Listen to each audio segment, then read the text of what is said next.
Chapter 1. Outstanding Citizen Matthew and the Bloody Necromancer. Gold Digger Basin. Rolling Stone Town. Spring. A robin with blue feathered back and yellow feathered chest flapped its wings and flew up from the lawn in front of the city hall. Over a few chimneys and red brick roofs. It landed deftly on an oak tree surrounded by many red and yellow walls. There were insects crawling on the branches directly below. The robin was about to pounce. But suddenly, a roar came from the translucent glass window behind it. Bugs quickly shook off the branches. The birds also flew away in a panic. All that remained were the 5 well-dressed humans behind the glass window on the second floor who were still arguing. "I disagree." The plump middle-aged woman, Liz, slapped away the wooden board in front of her that had the words Outstanding Citizen Selection engraved on it. Then, she turned to the bald man on the left. "Howard is a complete hooligan and scum. Not only does he like to hook up with married women, he even likes to seduce married men. He always took advantage of the time when women went shopping to look for their men. I've seen it with my own eyes dozens of times." Dozens of times? The more Liz spoke, the more excited she became. Her saliva sprayed onto half the table. The 4 men couldn't help but shrink back. "Calm down, Liz."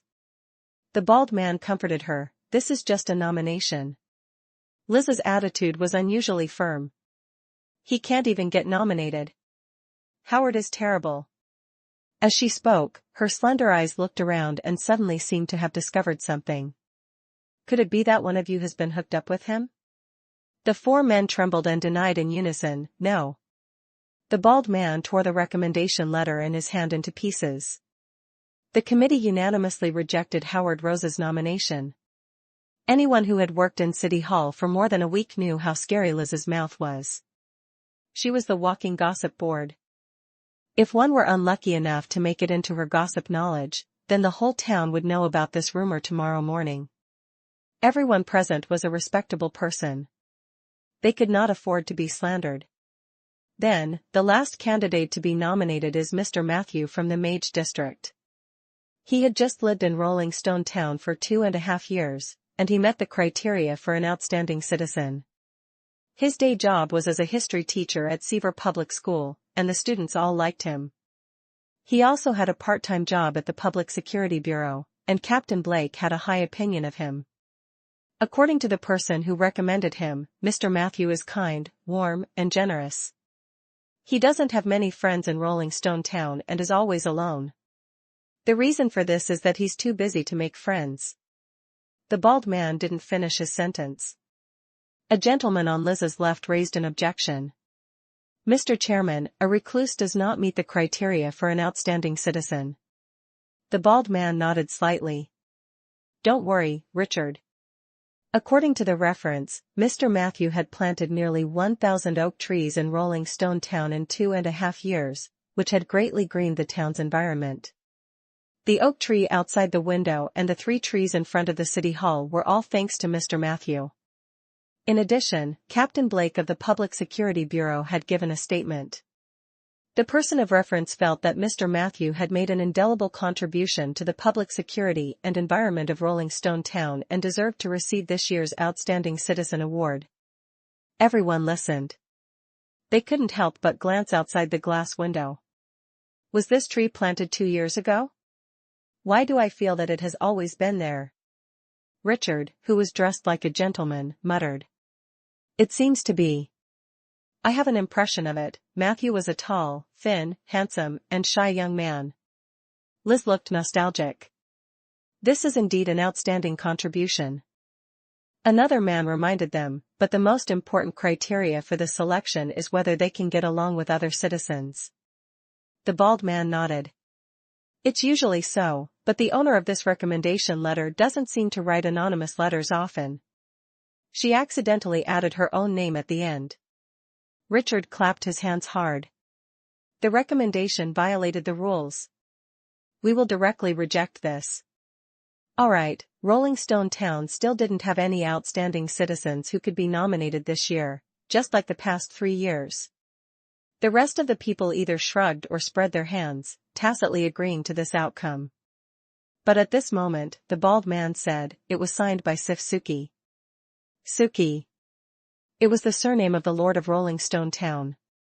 Suki was the only daughter of the Lord of Rolling Stone Town. The room was silent for 2 to 3 seconds. Even the most picky Liz raised her hands. Let's skip the nomination round. I support Matthew to become an outstanding citizen. The others all agreed. However, before the bald man could finish his sentence, he slowly pulled out an old paper from the bottom of the pile of documents. There's one last question. This is the registration form that Matthew handed to the municipal government 2 years ago. It clearly states his origin and profession as an adventurer. I wonder if he wrote it wrong. According to my observations, what he had done in Rolling Stone Town over the years had nothing to do with his profession and even contradicted it. However, if what was registered on this piece of paper was true, I'm afraid he'll miss out on our generous reward for being an outstanding citizen. What profession? Isn't he just an ordinary mage? Everyone curiously went over to take a look. The first thing they saw was a sketch of a smiling face. Chapter 2. Outstanding Citizen and Bloody Necromancer. In the class column below, the word Necromancer was written on it. Wow! Someone exclaimed. If it's a necromancer, then it really won't work. I remember that the Lord hates necromancers the most, Richard said seriously, but this might be a misunderstanding. How about this? I'll talk to Matthew after work. The bald man nodded. Then I'll leave it to you. Also, do the assessment work. To be honest, I don't believe it either. In the evening, north of Rolling Stone Town, in the newly formed oak forest, a tall and thin figure was busy. Matthew held a shovel in his hand and filled the newly dug pit with a thin layer of mature soil. There were a few small sacks on the ground beside him. One of the sacks contained a sapling, and the rest were empty. In the next moment, he planted the sapling into the pit. He covered it with several layers of soil of different textures. After the transplant, Matthew took out a bottle of green liquid and poured it on the soil near the seedling. Light green light waves surged. It was obvious that the seedlings had grown a lot. Its posture also became more resilient. You have successfully planted an oak tree. Your nature affinity has slightly increased. The accumulated number of oak trees planted and survived, 996. I'm still short of 4 trees. I'll definitely have enough by tomorrow. He looked at the sky. Matthew decided to rest and go home. Just like usual. He checked the contents of the mission panel again. Main mission, plant trees. Description, in the vicinity of Rolling Stone Town, choose a type of tree to plant on a large scale. Please proceed with this mission under the premise of ensuring the survival rate. No time limit. Beginner target, 1,000 trees. Basic reward, undead summoning, bone dragon, and large amount of XP. Putting aside the rewards, if this quest were given to a druid, it would be normal. But the problem was, Matthew was very sure that he was a necromancer who had a strong foundation. After all, it was written clearly on the character panel. Name, Matthew. Class, Level 5 Necromancer. Attributes, Strength 10/Agility 14/Constitution 11/Intelligence 15/Intuition 15/Charm 16. Characteristic, Necromancer/Fear Harvest. Abilities, Spellcasting Scroll General Knowledge, Necromancy and Magic, /Insight Medicine /Nature's Gift /Summon Undead Creatures, Contract, 1/3, /Rotten Sack Understanding. Spell, dash. I shouldn't have opted for dual skills at the beginning. He looked at the nondescript yet frivolous game system. Matthew's emotions were complicated. He remembered it very clearly. On the eve of his transmigration, he had been slaying the mud monsters in the Forest of Decay on his computer. He was rocking 2 classes back then. The 2 classes were Druid and Necromancer. In the end, he transmigrated in the next second. He became a necromancer. Immediately after, Matthew found something even more confusing. After transmigrating, he had a game system. However, there seemed to be a problem with the system. In the game he played, the system names of different classes were different. The Necromancer system was called the Path of Undying. The Druid system was called Nature's Heart. However, in Matthew's transmigrated system, it was all a bunch of garbled characters and codes. Among the characters, he could barely make out the words undying, natural, and there were countless watermarks of the other stacked on top of each other. It made people dizzy. Matthew felt numb. Fortunately, the system quickly stabilized. At the same time, he was given his first main mission. That was to plant trees in Rolling Stone Town. Matthew, who had just arrived and had no family, had no reason to refuse.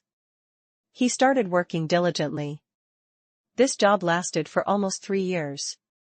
In the Mage area, outside an elegant and ancient 2-story residential building, Matthew stopped at the door. He did not immediately open the gate. Instead, he looked at the alley opposite. Someone was waiting for him.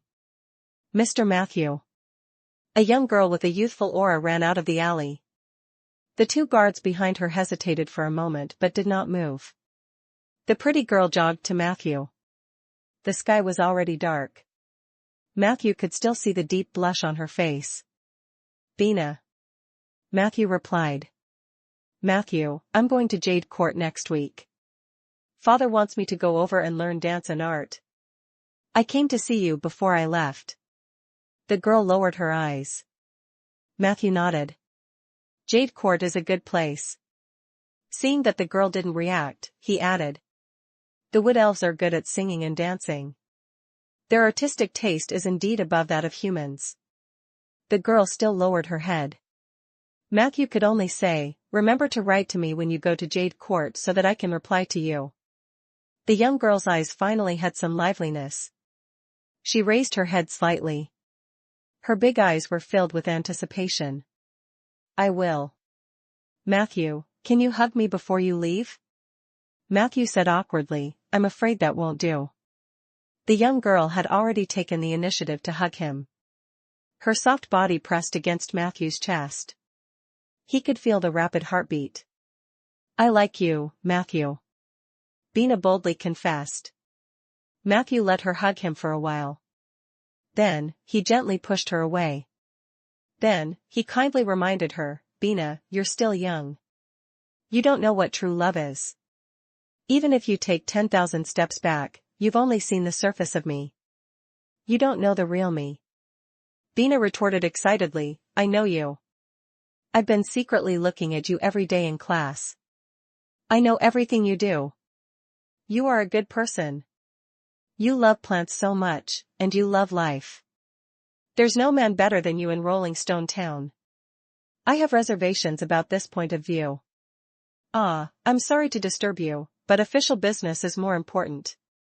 A man's voice suddenly came from the other side of the room. Bina blushed. She quickly hid behind Matthew. Then, Matthew saw a man dressed like a gentleman walking over quickly. Mr. Matthew, I'm Richard from the 5-member committee of the City Hall. Regarding the outstanding citizen selection, I have an urgent message for you to confirm. This is the information you registered at the City Hall 2 years ago. Is this your profession? Is there a mistake? Matthew took the document from Richard and glanced at it. Then, he said with unusual determination, there is no mistake. As you can see, I am indeed a necromancer. Richard was stunned. This doesn't make sense. You don't look like a necromancer. Bina also snorted. I don't believe it. You must be talking nonsense on purpose. Matthew's expression was normal. In the next moment, he suddenly snapped his fingers in the direction of his home. Not long after, the kitchen door was pushed open from the inside. A tall shadow walked out from inside and came to the garden outside. Richard and Bina widened their eyes. It was a 2-meter-tall towering skeleton. As they walked, the skeleton greeted them. "Hey, Matthew, this is rare. Do we have any guests tonight?" Matthew shook his head. "I don't think so." He looked at Bina and Richard, who were dumbfounded. "I'm sorry to startle you, but I must say, it seems that you don't understand me, nor do you understand necromancers. Good night." "Goodbye, both of you." At night, the thick aroma of mushroom soup filled the dining room and kitchen. Matthew and the towering skeleton sat opposite each other and enjoyed their dinner. "What a pity, Matthew," Skeleton said regretfully, "you really shouldn't have let me show my face in public. This time, not only did you lose the selection of outstanding citizens, but you also might have lost the admiration of an innocent girl. No matter how you look at it, it's a loss." Matthew drank a mouthful of mushroom soup and looked satisfied. "I don't care," the skeleton asked with interest. "Then what do you care about? Let's do it in stages. At this stage, I just want to plant trees properly." "Pa." Matthew gently put down the bowl. "Peggy, go to the greenhouse and prepare the saplings I need tomorrow. I'm going to the basement to meditate." The skeleton cried out, "Why should I go? I've been working for 72 hours straight. I was the one who made the dinner of love just now. I'm so tired."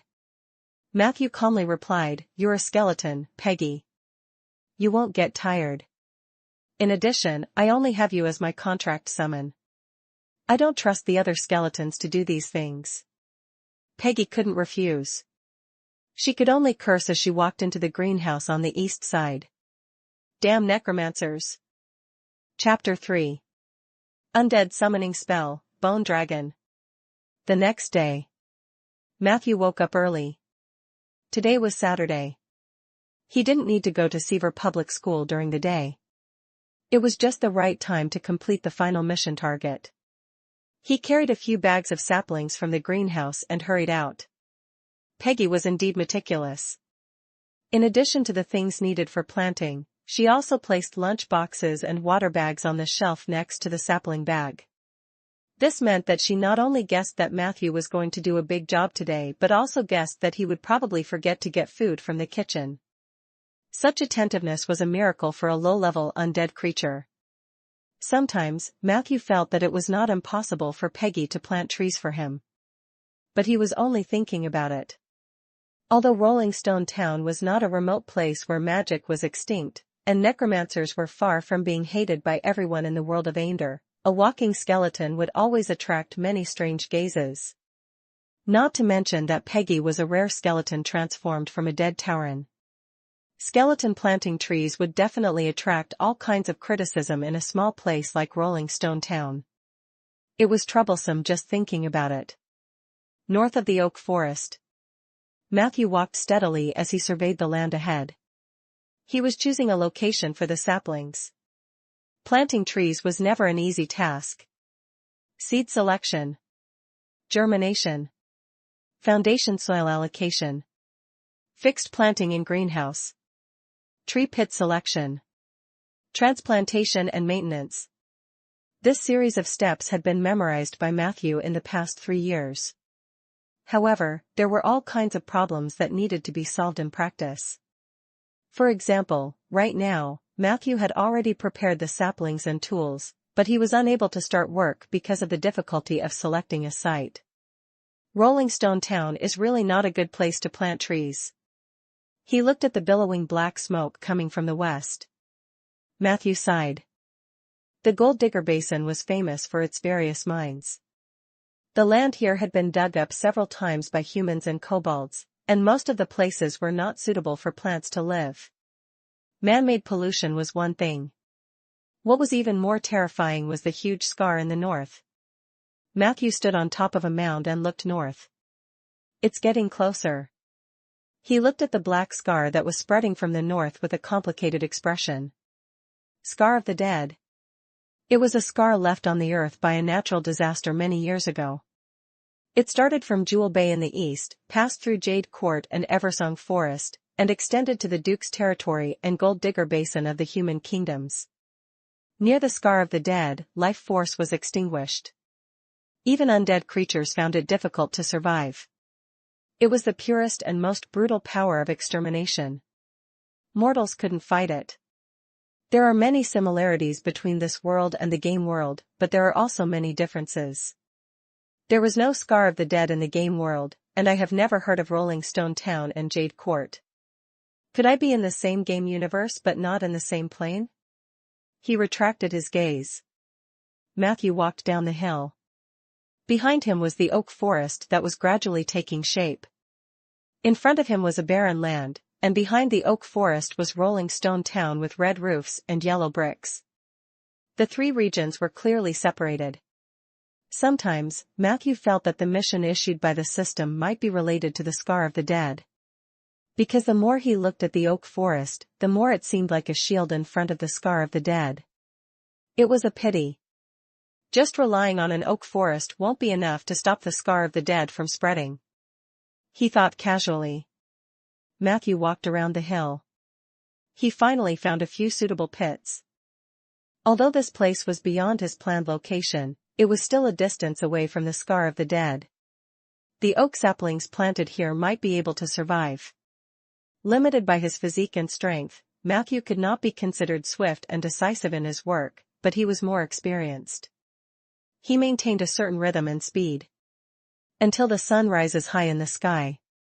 The saplings in the sacks had settled down at the foot of the hill. Matthew wiped his sweat, took out a bottle of green liquid from his pocket, and sprinkled it on the oak seedlings one by one. This was the green growth liquid that he had asked someone to buy from the Druids of the Guardian Highland at a high price. It had the effect of accelerating and consolidating plants. If the plant were watered constantly, it would have 20 years of natural growth in a year. Unfortunately, this was the last bottle Matthew had. These 3 years.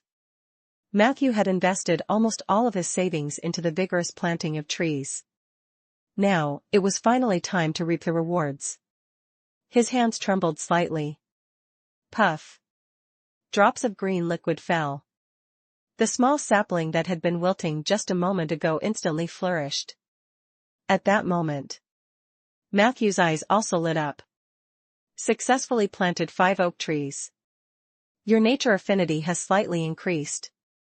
Accumulated number of oak trees planted and survived, 1001.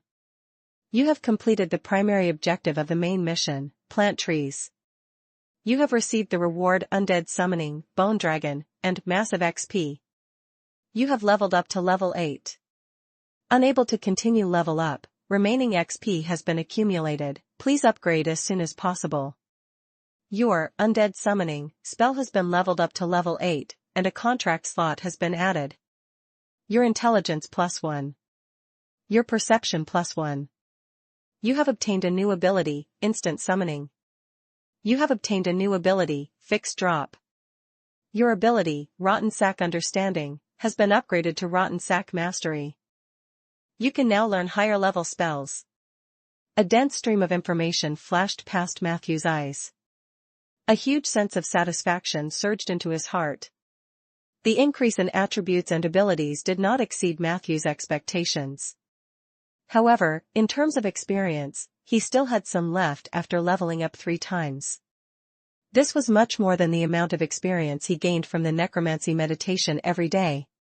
However, what Matthew valued the most was still the Bone Dragon summon.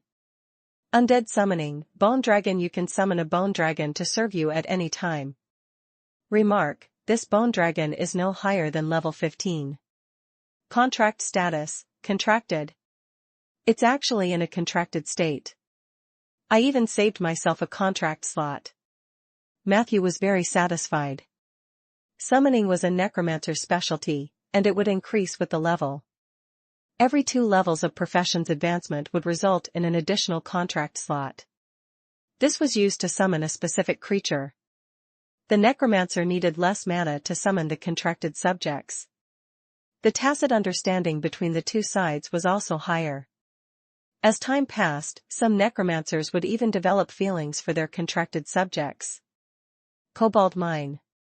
In a hidden underground cave, Matthew held the withered wood staff and tried to summon the Bone Dragon for the first time.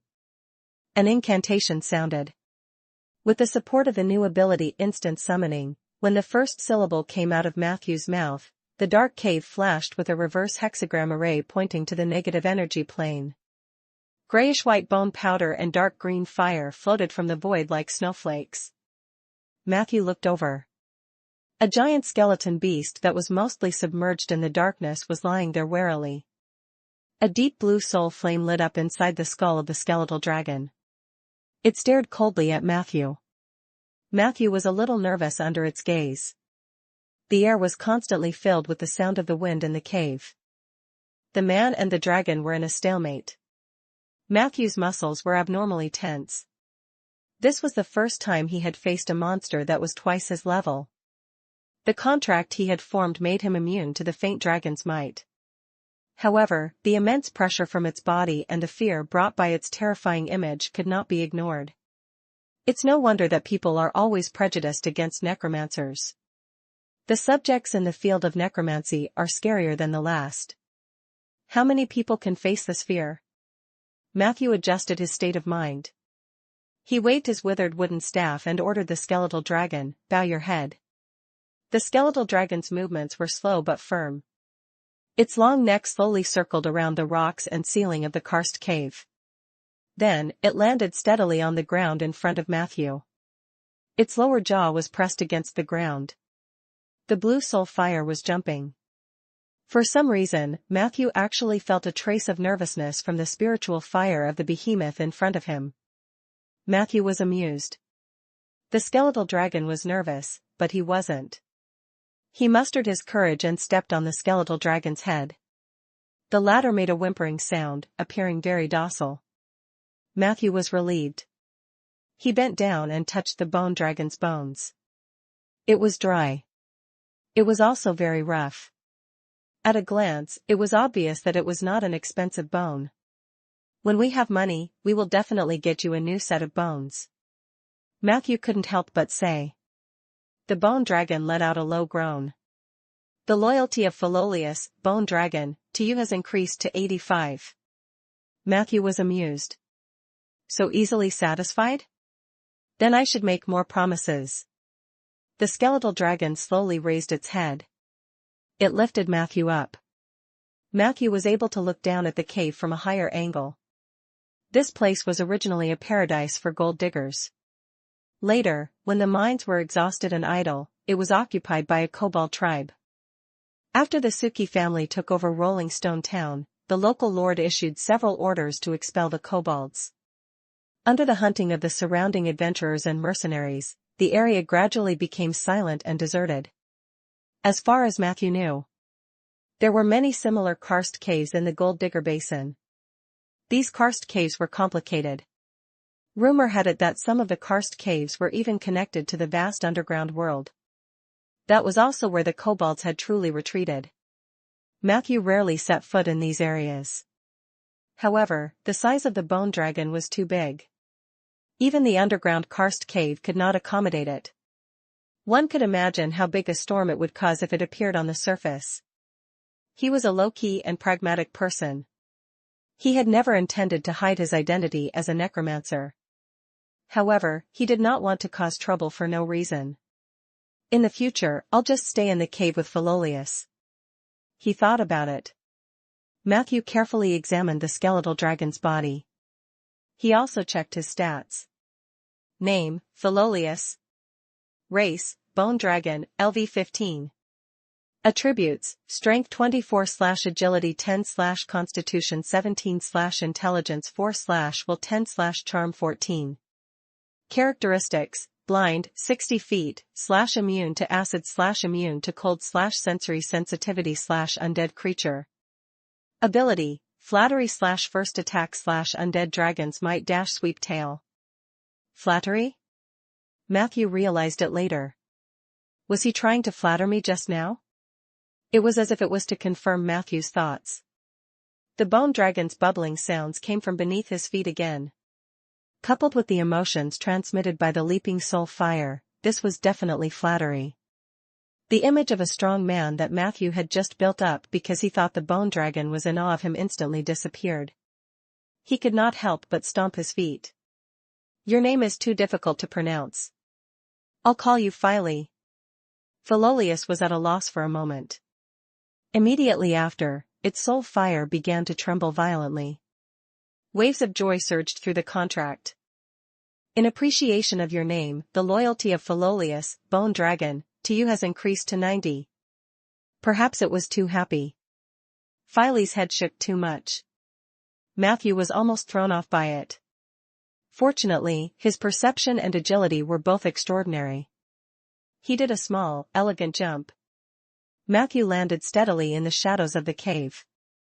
But at that moment, he suddenly felt that something was wrong.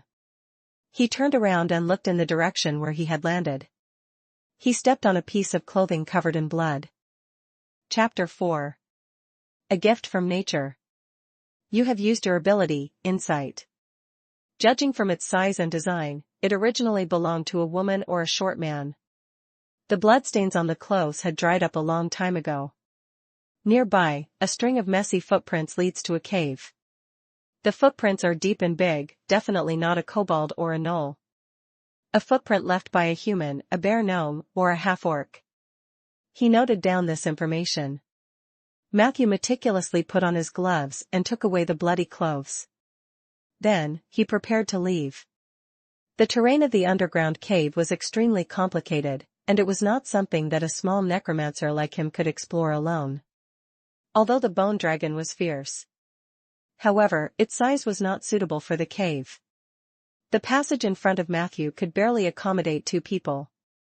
Phile definitely wouldn't be able to get through. Furthermore, it was obvious that this had happened a few days ago. Matthew thought that handing blood robes over to the security office was the best choice. The Suki family was one of the few nobles who placed great importance on the security of their territory. This was a well-known fact among the human kingdoms. If someone had really gone missing recently, the Public Security Bureau would not sit idly by. They left the cave. Matthew quickly returned to the city. Along the way, he realized that the main mission had changed. Main mission, plant trees. Progress, beginner goal achieved. Follow-up mission 1, keep up the good work. Description, please continue to expand the oak forest in Rolling Stone Town. Target 3,000 trees. Reward, 10 XP per 1 surviving oak tree. Follow-up mission 2, maintenance is important too. Description, a new forest is easily destroyed by an accident. Please protect your forest well. Reward, different rewards for each successful protection event. 10 experience points for every oak tree? Matthew's eyes lit up. Wasn't this more exciting than fighting and killing? There was no risk in planting trees. As for protection, Matthew didn't care too much. Ever since the kobolds disappeared, the security of Rolling Stone Town had been very good. The bloody clothes in the karst cave should be an accident, probably related to those restless adventurers. My oak forest is planted on private land. No one would dare to secretly cut down trees, right? Matthew thought. Other than the 2 follow-up missions. Matthew didn't know when, but a symbol similar to Taiji had appeared at the bottom of the mission bar. The symbol was divided into left and right, and the shape of both sides was exactly the same. They were both similar to transparent 3-dimensional commas. The difference was the color of the light spots surging inside. The left side was gray, and there was only a trace of it at the bottom. On the right side was green, and a large number of light spots were rolling inside. They had already accumulated to about half. What was this? Matthew stared at it for a while. He found that the green light spots were slowly increasing. Especially when he passed by the oak forest, the speed of the light spots increasing seemed to be faster. The gray dot on the left was not moving at all. There was no note on the mission panel. However, he guessed that it might be related to the Necromancer and Druid classes. What happens when the light spots are full? Are there so many green spots because I planted so many trees? If I summon a few more undead or use negative energy spells, will I be able to increase the number of gray spots? Along the way, Matthew studied it with great interest. However, when he was about to reach the town, The appearance of an uninvited guest interrupted his thoughts. Hee hee. The laughter of a human girl sounded. Matthew's eyes lit up with a faint white light. He steadied himself. A thumb-sized elf with wings on her back flew out of the white light. She enthusiastically flew around Matthew 3 times, then shook the mini flower basket in her hand. A large handful of fresh fruits fell into Matthew's arms. Then, a white light flashed. The other party disappeared without a trace. Your ability, Gift of Nature, is in effect. You have obtained a large bunch of raspberries. Raspberry, a sweet, crispy, and nutritious fruit with the blessing of fairies. After consumption, it can increase a little energy and has a slight purifying effect. My luck today is pretty good. When he saw the object in his arms, Matthew's slightly nervous expression temporarily relaxed. That was an oak tree fairy. They were the companions of the oak forest. The fairies appeared when the oak forest reached 500 trees. In order to express their gratitude and love for Matthew, they would send things over every few days. Most of the fruits gifted by the oak fairies were of extraordinary quality, but the problem was that these little fairies were mischievous by nature, and pranks were almost engraved in their blood. The last time she sent something to Matthew, he was still in class. In the end, in front of more than 10 children. A naughty oak fairy threw him a few pieces of women's underwear. Matthew almost couldn't explain himself. He couldn't possibly tell his students that this was a gift from nature, right? Fortunately, most of the time, the fairies still abided by their duties. Matthew did not argue with them. Chewing on the sweet raspberries, he quickened his pace. At the intersection 2 blocks away from the security office, he bumped into an anxious Blake. It was a burly, bearded young man. Matthew, I was just about to look for you. Blake was delighted to see Matthew. Matthew's heart skipped a beat. Did something happen? Blake nodded quickly. The farmers in the east found a merchant who was intercepted and killed on the road. His body has just been sent to the town. I need your help. Matthew said without hesitation, let's go. The two of them rushed in the direction of the security office. Blake was the garrison captain of the Public Security Bureau. He was also one of the few people in Rolling Stone Town who knew Matthew's profession. In order to save money for the planting business, Matthew not only applied for a job as a history teacher at Seaver Public School but also part-time as a corpse consultant at the Public Security Bureau. As everyone knew, the Call of the Dead was the most basic necromancy spell. It could capture the souls of the recently deceased for interrogation. With Matthew's support, the Security Bureau's case-solving rate skyrocketed. Time passed. The residents of the territory knew that Blake from the security office was a god when it came to solving cases, so they rarely caused trouble. It could be seen that Matthew had played a big role in the public security of Rolling Stone Town. A moment later. In the morgue of the Public Security Bureau. In front of Matthew stood a ghost with a reserved and blank expression. Who killed you? Blake asked skillfully. The ghost pondered. It's a man with disheveled hair. He's very, very tall. Blake frowned. Why did he want to kill you? The ghost shook his head. I don't know either. That day I came back from Giliu City to buy goods. Because I drank some wine, I went the wrong way. When I woke up, I was already near the ghost castle. I saw a group of people singing and dancing there. There were also many ghosts flying above their heads. It was a terrible scene, those ghosts. As he spoke, his entire body began to tremble. He could not even maintain his spirit body form. Matthew hurriedly interrupted and reminded, don't be afraid. You're also a ghost now. The ghost said woodenly, oh. Do you remember anything else? Is there any information that you can provide us? Blake seized the opportunity to ask. The ghost shook his head. I don't know either. That day, I came back from Giliu City with some goods. It was a terrible scene, those ghosts. Blake and Matthew looked at each other helplessly. Ghosts were like this. Most of them only had a small amount of memories from when they were alive, and most of them were memories with strong emotions. Other than these, no matter what question you asked him, he would only repeat some memory fragments. This was also the limitation of the Call of the Dead. Blake tried to ask another question. After confirming that there was no way to pry more useful information from the ghost's mouth, he sighed. He signaled Matthew to remove the spell with his eyes. Before Matthew could do anything, the ghost actually looked over. "Wait, am I really dead?" Blake said sympathetically, "I'm very sorry." The ghost sighed and said, "What a pity, after I die, my wife will definitely take the family property and take the child to find another merchant to marry.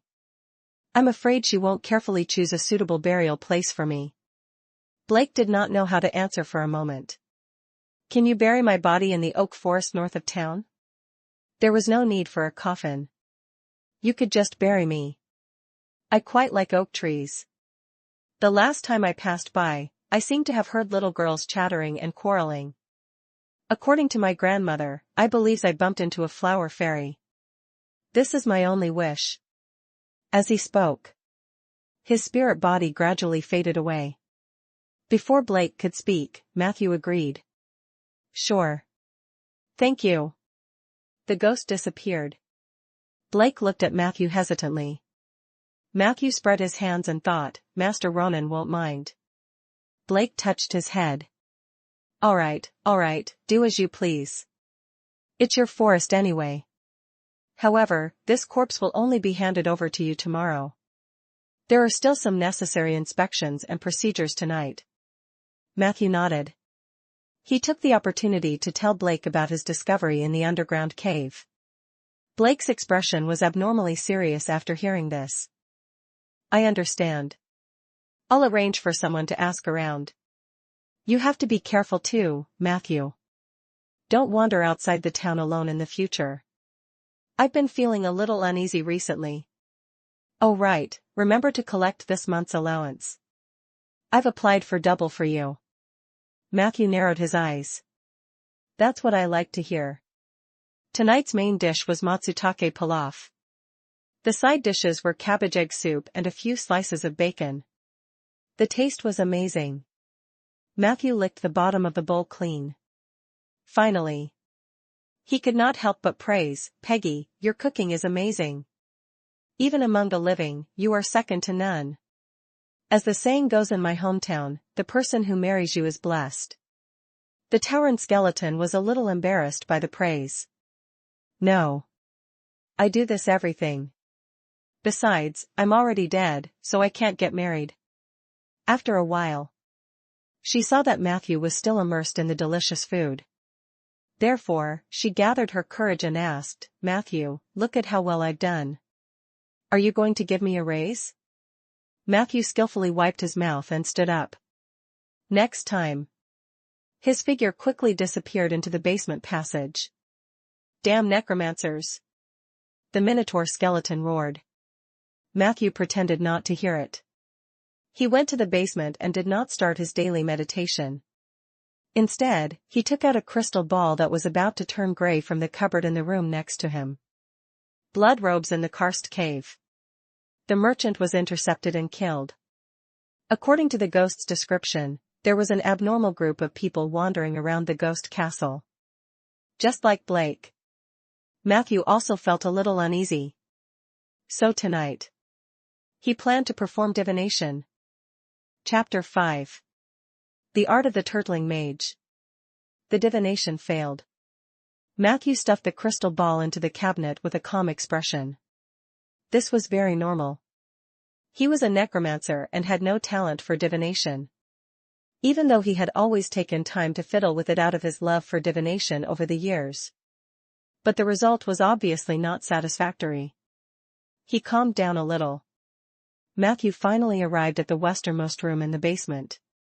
There were 2 large bookcases here, and magic books were placed on them. He was ready to learn some spells that matched his current level.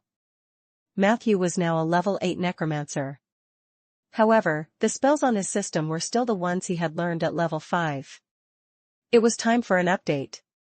In Rolling Stone Town, It was not easy to buy a magic book that recorded the principles of magic. Not to mention, it was related to the path of the dead. Fortunately, Matthew was prepared for the problem. He had always asked his friends in Bayan City to help him purchase them in advance. In addition to the portion gifted by Great Mage Ronan. The spellbooks in this room were enough to support Matthew's needs until he reached level 10. His gaze swept back and forth between the bookshelves. A moment later, Matthew made a list of spells for himself. This was the spell he was going to learn next. Pseudocide, level 7 spell, can fake death to escape. The Last Dance, level 8 spell, can detonate non-contracted summons. Vampiric Touch, level 6 spell, can absorb life force by touching others to heal oneself. Garcia's Armor 2, level 6 spell, an advanced version of the level 2 spell, Garcia's Armor I, physical defense. Thunderblast Sword, level 7 spell, enchants the long sword and gains the special effect of lightning. Strengthened Summoning, level 8 spell, increases the effect of undead summoning. Learning spells was not an easy task for most people. Most mages spent almost half of their time studying and mastering spells. If these 6 spells were taught to other necromancers of the same level, it would take at least 10 months. And this was under the condition of going all out. But Matthew was different. The speed at which he learned spells was in inverse proportion to his talent in divination. He was confident that it would not be a problem for him to finish studying them within 3 months. Next, I have to focus on learning spells. I have to apply for leave from school. Matthew came to the meditation room with a stack of books. It was close to midnight. He was a little sleepy. "Peggy, a cup of coffee." No one responded. So Matthew could only make a cup of black coffee himself. The bitter and mellow taste immediately made him shudder. "I'm energized." Matthew pursed his lips. He casually flipped open a thick book. On the title page, the string of mischievous magic words jumped out. It danced around Matthew's nose. Garcia's Armor 2, the art of turtling mages. Note, Garcia's self-deprecating skill is as good as his skill. I recommend that every mage learn one of Garcia's spells. Ronan. Grand Mage Ronan. I hope that his journey to the astral plane will go smoothly. Matthew smiled. Master Ronan was the greatest benefactor he had met since he transmigrated. Back then, Matthew had just transmigrated and had no idea about this world. Other than the tree planting mission, he had no clues. However, planting trees also required money, land, and other resources. Matthew had been wandering around Rolling Stone Town for a while, and he was almost down and out to the point where he could not afford to eat. At the crucial moment, Ronan, who happened to pass by, pulled him back. He invited Matthew to his house for dinner and asked him why a spellcaster who studied the path of necromancy did not go to Bayan City to develop himself but wandered around a place like Rolling Stone Town with no future. Matthew said that his talent in the path of necromancy was mediocre, but he was unwilling to stop there, so he suddenly had an idea.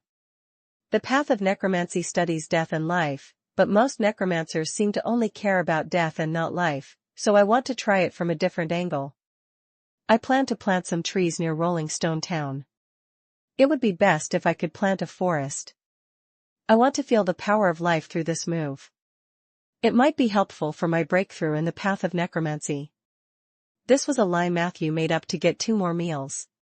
He didn't expect these words to pique Ronan's interest. At that time, he had expressed his admiration for Matthew's unconventional ideas.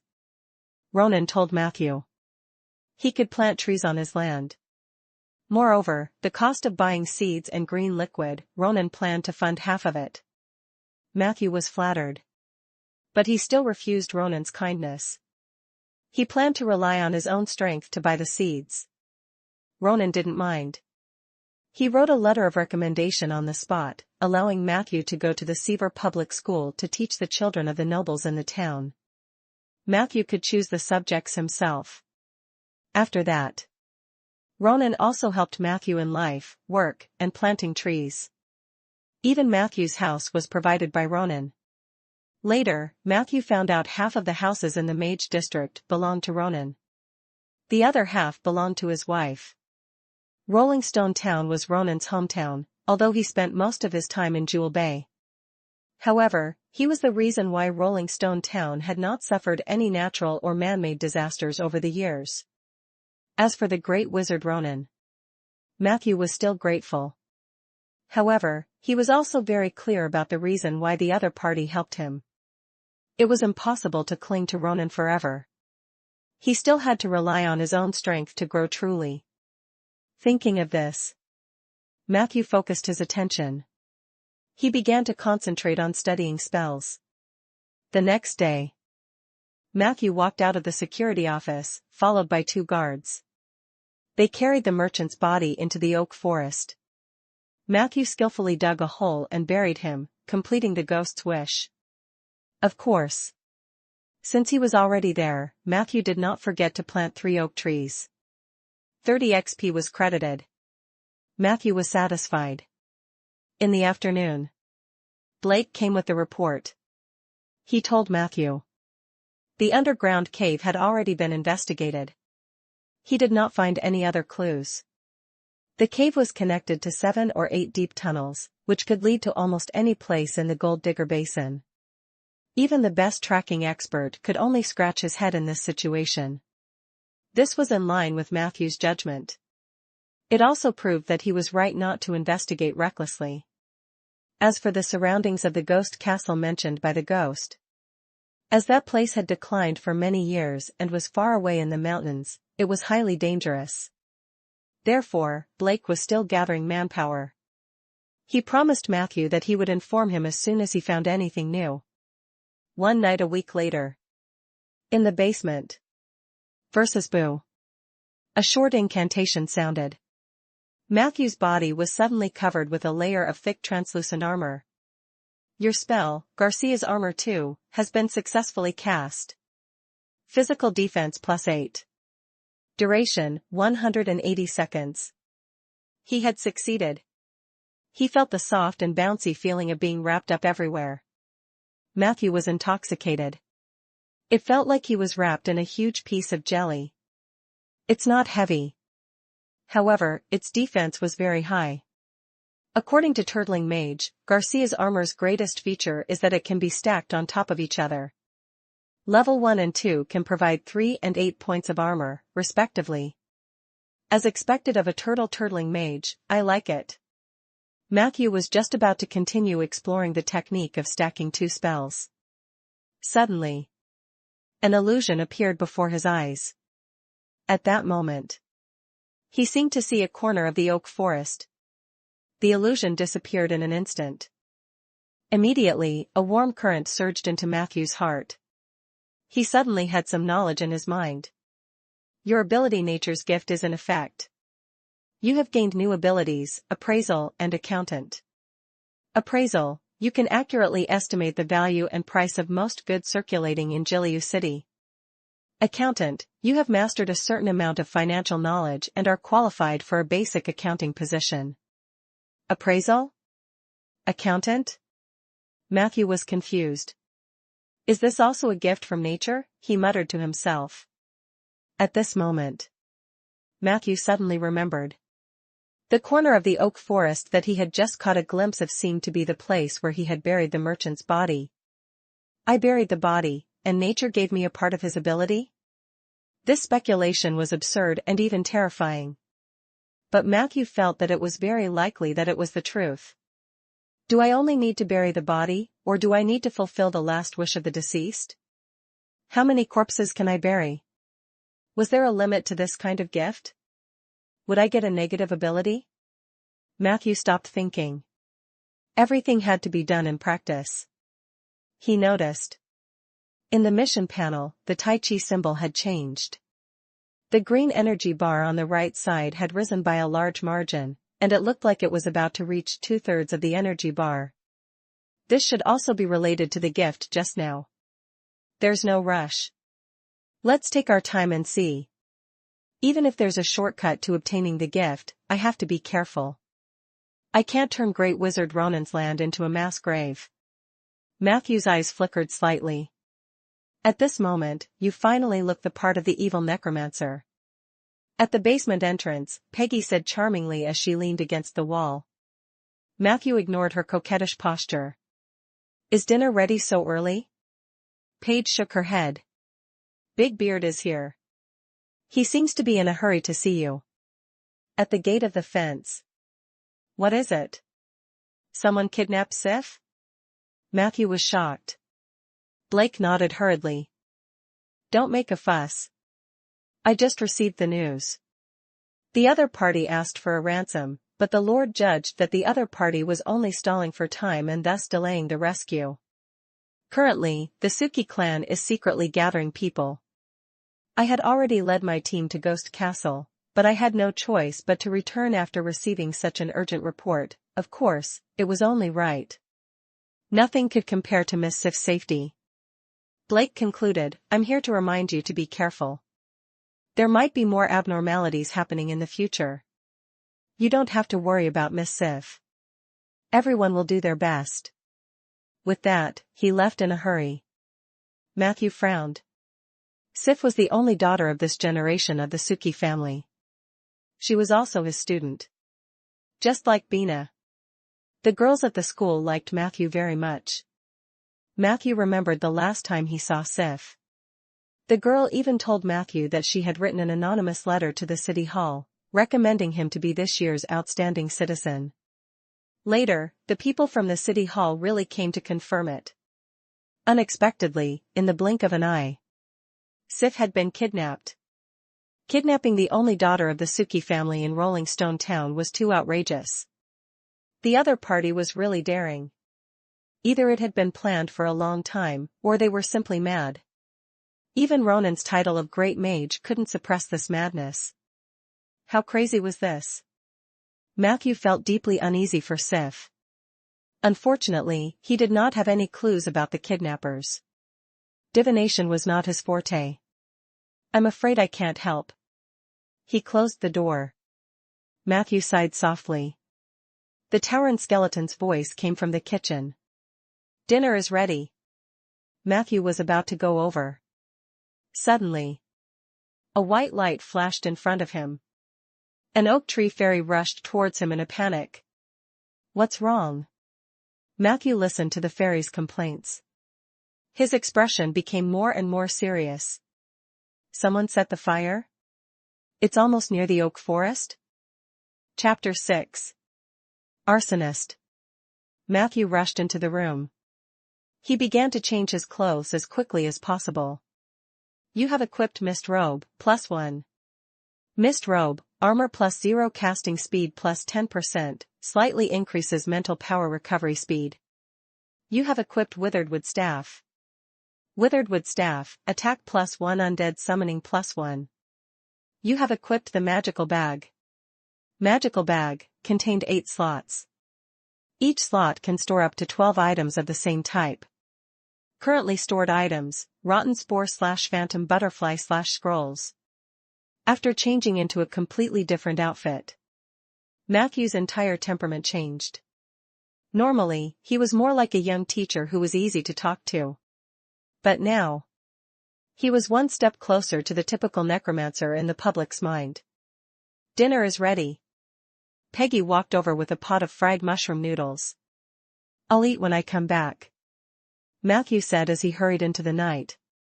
10 minutes later, Matthew's figure appeared at the edge of the oak forest. The only thing that accompanied him was a mage fire used for illumination. His expression did not look too good. The appearance of the suspected arsonist had greatly threatened his most important resource. He was like a cat whose tail had been stepped on. In an instant, he became furious. According to normal logic, he should go to the police station for help. However, Matthew considered that Blake must be busy with Sif's matter and might not be able to free up his hands to take care of Matthew's matters. Secondly, he wanted to punish this audacious arsonist personally. This is the forest that I painstakingly cultivated. It's not like any Tom, Dick, or Harry can come and ruin it for me. At the edge of the oak forest, Matthew stood on his tiptoes and looked into the distance. From here, he could indeed see a large fire. The fire had not spread to the oak forest for the time being. Fortunately, there was no flammable fuel in this area.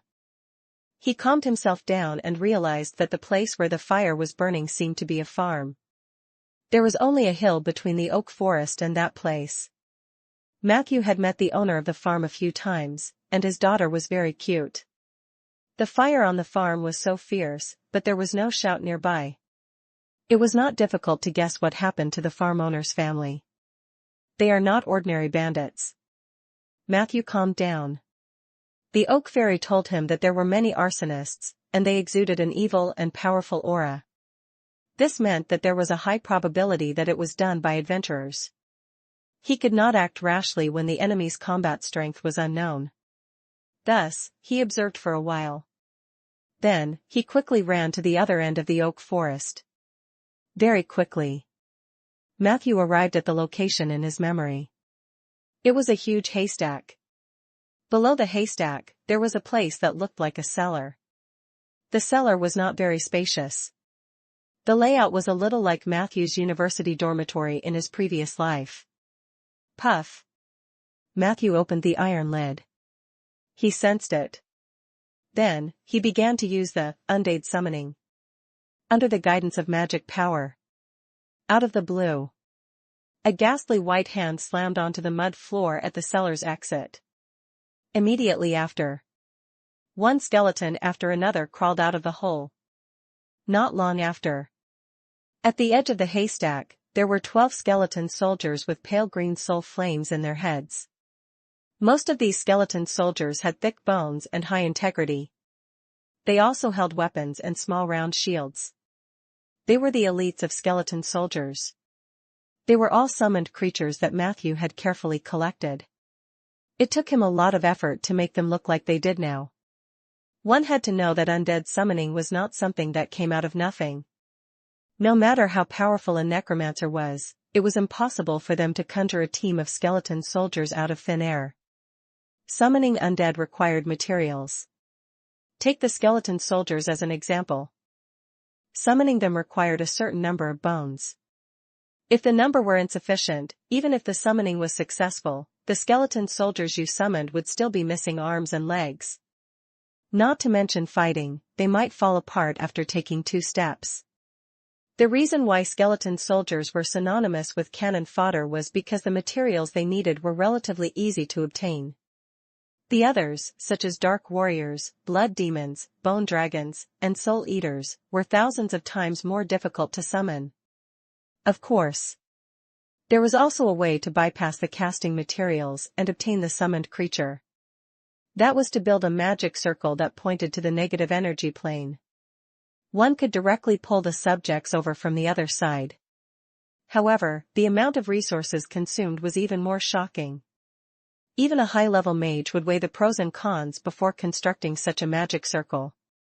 Therefore, generally speaking, it was not without reason that necromancers with low morals preferred to wander around the cemetery and mass graves. They were really poor. And someone like Matthew, who had bought almost every bone in the cellar with his own money or picked it up by accident, was definitely a saint among necromancers. "Let's go," Matthew ordered. The skeleton soldiers, who were slightly slow to react, slowly followed him. Waves of cold air began to spread. In the oak forest, even the noisy night wind became silent. It seemed that even they were afraid of the arrival of the undead. Boom! A violent flame exploded in the farmland. The strong wind blew, adding fuel to the fire. He watched as the farm gradually disappeared into the sea of fire. Heiss, who was wearing a black singlet and revealing his muscles, revealed a smile that came from the bottom of his heart. He suppressed the thought of continuing to set the fire. He shifted his gaze to the dark forest not far away. Fine's information seems to be true. Rolling Stone Town is defenseless at a time like this. Hee, then let me bestow them with a little more shock with the flames. He strode towards the hillside. Behind him, the 6 followers followed him. "Is everything arranged?" Heiss asked indifferently. "Boss, don't worry. Not a single one survived. They were all burned alive. One of the scarred faces revealed a sinister smile. Heiss nodded in satisfaction. As a level 11 arsonist, he could feel that his strength had increased a little. Not much. But it was clearly visible. In fact, according to the original plan, he should have retreated after burning the farm, but the feeling of having his strength increased made him extremely intoxicated. Especially when he noticed the oak forest in front of him, he immediately changed his mind. He could feel the exuberant vitality contained in this forest. Burning this forest would bring him a great increase in strength. That was about 10 times the size of the farm. It was almost the same as burning down a street in a city. However, the risk was far lower than setting fire to the city. No arsonist could resist such a temptation.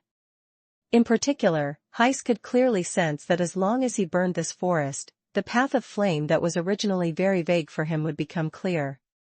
He could no longer hold back his crazy thoughts. Set fire. Set fire. He wanted to burn it. Burn. Burn. Stop. They walked halfway up the hill. Heiss suddenly shouted. The 6 attendants immediately surrounded him vigilantly. Boss, what's wrong? Do you want to retreat? Scarface asked. Heiss ignored him. He just stared straight ahead with his eyes wide open. The night breeze brought along a faint green fluorescent light. There was a faint smell of decay in the air. It's a bone flame. Heiss looked thoughtfully at the row of figures slowly appearing on the hillside.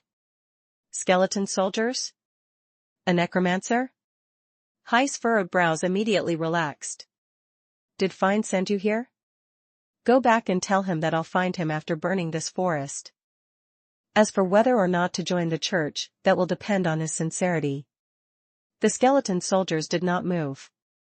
The person who was hiding in the dark and controlling these undead creatures did not say anything. Heiss couldn't help but laugh. You're not going to stop me, are you? With these skeletons? His followers also laughed. Scarface volunteered. Boss, I can send all these skeletons flying with a single kick. Heiss shook his head. His gaze searched the hillside. His gaze was extremely sharp. However, he did not act rashly. After a few minutes, his tense state was instantly relieved. The 2 huge muscles on his chest also trembled. Don't be so mysterious. I've found your position. Didn't Fine tell you what I am? I'm very sensitive to temperature. He looked at the skeleton soldiers and said mockingly, do you necromancers like to hide among the trash? How uncreative. However, the other party still did not answer. Heiss was finally enraged. If you don't get lost, I'll burn you too. As he spoke, a glass bottle that was emitting flames suddenly appeared in his hand. I'm not trying to be mysterious. Finally, a voice came from behind a skeleton soldier. I'm just waiting for the sacks to take effect. UVE just inhaled them. Matthew stood on the hill. A large amount of negative energy gushed out from the tip of the withered wood staff. Sack of decay, acceleration of infection. Not good. Heiss turned around. The followers looked a little panicked. They began to realize that something was wrong. Why is my face a little itchy? The same goes for my arm. It's so itchy. Something seemed to be growing under their terrified gazes. Some people had red bumps on their skin. At first, these lumps were not eye-catching and did not feel anything. Soon, they became extremely itchy. People simply couldn't control their hands from scratching. He scratched. A large amount of yellow-green pus gushed out from it. Splashes everywhere on his skin.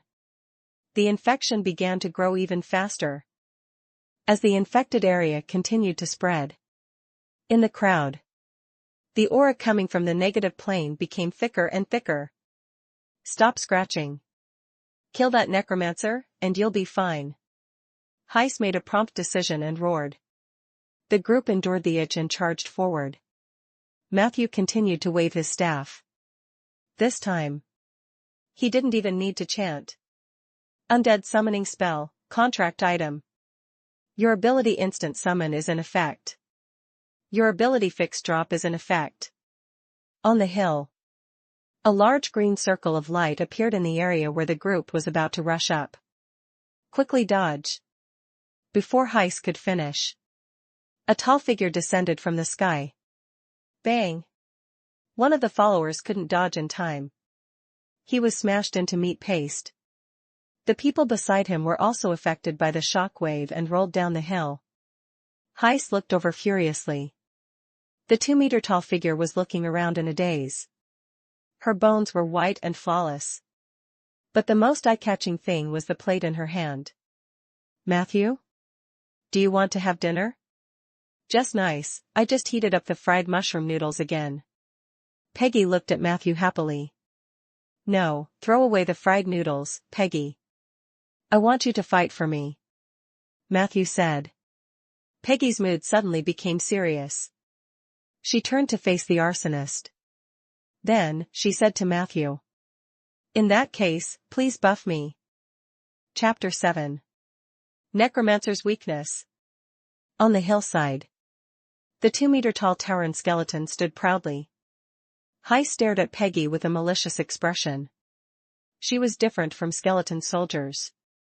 Peggy's bones were much better in terms of color and texture. Especially the bones in her waist and legs. The entire thing had a dark gold color. This color appeared especially mysterious and powerful against the night sky. Matthew did not hesitate. One by one, he took out magic scrolls from his magical bag. Then, he tore it up without hesitation. In just a few seconds, one after another, strengthening spells were cast on the towering skeleton. Bear's tenacity. The strength of a wild bull. The elegance of a cat. The owl's wisdom. Sword and sword protection. Negative energy shield. Considering the enemy's occupation, Matthew had even spent a lot of money to give Peggy a valuable, heat-resistant ring. This would grant her immunity to fire for a short period of time. Arcane halos descended. These strengthening spells pushed Peggy's combat power, which was originally just a little over Tier 3, to the peak of Tier 3. She looked like she was not to be trifled with. However, she was still not satisfied. That's it? Where is buff of eagle prestige? Where is the buff of the cunning fox? Why didn't you go all out? Matthew waved his hand. I don't have enough mana. Of course, this was a lie. In his heart, he was actually thinking, why would a skeleton like you need extra charm and intelligence checks? Let's do it. Let's end this quickly. As they spoke, Matthew began to mobilize his mental power to command the skeletons to move forward. Peggy did not continue asking. Her right hand suddenly reached for her crotch. The sound of a crack. She pulled out her dark golden thigh bone. This bone blade that was half the height of a human was her most handy weapon. Losing this thigh bone would not affect her balance and movement. But with this bone blade, her ability to deal damage would increase by several times. Phew! The bone blade tore through the air. Peggy charged forward. The followers who were originally blocking the front immediately scattered like birds and beasts. Peggy's target was obviously not these small fries. She took a step forward. The distance of more than 10 meters suddenly disappeared. Bang! The bone blade slashed at the short knife that the arsonist had pulled out in a hurry. After successfully parrying the attack, Heist's body sank a little. The muscles in his chest trembled violently. His eyes revealed a trace of disbelief. In the next second, the short knife, which was obviously of extraordinary quality, started to twist rapidly. Heist released his hand alertly. Then, he rolled on the ground. A whistling sound brushed past his scalp. Half of his long black hair had been shaved off. In the middle of his head, there was a gap that looked like the Mediterranean Sea. Damn skeletons! Heist went on a berserk. He rolled continuously to avoid Peggy's pursuit. Puff! Puff! Puff! 3 bottles of red medicine were smashed on the ground in front of him. A wall of fire instantly formed. Matthew had sharp eyes. He saw that it was blazing glue. "Don't barge in," he hurriedly reminded her. The flames of the blazing glue were especially fierce. The heat-resistant ring was immune to heat, but it might not be immune to the destructive power of the flames themselves. Peggy didn't get carried away. She calmly avoided the flames and chased after Heiss. However, Heiss was also very cunning. His movement technique was obviously trained in urban street battles. With the help of an incendiary tool, he started to deal with Peggy. The few sneak attacks of the towering skeleton were all resolved by him. Very quickly, there were bonfires burning around Peggy. Her space of movement was constantly being compressed. The situation was gradually reversed by Heiss. "The arsonist profession is a bit of a counter for me." Matthew silently noted it down. Most arsonists were evil. He would kill any arsonist he met in the future. It was obvious that the flames were effective against the undead. It wasn't just Peggy who was affected. The skeleton soldiers instinctively avoided the places where the flames burned.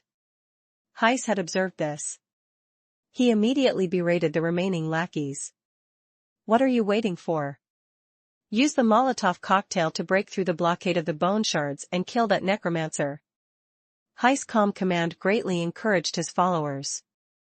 They were originally in a state of chaos due to the sacks of decay and only knew how to avoid the pursuit of the skeleton soldiers, but now they also reacted. "Cover me." Scarface resisted the itch and called out to his companions. "That necromancer doesn't have much mana left. As long as we charge over, we can win." The remaining 3 nodded reluctantly and began to move in groups. The sound of glass bottles shattering became more intense, and the flames surged on the hillside. Fortunately, this area was barren land, so there was no way to form a more ferocious fire. But even so, the movements of the skeleton soldiers were also affected to a certain extent. Scarface used the fire to swerve left and right. Suddenly, he noticed that there was a gap in the skeleton soldiers' movements. "There!" Scarface shouted. He gripped his dagger tightly and charged forward. The others immediately followed. Whoosh! The night wind blew. The flame that moved sideways had helped him a lot. The gap between the skeleton soldiers became even bigger. "Cover me!" Scarface charged forward with all his might. The skeleton soldiers on both sides of the road came to defend. However, they were all blocked by Scarface's companion with a fearless attitude. Bang! One of the followers was hit by a skeleton soldier who walked over and hit him with a shield. His head was covered in blood. He staggered and fell. He was still full of hope as he looked at Scarface's blurry figure running away. Scarface would finish the job on their behalf. Chapter 8. Necromancer's Brand. "I won't let you down." Scarface turned his head to take a look. Then, he began to accelerate. Within a few breaths, he successfully crossed the line of defense built by the skeleton soldiers. That damned necromancer. It was already right in front of him. "Go to hell." Scarface grinned as he launched his final charge. However, in the next second, his eyes widened. He saw the necromancer suddenly raise his left hand that had been hidden under his robe. A thin layer of cloth slid down Matthew's arm. Under the moonlight, an exquisite crossbow appeared under the mist robe. The tip of the arrow was still glowing green. Scarface's sinister smile instantly froze. Whoosh! The arrow hit his chest. Scarface, who was sprinting, suddenly staggered. After falling, he rolled down the hill weakly. The crossbow is indeed a reliable partner for spellcasters on their path of growth. Matthew skillfully reloaded the crossbow. The performance of these arsonists exceeded his expectations. Fortunately, he had more than one trick up his sleeve. After getting rid of Scarface, the threat of the small fries disappeared. Under Matthew's command, the skeleton soldiers retreated and pushed forward step by step. The remaining 3 followers barely managed to meet up with Heiss in a panic. But Peggy had already outflanked him from behind. A solid encirclement was formed. Seeing this scene, Matthew still felt that it was not safe enough. There was actually resistance in the eyes of the enemies. It seemed like the pressure was not enough. Why don't we try the signature move of the Necromancer? Matthew cleared his throat. He tried to make an evil and hoarse voice that was described in the online novels he had read before. Hee, looks like you want to become my servants. Hee. The effect of this move was surprisingly good.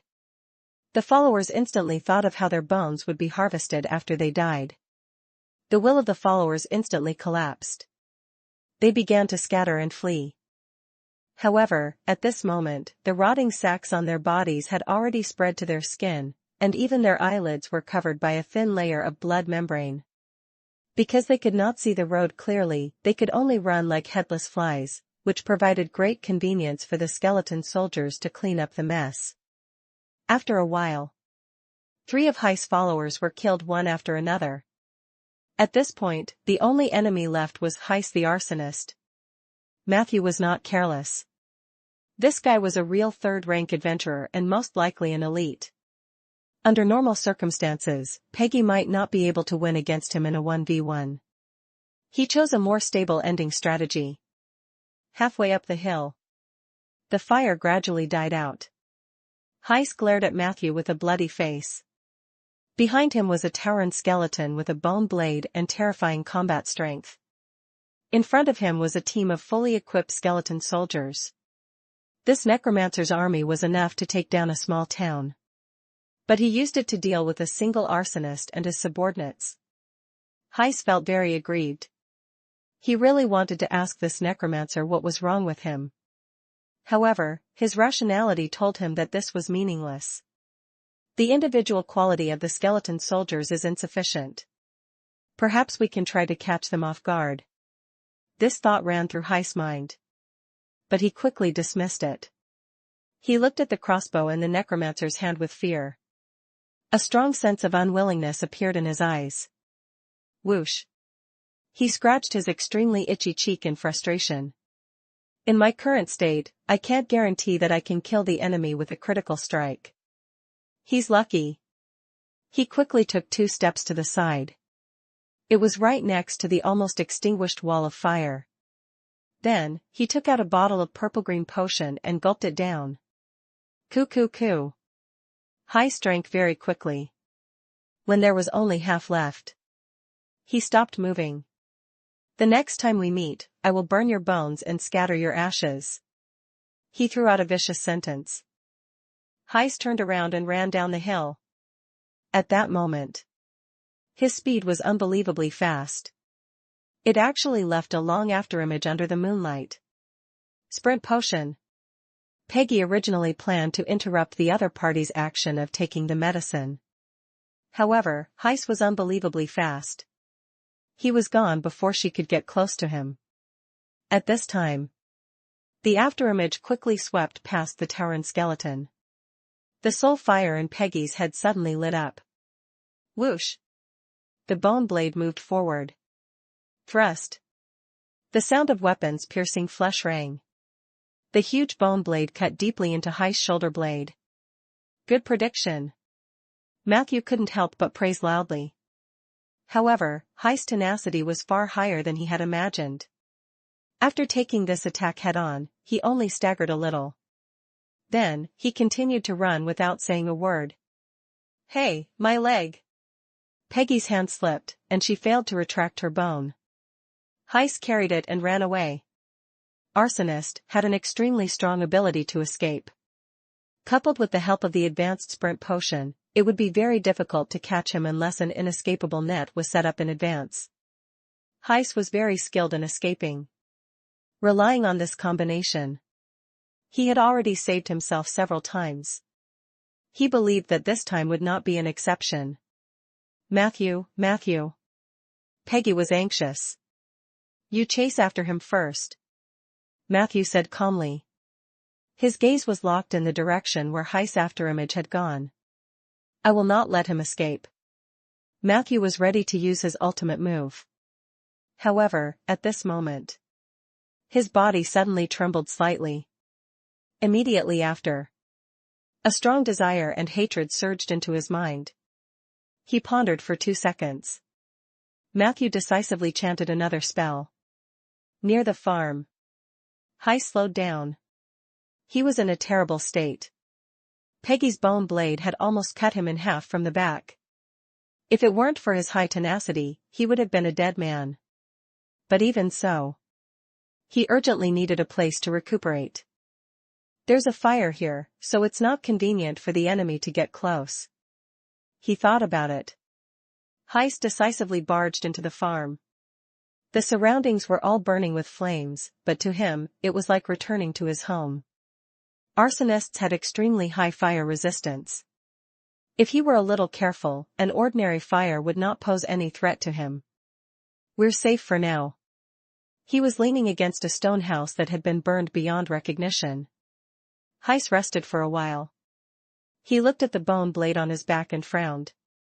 Just as he was thinking about how to deal with his injuries and the pursuers, a mournful roar suddenly pierced his eardrums.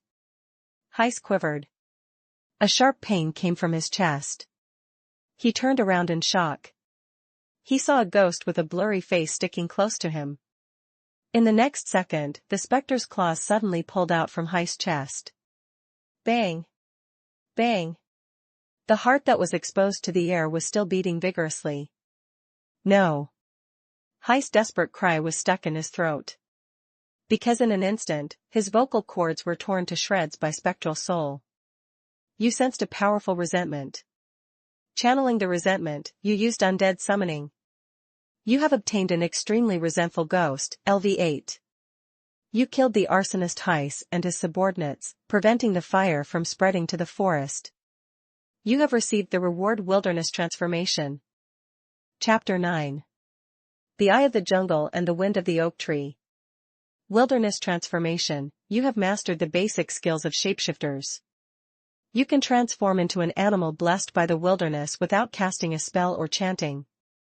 You can choose one of the following animals as your wilderness form: skunk, raven, duglon. Wasn't shapeshifting the unique skill of druids? Matthew was pleasantly surprised. This was most likely caused by the two gaming systems that were fighting against each other. In the end, Matthew chose the raven as his wilderness form. This was to make up for his shortcomings. All three animals were small beasts and did not occupy a high ecological position in the food chain, so their combat ability was very average. Skunks were more agile. In some more complicated mountains or forests, skunk transformation might help escape, but other than that, it had no other advantages. Matthew wouldn't go so far as to turn into a skunk and squeeze some musk for himself to sell. The duglon was a small dragon that looked like a hound. However, the dragon bloodline in these small animals was even thinner than that of the kobolds. Dragon's might and spells were naturally out of the question. Duglon had a certain storage ability, and there was a natural dimensional space in its abdomen. The size of the space was linked to Duglon's level. Newborn duglon dragon cubs had one-dimensional space, and each subsequent level would add one more dimensional space. Each dimensional space was about the size of a medium-sized pumpkin and could store many things. If he had to choose an animal companion, Matthew would choose the duglon without hesitation. But this was his own transformation. Turning himself into a mobile storage space would instead make Matthew lose his sense of security. Compared to the two animals, Raven's advantages were self-evident. It could fly. And it was very fast. It was worth it just to travel or escape, not to mention that the raven also had excellent reconnaissance abilities. The only weakness of this animal was its low HP. Raven only had 1 HP. If you were discovered by an enemy who had the ability to deal with the air, you would easily be knocked out. How can this be so perfect? Matthew was quite satisfied with his new ability. In his impression, many powerful mages would turn into ravens. This was a good sign. He looked at the mission pane. The reward for Wilderness Transformation came from Follow-up Mission 2, maintaining it is also very important. Other than the new ability, he also received 200 XP. The mission itself had not changed. This meant that this was a long-term and repetitive task, just like planting trees. As long as a threat appears and the defense succeeds, I can obtain a reward? Then, could I attract a threat myself? To farm the rewards? Matthew was just thinking about it. After all, he had no way of determining the system's judgment criteria. If he messed up, it would be a huge loss. In terms of personality, Matthew actually didn't like to fight and kill. He preferred to plant trees slowly and defend passively. It was enough to obtain stable happiness. Chirp, chirp. The oak tree fairies appeared. They surrounded Matthew and sang praises in a high-profile manner, praising his heroic feat of expelling the arsonists. Fairies hated skeleton soldiers. But they liked Matthew very much. This might be the effect of Matthew's extremely high affinity with nature. You have received the blessing of Fairy Princess Lulu. You have obtained a semi-permanent status, Eye of the Forest. You have obtained a semi-permanent status, Wind of the Oak Tree. Eye of the Jungle. When you are in the jungle, your vision will be greatly improved, and you will be able to see what is behind you. Wind of the Oak Tree. When you approach an oak tree, it will release the power of nature to heal your wounds and soothe your soul. Your mana recovery speed will also be greatly increased. When an oak tree fairy lives on the oak tree, the effect of the wind of the oak tree will be doubled. Fairy Princess? Matthew looked curiously into the fairies. In the end, he only saw a flickering shadow. Lulu was very shy. Matthew had only heard of her name from other fairies, but he had never seen her face. However, that night, Lulu took the initiative to show up and give Matthew a blessing. But Matthew still couldn't see her face clearly. Thank you. Matthew expressed his gratitude to the place where the white light disappeared. Eye of the Jungle and Wind of the Oak Tree were both very practical. The semi-permanent meant that as long as Fairy Princess Lulu was still alive, they would take effect. According to Matthew's deduction, Lulu should have just become a fairy princess. She was still very young. There was also a chance for her to become a more powerful and long-lived fairy queen as long as nothing happened to the oak forest. In a way, these two semi-permanent statuses were no different from permanent statuses. Matthew comforted the frightened fairies. Then, he walked down the hill. At the edge of the farm, the flames gradually died down. The skeleton soldiers dragged the bodies of the arsonist and his followers together. Peggy was wiping her bone blade. Not far away, a blue halo was floating in a daze. It was a ghost with a blank expression. Until Matthew walked over. Only then did the ghost's eyes gradually regain their luster. Matthew, you helped me. The spectral soul realized what had happened. Matthew raised his withered wooden staff, and a stream of negative energy surged into the ghost's body. The ghost's originally almost intangible spirit body regained a little luster. I'm sorry, Mr. Farmar, I couldn't come earlier. Matthew sighed softly. Farmar was the owner of this farm. He and his family should have died at the hands of those villains. Previously, Matthew had planned to chase after the arsonist. He felt an extremely powerful resentment in the direction of the farm. This resentment was actually growing stronger against the raging fire. It sensed Matthew's presence. So it begged him for a chance to take revenge. Matthew naturally wouldn't refuse. If such a powerful resentment were ignored, it would definitely give birth to a malicious ghost that would kill without blinking. He used the dead summoning to respond to the other party's plea. In the end, Farmar's spirit body was transformed into a powerful specter. Spectral soul's strength depended on his resentment. After his revenge was successful, Farmar's spirit body was greatly weakened. If there was no external interference, he was going to disappear soon. Yesterday was Anthony or Farmar's son's birthday. Our family went to town for half a day and bought a lot of things that children liked: desserts, candies, butter bread, and strawberries with frost sugar. When I went out this morning, I felt that the omen was bad. My old dog, Hunter, kept barking, but I found him noisy, So I locked him in the warehouse. I should have known that Hunter wouldn't bark for no reason. He's very intelligent. The group of people rushed in. They kidnapped Lena and Anthony and killed the others. I only had a pitchfork in my hand, and the other men were defenseless. We relied on the warehouse to resist for a while. I couldn't even buy them enough time to escape into the cellar. Damn it. Farmar rambled on. Matthew listened in silence. This was a very responsible middle-aged man. Almost all he talked about were his family, his brothers, and the farm laborers. His face was full of longing for life. However, even with Matthew injecting negative energy into him, his life as a ghost was about to come to an end. Unless... Do you want to continue existing in this form? I can help you.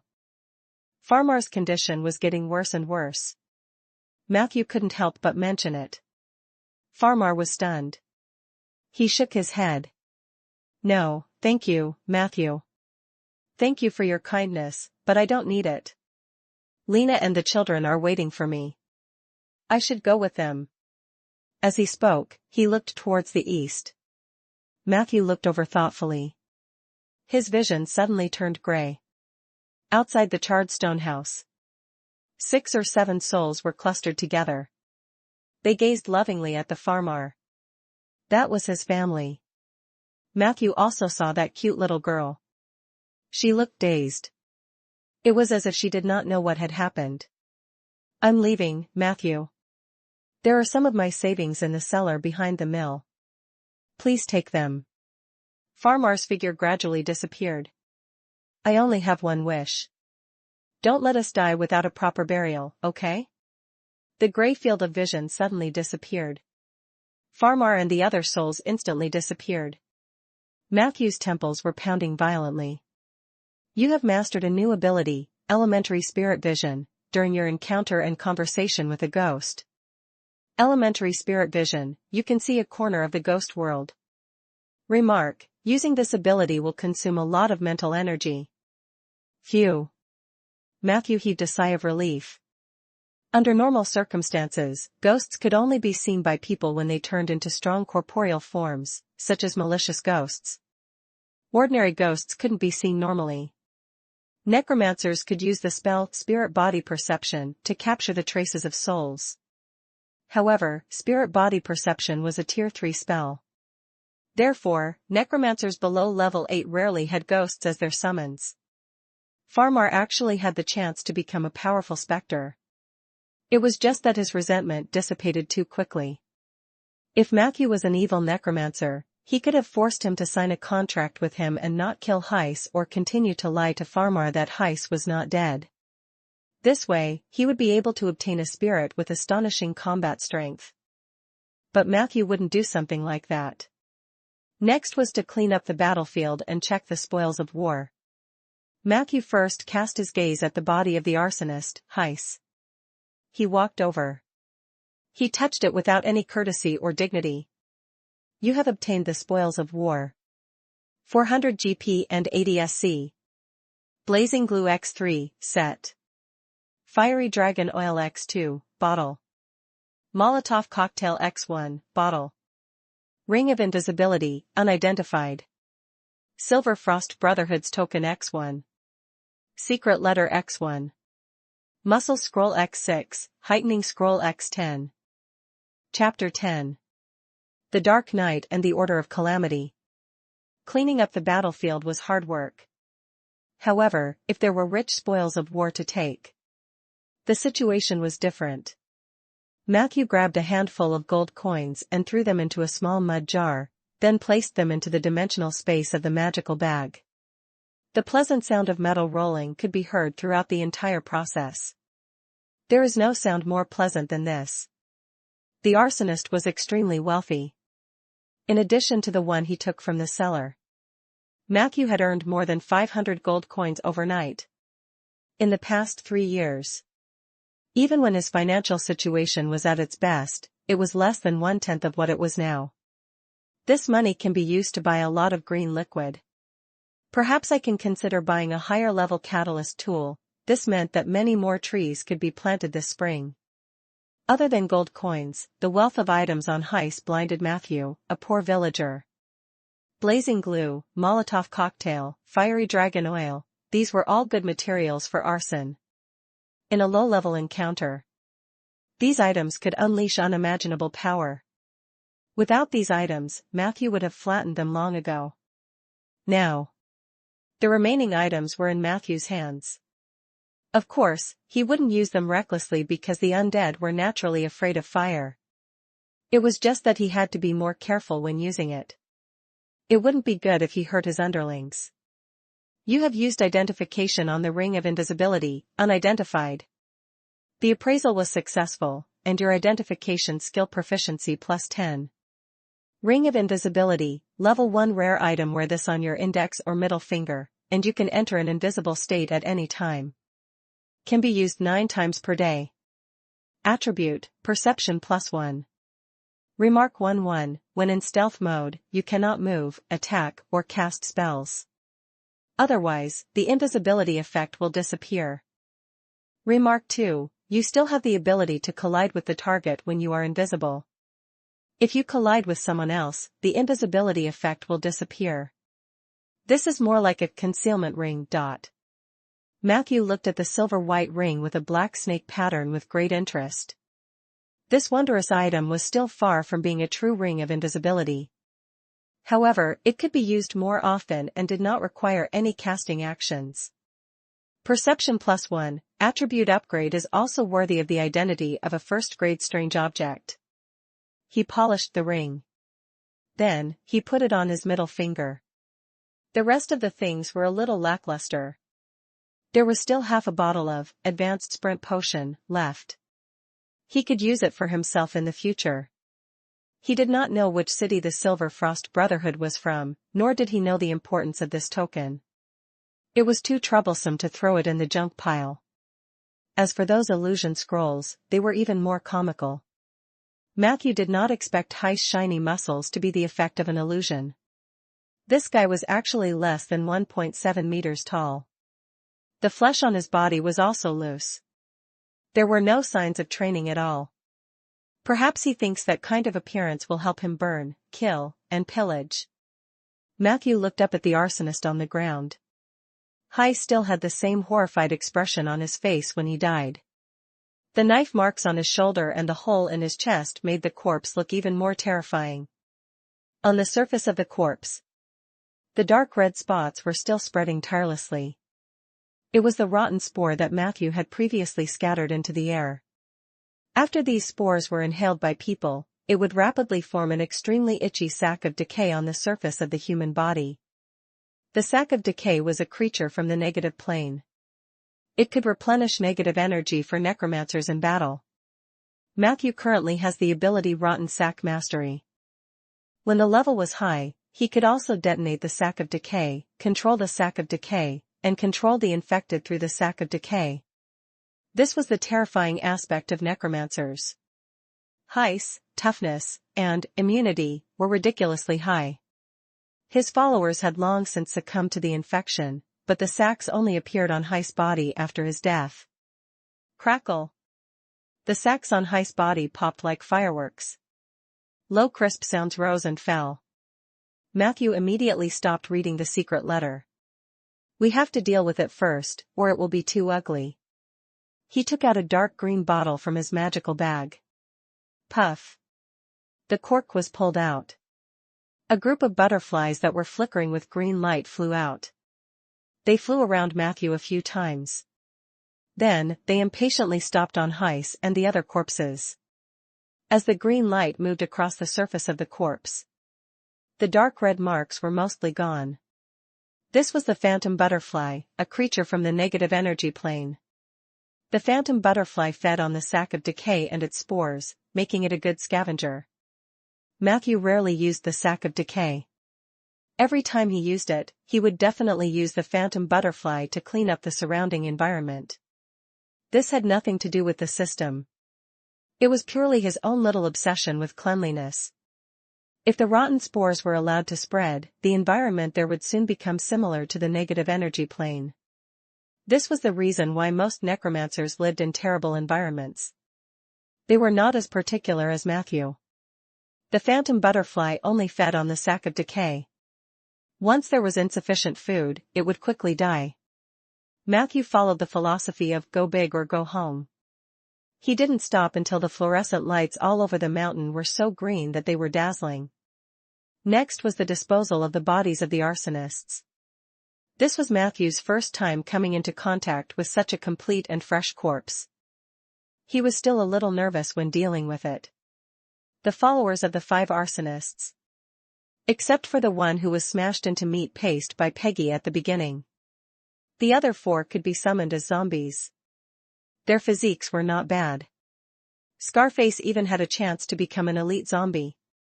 Matthew used corpse oil and secret water of negative plane to simply embalm their bodies. After that, he ordered the skeleton soldiers to drag the others into his secret cave. Zombies were far more powerful than skeletons. Correspondingly, the process of summoning zombies was much more troublesome than summoning skeletons.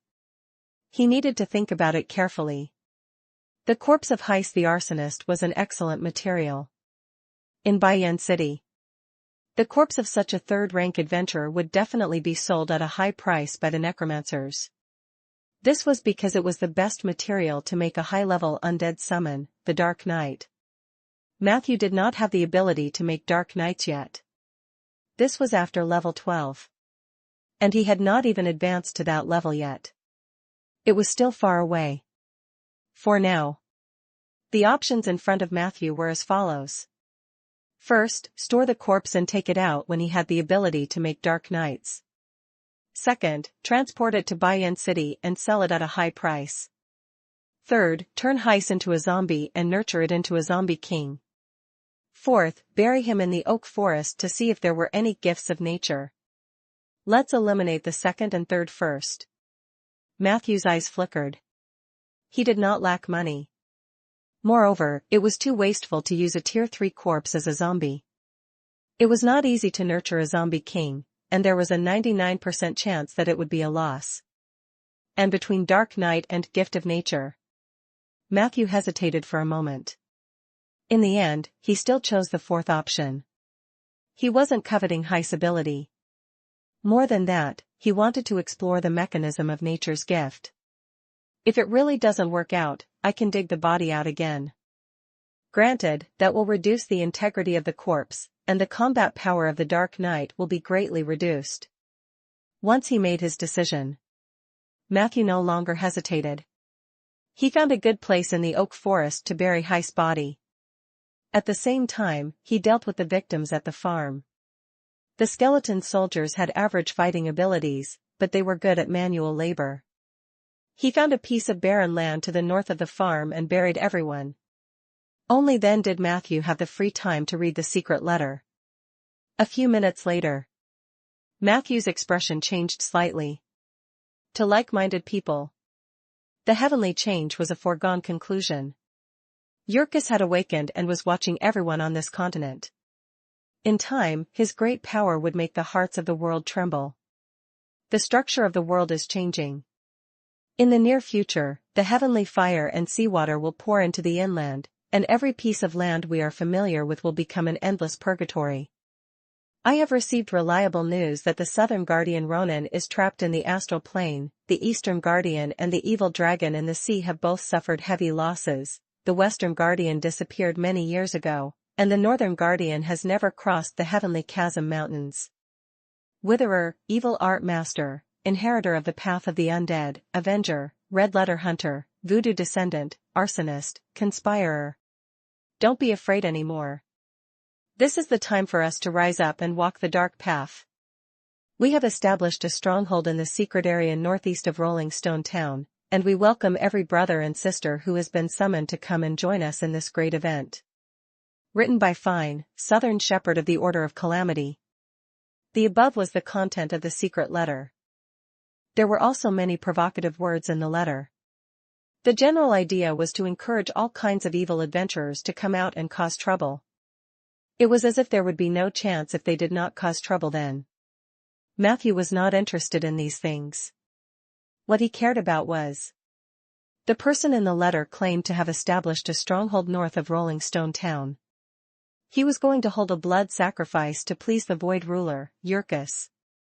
And after this blood sacrifice, he would obtain supreme power and could easily flatten Rolling Stone Town.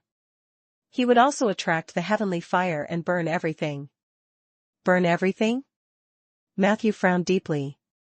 This heretic cult believer called Fine was more or less reckless. The truth was clear. Bloody robes in the karst cave.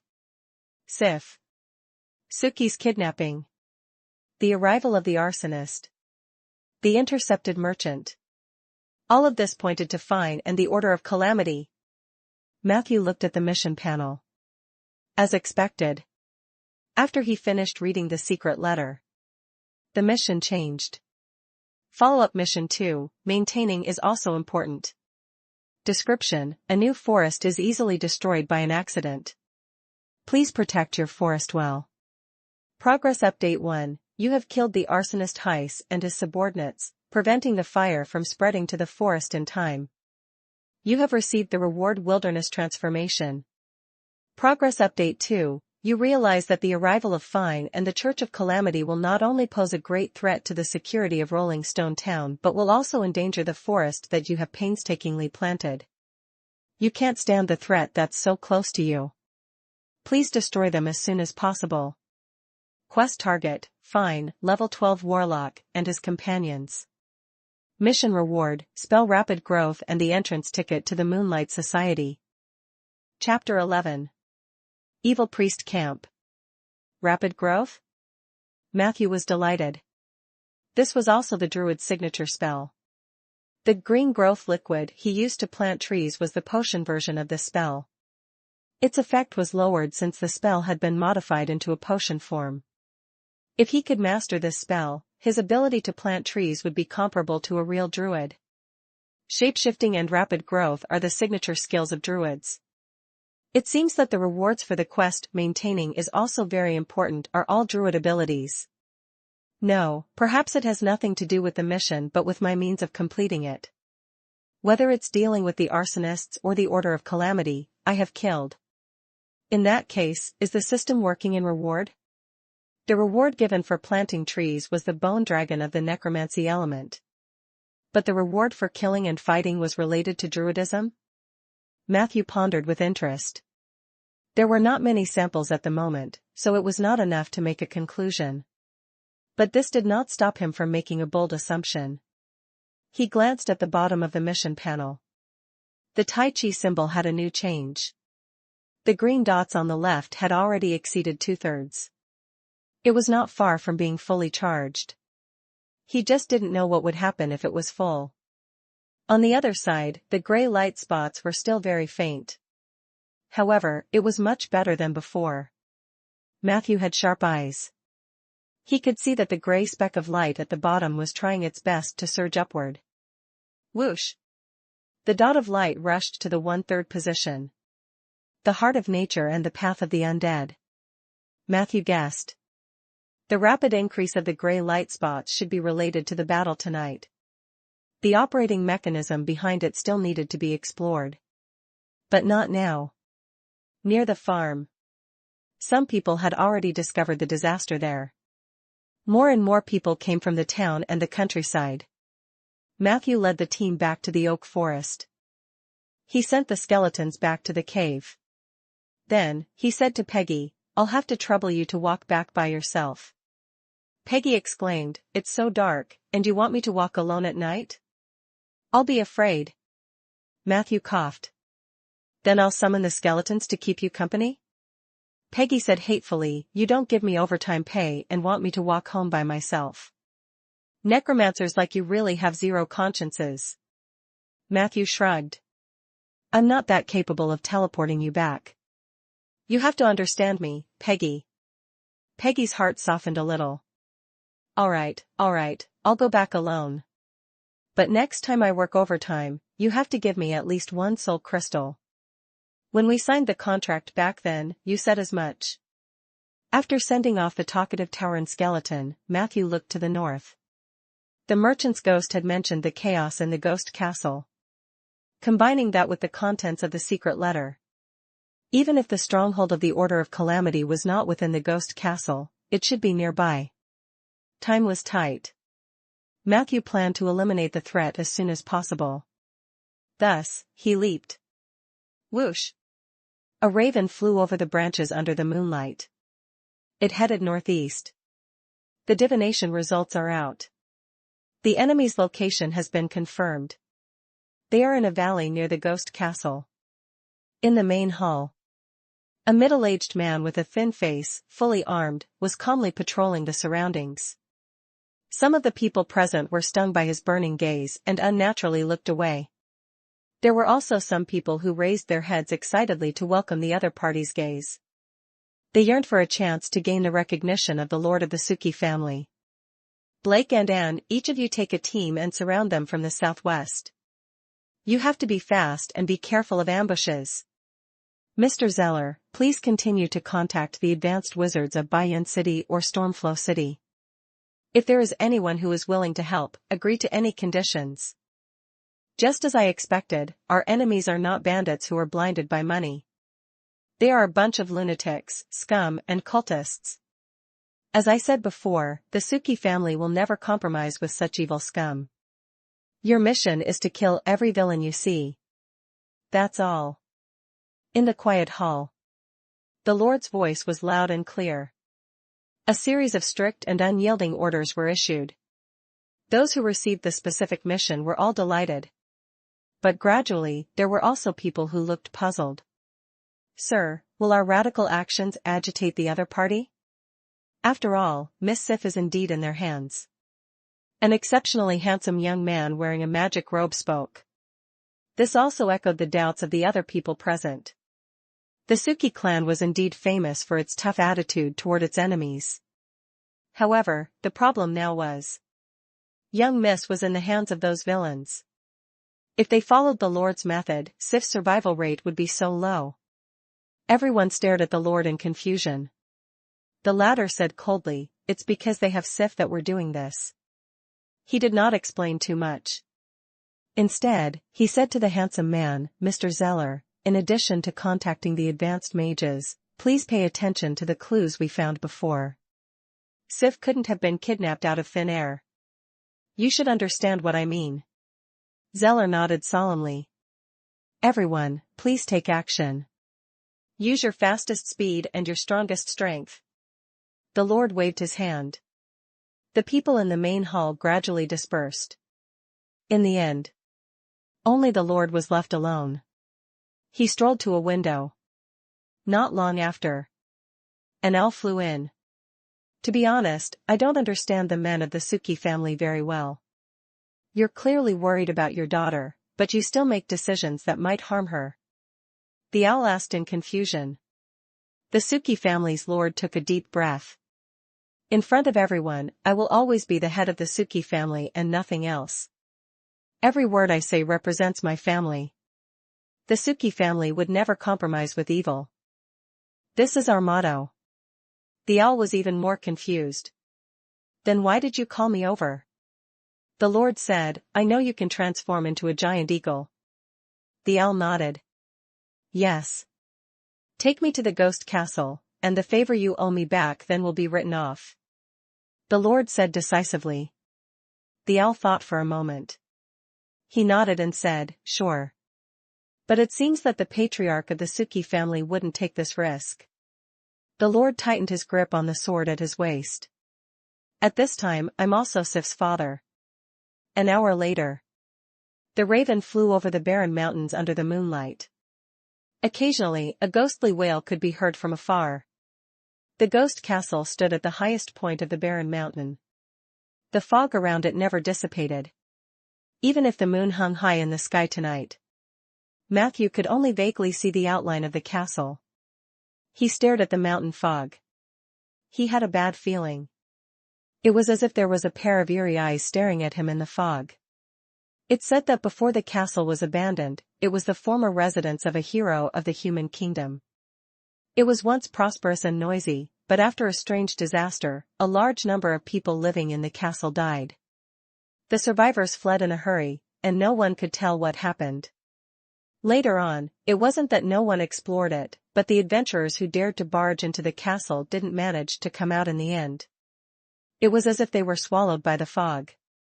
The last time someone explored the castle, it was a famous necromancer in Bayan City. He got the news from somewhere and publicly declared that the secret to immortality was hidden in the castle. He insisted on entering it. The necromancer was no exception. When he was exploring the castle, he had a fierce battle with a group of demons from the lower world, the old Anababas, outside the gate. Therefore, the castle was also called the Anababas Castle. He recalled the conversation he had with Blake. Matthew suddenly felt a chill run down his spine. His perception told him this castle was not something that he could explore at his current level. Fortunately, his destination tonight wasn't Ghost Castle. He avoided the strange fog. The raven leaned to the west. After a while, in the middle of the mountain range ahead of them, there were sporadic sparks of fire. It was a dangerous valley. There were guards at the entrance of the valley. However, the guards' attitude seemed to be more relaxed. Matthew naturally lowered his altitude. He glanced at the mission panel. Mission progress has been updated. You have discovered the evil priest's camp. Matthew didn't rush in. The mission target was an evil priest. This class usually had an extremely high perception. A sudden appearance of a raven could easily alert the enemy. He flew a circle around the valley entrance and skillfully stopped in the bushes beside the mountain path. There was a battle here. Perhaps even more than one. The mountain path was filled with corpses. There were humans. There were also smaller humanoid creatures. It was a lizard monster. Matthew made a judgment based on his knowledge. The wilderness is so convenient. For a necromancer, an ownerless corpse is a gift from nature. He decisively transformed back into his human form and began to summon skeletons. The incantation and Matthew's magic power injected a mysterious color into the messy pile of corpses under the moonlight. One by one, the skeletons stood up from the blood. Their condition was very ordinary. The soul fire in their brains was sometimes bright and sometimes dark, and the bones on their bodies were in a mess. Some of them were even a mixture of lizard monsters and humans, looking very strange and terrifying. This was the lowest level cannon fodder skeleton. They were nothing compared to the elites Matthew had hidden in the cellar. But it was enough to scare the layman. The magic wave of the undead summoning spell quickly attracted the attention of the camp. A fat man who was more than 2 meters tall moved over, surrounded by a group of minions. He was wearing heavy armor. Behind him, 2 teams of people were holding a huge battle axe and a mace for him. "Hey! Necromancer? What are you doing?" Fatty looked at Matthew with fear. Matthew was still summoning skeletons. "Don't you have eyes? I'm giving these souls a new life." Fatty said angrily, "They are my people. Even if they die, they are still my corpses." Matthew said arrogantly, "Not anymore." Bang! Fatty stomped his feet in anger. The already loose mountain path began to shake. "Do you want to be my enemy?" Matthew looked at him with a faint smile. "Your body's grease can be used to refine a lot of corpse oil, but I won't consider making you my slave because your bones must have been worn out in order to support your body when you are alive. Kill him." Fatty was about to make a move. A dignified voice suddenly came from the camp, "Enough." Fatty was so angry that his entire body was trembling. "Fine, let me kill him. How dare he mock my figure? No one dares to do that."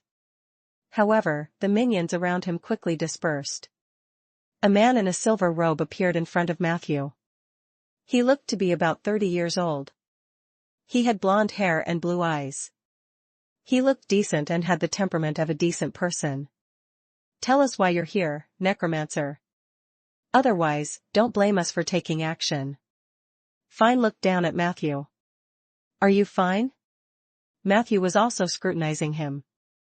"I killed an arsonist and found this. I'm interested in the business you mentioned, so I came here." He threw the secret letter over. Fine glanced at the letter. He suddenly laughed. You killed my friend and still dare to come looking for me? His originally dignified and upright face also became a little demonic because of this smile. If you would call that trash your friend, then I would be very disappointed, Matthew said rudely. Fine laughed. He used to be, but not anymore. You killed him, so you replaced him to become a part of our cause. Come in first, my friend. As long as you're interested in the great cause of the Order of Calamity, we'll definitely get along well. Chapter 12.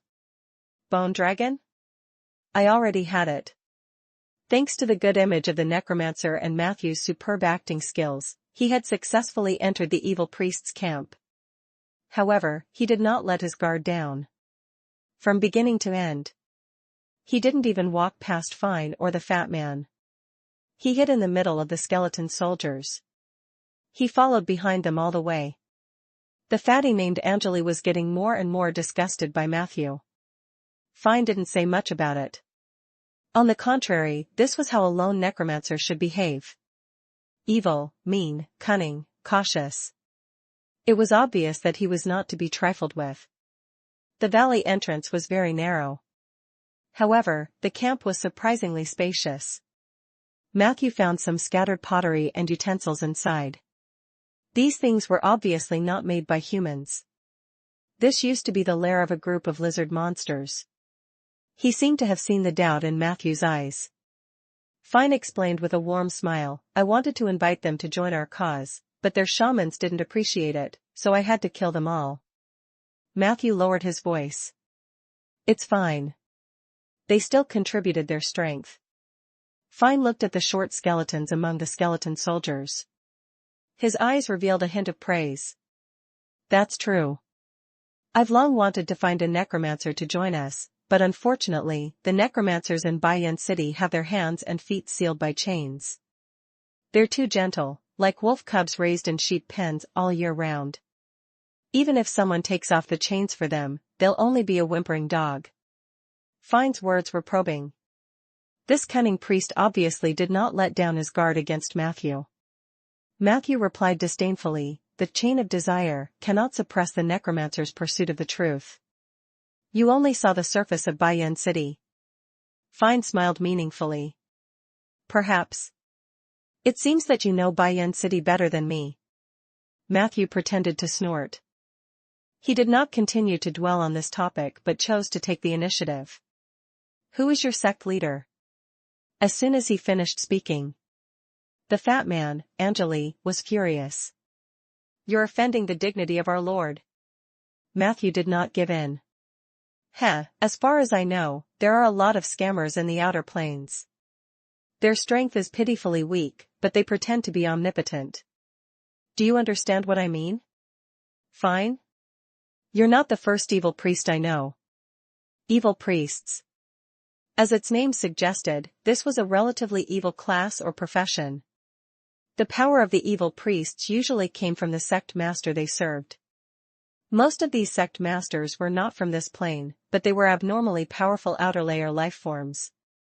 They could be fairies from the arcane wilderness, great evil spirits from the lower planes, creations of dusk whose bodies were buried in the astral plane, or divine sins sealed under the bridge of all life. The strength of an evil priest depended on how much power their sect master could project into the plane and how much the sect master cared for the former. Usually, the sect masters would not let their disciples be too weak. However, there were some exceptions. It was just as Matthew had said. The quality of the creatures in the outer plane was mixed, and it was inevitable that there would be a few people who were mixed in. Some evil priests were deceived by the outer layer creatures and did not gain much power, but they paid a huge price. Such examples were not rare. You do have some knowledge. Fine was still not angry. He chuckled and said, It's not convenient for me to tell you the name of my Lord for the time being, but as long as you join my church, you will have the answer to everything you want to know. Inconvenient to reveal? Then he could eliminate the void ruler Yurkus mentioned in the secret letter. Sometimes, evil priests did not do things to please their sect master. Instead, they would try to please the people their sect master wanted to please. This means that the sect master behind him won't be too high in status. Matthew thought quickly. He still maintained his sharp and mean attitude on the outside. He looked around. Your church?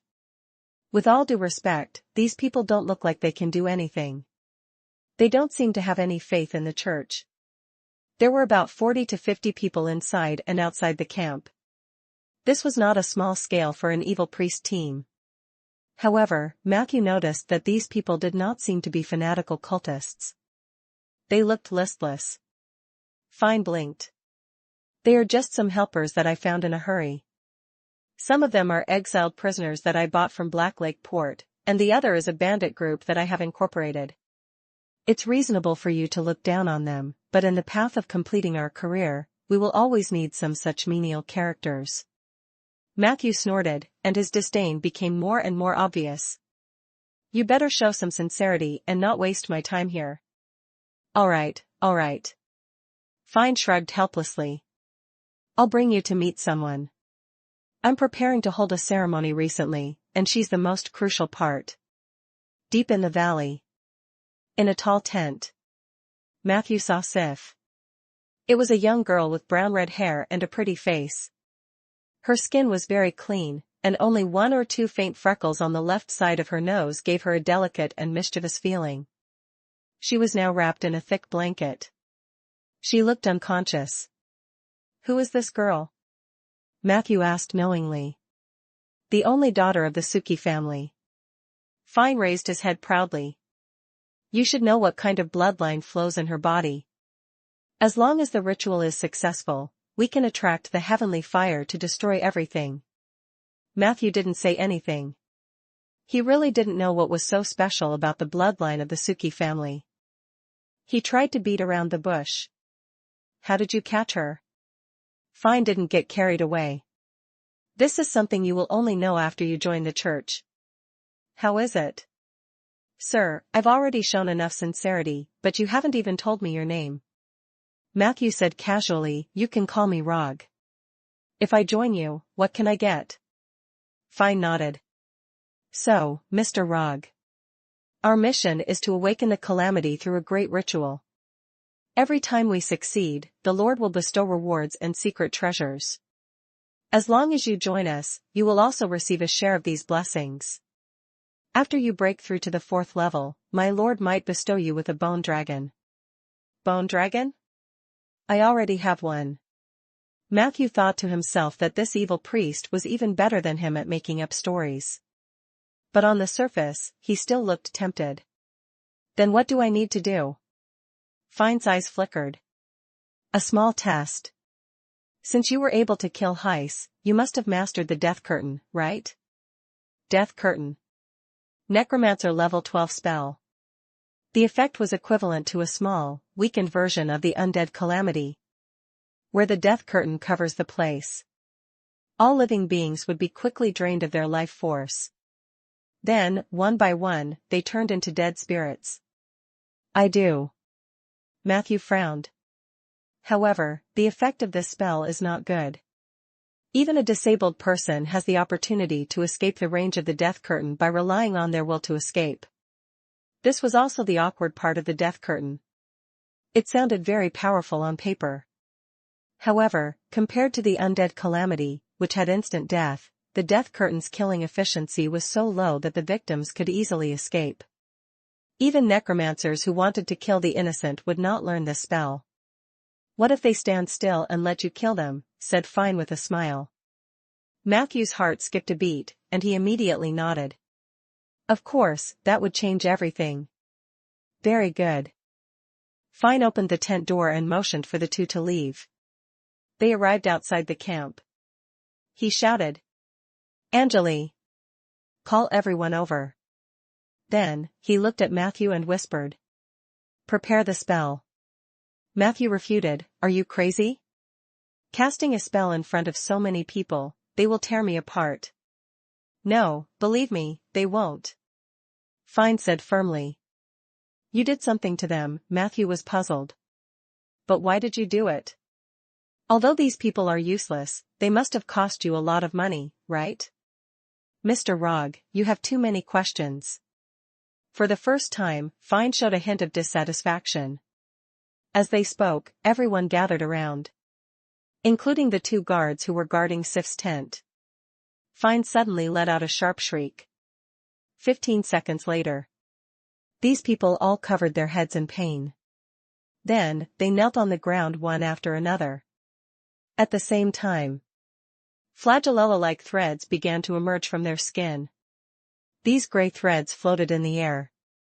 It emitted a strong evil aura. Insight, the priest Fine used curse. Let's begin, Mr. Rog. Fine gave Matthew an unfriendly look.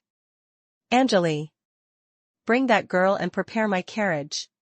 He called out again. Matthew looked around. He noticed that other than the big tent where Sif was imprisoned, there were many other small tents in the valley. These small tents were not used for living. There seems to be something hidden inside. Insight, you have sensed a strong curse aura. This is part of a curse creation. Curse creation. Death curtain. Matthew was enlightened. He wanted to create a batch of true evil spirits here. Evil spirit was different from the undead that was purely filled with negative energy. Evil spirits that were layered with the elements of the curse were even more terrifying and evil. Are you guys leaving? Matthew took out his staff and looked at Fine. Yes. Before you came, I received a secret message that the Suki family reacted faster than I expected. Unfortunately, I have to postpone the ceremony and abandon this stronghold. Fine explained coldly, their people are on their way here, and I naturally have to prepare some surprises for them. If you don't make a move, then these curse creations will only add a little trouble to the underlings. However, if we could create a real evil spirit in the material world, not only would the spirit be able to make the Suki family suffer a huge loss, you might even be able to please his lord. Mr. Rog, out of politeness and respect, I've already told you everything that I shouldn't have said. Now, please don't disappoint me. As he spoke, his right hand gripped the sword. His left hand was holding a spellbook with an evil wolf head engraved on it. I understand. Matthew smiled lightly and raised his withered wooden staff. A low incantation sounded. Fine retreated to what he thought was a safe distance. He looked at Matthew warily. Until that moment, a strong sense of danger surged into his heart. I forgot to tell you that although I am a necromancer, I am actually a good person. Matthew smiled. In addition, I already have a bone dragon. As soon as he finished speaking, the soundless roar took away all the sounds in the valley. In the distorted air, a gigantic creature covered in bones descended from the sky. Fine and Angeli tried to escape. Unfortunately, they could not do it. A domineering aura spread out like a stone thrown into a compound. Your summoned creature has used the ability Draconic Prestige. Evil priest Fine and evil warrior Angeli were stunned, weakened, and scared. Duration, 12 seconds. Chapter 13. 3 legendary elements. A level 15 bone dragon could cause immense damage to most enemies. The main reason was the draconic might that it had mastered. The draconic might of the bone dragon was considered relatively weak among the dragon race. However, one had to consider the power of its summoner too. It was easy to produce unexpected effects. Except for a portion of warriors who had refined their strength and a small number of monsters, most people could only be reduced to lambs waiting to be slaughtered in the face of the draconic might. Evil priests were no exception. Puff. Filey's body smashed into the fat man's body. The latter's body, which had been transformed by evil techniques, was tougher than most humans. However, compared to the bone dragon that descended from the sky, he could only melt like a slightly larger piece of tofu. On the other side, Matthew also took out the crossbow he had hidden in his bag.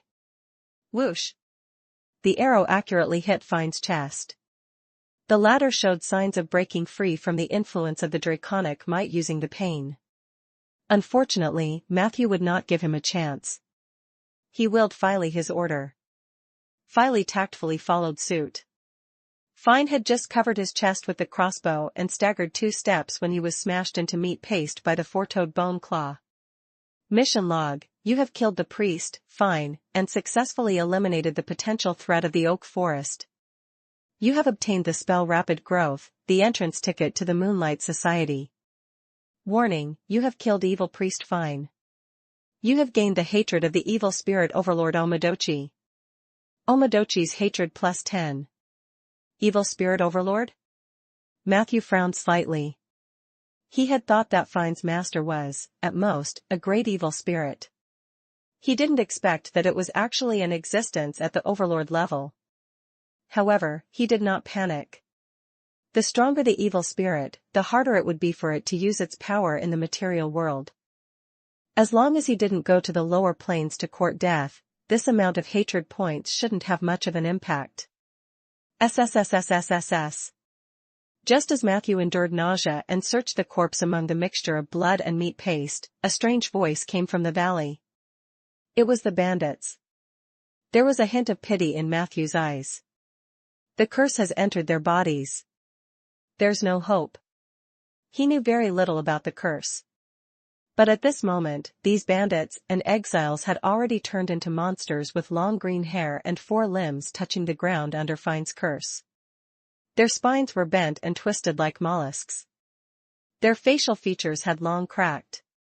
Under the green flagella were countless fine flesh seams and purplish-red blood tumors. Hiss hiss hiss. They began to attack each other unconsciously. These curse creations were not true evil spirits. After losing their creator, Fine, they were only left with their most primitive instincts. They tore each other's bodies apart. Very quickly. The valley was filled with an intense stench. Kill them all. Matthew ordered decisively. Filey did not hesitate. It whizzed over like a bulldozer. Just 1 round trip. The number of curse creations in the valley had decreased by half. As expected of the strongest summoned creature. My 3 years of planting trees were not in vain. Matthew nodded in satisfaction. He swept through the valley. After confirming that there was nothing missing. Only then did he walk into the big tent.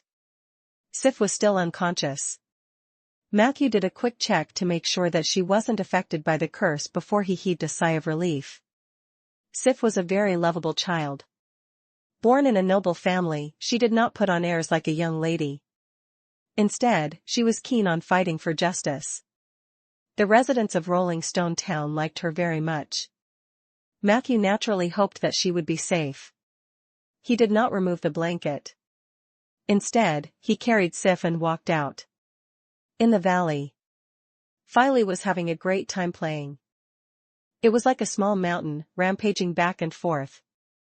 Most of the curse creations had been killed by it. Only a few at the edge were still running around like headless flies. Matthew could tell that Filey was deliberately keeping these crafty creatures to play with. He was just about to remind Filey to stop playing. However, at this moment, an intense warning suddenly shot through his heart. Matthew was shocked. He had no idea when it started. The mist that had been lingering at the top of the barren mountain slowly pressed down.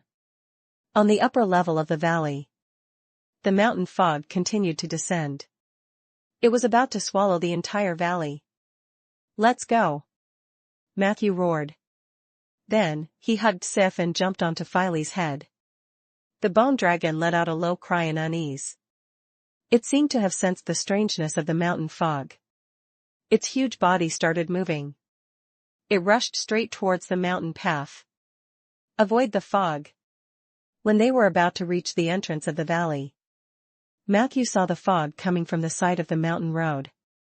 What was even more terrifying was, in the fog, he saw a silhouette with disheveled hair. Hurry up and leave. Matthew's heart was beating very fast. However, the other side was a cliff. Can you fly? The mountain fog was about to engulf them. Matthew asked anxiously. Filey did not reply. It spread its featherless and fleshless wings. Then, it leaped toward the cliff. Whoosh! The strong wind mercilessly pierced through the bone wings on both sides. Filey's heavy body sank down violently. Matthew hugged Sif tightly with one hand. His other hand grabbed onto Filey's bones tightly. Woo! Filey let out a hurried wail. Its body fell faster and faster. They were about to land at the foot of the mountain. At this critical moment, the bone dragon's soul fire suddenly emitted a burst of stimulating light. The faint wail faded away in an instant. In the next second, Filey's body seemed to have become many times lighter. Its falling posture was suddenly adjusted to a gliding posture. Due to being forced to jump off a cliff, your summoned creature, Filey, has awakened its potential and mastered the dragon language spell, Advanced Feather Fall. Good job. Matthew patted the skeletal dragon's head hard. Then, he turned around to take a look, still in shock. The mountain fog had already shrouded the valley entrance. However, it finally stopped decreasing. That damned evil priest didn't tell the truth. He must know something about the mountain fog around the ghost castle. No wonder he tried to run away. Matthew broke out in a cold sweat. Fortunately, Fine did not expect that Matthew only took a second to destroy them. If I was delayed for another 1 or 2 minutes. Matthew didn't dare to think further. This world was too terrifying. The first time he took the initiative to go out on an adventure, he almost suffered a big loss. As expected, it was safer to plant trees at home. He slowly came to his senses. Matthew looked down at the vast land under the moonlight. The darkness in all directions receded like the tide. The chilly night wind blew against his face. This feeling was not bad. Matthew straightened his back. Let's go home. Filey also let out a low cry. Then, it whistled down the mountain. At the foot of the mountain, the Suki family lord was bidding farewell to the giant eagle. I'm sorry, but I can only send you here. The giant eagle said in a deep voice, my intuition tells me that there is a terrifying evil growing on this mountain. I can't just sit by and do nothing.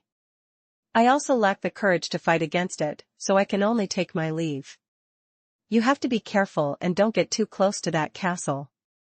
The Suki family lord nodded. I understand. The location that he divined is in the valley on the west side, which is quite a distance from the ghost castle. The giant eagle folded its wings. So, you deliberately made a big fuss to confuse the insider? The lord laughed silently. Of course. To be able to take Sif away from Zeller's eyes, there must be someone on our side working for the enemy. The giant eagle sighed, the human world is indeed complicated. I hope your courage and wisdom will lead to a good outcome. The lord patted the back of the giant eagle. Then, he pulled out a silver greatsword. Those bugs who only dare to hide in the corner and scheme may have forgotten that I, Rikar Suki, was also a warrior who had fought alone in purgatory. I swore 17 years ago that no one could take Sif away from me. I will never let that happen again. As he spoke, he raised his sword and strode up the mountain. However, he had only taken a few steps when a huge shadow came crashing down from the sky. Whoosh!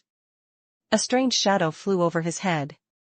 Rhaegar was so shocked by draconic might that he could not move. Bang!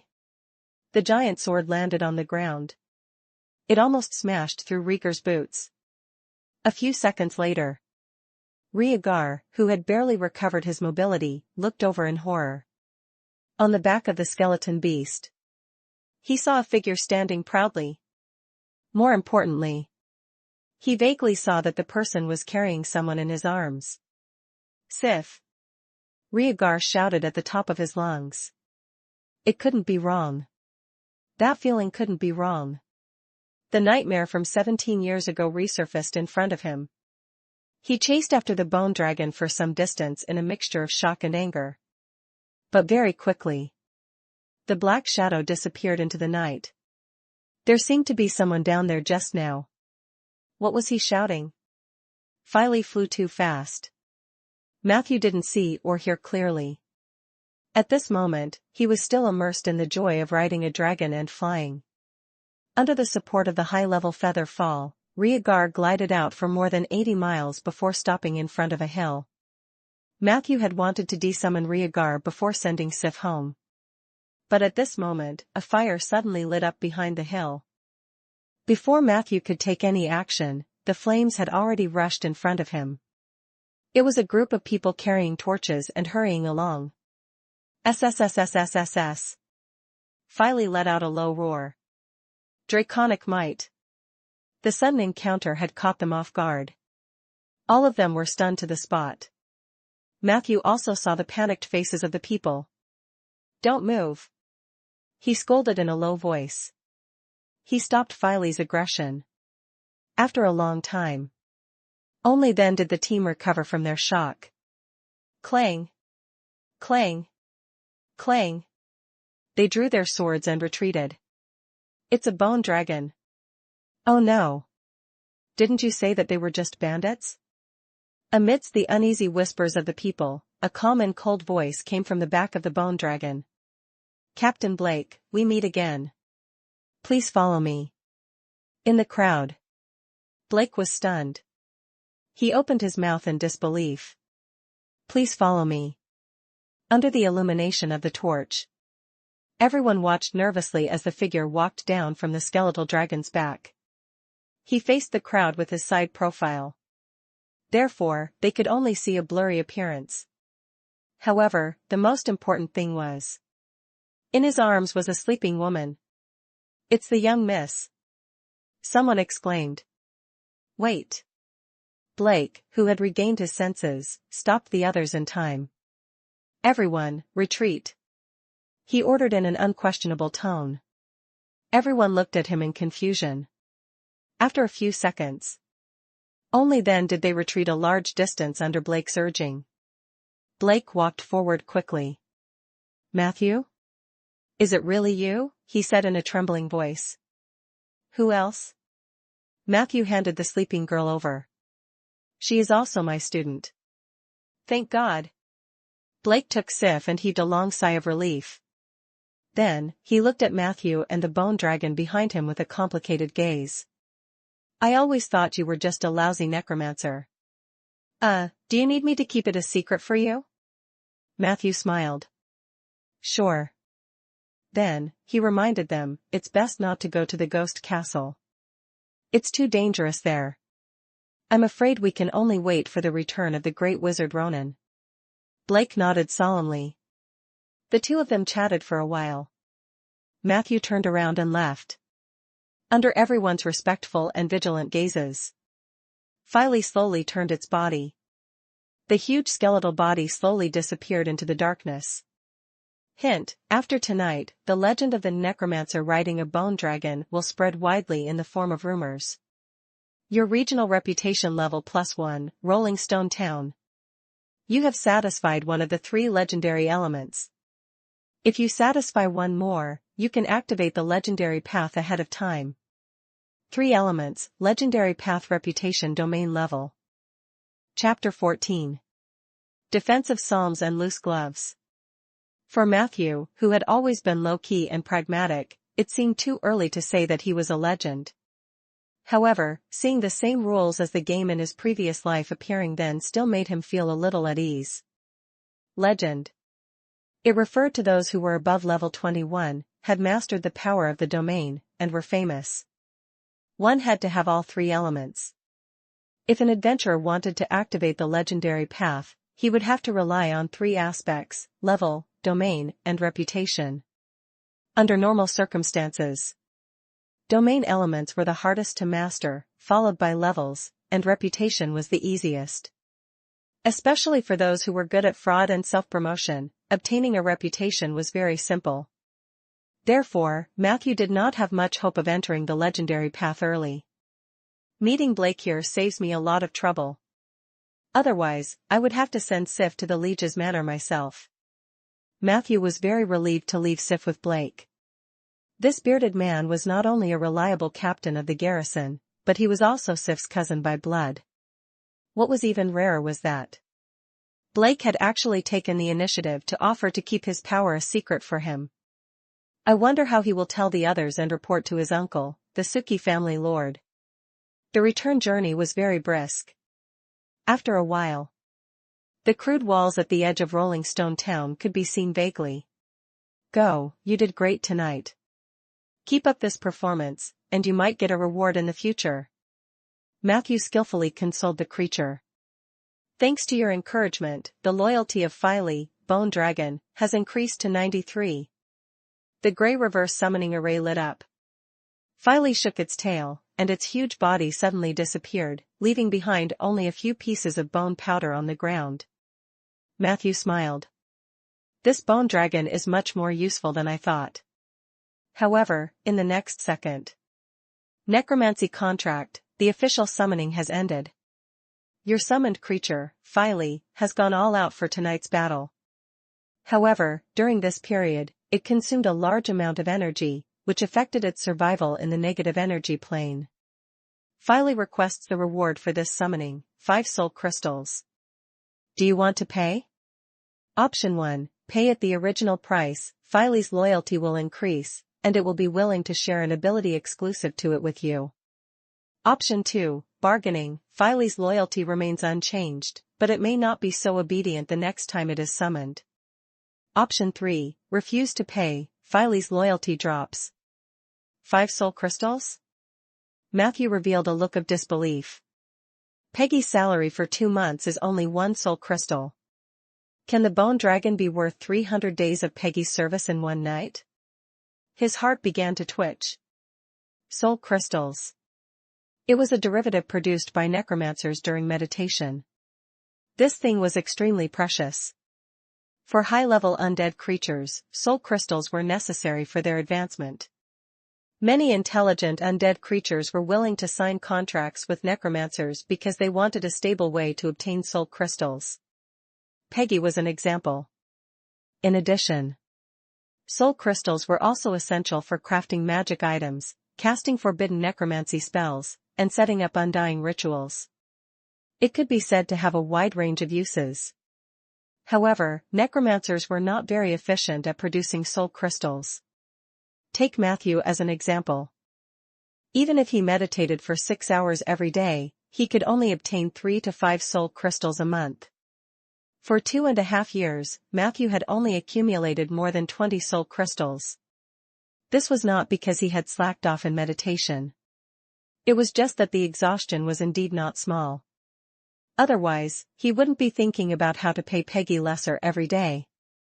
I didn't expect to meet a cute scammer. Matthew shook his head in his heart. This bone dragon could no longer be summoned in the future. He couldn't afford it. He hesitated. Matthew still chose to pay the original price. There was no other way. Filey was now his trump card. Loyalty was hard to come by, and he was not willing to lose a lot for a little. Undead contract, you have paid 5 soul crystals. Filey is extremely grateful. His loyalty towards you has increased to 96. Filey has shared its ability, Blind Sense. Blind Sense, weakened. You can perceive your surroundings without using your normal sight, hearing, smell, and other visual organs.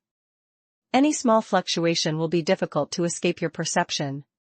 You can use this ability to detect invisible units and hidden creatures, except spirits. Range, 30 feet. This ability was surprisingly good. It was perfect for detecting invisible units. Matthew's heartache was slightly alleviated. I'll just treat it as buying an ability with the 5 soul crystals. Later in the night. At home. Matthew, who had taken a short break, perked up again and began to take out the spoils of war from his magical bag.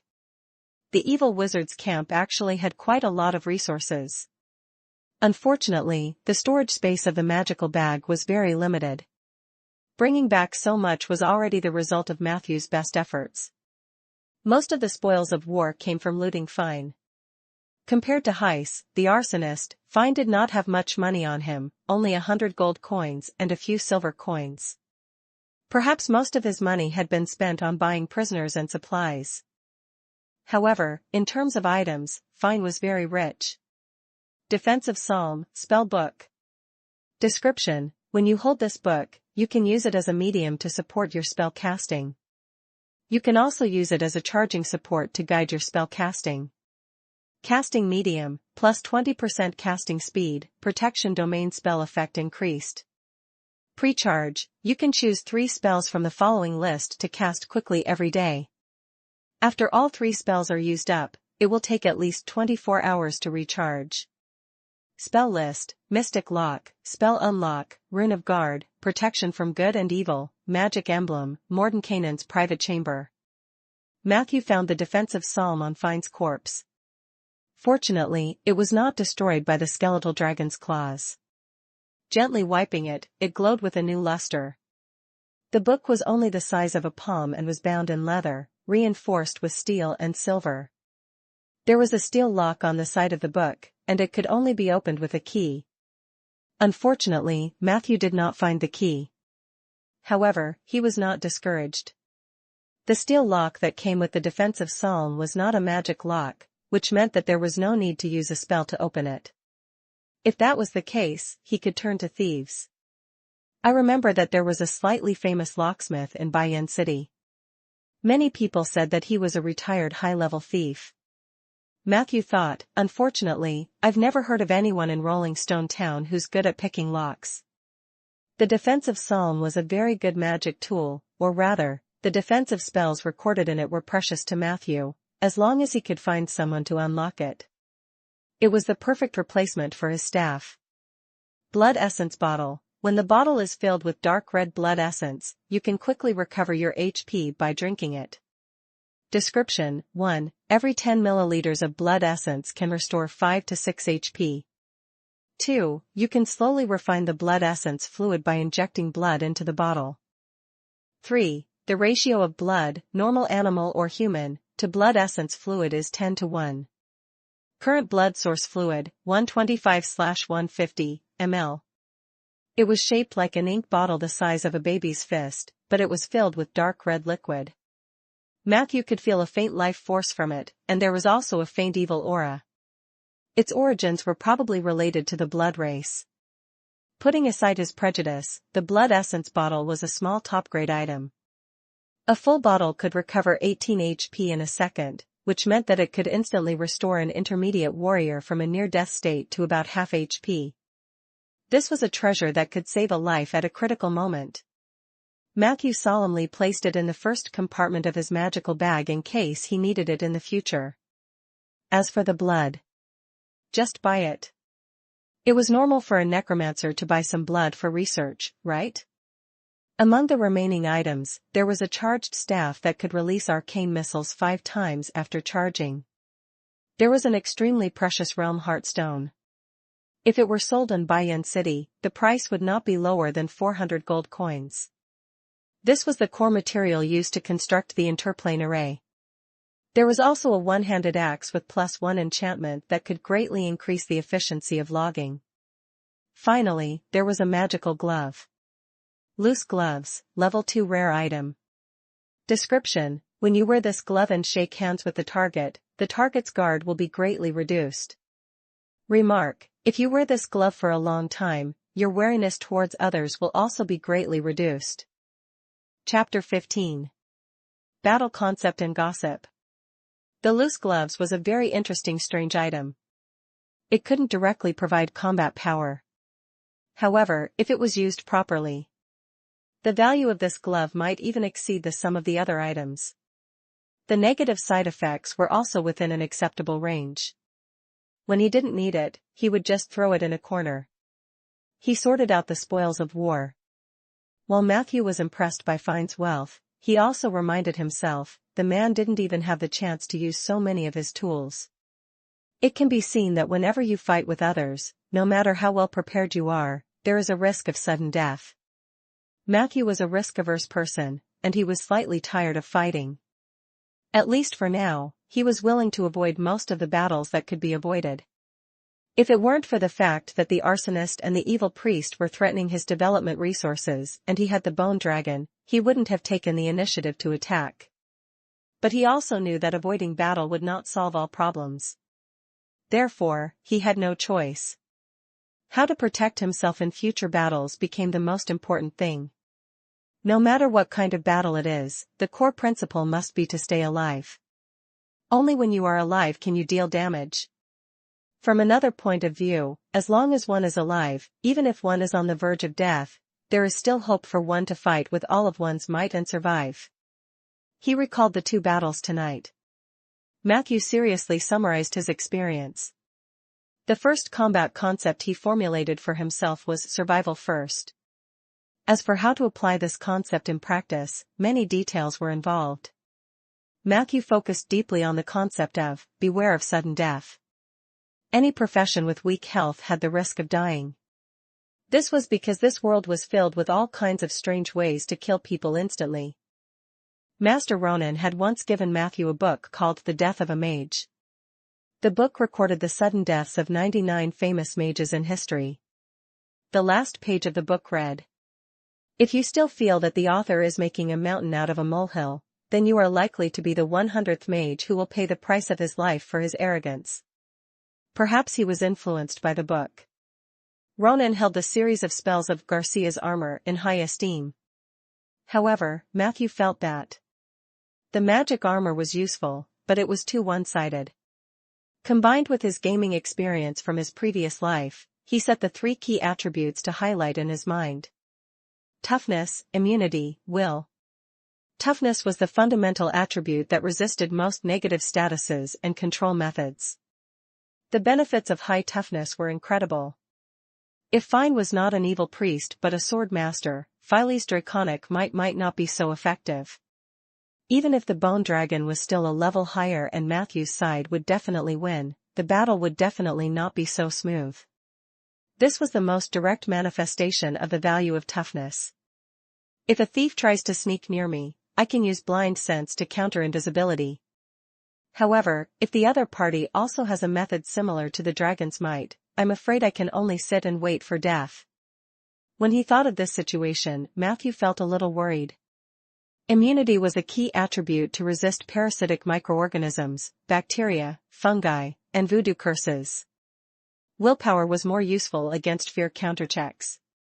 According to Matthew's current growth pattern, he did not have to worry too much about his willpower for the time being. The Necromancer's meditation would naturally increase his willpower slowly. Immunity was too unpopular, and he was usually the one who used abilities like Rotten Spore to trick others. As long as he was careful, he would not fail miserably.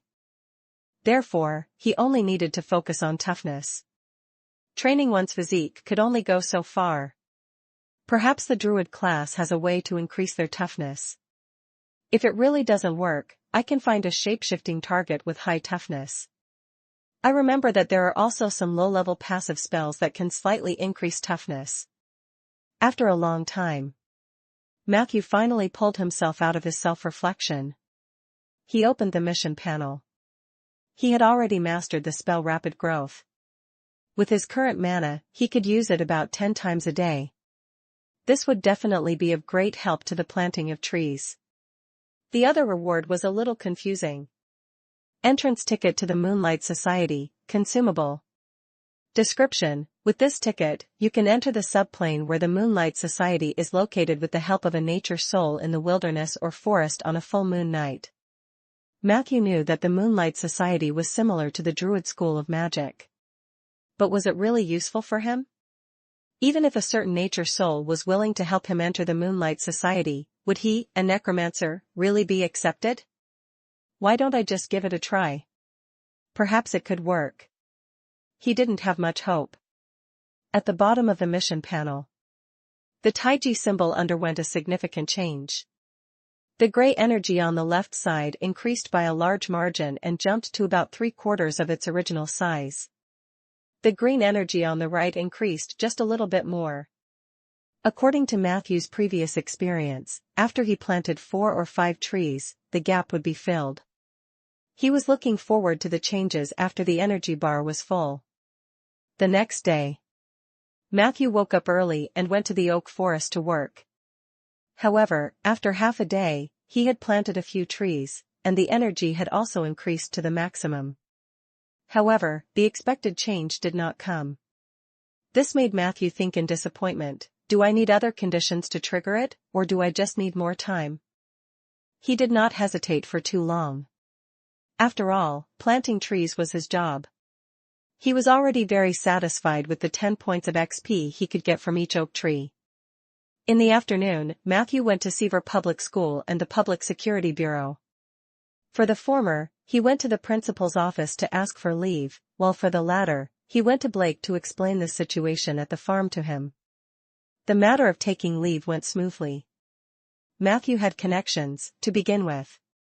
Not only did the principal agree quickly, but he also asked him about his well-being. As for Blake, at least from the reactions of the others, he had done a good job of keeping it a secret. The people from the Public Security Bureau greeted Matthew as usual. It seemed that they did not associate Matthew with the Necromancer from last night. The two of them communicated closely in the morgue for a long time. You don't know how chaotic the situation was yesterday. I tried my best to appease my team members and sent someone to inform the other team that they could return to the city. In the end, as soon as I arrived at the town, I was told that the Lord had disappeared. It's very likely that he went to find the kidnappers alone. At that time, all of us were stunned. I hurriedly handed Sif over to the people from the Liege's mansion and prepared to lead the team to the ghost castle again. After walking for a few miles, the feudal lord actually returned by himself. Later on, I found out that Mr. Zeller had a way to contact the Lord.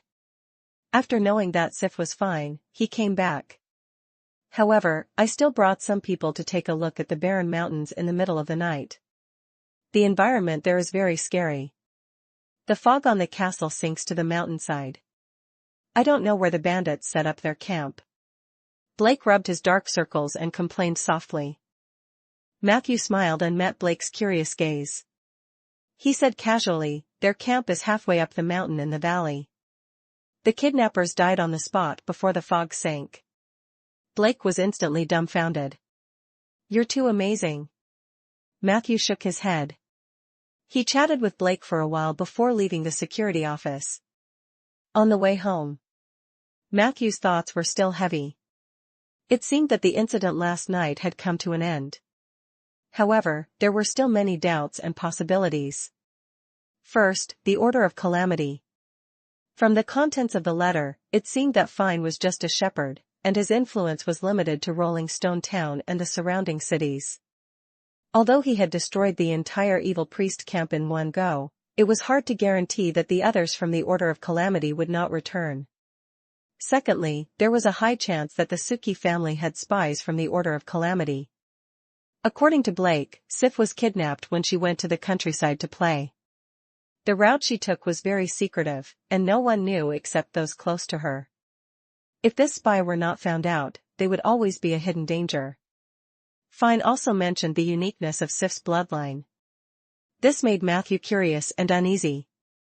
Third, Fine had mentioned in the letter that the Archmage Ronan was trapped in the astral world. At first, Matthew didn't care. He thought it was nonsense. However, he had just heard from Blake that Ronan had not appeared for more than a year.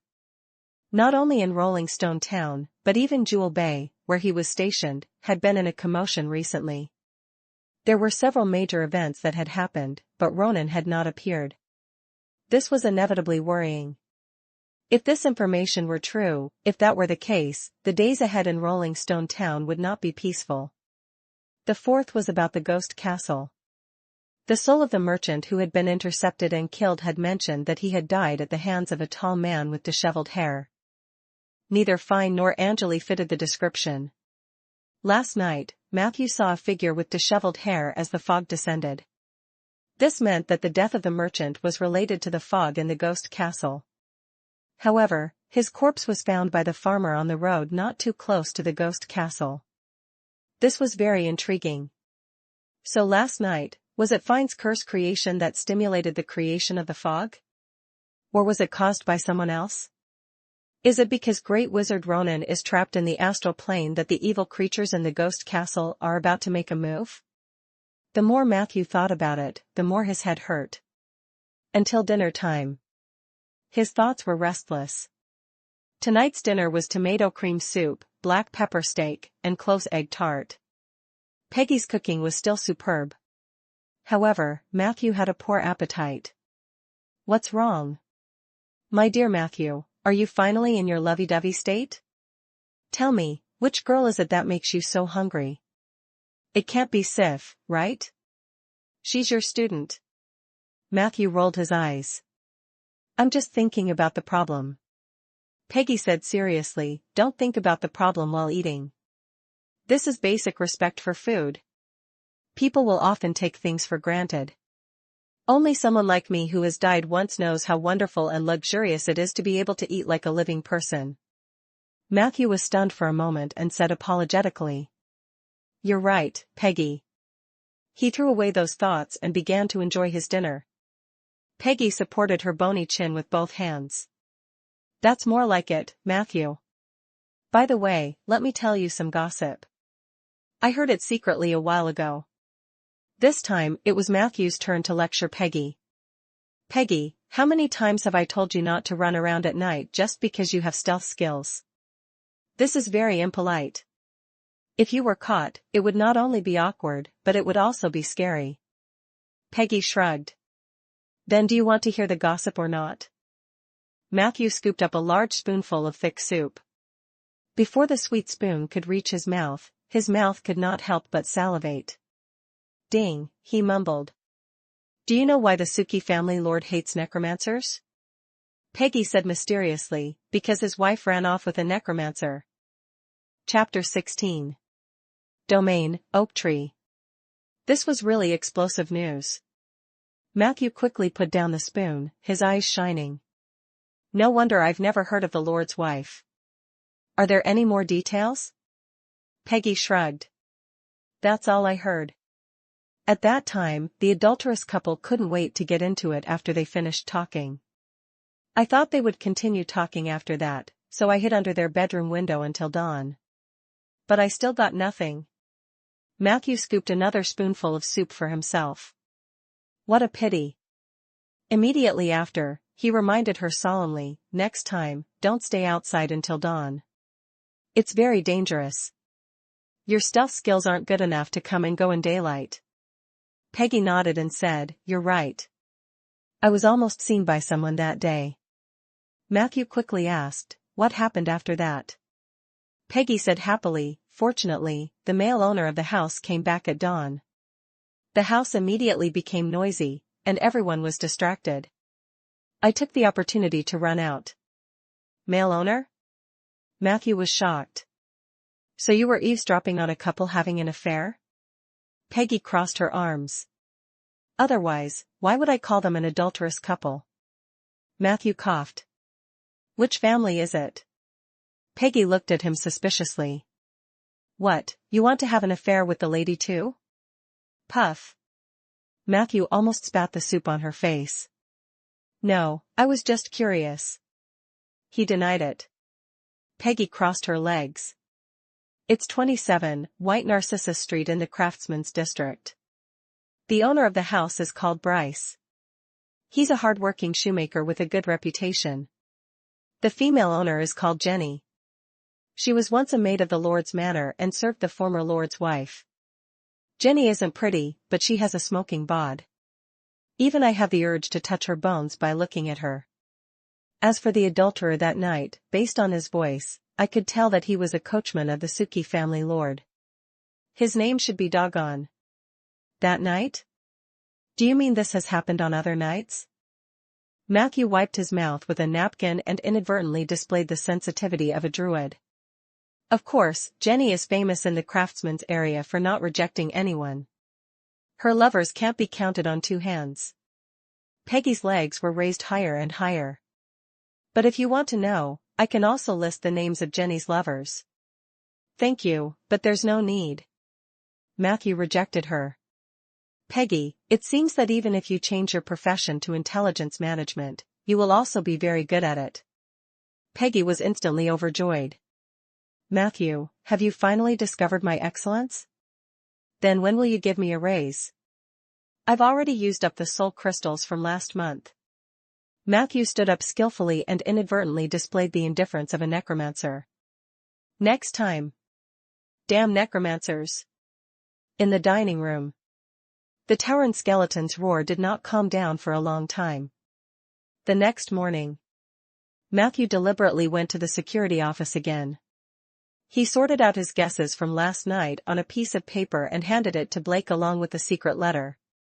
The latter's expression became much more solemn after reading it. When they left the security office, Matthew noticed that a few members of the garrison team were yawning as if they had just returned from a patrol. In the past, the security office had almost no night shifts. It seems that the Lord has strengthened the security around the town. I wonder if the roads, trading stations, and sentry posts at the border have received the same level of attention. Matthew did not think too much about it. He had only done what he could. He would leave the rest to the Suki family lord. At noon, the breeze was warm. Matthew stood on the hillside on the southwest side of the oak forest to choose the site for his next work. Master Ronan's land had been completely covered by the oak forest. If Matthew wanted to expand the planting area, he would have to step into other people's land. He looked into the distance. The map of the surroundings of the oak forest appeared in his mind. To the southwest was Rolling Stone Town, which did not have much room for expansion. In the southeast, there were some farms of various sizes. Most of the crops in Rolling Stone Town grew here. Most of the land here had been bought by the farmers, so there was not much space for oak trees to grow. To the northeast was a barren land without an owner, but there was the scar of the dead obstructing it.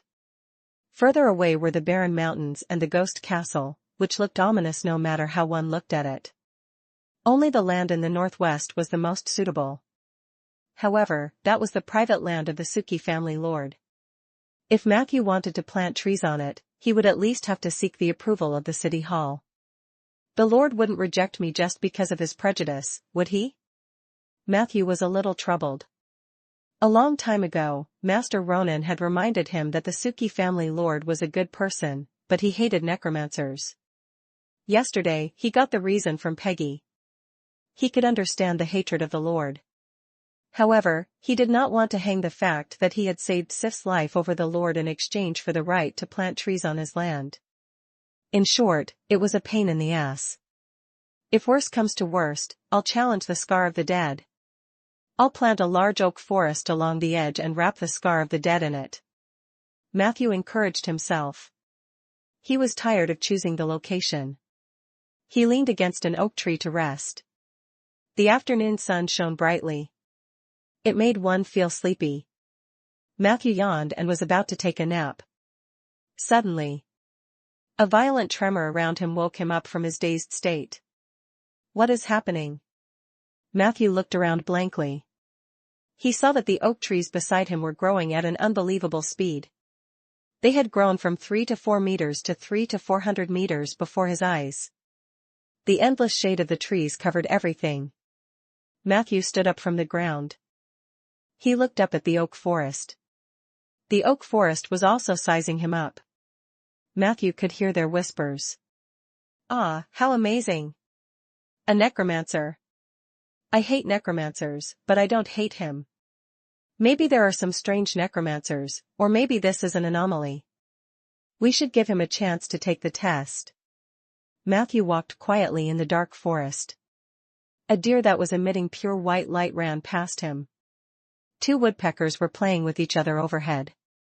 A frog wearing a gentleman's hat greeted him by the pond he passed by. In the end, he came to a waterfall in the depths of the forest. The waterfall went down 10,000 feet. A large number of green light spots flowed up the waterfall. This light spot. Matthew's heart skipped a beat. In the next moment, an eagle-faced man appeared beside him. The latter said in a low voice, "You are not qualified to explore this place yet." After saying this, the scene around Matthew seemed to be rewinding. Whoosh!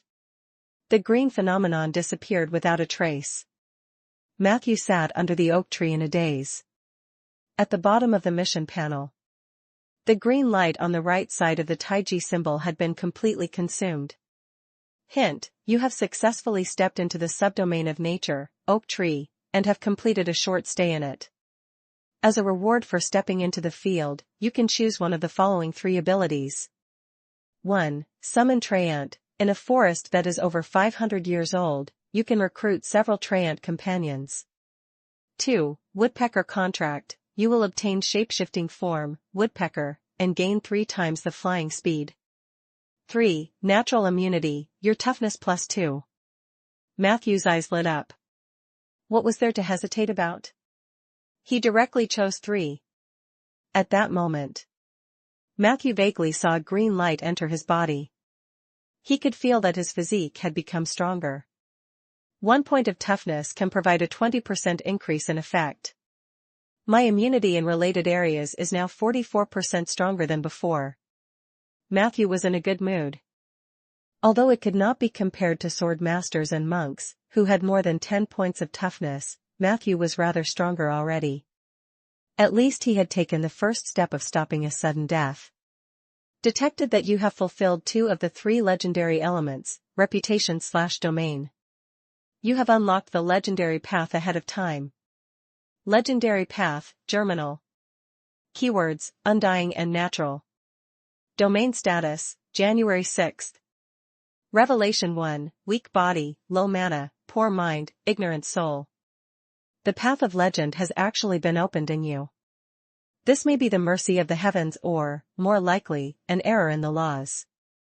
You should not have extravagant hopes. Returning to the mediocre path is your only way to save yourself. Revelation 2, life and death, destruction and rebirth don't always seem to conflict.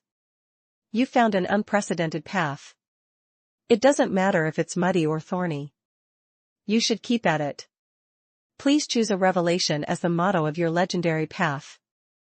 Different revelations mean different legendary paths and different follow-up rewards. Matthew immediately took down Revelation 2. Next. As long as he could continue to explore this path, he would carve out his own legend. After he mastered some legendary abilities, his power would also be stronger than an ordinary necromancer. At this point, Matthew finally understood the meaning of the Tai Chi symbol. It was the embodiment of Matthew's legendary path. The general direction had been decided. His path was marked by the 2 keywords, undying and natural. If the green lights will open the oak domain when full, what about the gray lights? Matthew was looking forward to it. However, at this time, another piece of news flashed before his eyes. You have completed the enlightenment of the oak tree's domain. Current situation of the realm is your first entry to the domain. You have received a permanent status, longevity. Description, your lifespan plus 100 years. You have obtained a temporary status, no pain, no gain. Description, during the duration of the status, you will receive 1 strengthening experience point for every oak tree you plant. Every 10 experience points can be used to strengthen your summoned skeleton soldier once. Duration limit, 30 days. Chapter 17. Late Night Visitor. Is this the power of the heart of nature? Matthew was overjoyed. A short lifespan had always been the greatest pain for humans in their search for the truth. Many wizards would do anything to extend their lifespan. Liches were one of the products of humans' pursuit of immortality. However, if he could extend his lifespan naturally, who would be willing to turn themselves into a cold lich? Matthew had a premonition. As he continued to explore the domain of the oak tree, there was still a lot of room for him to extend his lifespan.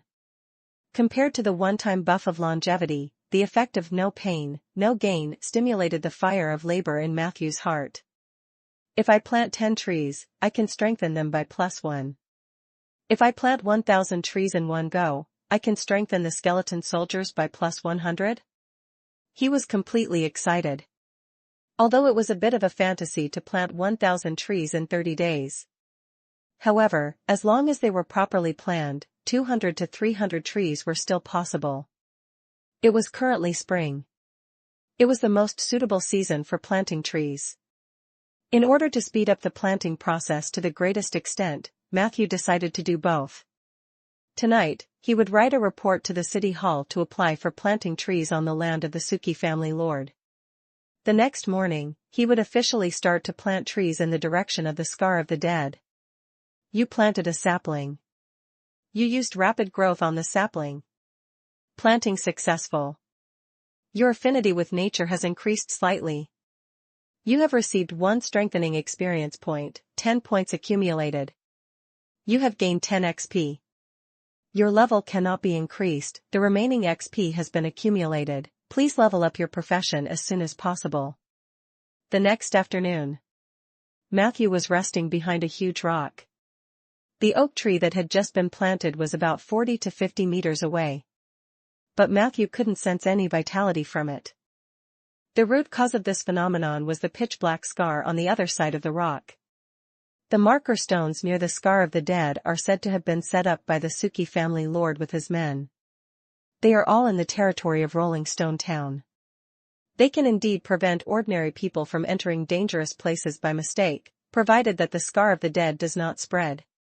Matthew wiped his sweat, his eyes very serious. He had been in Rolling Stone Town for less than 3 years, and the Scar of the Dead had spread visibly. 3 years ago, the edge of the Scar of the Dead was more than 10 meters away from the marker stone. And now, the two were almost touching. It was not hard to imagine what the situation would be like in a few years. This was also the reason why he planted the new oak tree further away. He had to leave enough buffer for the Scar of the Dead to spread in the next few years. How tiring. Today's tree planting goal had been achieved. However, it was not easy to reclaim land near the Scar of the Dead.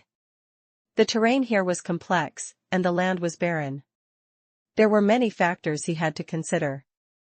The only consolation was that the Gold Digger Basin had a rich underground water system. As long as the oak tree took root, it would not die of thirst. The trees planted today are a little too sparse.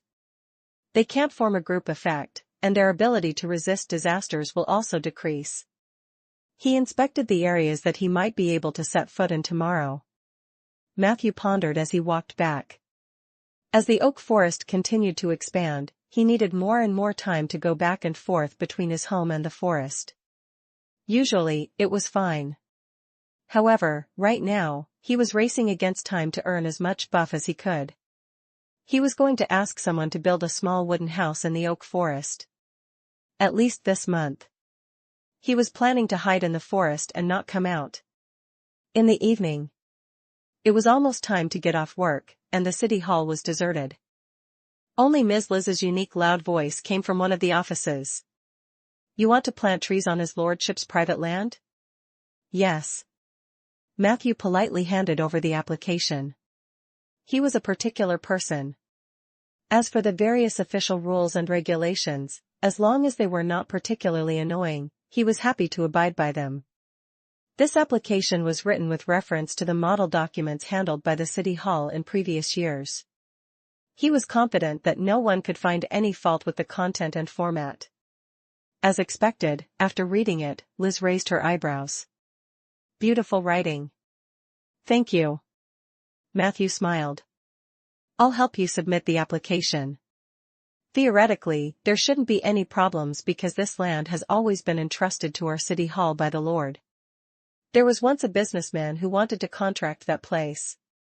He wanted to build a small mine there, but his proposal was ultimately rejected by us. At that time, there were already enough mines around Rolling Stone Town. You weren't here at the time. There was thick smoke everywhere. Liz continued, but guess what? The mines were gone overnight. The bosses of the mines lost all their money, and the businessman even came to thank us. I remember he gave Mr. Ormond 2 boxes of cider but only 1 for me. Matthew listened quietly. He had heard a lot about the mines in Rolling Stone Town. In many versions of the legend, those mines disappeared overnight. Some people said that the Lord of Rolling Stone Town had offended the Ur-Elves, but Matthew knew that Ur-Elves did not exist at all. Some said that this was a curse from purgatory and that Rolling Stone Town, which had lost its mines, would become poor. But in fact, Rolling Stone Town did not decline because of this.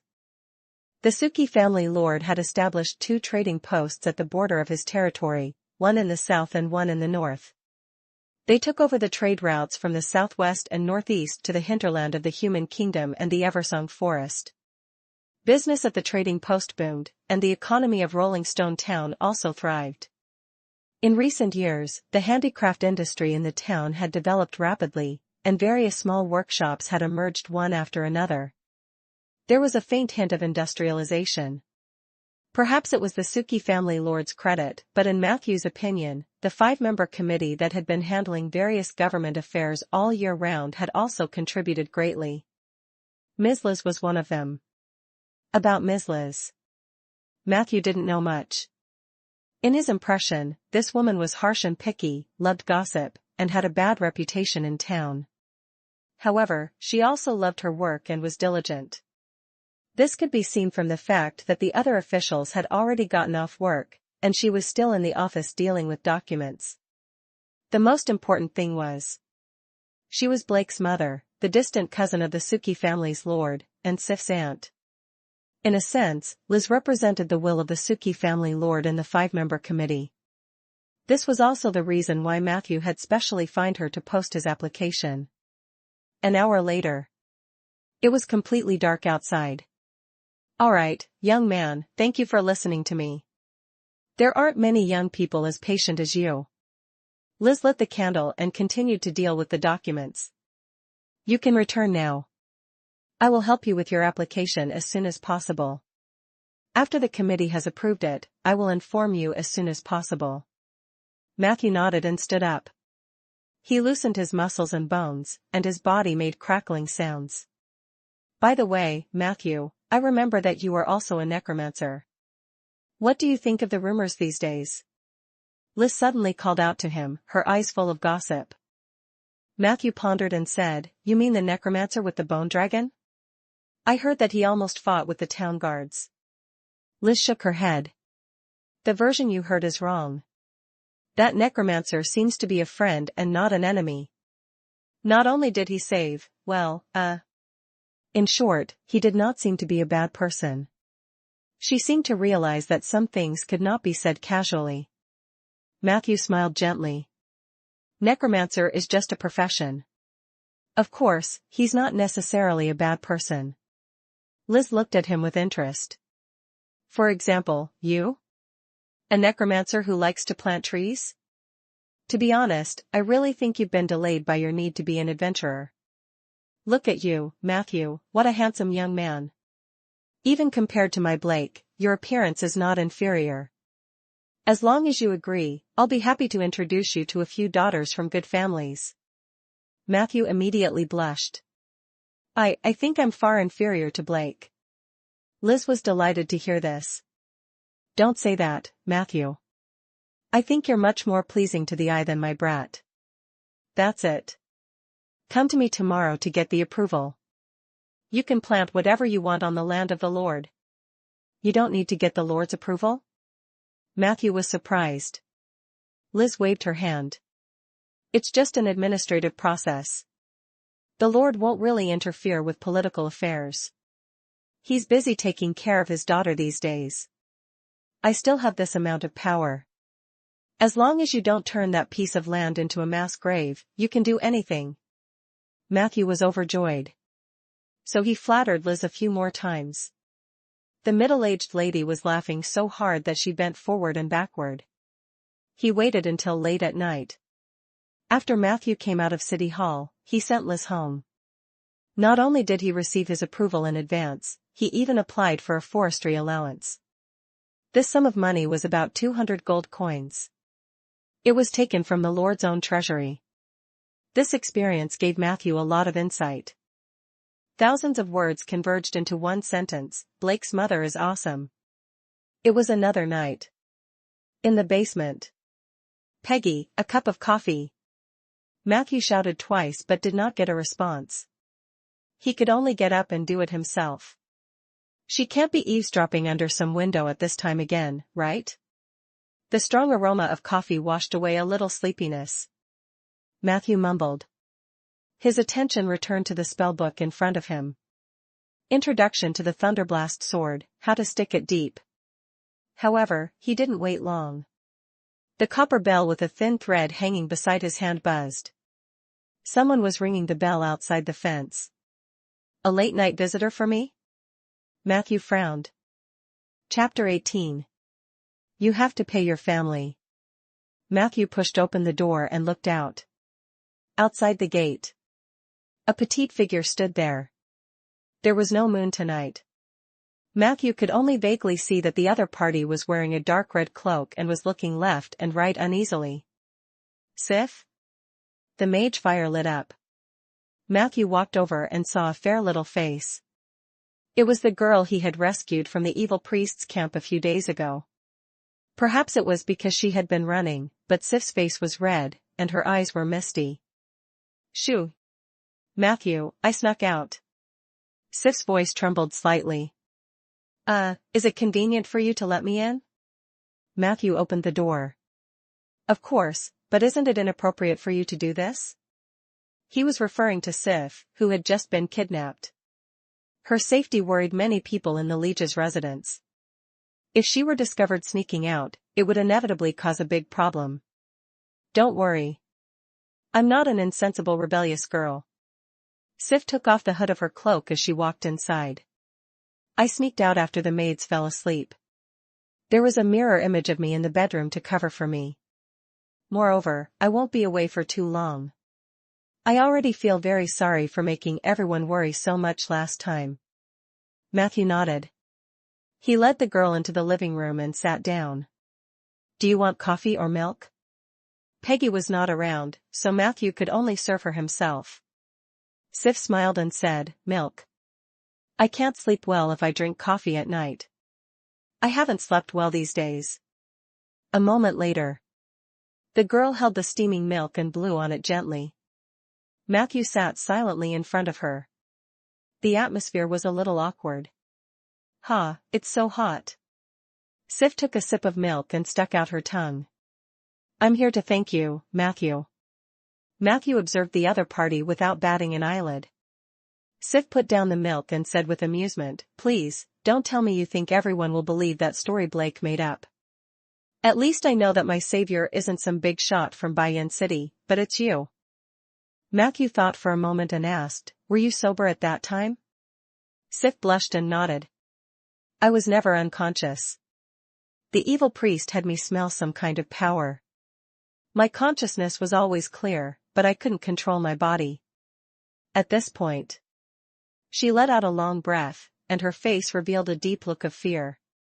To be honest, Matthew, if it weren't for you, I really don't know what would have happened. You saved my life, but I don't know how to thank you.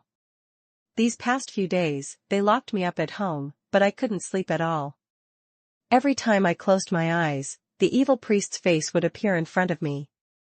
Only when I thought of you would my heart feel a little more at ease. Matthew listened quietly to Sif's confession. Being kidnapped could easily become a person's nightmare. If it were someone with a weak mentality, they would have collapsed long ago. But Sif was obviously different. She only whispered for a while before she put on a youthful smile and said, I really didn't expect you to be so powerful. If the other girls in the school knew about this, I'm afraid that the number of love letters you'll receive during the spring festival will be doubled. But I'm a necromancer, Matthew said calmly. So what if you're a necromancer? Bina is an idiot. Sif said excitedly. She clearly likes you so much, but she was at a loss when she heard that you were once a necromancer. Not every necromancer is a bad guy. Matthew looked at her in surprise. Bina? Sif subconsciously covered her mouth with half a palm and said embarrassedly under Matthew's gaze, okay, I admit that I encouraged her to confess to you, but what's wrong with that? She likes you a lot. She has a diary at home, and at least 90% of the content is related to you. She even wrote down the color of your socks in class every day. In my opinion, this is what love looks like. Of course, I'd encourage her to show her feelings before she left. I just didn't expect her to care so much about what the world would have thought about you being a necromancer. What a disappointment. Matthew rubbed his temples. He couldn't comment on the views of teenage girls on love. Hence, he could only change the topic. So, the others also know that I was the necromancer? Sif shook her head like a rattle drum. I didn't tell anyone. Everyone else believed Blake's nonsense, including my father. He's a big idiot. However, before she finished speaking, In the corner of the living room, the copper bell strung on the hemp rope rang again. Who would come looking for you in the middle of the night? Sif followed behind Matthew with half a glass of milk. In the next second, her face turned pale. It's my father. Oh no, Matthew, where can I hide? My lord. What brings you here so late at night? Matthew asked politely from inside the fence.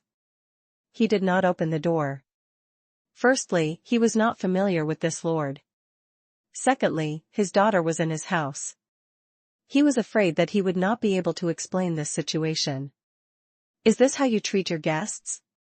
Reincarnated said angrily. Matthew noticed that he was also wearing a dark red cloak. The material was similar to the one Sif was wearing, but the size was obviously much larger. The space behind him was empty, and there were no followers following him. Stop looking, I'm alone. Reincarnated impatiently urged, let's talk inside. Matthew had no choice but to open the door and lead him into the living room. Coffee or milk? He asked. No need. I won't stay here for too long. Reincarnated's tone was very stiff. Matthew nodded and naturally sat down opposite him. Listen, Matthew. I hate necromancers the most in my life. But my upbringing doesn't allow me to turn a blind eye to my daughter's savior. Reincarnated gritted his teeth and said, that's why I'm here to thank you. Thank you for saving my daughter. Matthew spread his hands, but, Blake. Who would believe that nonsense he made up? A necromancer from Bayan City who happened to be passing by? Coincidentally, they had met once. Even a third-rate bard could come up with a better story than that. Matthew rubbed his temples and was a little speechless. Seeing Matthew's flustered expression, Rhaegar's mood seemed to improve a little. Don't blame Blake. I watched that child grow up. He has never been a good liar. However, you can rest assured that there are no more than 5 people in the town who really know the inside story of this matter. Although I don't know why a powerful necromancer like you would hide in my territory, we will keep your secret. Matthew looked straight at Rhaegar. I'm curious. Even if you can tell that Blake is lying, why are you so sure that it's me? Maybe he really knew some powerful necromancer? Rhaegar sneered and then said seriously, I saw you the other day. Our Suki family has a certain purgatory bloodline, so we also have some secret abilities. In any case, I can be certain that it is you. Matthew nodded. Actually, he didn't want to keep it a secret. He just wanted to keep a low profile. Alright, Matthew, let's cut the crap. You can make a request of me. I'll definitely fulfill it within my ability. Rhaegar stared at Matthew with an unfriendly gaze. I don't want to owe a necromancer a favor. Matthew thought for a moment and decided to mention that he wanted to plant trees on the land in the northwest. Although Liz had already helped him settle this matter. But Matthew was a very particular person. After all, that piece of land was Rhaegar's private land. In order to avoid unnecessary disputes, it was better to confirm it with this lord when there was a chance. Just planting trees? Rhaegar frowned. Matthew looked at him with an open gaze. 1 or 2 bodies might be buried there. A look of deep disgust flashed across Rhaegar's eyes. As expected of an annoying necromancer. But you did save Sif's life. I'll give you that piece of land. From now on, we're even. Matthew was a little surprised. Without waiting for him to speak, Rhaegar stood up immediately. Remember, necromancer. I don't owe you anything in the future. Also, I want to give you a piece of advice. Stay away from my daughter. After saying that, he glared at Matthew fiercely and then went out by himself. Bang! He slammed the door shut. The footsteps faded away. After a long time, Sif's little head popped out of the kitchen. She looked at Matthew with a worried expression. Oh no, Matthew, are you really going to stay away from me? Matthew looked at her in amusement. He said it on purpose for you to hear. Don't make things difficult for him. Sif looked surprised. So Matthew led her to the window. Outside the fence, illuminated by the mage fire, the middle-aged man in the dark red cloak was still standing at the door. "He's waiting for you. Perhaps he's been secretly protecting you ever since you came back." His eyes were bloodshot. "He probably hadn't slept for the past few days." Matthew said gently, "He is a good father." Sif's eyes instantly turned red. She pursed her lips and whispered, "I know, I always knew. After Mom left, he was sad for a long time."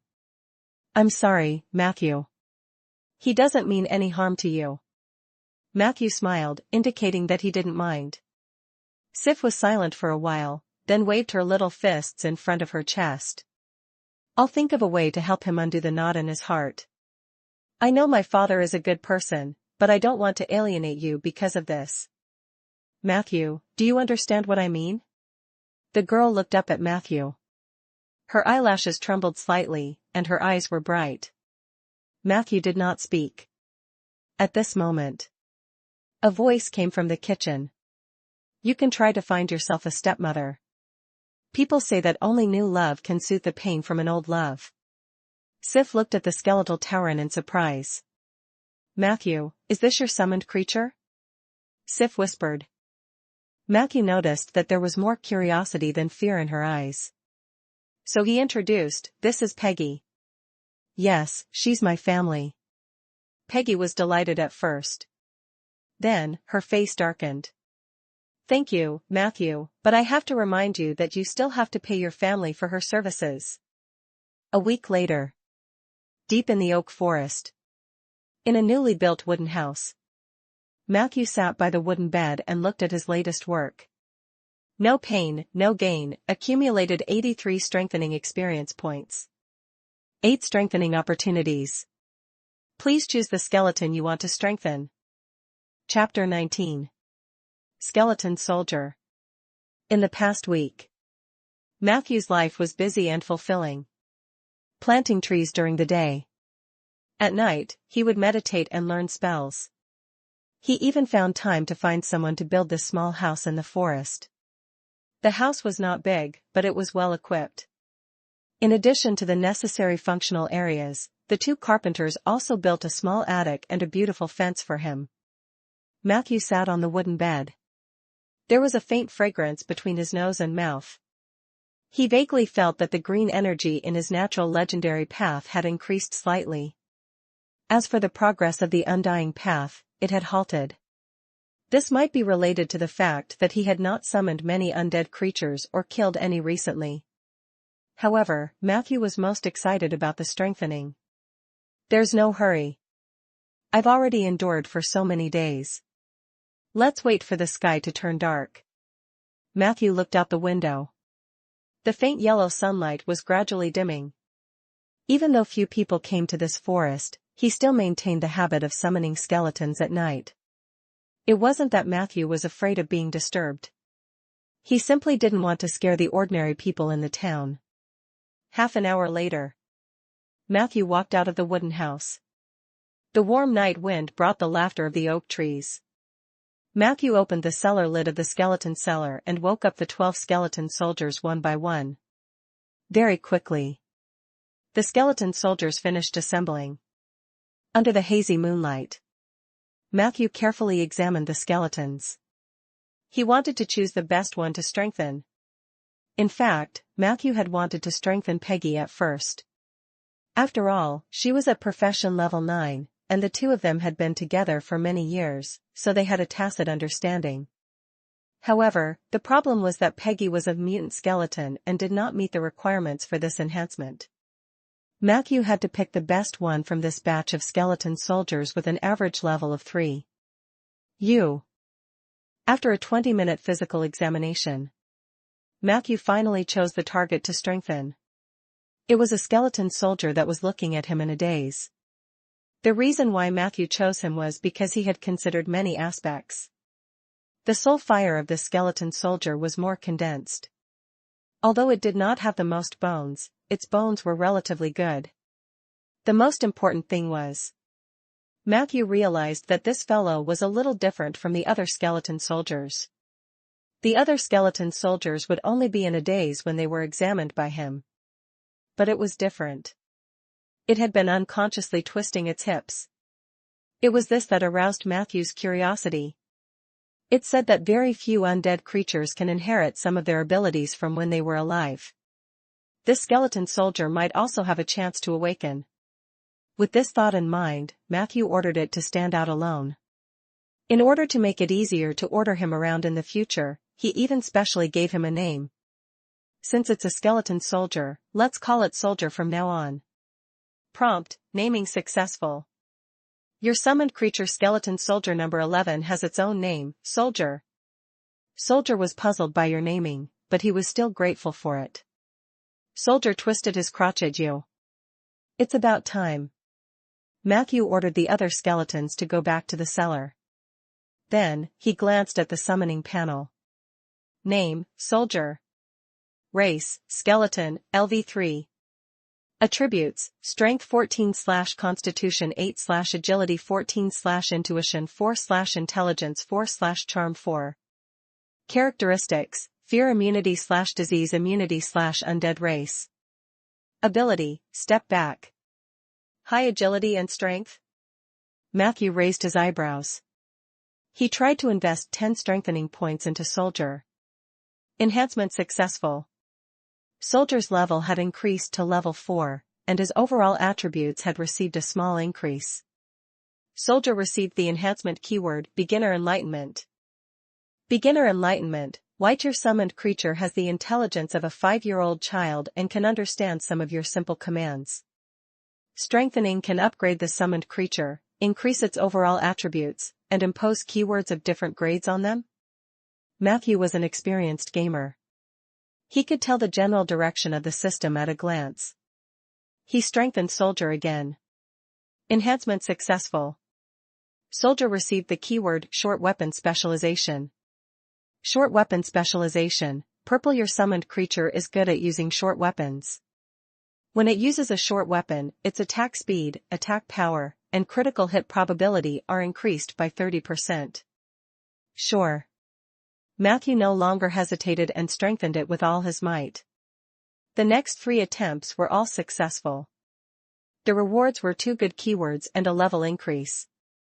Weakness Observation, Blue. Your summoned creature can identify the enemy's weaknesses before and during battle. Assassin Mode, Blue. Your summoned creature has activated the Assassin Mode. Agility +2, and learned the assassin's abilities Stealth and Sap. I didn't expect you to become an assassin with some twitches of your hips. Matthew looked at Soldier with interest. He wondered if it was the effect of Beginner's Enlightenment. He noticed that Soldier's soul fire had become more solid. There was also a hint of nostalgia and respect in the eyes that looked at him. Hence, Matthew struck while the iron was hot and continued to strengthen it. Enhancement failed. Soldier received the keyword Bone Loss. Bone Loss, Gray. Your summoned creature's HP is reduced by 10%. Would a failed enhancement result in negative keywords? Matthew was deep in thought. This was not unusual. The results of the next 2 times were normal. 1 upgrade and a purple keyword. Dirty Trick, Purple, Prerequisite keyword, Weakness Observation. Your summoned creature is good at using underhanded moves including but not limited to crotch attack, sand toss, and return spear. Dirty Trick is actually purple grade? Matthew was a little surprised. Soldier looked at him innocently. With its current intelligence, it might not be able to understand the changes in its body, but these keywords would be integrated into its combat instincts. Matthew clicked his tongue in wonder. He walked around Soldier. He noticed that the color of the latter's bones had changed significantly. The gray bones that had occupied most of his body had disappeared, replaced by white and even silver bones. Gray bone, white bone, silver bone, gold, diamond. The classification of skeletons flashed through Matthew's mind. Soldier was now a skeleton assassin. Of course, it couldn't be compared to a golden skeleton with extraordinary talent like Peggy. However, it was not to be underestimated. Enhancement successful. Soldier obtained the legendary keyword Sword Dancer. Sword Dancer, Gold. Your summoned creature has awakened part of its strength from when it was alive. Assassin mode has been replaced with the rare profession Blade Dancer mode. Soldier gained new abilities, Blade Dance, Funeral Dance, and Dark Knight Cloak. A golden legendary keyword. Matthew's eyes immediately lit up. After this enhancement, Soldier's temperament had obviously changed. The bones on his body flickered with a silver light, and almost in an instant, all of them turned silver white. A pitch-black curtain appeared behind him. Matthew's heart skipped a beat as he ordered, "Put it on." Soldier was stunned for a moment. The curtain automatically covered his body. In the next second, Soldier disappeared without a trace. "Your summoned soldier has used Dark Knight Cloak." Matthew closed his eyes and activated his blind sense. He could sense that there was an invisible unit near him, but he could not know its exact location. "He was clearly right in front of me." Matthew asked Soldier to turn off the Dark Knight Cloak. The invisibility effect of this ability was too shocking. After all, Filey's blind sense was supposed to be the nemesis of invisible units. "It seems that I have to be careful in the future. Not all invisible units can be detected by blind sense." But now, the more Matthew looked at Soldier, the more satisfied he was. In time, this guy's strength would definitely not be inferior to Peggy's, and it might even surpass the Bone Dragon. I wonder if there are any higher-level gold legendary keywords? Matthew subconsciously wanted to strengthen it again. However, he suddenly realized that he had used up all the strengthening opportunities. He smiled bitterly and patted his cheek. Now, he finally understood why the mobile gacha game was so popular in his previous life. Since the Dark Knight Cloak wouldn't consume any of Soldier's energy at night, Matthew arranged for him to patrol outside his house in stealth mode. The cabin had just been built, and Matthew still had a lot of arrangements to make. If it were the old Rolling Stone town, it would be fine. Recently, public security had shown signs of deterioration, so he had to be extra careful. Spell traps were a must. When I go to the market to buy seeds tomorrow, I'll also see if there are any trap-setting scrolls. It's too troublesome to do it myself. Matthew lay on the hard wooden bed and ate a few mouthfuls of bread. He began to miss Peggy's cooking.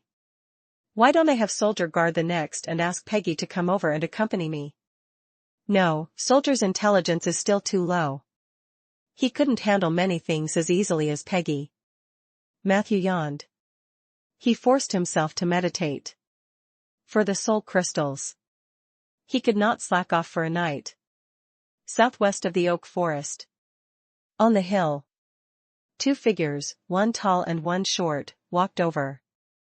Boss Dean, it should be nearby. The farm below has been burned to ruins. It must be Heist doing. The tall man's face was fierce. This guy is really rude. He clearly promised Boss that he would meet you on time.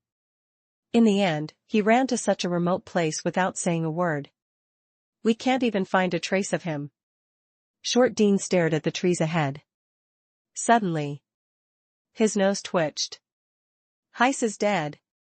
The tall man was stunned. How is that possible? Could it be that the great mage had made a move? Dean's face was gloomy. Impossible. It's a fact that Ronan is trapped in the astral plane. He can't possibly lay his hands on a small fry like Heist. The tall man thought for a moment and said, "Is that a local lord?" The Suki family was once glorious. Although the current patriarch is a useless guy, I heard that his wife ran away with a necromancer. Dean shook his head slightly. The two of them silently stepped into the oak forest. Heist's corpse is buried here. Dean looked gloomy. Buried in the woods? Who would do such a wicked thing? The tall man looked around. At this moment, he suddenly pointed into the distance and said, "Boss, look. There's a small wooden house over there." Chapter 20. Craftsman Protection Association. "Boss, look. There's a small house over there." As he spoke, he was about to walk over. "Don't go over there, Mobley." Dean suddenly shouted at the tall man to stop his rash action. "Follow me immediately," Dean said as he quickly retreated out of the forest. Mobley didn't understand, but he still followed Dean obediently. They continued until they completely left the forest. Mowgli couldn't help but ask, why should we retreat? If it were up to me, we should set fire to this place. I can feel that this place is full of vitality. If this fire is strong enough, we might be able to advance a lot on the path of legend. Dean was also moved. But very quickly. He shook his head. I've told you and the others in the Brotherhood many times. The most important quality of an arsonist is restraint. It is easy to surrender to the burning desire, but we need to restrain it. Look closely at this forest. It's obviously newly cultivated. And that hut. I just sensed the scent of a domain in the forest. This meant that there was at least a powerful druid nearby, and Heis was probably killed by him. Before I know his level, I don't want to fight a high-level druid in his domain. Mowgli scratched the back of his head and said disapprovingly, but I've never heard of any powerful druids in Rolling Stone Town. Dean looked at him. The intelligence needs to be updated. We'll stay outside tonight and enter the city tomorrow to collect intelligence. After making sufficient preparations, we'll formulate a plan and then take action. Do you understand? Mowgli said resentfully, all right. You're the boss. I'll listen to you. The two of them went around the oak forest. They gradually disappeared into the night. At the edge of the forest, Matthew's figure quietly appeared. On his shoulder, an oak tree fairy was chattering about something. These two people are not good people. It was very likely that they were Heis accomplices, members of the Silver Frost Brotherhood. Matthew glanced at the mission panel. The progress of the maintenance mission was not updated. However, he did not let his guard down. In his opinion, the system was not omnipotent. Perhaps only after he had collected enough information would the mission progress be updated. In comparison, he was more willing to trust his intuition. Did you remember what those two looked like? Matthew asked the fairy on his shoulder. The latter revealed a smug expression, then rubbed Matthew's earlobe hard, revealing an extremely enjoyable expression. The next day. Security Bureau. Pa. Two lifelike portraits were placed on Blake's desk. Blake was still eating breakfast. When he saw Matthew, he wiped the breadcrumbs off his beard and hurriedly asked, "Is there something wrong with these two?" Matthew nodded. "They might be related to the farm fire." Blake stared at the portrait. "I understand. I'll mobilize people to follow them secretly. If there's really something wrong with them, I'll take them down. But today is the first day of the Spring Festival market. There are many people in the town, so I have to prioritize the safety of the people." Matthew expressed his understanding. He was not worried that Blake would not be a match for the two of them. The captain of the garrison team was already a peak Tier 3 warrior at a young age. It would not be difficult for him to fight Heis alone. Moreover, he had many members with excellent weapons and complete equipment. It was common knowledge that if no magic professions were involved, in a situation where warriors were fighting each other, it would always be an irrefutable fact that the party with more people and better equipment would win. Although Rolling Stone Town was a poor and remote place, it never lacked elite warriors. After all, the Suki family lord was a level 4 warrior himself. The only thing lacking here was spellcasters. These two paintings are not bad. Can you introduce the artist to me? Blake said as he looked at the two portraits. Matthew couldn't help but tease. Oak fairies are probably the most picky creatures in the world when it comes to appearance, and their princess has the strictest eye. They prefer handsome young men.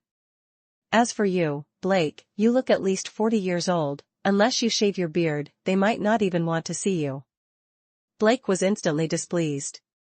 Hey, don't talk nonsense, okay? When I went out this morning, my mother even praised me for being very energetic. And what's wrong with my beard? Don't you think it makes me look manly? As for my age, I'm only 24 years old this year. The same age as you, Matthew. Matthew shrugged. Say hello to Ms. Liz for me. He then left the security office. Trade area. Farm Produce Street. Today was the opening day of the Spring Festival Market. The residents of the farms and villages around Rolling Stone Town had gathered here. The streets were crowded with people. Matthew squeezed through an ox cart full of white radishes and lettuce leaves. He arrived at a corner of the market. Under the shack, a young man with long hair was glancing at the waists of the people passing by with flickering eyes. Jeff. Stop looking. No one can save you if you steal again. Matthew slapped him on the shoulder. Jeff was shocked. Matthew, is that you? I don't intend to steal anything. I'm just looking. Chapter 21. Craftsman Protection Association. He explained. Seeing that Matthew did not have the intention to argue with him, he heaved a sigh of relief. It's still an oak seed, isn't it? That's right, growth green liquid is out of stock. The druid from before is missing, and I haven't found a new source of stock for it. Jeff was a traveling merchant. He wandered between Rolling Stone Town and Guardian Highland, selling the specialties of both places for a living. The price of his goods was fair, but his hands and feet were not clean.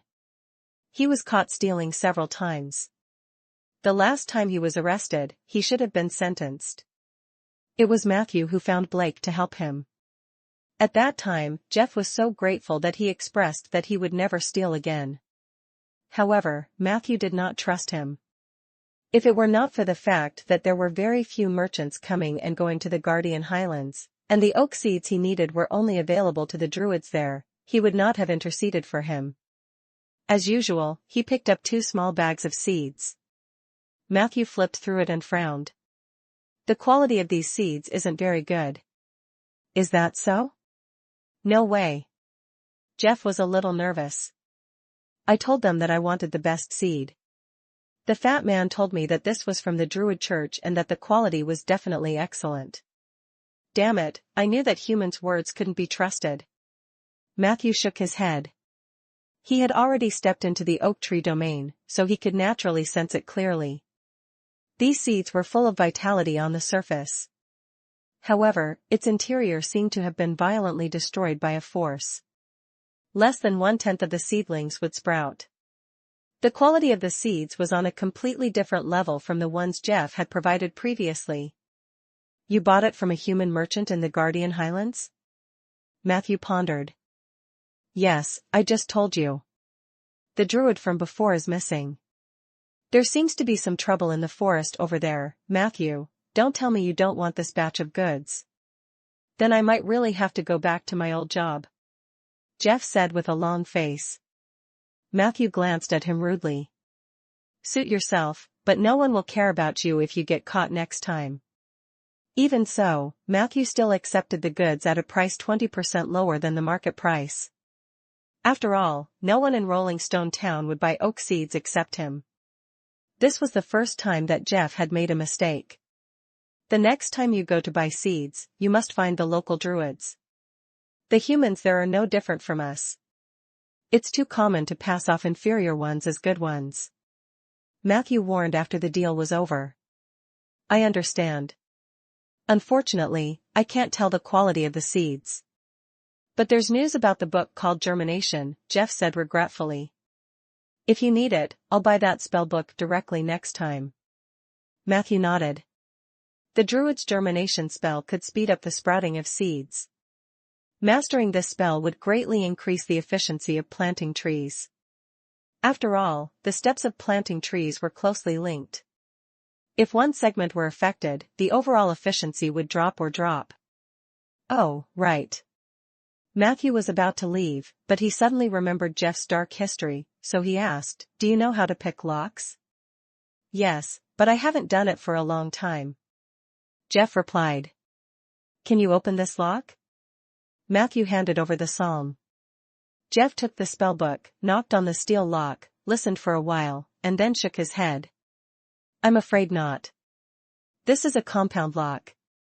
I definitely can't open it with my skills. But I can find an axe to help you split it. Axe? What a joke. In that case, the spells recorded in the book would most likely be destroyed. No thanks. Matthew calmly put away the spellbook. Jeff looked at the silver book reluctantly. Why don't you try the Craftsman Protection Association? They also have locksmiths there. Craftsman Protection Association? Matthew knew that there was such an existence in Rolling Stone Town, but he was not familiar with it. His wooden house was built by someone recommended by Blake, so he did not put too much effort into it. Yes, an organization led by Mr. Richard. It is said to protect the legitimate rights and interests of craftsmen. Many carpenters, stonemasons, and workshop workers are members of the association. Mr. Richard is a real gentleman, isn't he? Jeff said admiringly. He was one of the few members of the Committee of Five who was willing to do practical things, and the craftsmen loved him. The association building is north of the craftsman area. You should know the way, right? He thanked Jeff for his suggestion. Matthew struggled through a pile of tomatoes, spinach, and pig manure. In the market, there seemed to be more and more people. The Craftsman Protection Association's building was deserted, forming a sharp contrast with the trade area. Matthew followed the receptionist to the locksmith's office on the second floor. The door was open. Dong dong dong. He knocked on the door and looked inside. There was only a man in his 30s in the office. The man was dressed like a gentleman, sitting upright and reading a thick book. Mr. Richard? Matthew was a little surprised. I thought this was where the locksmiths gathered. Richard put down the book and joked, so, is it not Mr. Matthew? The man who is only one step away from becoming an outstanding citizen. Please come in. You're right. This is indeed the locksmith's room, but they're all at the trade area now. It's the spring festival, you know. Matthew nodded slightly. He was about to leave. Do you need someone to unlock something? Richard suddenly asked. Matthew nodded. What kind of lock is it? Household or? Richard asked hesitantly. Matthew simply took out the defensive psalm. The compound lock of a magic book. Richard's eyes were very vicious. Did you accidentally lose the key? Matthew said frankly, it's not that complicated. It's just that I'm its new owner. Richard nodded thoughtfully. Then, he maintained this position for a long time. Matthew was a little puzzled. After a long time. Then, he stammered. Bring it over. I'll help you open it. Matthew handed the book over without hesitation. Richard had a good reputation in the town, so he wasn't worried that Richard would steal his spellbook. However, the other party's behavior was indeed a little strange. Could it be that he's an amateur in the art of lock-picking, but he's not skilled enough and is afraid that I'll blame him if he breaks it? Matthew thought. Richard's fingertips had just touched the steel lock of the defensive psalm. However, he heard a paw sound. The lock actually opened automatically. In the office. It was quiet. What? Your lock was originally unlocked. You sure are careless, Mr. Matthew. Richard said with a smile. Matthew stared at him silently. Half a minute later. Maybe it was just luck? It seems to have opened by itself. A trace of regret flashed in Richard's eyes. Matthew was still organizing his reply when Richard said, Then, I suppose I'm your lucky charm. How about you treat me to a drink at Green Vine Bar? All right. Matthew replied. Then, he glanced at the system notification. Observation, Richard has used omnipotent hands to open the defensive psalm for you. Remark, omnipotent hands, Tier 5 thief ability. Able to unlock 95% of physical locks and 60% of magic locks below Tier 5. Chapter 22. Hidden talent. Omnipotent hands, Tier 5 ability. Matthew's eyelids twitched. This meant that the elegant gentleman in front of him had at least level 17 in his profession. Furthermore, it was the rogue profession that was extremely difficult to master. No wonder he could appear behind him without warning the last time they met.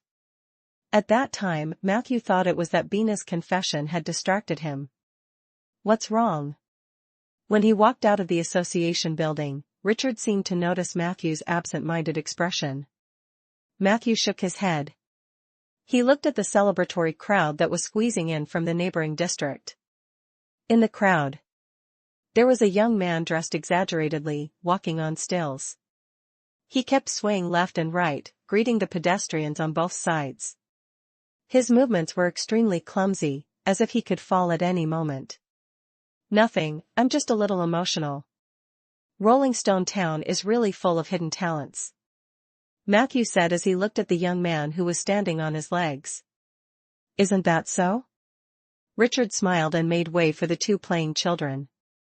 Then, he turned around and glanced at Matthew. After all, a bone dragon is not something an ordinary person can control. Green Vine Bar. In a booth near the corner of the back door, the young bartender happily served the drinks. Hello, 2 cups of pig-eating wine. Today is the Spring Festival. Old Barry will give everyone a cup of sparkling sweet water for free. Richard elegantly took a sip of the light green wine. Then, he said to Matthew, I still remember the first time I came here. I didn't know what a wonderful alcoholic drink, pig-eating wine, was. When old Bill recommended it to me, I thought he was teasing a foreigner like me. Matthew also raised his wooden cup and took a sip. This was a specialty of Rolling Stone Town. The origin of its name was unknown, but the taste was spicy and memorable. This was because a type of seasonal weed was needed to make pig wine. Therefore, it could only be tasted around the Spring Festival every year.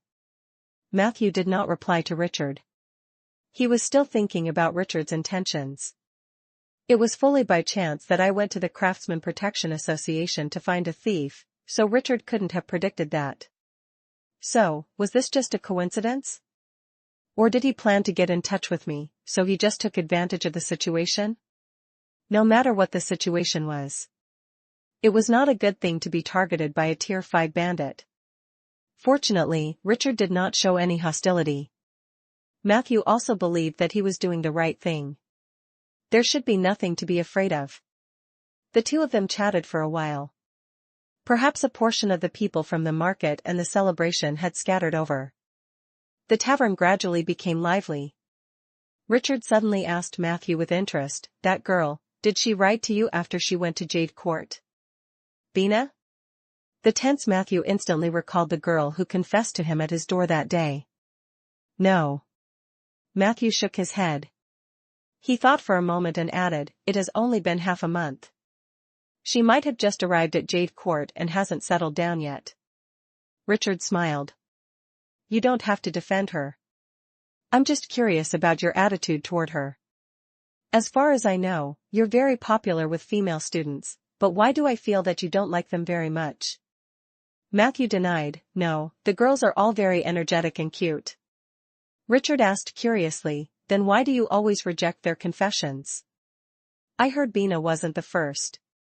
Matthew explained seriously, just like I told Bina, they don't know the real me. They are still a group of children. They might like me because my identity as a teacher gives me the opportunity to gain their admiration easily. It could also be because having an older boyfriend would make her feel vain among her peers. It might even be because the taboo relationship between teachers and students had stimulated their rebellious hearts. In short, there could be many factors behind their confessions. However, it could not be because of love. And I've always treated them equally. They were my students, a group of innocent children who were still growing up. That was all. Richard suddenly asked, including Sif? Matthew answered without hesitation, including Sif. All right, chatting with you is really boring. Richard looked helpless. Hey, Matthew, your popularity with the girls would be something to brag about. If it were anyone else, they would have told the whole town.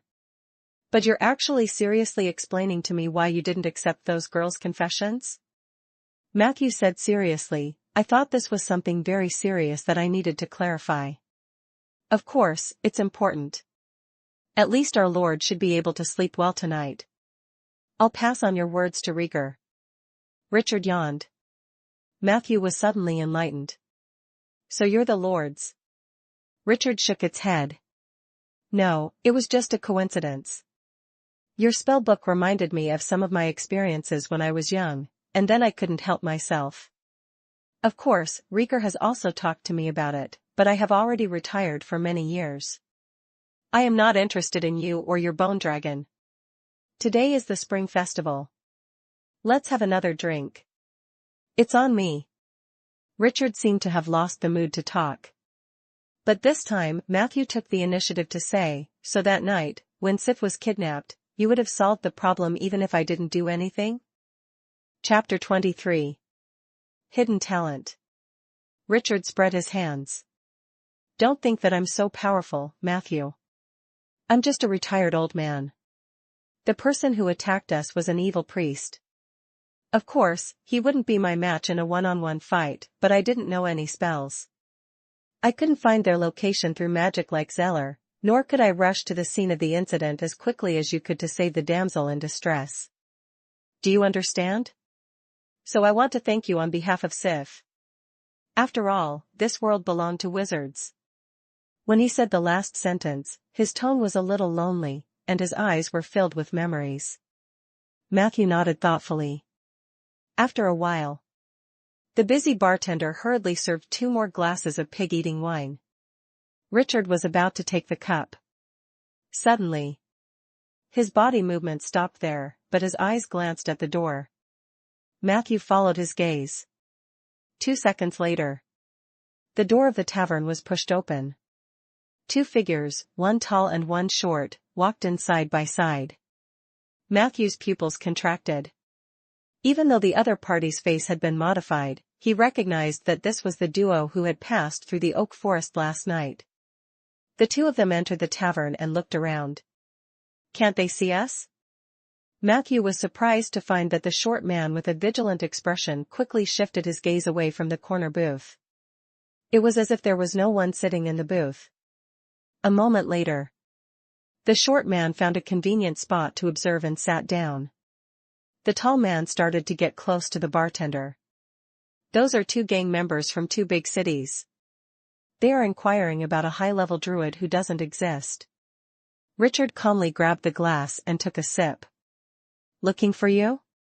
Matthew said frankly, yes, on the night I saved Sif, I killed an arsonist. Arsonist? Strange. Richard narrowed his eyes. These maggots that live in the sewers of the city actually left their territory? Matthew said, they might have been bewitched by the Order of Calamity. Richard thought for a moment. The Order of Calamity? Never heard of it. Matthew shrugged. Could it be an evil organization that has emerged in recent years? Other than that, I know that they seem to be members of the Silver Frost Brotherhood. Richard nodded and said, I know about that. The Silver Frost Brotherhood is a criminal organization active in Eastern countries. They have mastered the arsonist profession, and among the higher-ups of the organization, there is even a notorious, legendary profession called Red Letter Hunter. Matthew's heart skipped a beat. Is this organization very famous? Richard answered, it's a little notorious. Most of the members of this organization are wanted in major cities, including Jilu City, Bayan City, Guardian Highland, and Jade Court. Jade Court, in particular, placed a high bounty on the members of the Silver Frost Brotherhood because of a murder that targeted a wood elf village many years ago. Matthew suggested, I'm sure our Lord would want to capture these hooligans from Silver Frost Brotherhood. It's the spring festival today. Letting them come and go freely in the crowd will probably pose a hidden danger to public security. Do you want to take action? He knew that it was unlikely. However, he also wanted to see the actual combat situation of a high-level bandit. As expected, Richard shook his head and said, I'm retired. I'm only a civilian now. Moreover, the people who will deal with them are on their way. About 30 seconds later, a row of fully armed guards filed in from the gate. The leader was Blake, who was holding a short sword. Let's go. As soon as the soldiers entered the door, the short dean jumped up from the stool. Bang bang bang. With a few crisp sounds, before the customers in the hall could react, thick black smoke and raging flames rushed out from several corners. The hall was in chaos. Through the back door, Dean grabbed Mobley, who was slow to react. The two pushed away the panicked customers and quickly crossed the hall to the back door. Dean breathed a sigh of relief. He did not know how the garrison team discovered them, but he knew very well that he must not get entangled with these fully armed soldiers in a narrow space. Even if he stabbed the other party with all of his might, he probably wouldn't be able to cause any dents in the other party's armor. However, as long as they left the tavern and entered the complex neighborhood, they would enter their home ground. Arsonists were never afraid of chaotic street battles, even if they were outnumbered. Moreover, it was the spring festival today. As long as they went out of the back door, they would have an endless stream of people as cover and countless invisible hostages. The two of them arrived at the back door under the cover of the thick smoke. Dean looked back. Very good. The hall was in chaos. Even the garrison member at the front was more than 10 steps away from him. This distance is perfect. Dean looked fierce. He took out 2 bottles of orange-red potion from his inventory and prepared to smash them. But at this moment, he suddenly felt his feet slip, and his entire body suddenly spun and fell forward. He instinctively wanted to throw away the 2 bottles of explosive potion. However, just as he was leaning forward, the 2 bottles of medicine had disappeared without a trace. What's the situation? Dean fell forward to the floor in shock and fury. Bang! Bang! He heard 2 heavy objects hitting the floor. Before he could react to what had happened, a strong garrison soldier had already used his knee to press down on his spine. He suddenly felt like he couldn't breathe.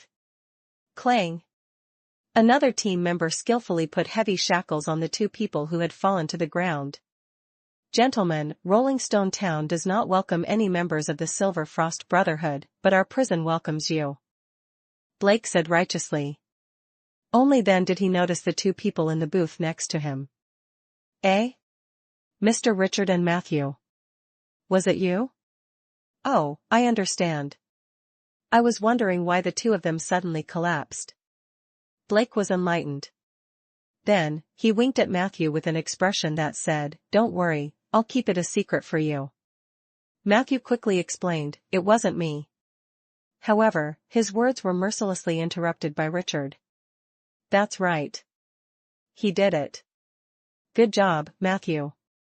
I didn't know you had such skills." As he spoke, he raised his glass to spring. "I hope that the weather will be good this year and that everything will be peaceful." Then, he stood up and walked away with his gentleman's cane. When he passed by the 2 arsonists, Richard deliberately stopped. He smiled at the confused duo who had fallen to the ground and said, "Welcome to Rolling Stone Town." Matthew looked at this and was speechless. Observation: Richard used Stumbling Block to take down the arsonists Dean and Mobley successfully. Stumbling Block, Tier 5 Thief ability. Able to take down any target and temporarily seal all their abilities. Hint: you have obtained 2 explosive potions. Matthew lowered his head in shock. At this moment, only then did he realize that there were 2 bottles of orange-red potion in the right pocket of his shirt. A high-level thief is so terrifying. Matthew was shocked. Because today was the spring festival, Matthew deliberately stayed at his home in town for dinner. Putting aside her tall and fierce skeleton appearance, Peggy actually had the soul of a good wife and mother. For dinner, there was garlic-roasted red sausage, honey-roasted chicken, croissants, salad with kale and strawberries, mushroom-fried noodles, spinach egg soup, and special snacks from the spring festival. Matthew was very satisfied. After dinner, he meditated in the basement for a while. It was not until late at night that he packed his things and rushed out of town. He had planned to spend the night at home. However, tonight was coincidentally a full moon night. Matthew decided to try the Moonlight Society's admission ticket he possessed. Midnight. Following the guidance of the moonlight, he came to the center of the oak forest and began to call the fairy princess name softly. Even if he had an entrance ticket, he would need the help of a nature soul to enter that strange space that only druids could enter. Coincidentally, Lulu, the leader of the oak tree fairies, was a nature soul. Chapter 24. Extraordinary Charm. Lulu was an overly shy fairy. The other fairies living in this oak forest had more or less greeted Matthew. Only this princess was always secretive. Even when she appeared in front of Matthew, she would hide among the fairies so that he could not see her clearly. It would be a lie to say that he was not curious about Lulu. However, Matthew had always respected these little creatures who got along well with him. After summoning the fairy princess, Matthew closed his eyes. A cool breeze brushed past his face. There was a moment. Matthew vaguely felt that a fairy had stopped on his nose and was boldly walking up and down. This feeling quickly disappeared. Matthew thought that it was his imagination. He did not think that it was the fairy princess teasing him. After all, she was too shy. "I am here." A thin and weak voice drifted over from afar. Matthew could sense that she had stopped on a tree 5 steps away from him. "Good evening. I need your help. I have an entrance ticket to the Moonlight Society. Only with the help of a nature soul can I enter the corresponding interdimensional space." Matthew waved the ticket in his hand. "This is not a difficult matter." Lulu's voice drifted closer.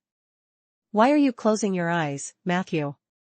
Matthew smiled lightly and said, "If you allow me to open them, I will." I trust you, Matthew." Lulu's voice was hesitant at first. But soon, she mustered up her courage and said, "You can open your eyes now." Matthew opened his eyes naturally. At first, it was a faint glow under the moonlight. Then, he saw a pair of golden wings. Finally, there was that a fairy that was slightly larger than ordinary fairies and that inconceivably exquisite face. At that moment, Matthew felt his head buzzing. His eyes widened subconsciously. Whoosh! Lulu flew back 20 feet nervously. Then, she hesitantly inched closer to Matthew. "Who?"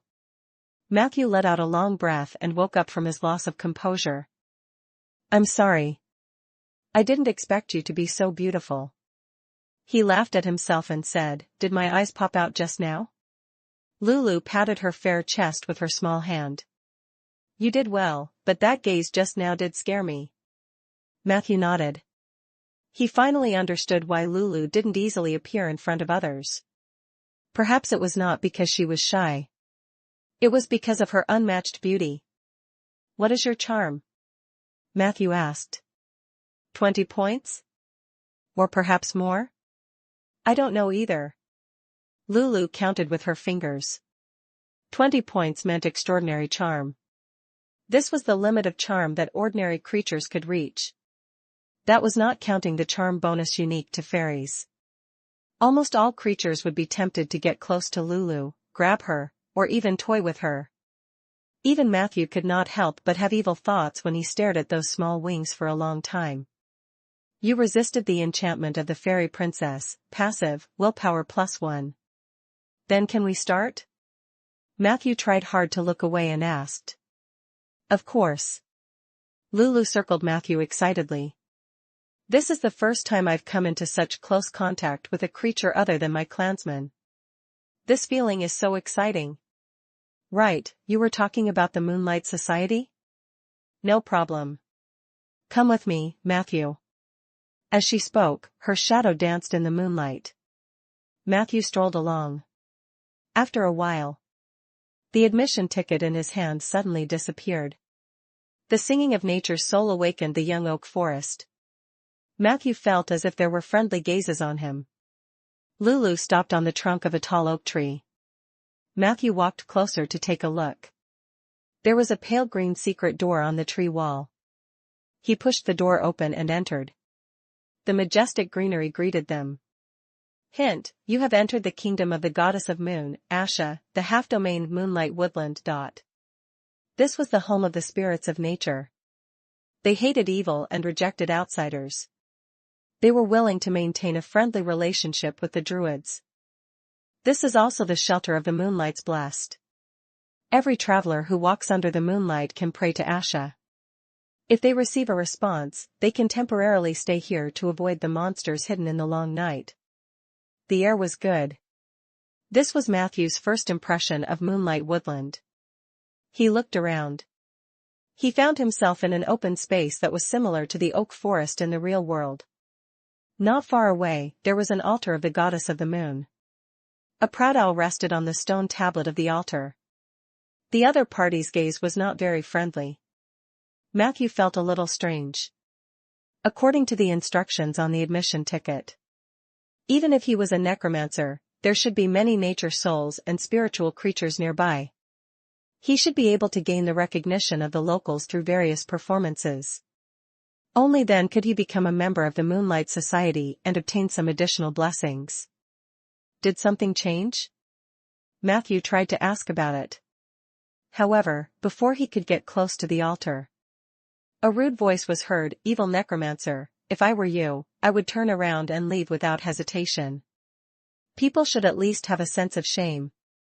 I don't know how you got the ticket or how you coerced a kind nature soul to hold a ritual for you, but if you think that you can become a Moonlight's blessed just like that, then you are gravely mistaken." It was that owl. Its voice was like a little girl's voice. Matthew explained, "I am indeed a necromancer, but I am not a bad person." The owl flapped its wings, and its voice became sharper. "Bad people never say they are bad people. Get out of here, necromancer. I hate you." Matthew frowned. He had expected that the old-fashioned and conservative nature soul would have a bad attitude toward him because of his profession. However, he didn't expect that the owl wouldn't even give him a chance to explain. "Miss Owl."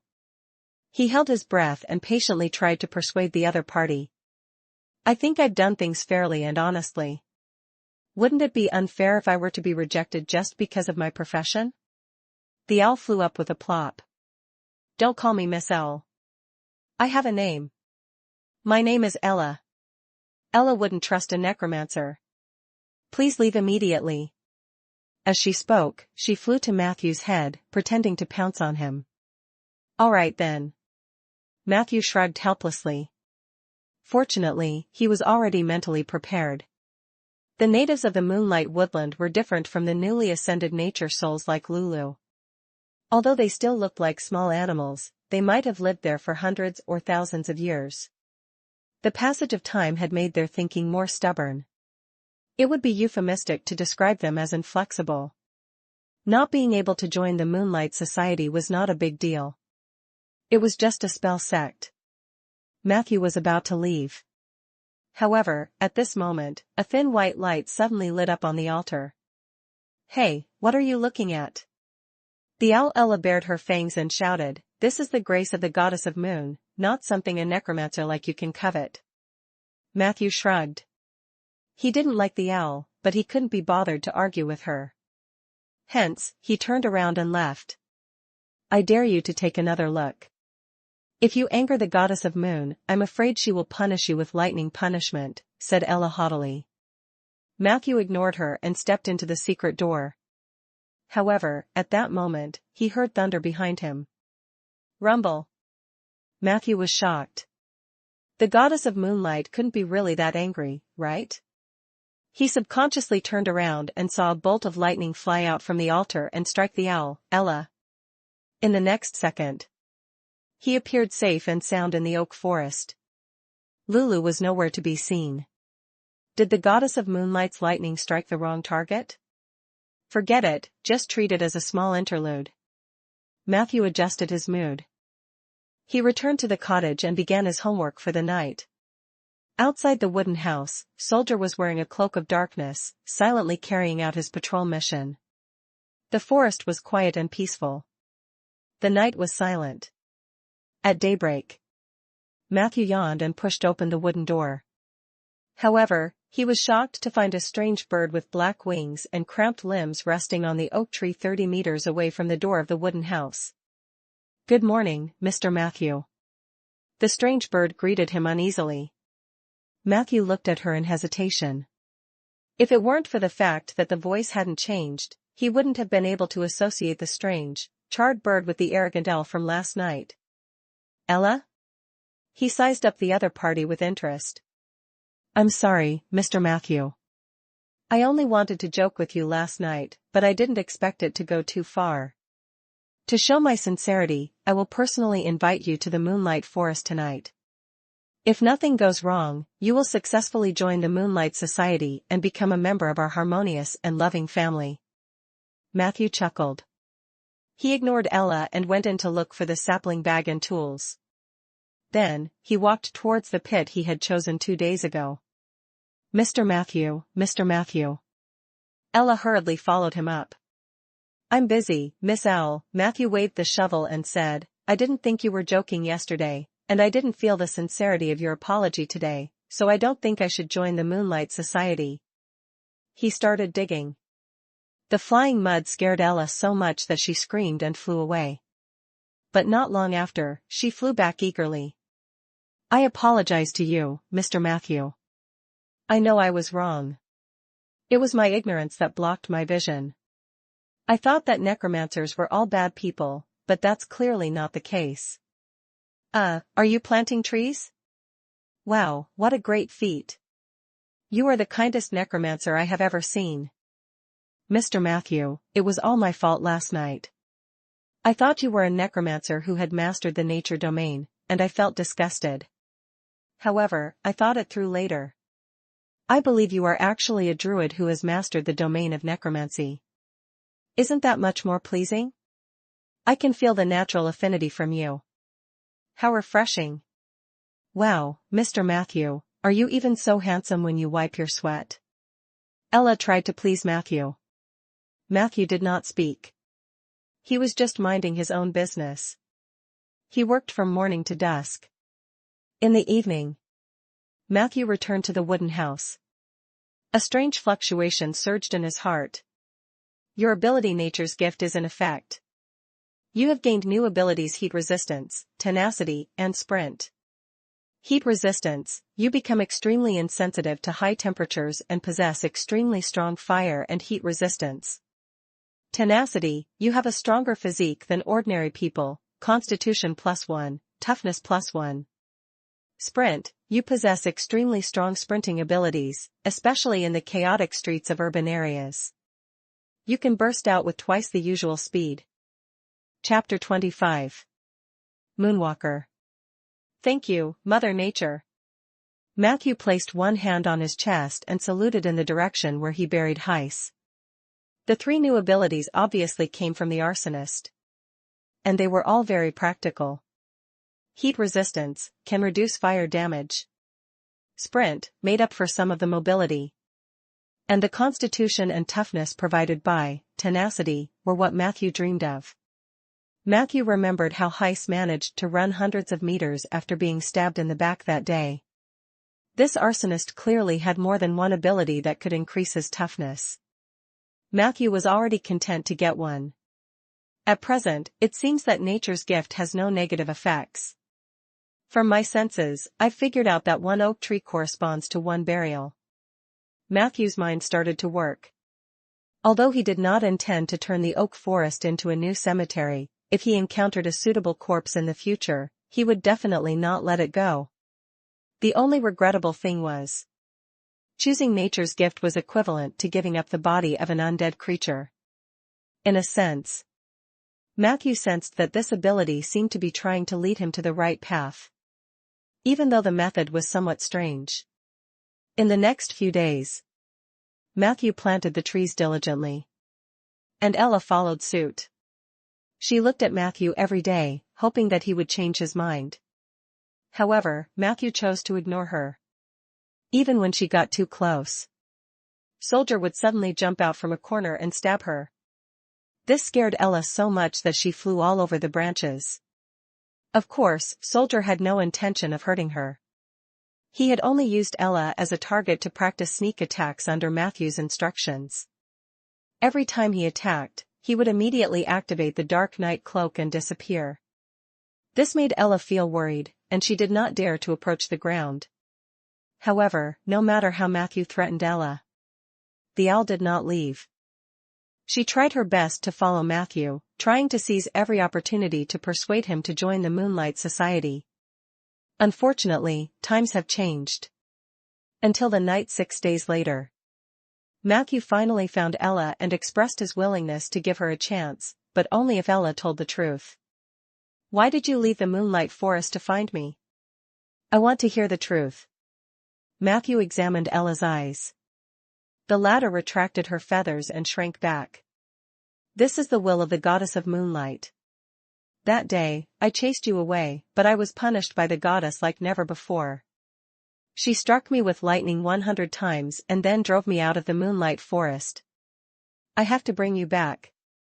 If I can't complete this mission within a month, my spirituality will be stripped away, and I will be banished forever.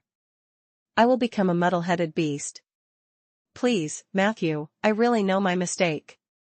For the sake of the goddess, please join the Moonlight Society. Ella begged. Matthew was deep in thought. It's really related to the goddess of the moonlight. She actually paid attention to me? Wasn't it said that after the ascension of the Heavenly Family Palace, the connection between the heaven realm and the material realm had become very weak? He thought about it. In the end, he decided to return to Moonlight Woodland to take a look. He knew very little about the gods of this world, and the goddess of the moonlight did not seem to exist in the game in his previous life. Now that he had the opportunity to come into contact with her, he could not miss it. As for the owl, Ella. With Matthew's magnanimity, he naturally would not continue to bicker with her. However, the necessary punishment was still necessary. What? You want me to enlighten your oak forest once a month for a 3-year period? Ella exclaimed, Do you know how much energy I have to initiate enlightenment? Matthew glanced at her and said calmly, It wouldn't kill you, right? Ella lowered her head. It seemed that she could no longer say a word. In the second half of the night, moonlight finally shone through the clouds. Under Ella's personal guidance, Matthew once again stepped onto the ground of the Moonlight Woodland. The moment he entered, 3 beams of moonlight flew up from the altar. It landed on Matthew. At that moment, it was as if he was bathing in a hot spring. All the pores on his body were relaxing. Hint, you have received the blessing of the goddess of moonlight, Moonwalker. Moonwalker, when you walk under the moonlight, your intelligence and intuition increase by 1 point. You have received the blessing of the goddess of moonlight, the Forest Guardian. Forest Guardian, you have a full amount of reputation and legendary points in the Moonlight Woodland. You will be able to go anywhere you want. You also have the ability to enter the Moonlight Woodland under the moonlight. You have successfully joined the Moonlight Society. Under the moonlight, your shapeshifting becomes a quick cast spell. All attributes of shapeshifting +1. Wow. Matthew was amazed. This series of blessings came so suddenly. Apart from joy, he also sensed a faint sense of danger. What does the goddess of moonlight need me to do? He knew very well that there was no free benefit in this world. Ella, on the other hand, looked overjoyed. Congratulations, Mr. Matthew, you have become the first and only necromancer in the Moonlight Society. Although you are not an official member yet, thanks to the grace of the goddess of moonlight, you can enter and leave the Moonlight Woodland as you wish. Most importantly, my mission is completed. I finally don't have to worry about being expelled by the goddess. As she laughed, she actually choked up. Matthew patiently waited for her to release her emotions. Then, he asked the same question again.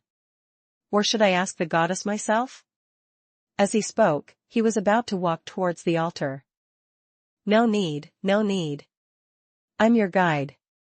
Let me pass on the will of the goddess to you. Ella spread her wings and flew away. Follow me, Matthew.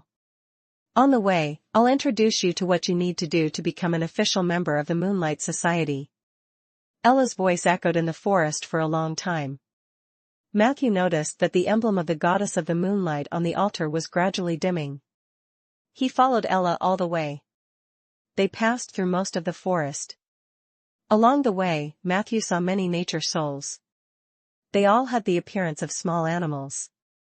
Unlike the nature spirits he encountered when he was traveling in the oak tree domain, the natives of the Moonlight Forest were clearly lifeless. They were spirits that symbolized vitality and nature. However, in Matthew's eyes, they were not as lively as a skeleton soldier. The natives looked at him in astonishment. At first, they were surprised and disgusted. However, perhaps they felt the grace of the goddess of the moonlight, and most of them stopped for a while. After a long time, they looked at Matthew with reverence. Their expressions and eyes were very stiff as if they were forced to admire Matthew. The situation in the moonlight woodland doesn't seem good. Matthew noticed a detail. Along the way, he did not encounter a single druid. After all, even if humans or elven druids were busy in the material plane, there was a chance that druids would be born among the natives of Nature's Soul. However, he did not see any of them.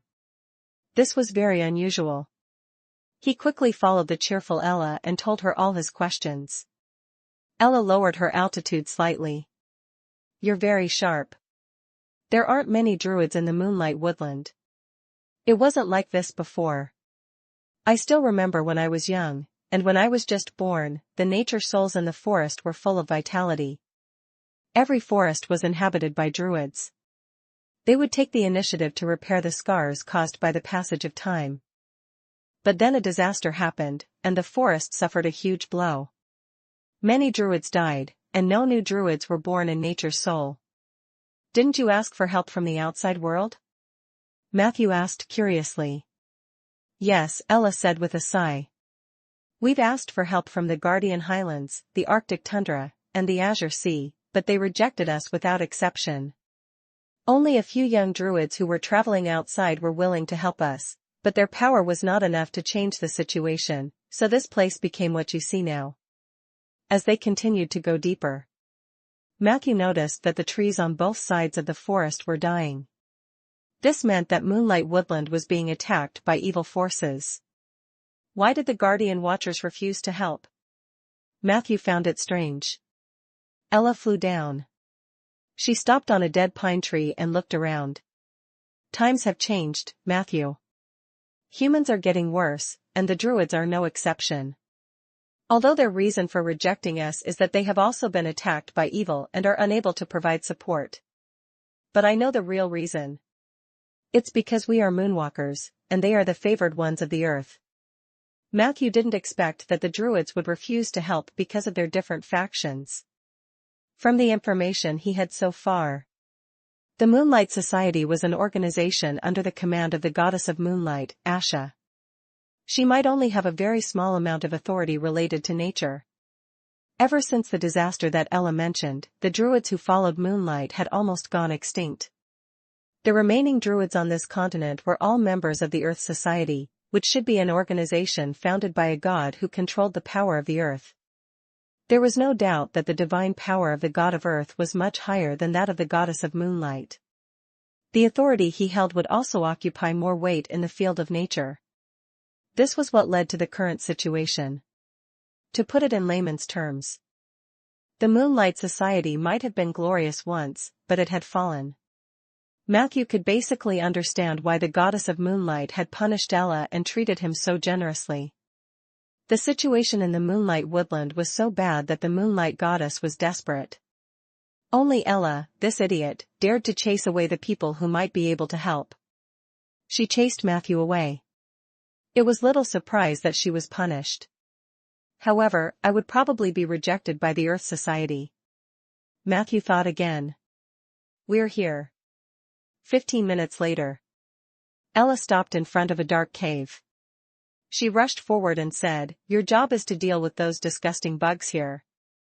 If you can kill a mad Zerg, you will become an official member of the Moonlight Society, and the goddess will bestow more grace on you." At the same time, the mission panel was also updated. Submission: Kill Zerg. Description: The Moonlight Forest is being invaded by the Zergs. Kill them all and then extort a sum from the Goddess of Moonlight. Reward: Goddess of Moonlight's grace and ability battle spellcasting.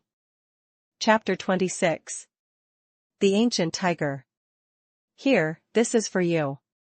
Ella flew in front of Matthew with a badge the size of a bottle cap in her mouth. Matthew reached out and took it. He realized that it was a disciple badge of the Goddess of the Moonlight. Can I use it too? Matthew asked in surprise. Ella's tone was somewhat embarrassed. The goddess is magnanimous. Matthew could hear the sadness in the other party's words. I've already given you the badge in advance, just believe in it. He looked down at the badge. In front of it was a bright moon that broke through the clouds. On the other side was a forest under the moonlight. There were also the outlines of many small animals in the forest. It was a very conventional badge design. Ash's smile, divine spell badge plus 30% movement speed under the moonlight. Description, can cast moonlight 5 times per day. Even in a dark space, this badge can bring you moonlight. If the badge only provided the moonlight spell, it would undoubtedly be of little value. However, the buff of increasing movement speed was still very good. Now that Matthew had sprint, coupled with the effect of the divine badge, he wondered how fast he could run. Praise the moonlight. Matthew quickly put the badge on his chest and sang loudly from the bottom of his heart. Seeing this, Ella's originally low mood suddenly rose a lot. Thank you, Matthew. Well, there are a few things that I have to explain before entering the cave. Miss L said seriously, firstly, as your guide, I will be by your side from the beginning to the end when you deal with the Zerg race. However, I hope that you can protect me, because I'm not good at fighting. I don't want to enter the cave at all. But the goddess won't allow it. Please, Matthew, don't let me die. Where were we? Oh, secondly, this underground cave is extremely complicated. Not only does it belong to the Moonlight Woodland, but it is also connected to the material plane and some other unknown planes. There may be extremely terrifying monsters hidden in the depths, especially below the 10th floor. Therefore, we must be careful when exploring. Although the Zerg mostly only appear in the first 10 floors, sometimes people will go too deep if they are not careful. I hope you are prepared. Thirdly, there are a few druids doing the same job as you in the cave. The goddess doesn't want any conflict between you. In order to avoid conflict, she gave you the divine badge in advance. This is what those druids look like. They are all very nice people, especially this Miss Samantha, who is also a moonwalker like you. As she spoke, a few magic portraits of druids appeared before Matthew's eyes. He glanced at them. His gaze lingered on the female druid for a while. I'll remember this. It's not up to me whether or not something unpleasant will happen. Matthew chuckled and glanced at Ella. The latter lowered her head in shame. Then, she said solemnly, I'll vouch for you. These druids like me very much. With me around, they won't find trouble with you. So you must protect me well. Matthew replied indifferently. I'll try my best. Ella still looked a little nervous. She carefully stepped on Matthew's shoulder and asked, then, shall we enter the hole? Matthew shook his head. I'm afraid I can't go in like this. I have to go home first. Ella immediately became anxious. Don't tell me you want to. Matthew said frankly. As you can see, I am a necromancer. No, absolutely not. I can't let the undead creatures taint the Moonlight Woodland. Even if they took one more step in the forest, it would be blasphemy to nature and the goddess. Ella was jumping on Matthew's shoulder emotionally. Matthew had expected this. After she calmed down, he then asked calmly. If I don't have my summons, are you going to fight for me? Ella fell silent. In short, no. No, Matthew. Oh, fine. Hiss, I hate you, Matthew. I'm in. Half an hour later. In the dark underground cave. A row of skeleton soldiers was exploring the dark area in front of them in an orderly manner. Matthew walked in the middle. Ella was sitting on his shoulder with a resentful look on her face. The visibility in the cave was very poor. Fortunately, Matthew had prepared torches in advance. The 2 skeleton soldiers in front and behind each raised one, illuminating the surrounding environment. The terrain here was somewhat similar to the underground karst caves. They were both tunnels that extended in all directions. The only difference was the climate here was even more humid, as if the entire cave had been soaked in water for a long time. Matthew walked among them. The sound of dripping water and footsteps continued. However, most of the underground plants here were in a state of decay and withering. It was as if a force had taken away their vitality. Is this the Zerg? In the corner ahead, a skeleton soldier was using his forearm to dig out a purple conch-shaped meat shell mechanically. The meat shell was filled with yellow-green mucus and pus. He could still vaguely see the severed limbs of insect-like creatures. This is a destroyed hive. Do you see the mark on the wall over there? Ella tried her best to suppress her disgust. That is the crescent moon mark. There was a tick above the mark, which meant that all the Zergs in the vicinity had been cleared, including the hive. Matthew nodded. He had seen the mark long ago. It was obviously left behind by other druids. We have to pay more attention to this kind of mark. Ella entered the state of a guide. If there is an exclamation mark on the crescent moon, it means that there are many bugs nearby. There might even be wild Zerg's guards. They are terrifying monsters. They are the elites of the Zerg race. The two of them continued forward. They left very smoothly. Apart from withered underground plants, destroyed hives, and a few traces of burning, they did not encounter anything new along the way. Very quickly, a Y-shaped intersection appeared in front of them. The terrain on both sides of the road sunk.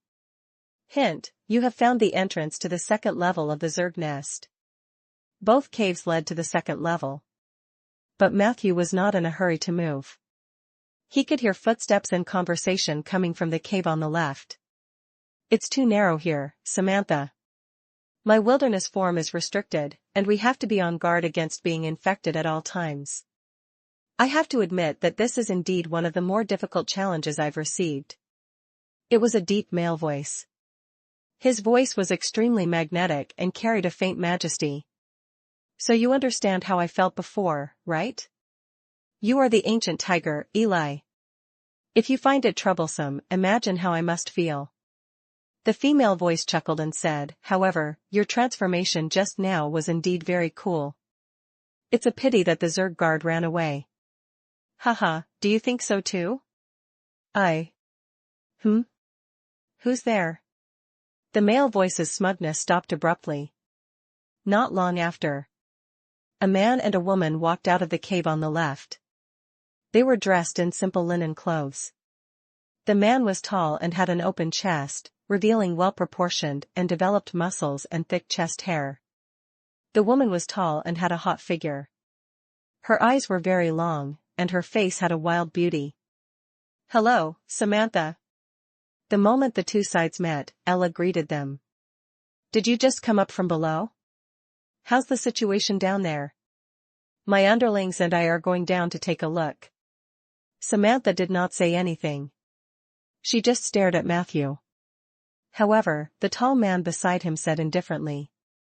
Samantha is the Moonlight Society's sole support, so the situation down there is a mess.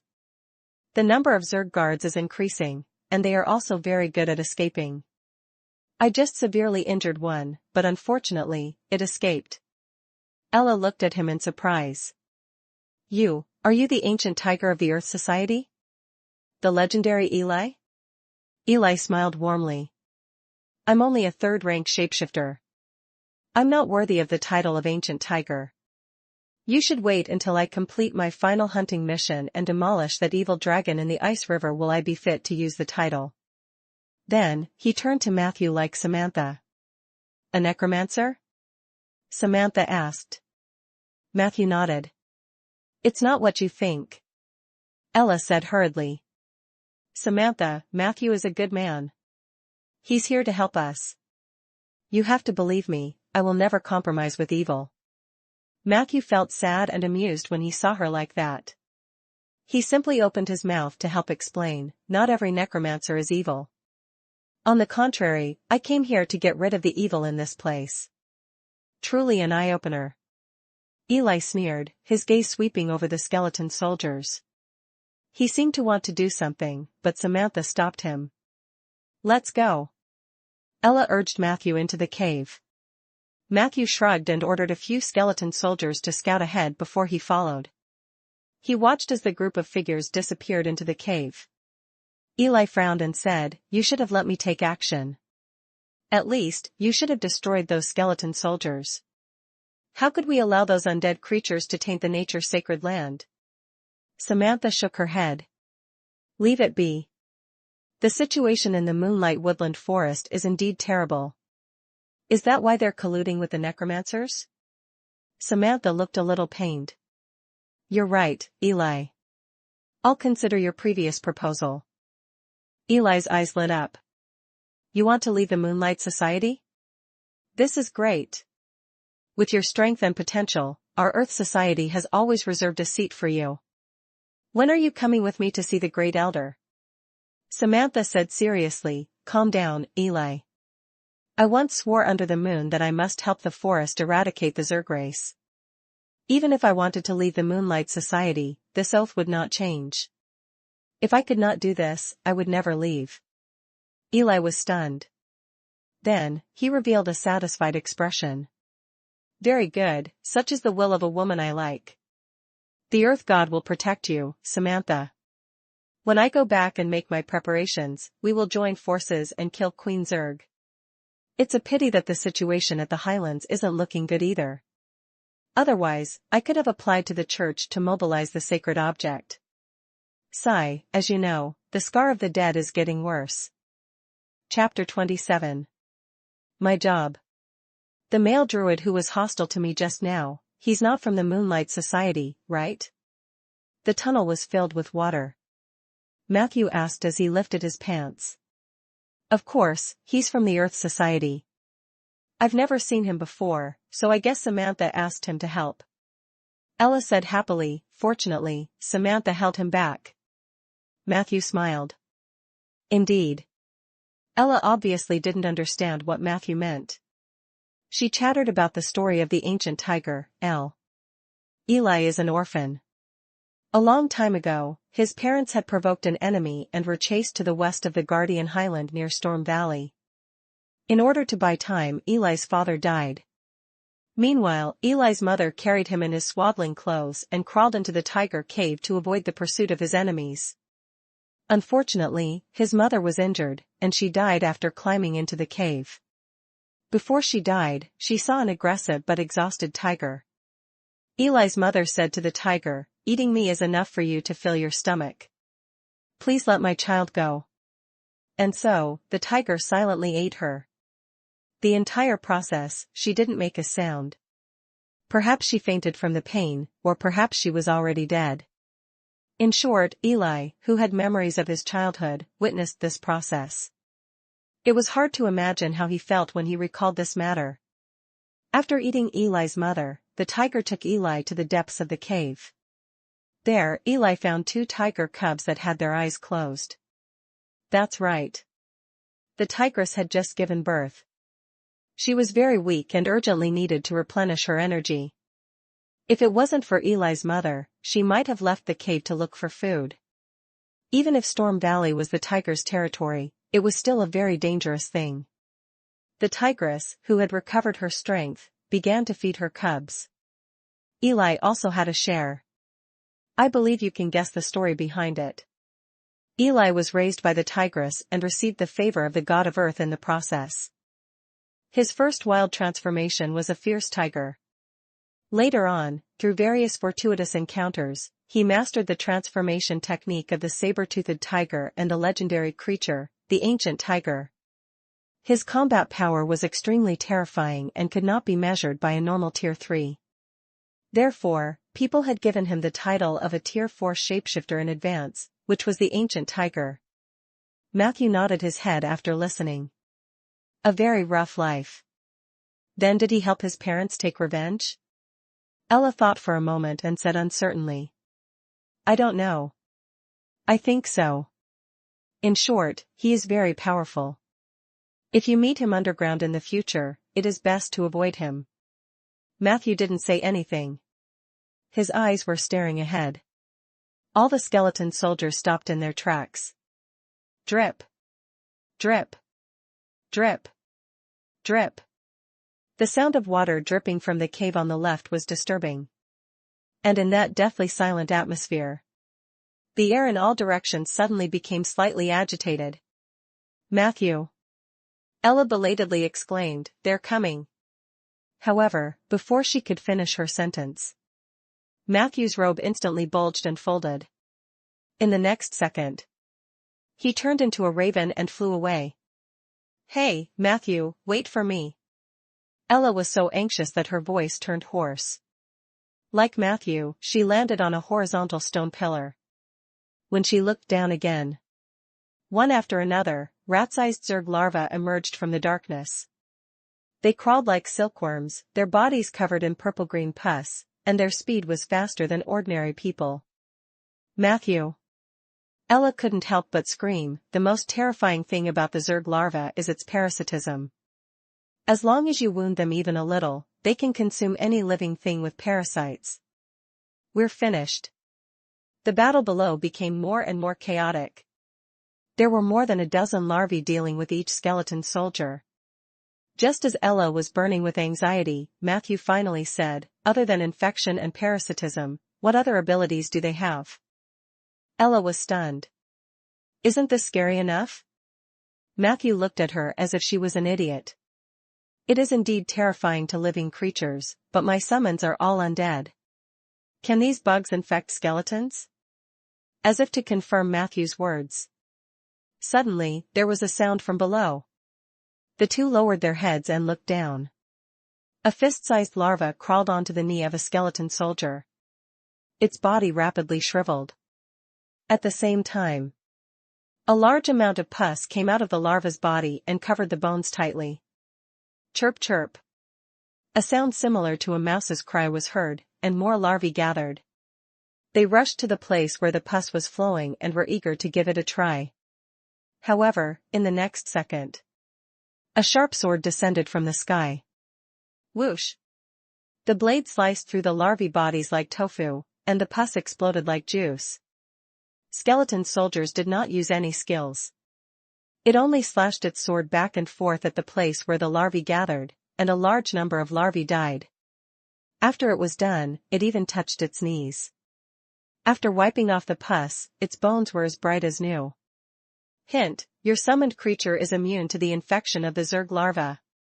Your summoned creature, skeleton number 3, has killed 13 Zerg larvae.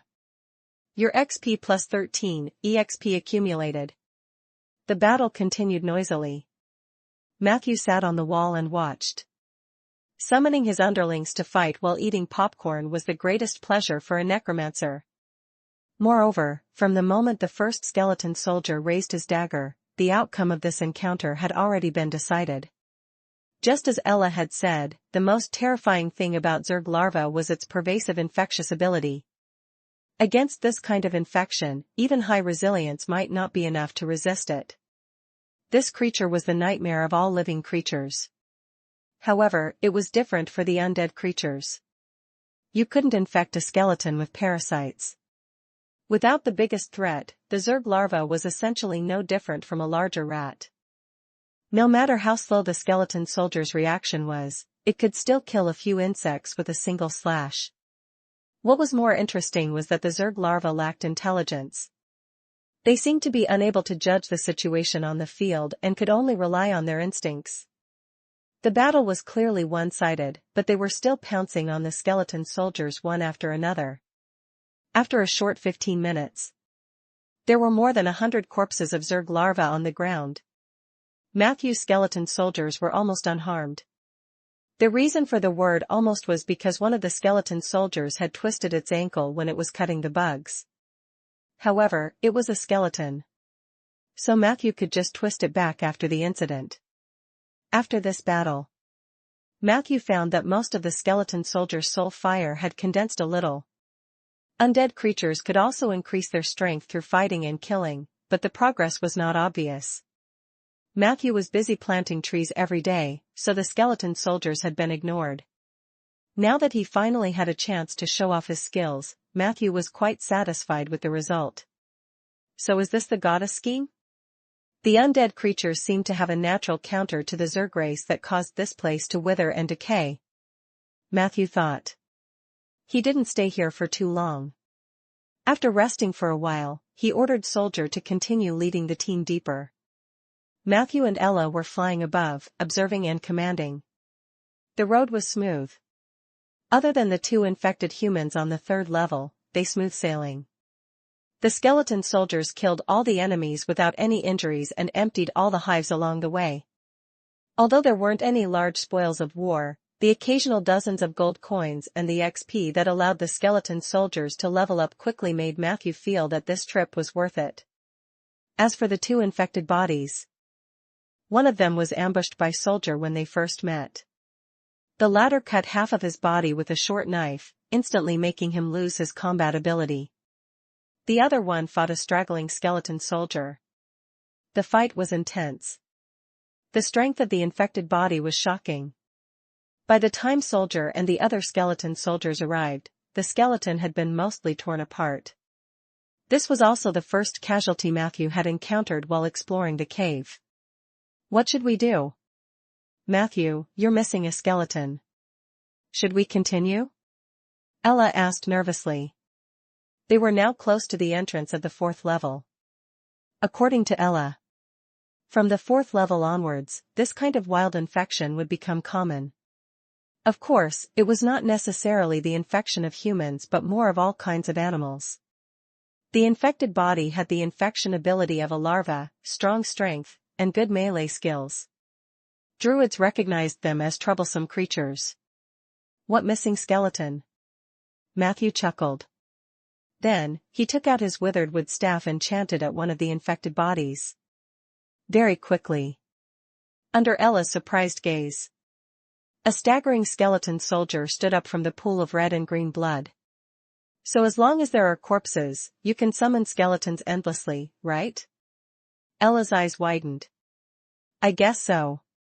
Matthew added in his heart, the key is still my upper limit for summoned creatures. Alright, let's treat it as defeating evil with evil, Ella muttered.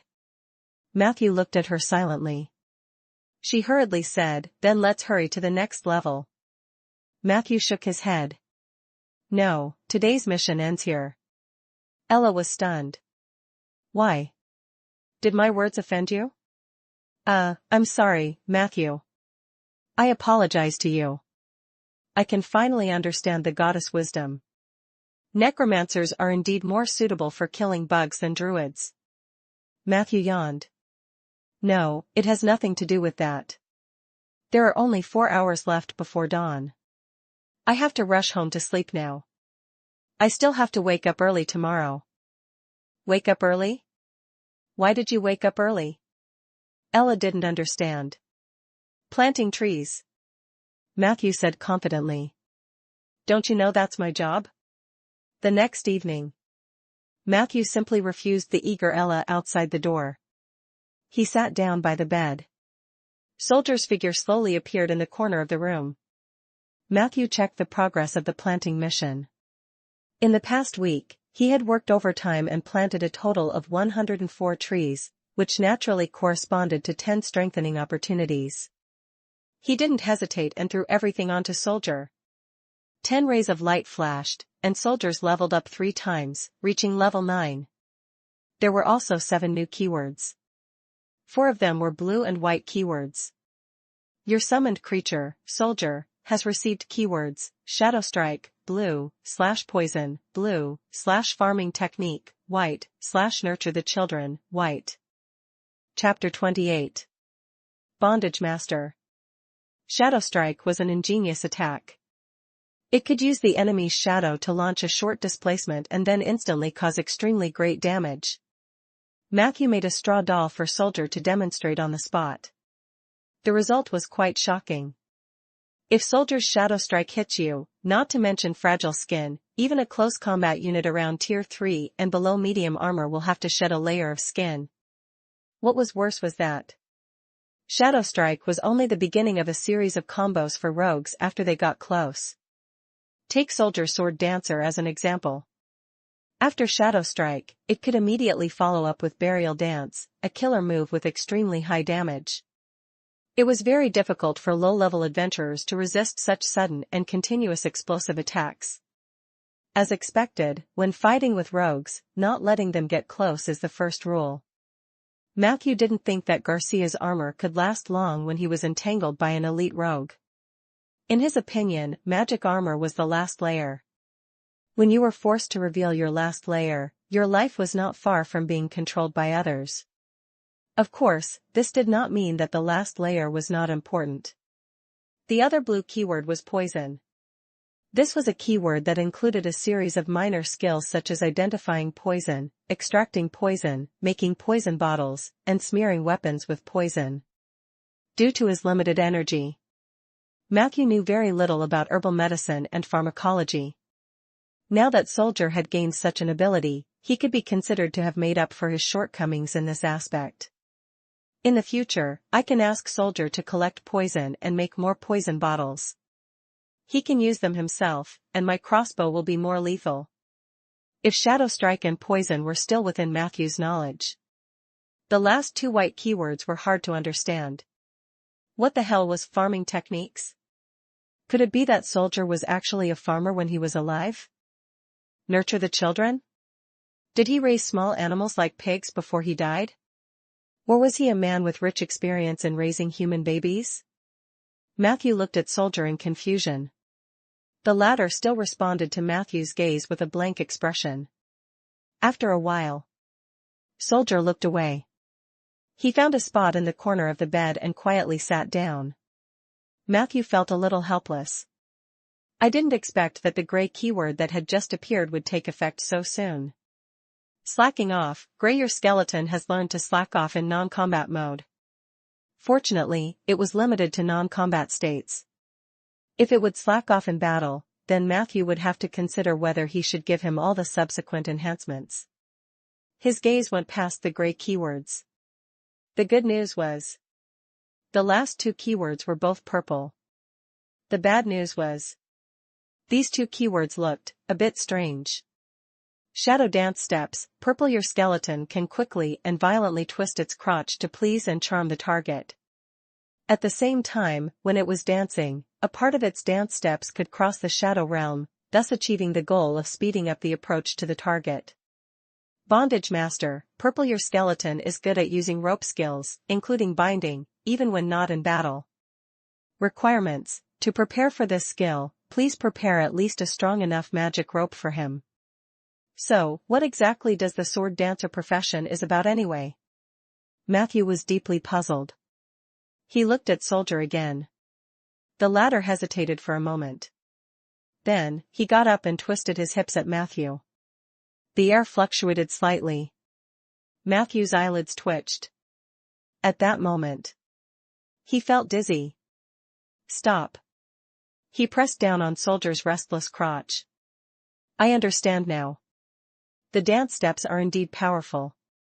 This should be infused with some kind of ritual spell. Matthew rubbed his temples in an attempt to wake himself up. If this continued, he would probably feel that the skeleton in front of him had become more beautiful. This was the effect of charm. His willpower wasn't low, and he was Soldier's master, but he was still affected. If it was someone else. Matthew suddenly felt a little more expectant. He sized up Soldier. He realized that this skeleton was very different from the others. His bones were full and strong, and there were a lot of silver light spots inside. Compared to other skeletons, he was cleaner, so clean that he was almost unstained. His entire body was covered with bones that were as white as jade and had silver edges. Have you bathed yourself? Matthew asked thoughtfully. Soldier was stunned. 10 seconds later. He nodded uncertainly. Matthew looked helpless. Soldier was good at everything. He had great potential, but his intelligence was too low. This was also a common problem with undead creatures. Even the powerful bone dragon Filey only had 4 points of intelligence. Of course, intelligence did not completely represent IQ, but those with low intelligence usually did not have much of an IQ. Soldier's current mental state was equivalent to a 5-year-old child. It was fine with Matthew's command. However, if Matthew let Soldier go alone, it would be 100% likely to cause trouble. It seems that Peggy is indeed extraordinary. As expected of someone I risked my life to find in the land of gold. Matthew's eyes were filled with nostalgia. However, very quickly, his memories were interrupted. Saber, Saber. A thought came intermittently from Soldier Soul Fire through the undying contract. Matthew nodded thoughtfully. You want a good saber? A short one? 10 seconds later. Two. Soldier replied. I understand. I will forge 2 suitable daggers for you as soon as possible. Thank you, Master. This time, the response only took 3 seconds. Due to your promise, Soldier, Skeleton's loyalty to you has increased to 99. Doji Nurture will be more loyal to you, after all. Matthew sighed. After having a simple dinner in the small wooden house, it was already dark outside. Matthew pushed the door open and walked out. A faint white light flickered in the oak forest not far away. The oak fairies that had been hiding in the dark during the day came out in full force. Except for Princess Lulu, almost all the fairies were dancing around Ella the owl. Ella was standing on the crown of an oak tree. Her eyes were tightly shut as she muttered something. Faint divine spells spread out like ripples. Matthew walked in the forest. The feeling of being watched by pairs of kind eyes came back. She was enlightening the oak forest. As a nature soul favored by the goddess of moonlight, Ella's attainments in the nature domain were much higher than Lulu's. Through the ritual of enlightenment, she could inject more wisdom and vitality into the oak forest. The oak trees became healthier as a result. And in the long process of growth, if there were someone to enlighten them, then there would be a higher probability of a tree spirit being born among them, which was what people often called the tree guardian. If they were lucky, they might even give birth to 1 or 2 tree shepherds. This was extremely beneficial to the development of the forest. However, it also meant a great consumption for the creature casting the enlightenment. Matthew's actions had been unpredictable. Ella was afraid that he wouldn't go to get rid of the Zerg tonight, so she fulfilled the promise Matthew had asked her to fulfill in advance. Hint, your nature partner, Ella, has completed an enlightenment ritual for your oak forest. Your domain, oak tree, has received a slight upgrade. There was such a benefit? Matthew was overjoyed. Enlightenment could not only benefit the oak trees but also strengthen his domain power? Looks like I have to think of a way to get Ella to come over more after the 3 years are up. Matthew thought. The only uncertain factor was actually Lulu. As a nature soul, Lulu had obviously regarded the oak forest as her habitat. She could tolerate Ella coming here to cast enlightenment in the short term. But as time passed, she definitely couldn't take it. Because this would be stepping on her territory. Lulu should have a similar ability in the future, right? In his thoughts, the white light in the forest had already faded. The oak fairies vanished. Ella dragged her exhausted body to Matthew. Hey Matthew, I did pretty well, didn't I? Ella asked with her head down. Matthew nodded. He could feel the joy of the oak trees. Ella was obviously not slacking. Matthew's attitude naturally softened. You've worked hard, Ella. You did well. Ella said happily, then can we remove the Zergs now? Matthew shook his head. Under Ella's puzzled gaze, he asked, can you germinate? Ella seemed to have guessed something, so she nodded hard. I know, Matthew. That is the basic skill of nature's soul. I know what you want me to do. You said that your job is to plant trees, and I see you carrying saplings around every day. So, have you used up all the saplings? Matthew said approvingly, you're very smart. I don't have enough saplings, but I have a small greenhouse where I'm cultivating some oak seeds. However, if I follow the normal process, their germinating speed will be too slow, so I want you to help me germinate them. You don't have to ripen them all. Just a small portion will do. We can do it in batches. As for the specifics, it depends on your physical condition. After all, you have just completed a round of enlightenment. You must have consumed a lot of energy. Ella said impatiently, take me there. We don't need to do it in batches. I'll germinate all of them tonight. Matthew hesitated. Is this okay? Your body. Ella was full of confidence. Don't underestimate the perseverance of the nature soul, Matthew.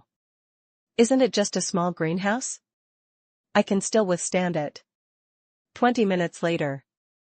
At Matthew's house in Rolling Stone Town. In the greenhouse on the east side.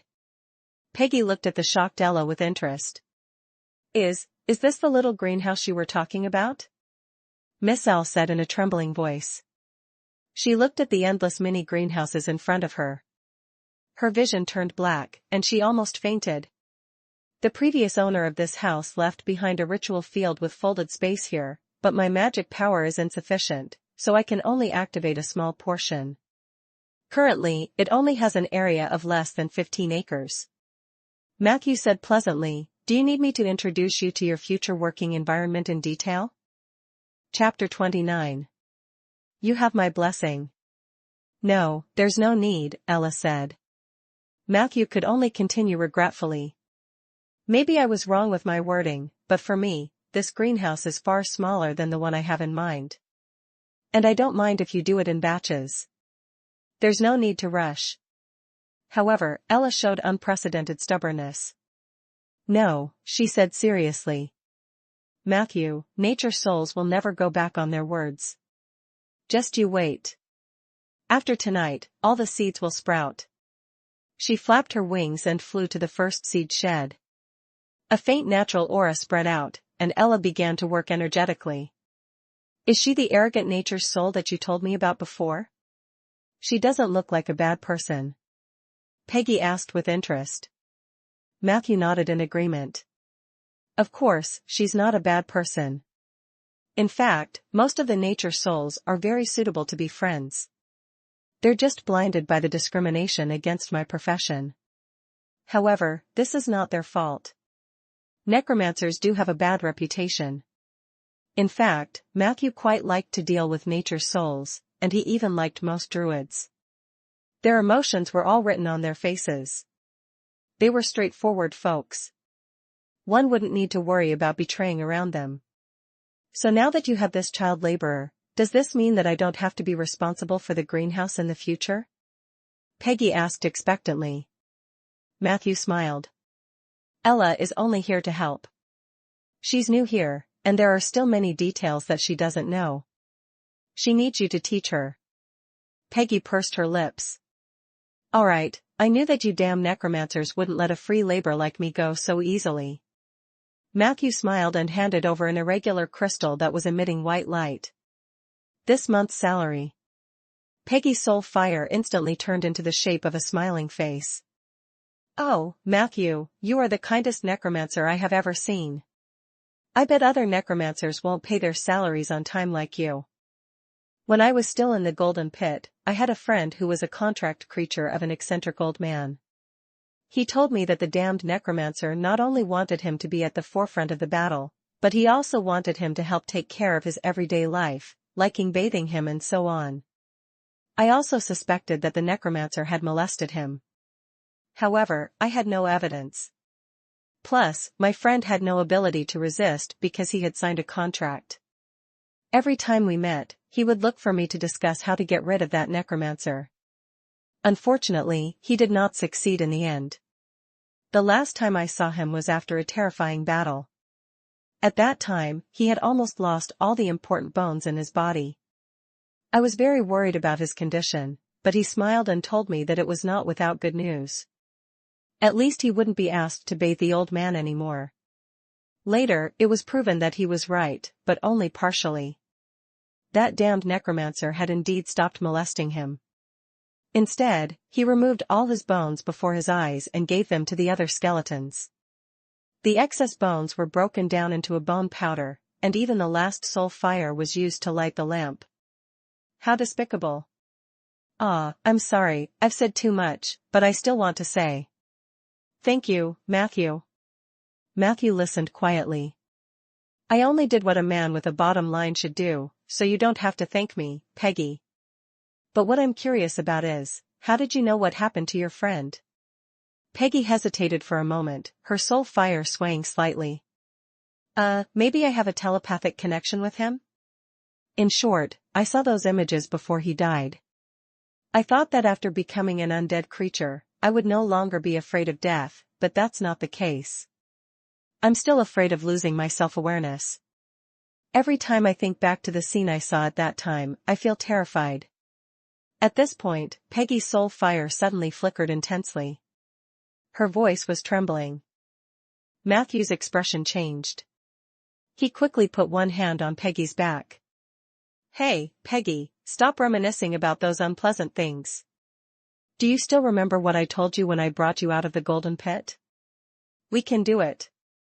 I've already established a good relationship with nature's soul, and even the goddess of moonlight has blessed me. I think I'm on the right path. We only need time to solve the mystery that has been bothering you. But before that, you have to be strong. You can't be defeated by yourself. Matthew said as he tried to calm Peggy's surging emotions. He gently hugged Peggy's cold skeleton. A wave of intense sadness surged into Matthew's mind. He gritted his teeth and supported Peggy with determination. This scene should have been beautiful. Unfortunately, there was a difference in height between the two of them. After a long time, Peggy was finally freed from that intense, sorrowful mood. Thank you, Matthew. You've helped me again. Peggy's soul fire gradually stabilized, and her tone also returned to calmness. It's been more than a year since I last felt that terrible feeling. I thought I had gotten rid of that nightmare, but it still didn't let me go. Matthew was already used to such situations. When he first signed with Peggy, she would get sick almost every week or so. Later, Matthew brought her to the material world to live, and she slowly got better. What did you see just now? Matthew asked softly. It's similar to last time. There are countless Tauren corpses on a boundless grassland.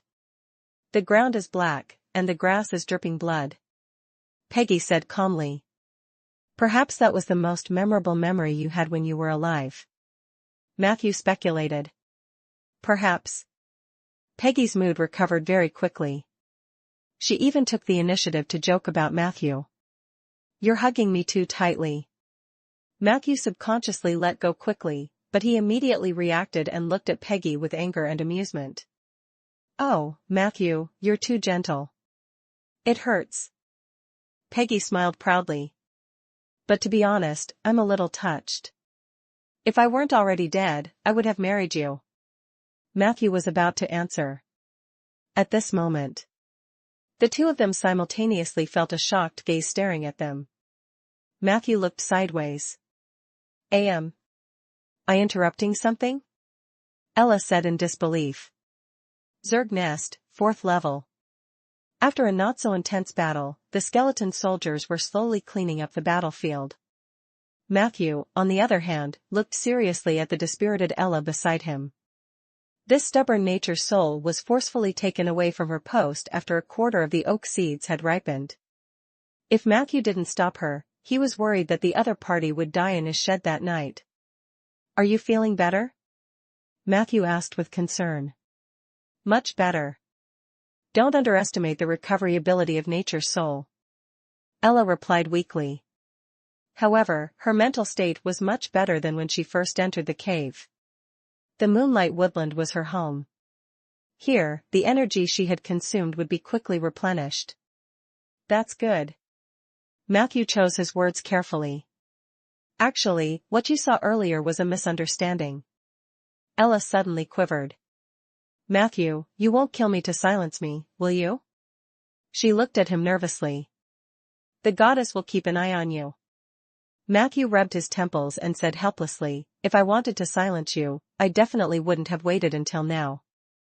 Ella let out a long breath. That's good, that's good. Don't take it to heart, Matthew, I understand. No, I mean. But I know that there are many necromancers who develop feelings for their summoned creatures.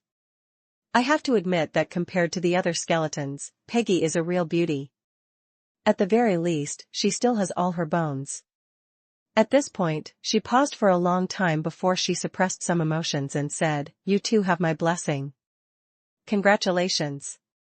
Matthew slapped his forehead. Now how was he going to explain himself? Master, there's a hardcover book." Soldier suddenly transmitted intermittent thoughts. Matthew's heart skipped a beat. He avoided the pile of corpses of the infected on the left side of the road. He came to the other side where Soldier was. There was a corpse of an infected human whose stomach had been cut open. Judging from the injuries, Soldier had done it himself. There was a hardcover notebook on the body, probably from the infected person's pocket. There were hundreds of gold coins scattered around the book, which meant that the infected person was once very rich. Matthew did not approach. In the hierarchy of the Zerg, an ordinary infected person was only stronger than a new larva, but an infected corpse was the breeding ground for more than a dozen larvae. After killing them, they had to be dealt with properly to prevent future troubles. "Soldier, bring the book over," Matthew ordered. Soldier did as he was told without hesitation. Puff. A larva suddenly crawled out of the infected man's eye socket and jumped straight at Soldier's thigh bone. Whoosh! A sword shadow flashed. Soldier accurately cut the larva into two in midair. At the same time, he had also picked up the book. Matthew took the notebook, wiped the blood and pus on the cover with a rag, and then looked at it.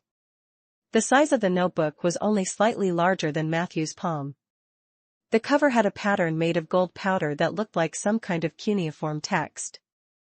Matthew felt that this pattern was somewhat familiar, but he couldn't recall it for a moment. He opened the cover.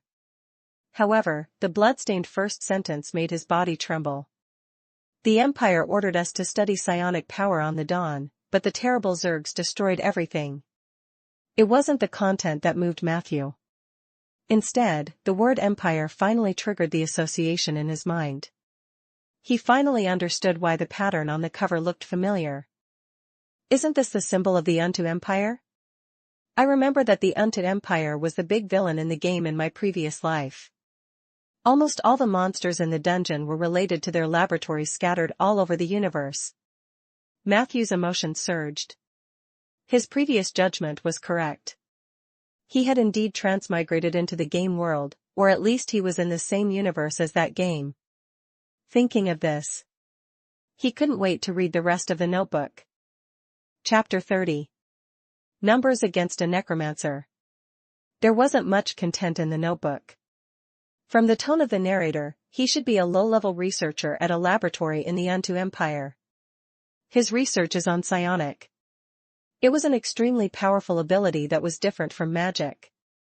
It was mentioned in the notebook. The Undead Empire seemed to have captured a batch of experimental subjects that were very suitable for studying psionic powers. Unfortunately, the level of the narrator was too low, so he did not have the opportunity to come into contact with them. He did not even know what kind of creatures they were. He was in charge of the theoretical part. However, in the multiverse, only the proud and aloof Giza race held the supreme secret of psionic power. Although there were a few handwritten copies from the Giza people in the laboratory of the Undead Empire, their research on psionic theory was still in its infancy. However, the impatient upper echelons of the Empire had ordered them to conduct the psionic experiments ahead of time. After a certain experiment, a swarm of Zergs that came out of nowhere attacked the laboratory, and most of the people became infected by the violent Zerg. The Dawn they were on had activated the self-destruct sequence immediately after the invasion of the Zerg swarm. It was under such circumstances that the narrator wrote his final words. Uni from Group 3 was also infected. She treated me to Pettigrew biscuits and took care of me several times at work, but I couldn't confess my feelings to her until the end. Looking at her twisted and crazy face across the glass, my heart ached for a long time until I saw her husband's infected body. Everyone is dead. I locked myself in the cold storage. I would rather freeze to death than become a zombie-like thing, but the cold air soon disappeared. I soon realized that someone had cut off the power supply, but who could have done it? A ghost? I don't know. I don't want to think about it either. I want to save myself, But I'm on a fucking starship that's wandering outside the Empire's territory. No one can save me. If I had known that the apocalypse would come so suddenly, I wouldn't have pretended to reject Baz when he invited me to a striptease show. Fuck. I suddenly remembered my childhood dream of sleeping with a large number of women of different races. How did I end up as a mediocre researcher? This is so sad. The above was the second to last page of the notebook. The last page of the book made one's heart tremble. I have a woman now, ha ha ha. She is very voluptuous and beautiful. Her charm is not inferior to Uni's. The key was that it felt very comfortable to be with her. For her, I should pull myself together. We will definitely be able to escape and be together forever. This is my promise. My queen. The notebook stopped abruptly. Matthew's heart was creeped out. At the last moment of his life, was this researcher hallucinating, or did something shocking happen? Matthew did not know. He only knew that the other party would not be able to escape the fate of being infected. So, the Dawn is a starship. After becoming a hive, the starship crashed here for various reasons. Ella had mentioned that the Zerg nest was part of the Moonlight Woodland, the material plane, and other worlds. From this point of view, perhaps the swarm of Zergs had chosen this place as their landing point due to their consciousness. At this cross-section of many worlds, it was more convenient to infiltrate many worlds at the same time. Matthew thought calmly, combining the knowledge he had learned in his previous life. He silently raised the difficulty level of this hive in his heart. The instance dungeons created by the Undead Empire were definitely not that simple. According to Ella, the Zerg Guard was the strongest unit of the Zerg. However, Matthew was sure that there were more dangerous creatures hidden below. Creatures like the Zerg Queen or King. After all, the Undead Empire is famous for her hubris. Originally, it was prosperous enough to dominate an entire universe, but it set up thousands of laboratories and recruited a bunch of monsters, eventually causing the complete destruction of its own universe. Matthew shook his head helplessly. He put away the researcher's notes. At this moment, the skeleton soldiers had already piled up all the infected bodies together. Buzz. Buzz. Buzz. Matthew sprinkled a handful of fiery dragon oil from afar. Whoosh. A small flame lit up. The pile of corpses started burning intensely. In less than 10 seconds, the infected and the larvae were burned clean. The flames dissipated. Only black marks were left on the ground. It burns fast and takes only a short time. The arsonist's fiery dragon oil is indeed a necessary tool for burning corpses and destroying evidence. Matthew praised in his heart. What was even more amazing was that the fiery dragon oil only left behind bones. As long as he needed it, he could summon more skeleton soldiers at any time. Matthew led the group forward. The area in front of them was empty. It was obvious that someone had swept through it. At the fork in the road, Ella rubbed her sleepy eyes and said, "These 3 paths all lead to the 5th floor. The only difference is the different entrances. However, you have to take note that below the 5th floor is the activity space of the violent Zerg guards. They are very terrifying and are not comparable to ordinary infected entities." Matthew nodded. If it was before, he might have chosen to move forward boldly. However, since he knew that this was the Undead Empire's doing, he would not charge forward blindly. The left and right roads have already been taken. It should be Samantha's doing. With her and Eli's combat power, it shouldn't be a problem to clear the local infected, but they won't have an easy time as I do. With that in mind, Matthew decided to take the middle path. Before entering the 5th level, he had to clear all the Zergs in his way. However, before he could give the order to the skeleton soldiers, intense footsteps suddenly came from the next tunnel. Whoosh! A yellow and black phantom jumped out of the tunnel. The moment she bumped into Matthew and the others, she cursed, "Damn it." Matthew took a closer look. It was a leopard. The leopard's forelimbs touched the ground and then bounced up. It walked upright like a human. The spots and animal skin instantly faded, revealing a beautiful figure. Return to where you came from immediately. I'll try to buy you some time. Remember, don't look back. They're here for me, but if you're discovered, I'm afraid you won't be able to escape. Samantha said hurriedly and crouched down on the ground. She didn't move, but in the blink of an eye, a lifelike leopard appeared in front of everyone. Samantha? What happened? Ella was shocked. It's the Zerg guards. I don't know why, but those Zerg guards actually left their territory to ambush me today. I almost fell for it. Hurry up and stop asking. The leopard shouted angrily. Then, without looking back, she ran back into the tunnel. Deep in the tunnel, all kinds of strange roars could be heard. Matthew, we have to help. Before Ella could finish, Matthew transformed into a raven and flew up to the top of the cave. Wait for me. Ella followed in panic. However, Matthew did not fly far. He only found a high platform where he could stand and observe the situation while deploying his skeleton soldiers. Fierce fighting sounds came from the tunnel. After a while, the leopard's figure appeared again. There were 3 bloody wounds on her body, one of which had worms crawling on it. Ella, why haven't you left yet? The leopard saw the owl in the stands and was shocked and angry. The skeleton soldiers moved very slowly. I'm afraid we won't be able to outrun the enemy.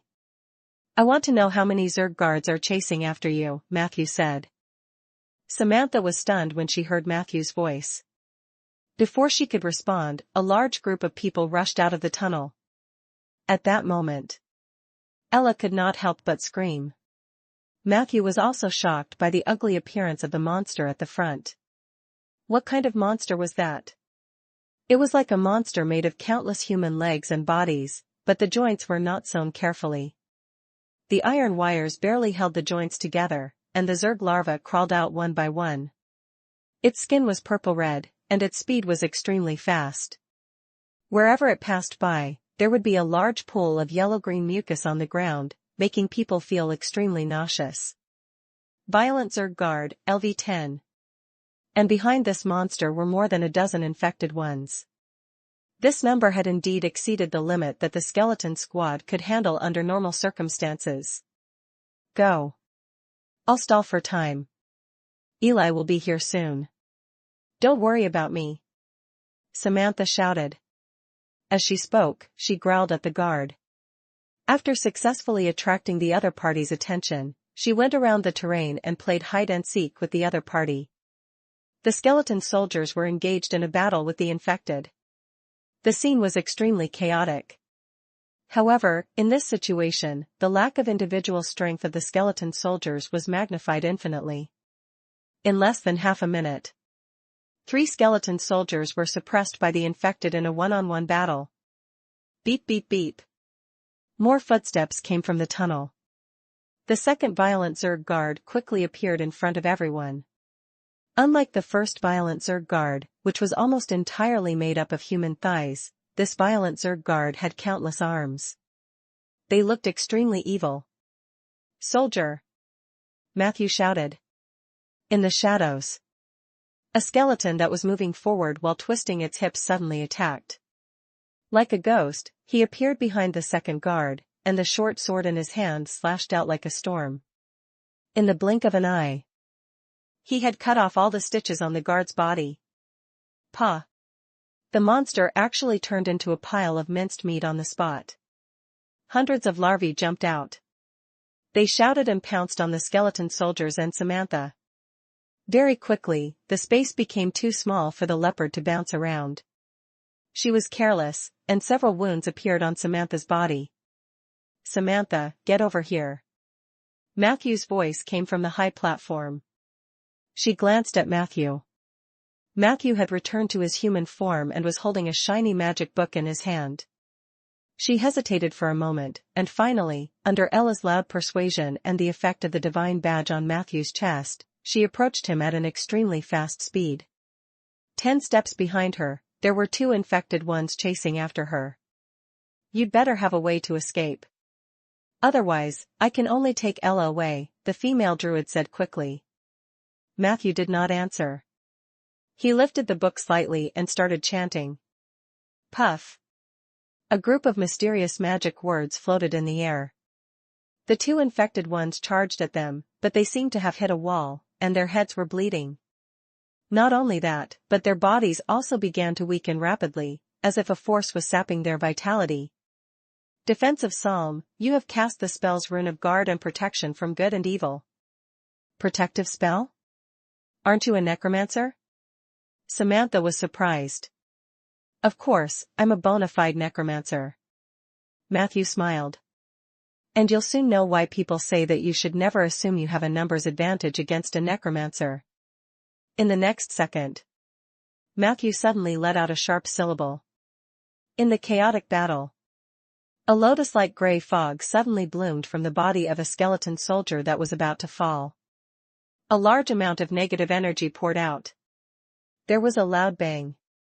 The skeleton soldier exploded. It directly killed several infected ones and even more larvae around it. However, the real explosion had just begun. You have used the spell Last Dance on skeleton soldier number 9. You have started using consecutive corpse explosion. Chapter 31. Psionic Staff. Corpse explosion. Necromancer's signature spell, one could learn it as long as one reached level 4. The principle was to use mental strength and mana to pry the negative energy from the newly dead body, causing it to explode due to energy imbalance.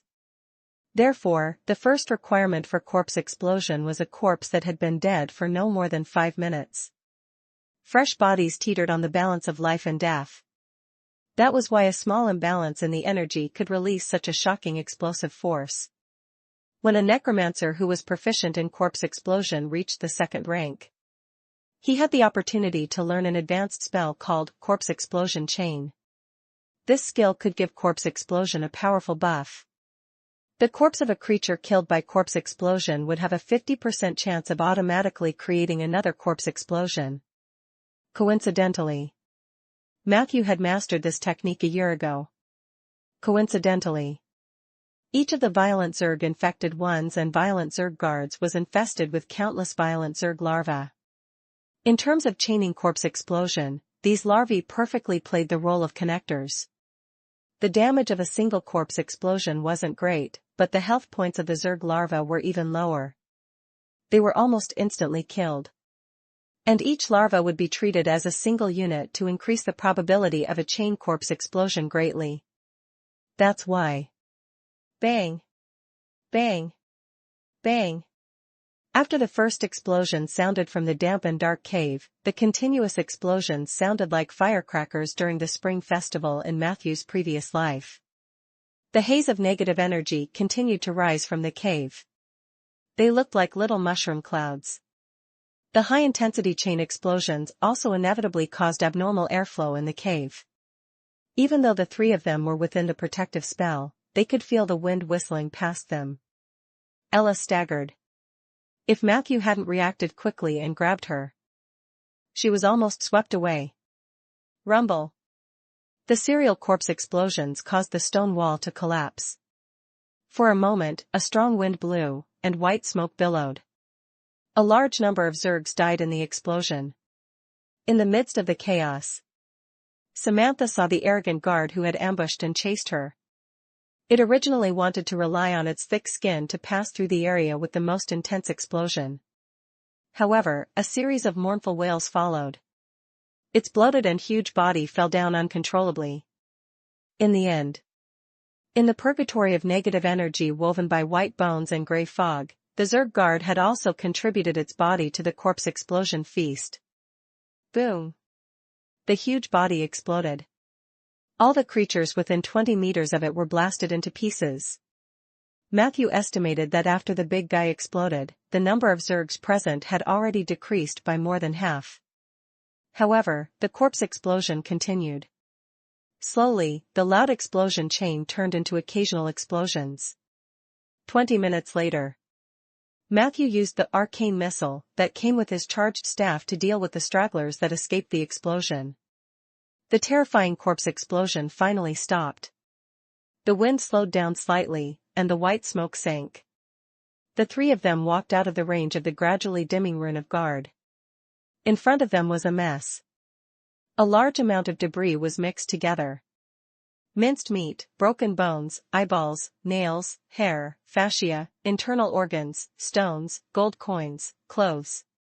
A large amount of blood and pus sprayed on the stone walls in all directions. The air was filled with a nauseating smell. Even with Matthew's mental fortitude, he almost couldn't resist the urge to retch. Ella flew away without a sound. Samantha, on the other hand. Perhaps it was because she often fought with the Zergs. Her resistance to such bloody scenes was obviously stronger. She walked around the scene of the corpse explosion with a calm expression, checking to see if there were any stragglers left. Only when she saw the parts left behind by the Zerg guards did she slightly frown. On the other side of the battlefield, Matthew met up with Soldier and counted the few spoils of war and losses. In terms of losses, except for Soldier, all 11 skeleton soldiers became triggers for the explosion. This was what Matthew had accumulated in Rolling Stone Town for a long time. It was impossible to say that he did not feel heartache, but skeleton soldiers were essentially cannon fodder. There weren't many spoils of war either. There weren't many good items on the Zerg race, and they were bombarded repeatedly by the corpse explosion spell indiscriminately. The items that survived the explosions were of high quality. Matthew found a sapphire ring, a card that looked like an access card, and a psionic staff the length of an arm. The sapphire ring was not only beautiful but it was also enchanted with a spiderweb spell. Unfortunately, it was not of a high grade and could only be cast once a day. There was no clue as to the origin of the card, but Matthew noticed that the emblem of the Unto Empire was engraved on the lower right corner of one of the cards. This could be a certificate to enter an important laboratory. As for the last psionic staff, because it was in an unappraised state, Matthew habitually activated an identification skill on it after he obtained it. Appraisal failed. You are unable to learn the attributes and usage of the psionic staff. Hint, you need higher knowledge, Psi. I failed? Matthew raised his eyebrows, and then he felt a headache. Most items related to psionic power could only be used after being appraised. In order to appraise such items, the user of the identification skill had to have a high level of psionic knowledge. However, psionic knowledge usually came from items related to psionic power. It could be said to be a perfect closed loop. However, Matthew was not discouraged. He still had an advanced identification scroll gifted by Master Ronan at home, which should be able to identify the staff. The only thing he needed to consider was whether this staff was worthy of the advanced identification scroll. Matthew gently stroked the amber stone embellished with light blue on the psionic staff. For a moment, he could not make up his mind. What an impressive explosion. Your strength has exceeded my expectations. To be honest, you've helped me a lot. Under normal circumstances, it would have taken me a lot of effort to get away. Samantha's voice sounded. Matthew put away his staff and said calmly, "This is nothing. They are also my targets." Samantha stared at Matthew with her bright eyes. "But I made you lose a team of skeleton soldiers. I owe you this." Matthew waved his hand. "It's just a team of skeleton soldiers. Don't worry about it." "No, this is very important. I'm thinking of a way to make it up to you." Samantha's eyes were bright. "Or you can try to make some requests, but I might not be able to satisfy all of them." Matthew thought about it. "Maybe we can work together? This hive is huge, and we haven't even explored a third of its surface. As moonwalkers, we have the same goal." Samantha shook her head without hesitation. "No, I won't cooperate with you." Before Matthew could say anything, she spoke first. "How about this? I might not be able to accept your request, so I've decided to return a team of skeleton soldiers to you. Eli and I killed a lot of infected people, and their bodies were buried in specific locations on each floor after being processed. I think those materials should be enough for you." That was fine too. Matthew was not unhappy about being rejected. He looked at Samantha curiously and asked, "Why did you reject me? Just because I'm a necromancer?" Samantha said honestly, I'm sorry, but I really don't want to work with a necromancer. It goes against my nature. Matthew couldn't help but laugh. Are nature souls also narrow-minded? Samantha was stunned. What right do you have to expel the undead from nature? Matthew asked righteously. Can't undead creatures be a part of nature? Is your understanding of nature a concept instilled into you by those conservative and backward existences who hold power? If that's the case, then I really don't want to cooperate with you. Your understanding of nature is too shallow. What? What are you talking about? Samantha asked in shock. How could Her Highness the Goddess allow you to say such blasphemous words? Blasphemy? Was this level of challenge considered blasphemy? Matthew now had a new understanding of the Moonwalker's mind. In fact, Matthew didn't care if the Goddess of the Moonlight would punish him or not. Not to mention that she had a favor to ask of him, even without the pressure of the violent Zerg, it was uncertain whether she had the ability to punish him or not. After all, according to the information he had learned from Master Ronan, it had been hundreds of years since the famous event, the ascension of the Heavenly Family Palace. The influence of the gods on the material plane could be said to be negligible. Not to mention the human countries, even the elves who were relatively devout in their beliefs, had already gone against the will of the gods. Only conservative and backward groups like the Druids still maintained a relatively fixed belief. Since there's no room for cooperation, I'll leave first. Matthew yawned and prepared to go home. Remember to bring me to the skeleton material the next time we meet. Finally, let me share my own understanding. For me, nature is all-inclusive. It doesn't only include the narrow embodiment that humans can see but also the truth of the universe. Samantha stared at Matthew, her expression changing. Matthew didn't say anything else and disappeared. Samantha did not leave. She paced back and forth. Her gaze was erratic. Not long after, footsteps came from the cave behind her. Sorry, I'm late. Did something happen here? Eli asked apologetically. Samantha hesitated for a moment and repeated Matthew's words. After hearing this, Eli was furious. Not only is he blaspheming God, but he is also blaspheming nature.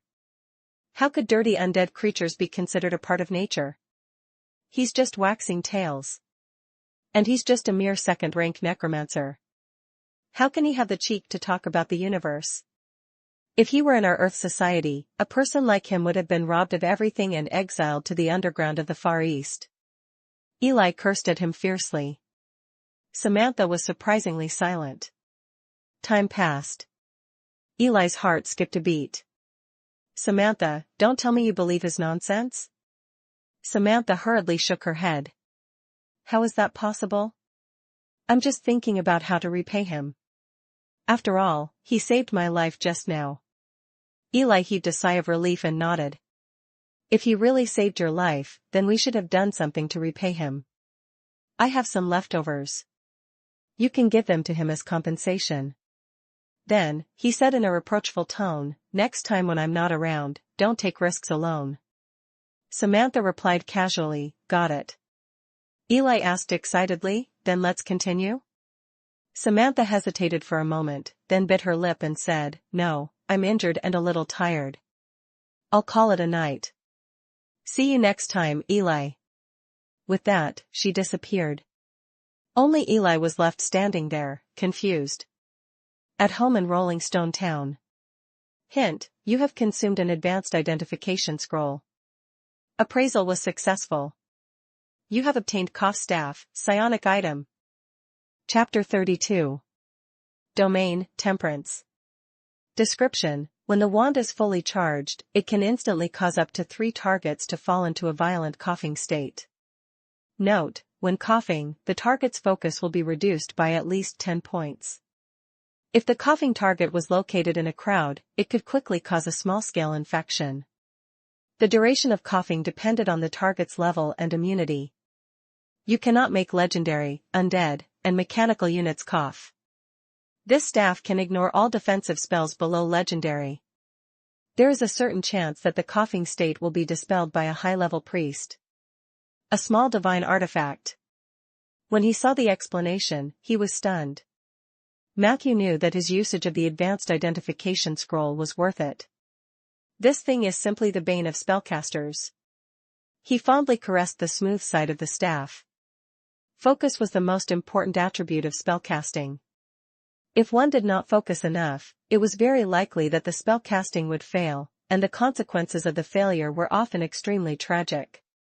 Imagine this.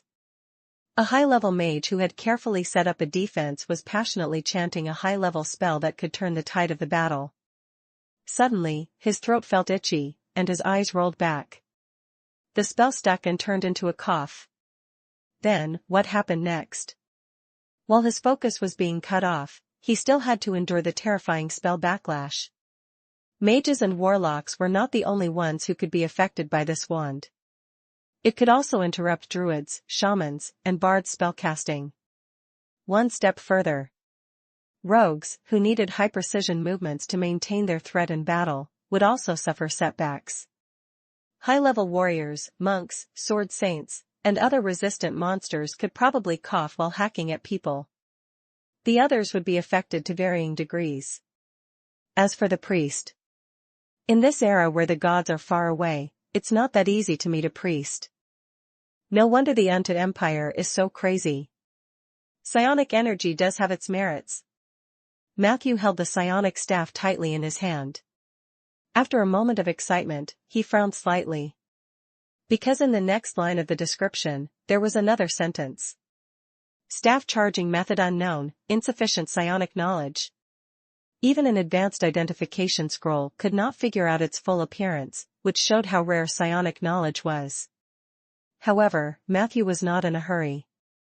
This scroll had already helped him determine the direction of the information search. Next, he just needed to find a way to collect knowledge, such as the charging method of psionic items. It seems that I have to find time to visit the Crucible House and find the Tower Spirit, who is extremely lacking in love, to inquire about Master Ronan's recent situation. He thought about it. Matthew put away the psionic staff properly. Then, according to the usual practice, he began to review tonight's encounter. In a situation where I suddenly encounter a large number of enemies, it's not a problem to abandon the ordinary skeleton soldiers. However, I could still do better in terms of distance control. My clothes were already stained with blood. If I asked Peggy to wash my clothes later, she would nag at me again. This was very embarrassing. The defensive spell in the defensive psalm is indeed impressive. The second-tier infected body can't go through the shield at all, but it can probably take a few hits from the third-tier violent Zerg guard. There were still some blank pages at the back of the spellbook, which seemed to be able to be filled with some other defensive spells. However, such spells were usually for one-time use only. I wonder how much a mage who specializes in defensive magic will charge to imbue the pages of the spellbook. The existence of the Undead Empire proves that I have indeed come to a world with a game-like worldview. Psionic items are very powerful, but I can't have too many greedy thoughts. I should first do my old job well and study other things when I have the strength. I'll set a small goal first. I'll expand the oak forest to about 1,800 trees before summer comes. The tip of the quill dipped in mineral ink flew across the cheap papyrus. Writing manuscripts was a small habit that Matthew had developed since he transmigrated. At first, he only recorded the difficulties of planting trees and some esoteric knowledge. Later, he would also use them to vent his longing for his hometown and record some thoughtful content. Anyway, he used Chinese characters, and his handwriting was so illegible that only he could barely recognize it. He saw this as a unique way to relieve stress. During this period of time, Matthew's brain was often alternating between extreme emptiness and high-speed operation. Swoosh! Swoosh! Swoosh! The pleasant sound of writing rang out. Matthew quickly wrote the last paragraph. As for what I said before I left, I hope it left an impression on Samantha. Maybe she will be my first experimental subject to explore my unique path of legend. Perhaps Eli has potential too. However, I still have to be careful not to hurt them. Although these two druids are old-fashioned, they are very kind and upright. Undying and nature. This was the question that Matthew had been thinking about ever since he transmigrated. He knew very well that these two seemingly different paths would be the source of his future power. Based on the world's knowledge, the two paths were almost completely opposite. People did not even want to think about why they were opposite, as if it was a natural law. Matthew had once asked Master Ronan this question. The latter pondered for a long time before giving Matthew an answer. Ronan told him that all the concepts that were currently used on the continent could not be separated from the interpretation of the world by the gods of the Age of Enlightenment. Chapter 33. Domain, Temperance. In the era when the gods rose up and interfered with the human world with their own power, in order to consolidate their absolute authority in their own domain, they formed a set of explanations for the world and concepts under the tacit understanding and compromise of many parties. This was the worldview inherited by many races on the continent. This concept had lasted for too long. As a result, no one was willing to break it for hundreds of years after the gods left. For mages, spells are low-level tools, domains are middle-level tools, and concepts are high-level tools. But to the gods of the Heavenly Family Palace, the concept was their life. For example, in the Age of Enlightenment, if one day all living beings believed that what rose at night was no longer the moon, then the next day, all the gods related to the moon were at risk of falling. Of course, the situation was very different after the ascension of the Heavenly Family Palace. The gods were powerless to interfere with the present world. Concepts were still a source of power for them, but concepts were no longer fatal. More importantly, they became too weak. This is why we can sit here and discuss concepts without considering the feelings of the gods. In fact, they were a bunch of pitiable worms that had been swept into the trash heap, destined to never shine again in this world. After their ascension, it was the era of spellcasters. I admire your views on nature and immortality. If you embark on the path of legend one day, you might really have a chance to walk on a supreme path that no one has ever walked before. These were Ronan's original words. Matthew was deeply moved after hearing it. He was excited that the light shone on his previously lost path, but he was also glad that he met a good teacher like Ronan when he had just started. In Matthew's opinion, it was inevitable that the concept of undying and nature went hand in hand on his body. If he continued to use the existing concepts and worldview, then the two would inevitably conflict with each other. He even suspected that the chaotic characteristics of the system were a manifestation of conflict. To solve this problem, he had to come up with a new concept. And in this new concept system, he had to make the undying and nature mutually inclusive. This was theoretically possible. After all, the negative energy plane that symbolized the origin of the undead was naturally formed. It should belong to the broad sense of nature. As time passed, there would be a day when the world would be destroyed. When the universe was destroyed, it would return to death, and death was a subdomain of undying. The two could be mutually inclusive. Of course. With Matthew's current strength, it was still too early to talk about the concept. He had to grasp the power of undying and nature at least before he could announce the new concept to the world. But a journey of 1,000 miles begins with a single step. Persuading the most conservative druid to accept the possibility of the overlapping of undying and nature was Matthew's test after planting the tree. He finished writing. Matthew did not put away the stack of papyrus. He was just taking a short rest. Then, he continued to write. Next was the content of his future plan. Matthew liked to make plans regularly and list out the things that needed to be done one by one. The first was planting trees. Before summer arrived, this was Matthew's main business. No project could affect his continued effort in planting trees. For this reason, he decided to reduce the time he spent cleaning the Zerg nest at night. After all, the lower he went, the more dangerous it would be. He had to ensure that there were no stragglers that escaped from the upper levels before he considered going to the next level. He believed that Ella and the goddess would understand. The second was the learning of spells and the advancement of his profession, which had been delayed for half a month.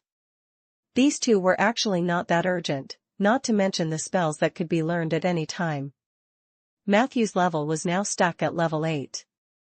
If he wanted to continue to improve, he had to complete a ritual called Night of the Undead to obtain the qualification to advance to Advanced Necromancer.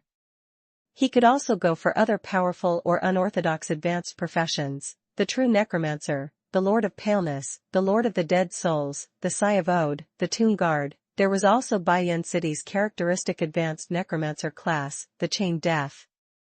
In short, if he did not advance, his level could not continue to increase, and his experience could only be stored temporarily. However, advancement often required a lot of energy and time.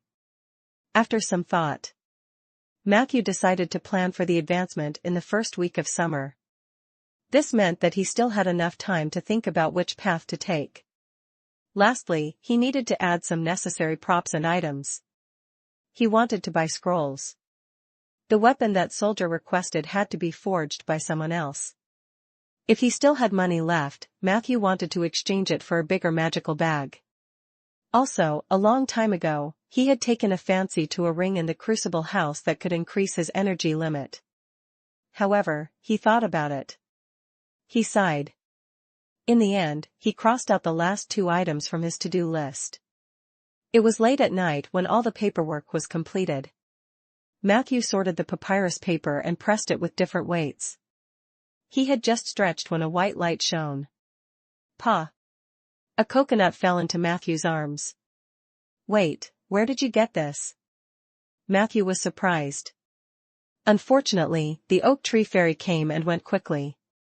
He only saw a flash of white light, and the other party disappeared, leaving Matthew alone to enjoy this gift of nature. Chapter 34. Domain, Temperance. How do I crack open this thing? Matthew touched the thick coconut shell with both hands, not knowing whether to laugh or cry. However, very quickly, his attention shifted from the coconut to the ability gift of nature. He pondered for a moment. Matthew placed the coconut on his thigh, took out another piece of paper, and wrote, "How should I use this miraculous and strange ability?" He stopped writing and thought for a moment. If he were a greedy person, he would strive to maximize his benefits. He would collect corpses through all sorts of legal or illegal channels and then bury them in his oak forest. After that, he only needed to sit back and enjoy the fruits of others' labor. But was that really right? Matthew shook his head decisively. Boundless gifts seemed tempting, but if he did that, what difference would it make him from those people who did all kinds of evil for power? Besides, there might be hidden dangers to this ability that he had not discovered. Matthew didn't think that he could always enjoy the gifts without paying any price. His intuition told him that abusing this ability could cause a lot of problems. Therefore, he had to be cautious. Matthew decided to take the initiative to control the number of gifts. He wouldn't refuse a corpse that was delivered to him, but he wouldn't take the initiative to search for a burial object either. In addition, I should also control my thoughts in terms of perception. I can't think of burying someone when I see that they have powerful abilities. This kind of greedy thinking is very dangerous. It might gradually strip away my humanity. Nature's gift is a gift, and I shouldn't take the initiative to demand or expect it. He wrote these.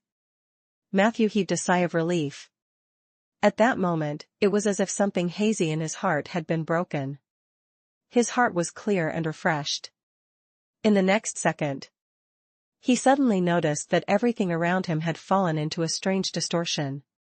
In a trance, Matthew saw countless faces that seemed to be immersed in mercury. Some of them were happy, some were sad, some were greedy, and some were cold. It was as if there were pairs of eyes with different emotions watching him. His skin was itchy from the gazes. Just as Matthew was about to give in, all the images disappeared. Powerful energy was injected into his body. You have firmly rejected an incredible temptation in the depths of your heart. You have successfully stepped into the subdomain of desire, temperance. As a reward for stepping into the field, you can choose one of the following 3 abilities. 1. Heart of Tranquil Water. Your willpower is enough to resist most charms below legendary level. 2. Spare Power. after your mana or stamina is completely exhausted, a small portion of energy will be replenished. Amount of usage, 10. 3. A heart without regrets, you can choose whether to seal the emotion regret. After sealing it, you will never be disturbed by this emotion. After the unexpected joy, Matthew began to think. These three options actually had their own merits. A heart without regrets could help a person permanently remove a relatively negative emotion, and it could also be unsealed at any time. It was flexible and easy to use. There was a limit to the number of times he could use spare power, but it could always help him in a desperate situation. However, who could refuse the heart of tranquil water? Out of courtesy, Matthew glanced at the other two options and chose one without hesitation. You have completed the enlightenment of the temperance subdomain. Your current status, initial entry. You have received a permanent status of clear mind. Clear mind, every day, as long as you complete the restraint of a certain desire, you will have a clear mind for at least 1 hour. In this state, your learning efficiency will be 3 times that of usual. This is very useful. If we're talking about desire, I am already restraining it every day. Matthew couldn't help but mutter. In the next second, a faint voice came from outside the basement. I knew it. Matthew, I knew that you were actually restraining the urge to violate me every day. You necromancers are all the same, aren't you? Matthew turned around. Peggy was swinging her long legs against the door frame. As she was doing that, she was still winking at Matthew. This scene. Matthew could only say in his heart, what in the... What's the matter, he asked. There are 3 big things I'm about to tell you. Peggy became serious. Chapter 35. Matthew's living room. First, when I visited our neighbor's house in the middle of the night, I happened to see the Lord's guards leaving through the eastern gate of the Mage District. They were fully armed, and there were about 20 of them. I'm guessing that they weren't there for a walk. Peggy said. Matthew nodded slightly. The Lord's guards were the absolute elites of the Suki family. They were independent of the garrison and only listened to Rieger's orders. Most of the time, they would not leave the camp next to the Liege's residence. Only during wars or rebellions could they be seen in other parts of the town. Rieger has been keeping quiet for half a month. It seems like he's making a big move. Matthew gently kneaded the feathers at the end of the quill, and his eyes gradually became clear. It should be about the traitor. Peggy shrugged. I don't know about that. I'm just sharing interesting or suspicious signs with you, as you asked. But if your judgment is correct, then the traitor is probably not a small figure. It is very likely that he is a knight with a fief. Otherwise, Rieger would not need so many people. Matthew nodded in agreement. Although this matter is important, it has nothing to do with us. The next item is especially important. Peggy stared at Matthew seriously and said word by word, Matthew, you need to get back to work. Matthew was shocked. We don't have enough money anymore? Peggy threw a stack of bills and an account book on the table. There were all kinds of items and numbers written on them, and Matthew was dazzled. This is the account book for the last quarter and the budget for the next quarter that I just prepared. Let's talk about income first. You went out a few times recently and brought back some one-time income. These gold coins are about 700. And ever since you took a leave of absence from the Cipher Public School, Headmaster Ryan has stopped your double salary. Relying solely on the allowance from the Public Security Bureau, your monthly income is only 50 gold coins. Remember these numbers, and let's talk about expenses. In terms of food and accommodation, you have very high requirements for 3 meals a day. I prepare a variety of food for you every day, but many of the ingredients themselves are very expensive. Fortunately, the fairies would send some fresh vegetables and delicacies over every now and then. But even so, we still have to spend a lot of money in a month. Here, it's very clear. Your food expenditure is about 5 gold coins per month, and I need to buy negative energy stones to maintain my life and physical strength. Recently, I've been deliberately reducing my consumption, but it still costs around 25 gold coins per month. Look, our monthly food expenses actually cost 30 gold coins. Peggy growled and said, "This is too extravagant." Matthew pinched the bridge of his nose. It is indeed extravagant. However, the biggest expenditure is still in the greenhouse. In order to ripen a large number of seeds at the same time and cultivate them into saplings, you need to open the growth circle in the greenhouse at all times. This requires a large amount of silver powder and sunstones, and the monthly expenditure is more than 100 gold coins. This did not include the cost of buying seeds. Next, you would buy a full set of attribute enhancement scrolls. Even if that feminine mage in Bayan City is willing to give you a discount, a set will cost you 200 gold coins. I also know that you want to buy a new magic book, a new magical bag, and that ring that increases the maximum limit of your energy. However, if this continues, your savings will be exhausted within 7 months. We'll go bankrupt then. Matthew. Peggy looked very nervous and didn't feel safe at all. Matthew thought for a moment. I've also calculated the expenditure. There's one thing you might not have noticed. The main factor that caused the expenditure gap is actually the greenhouse.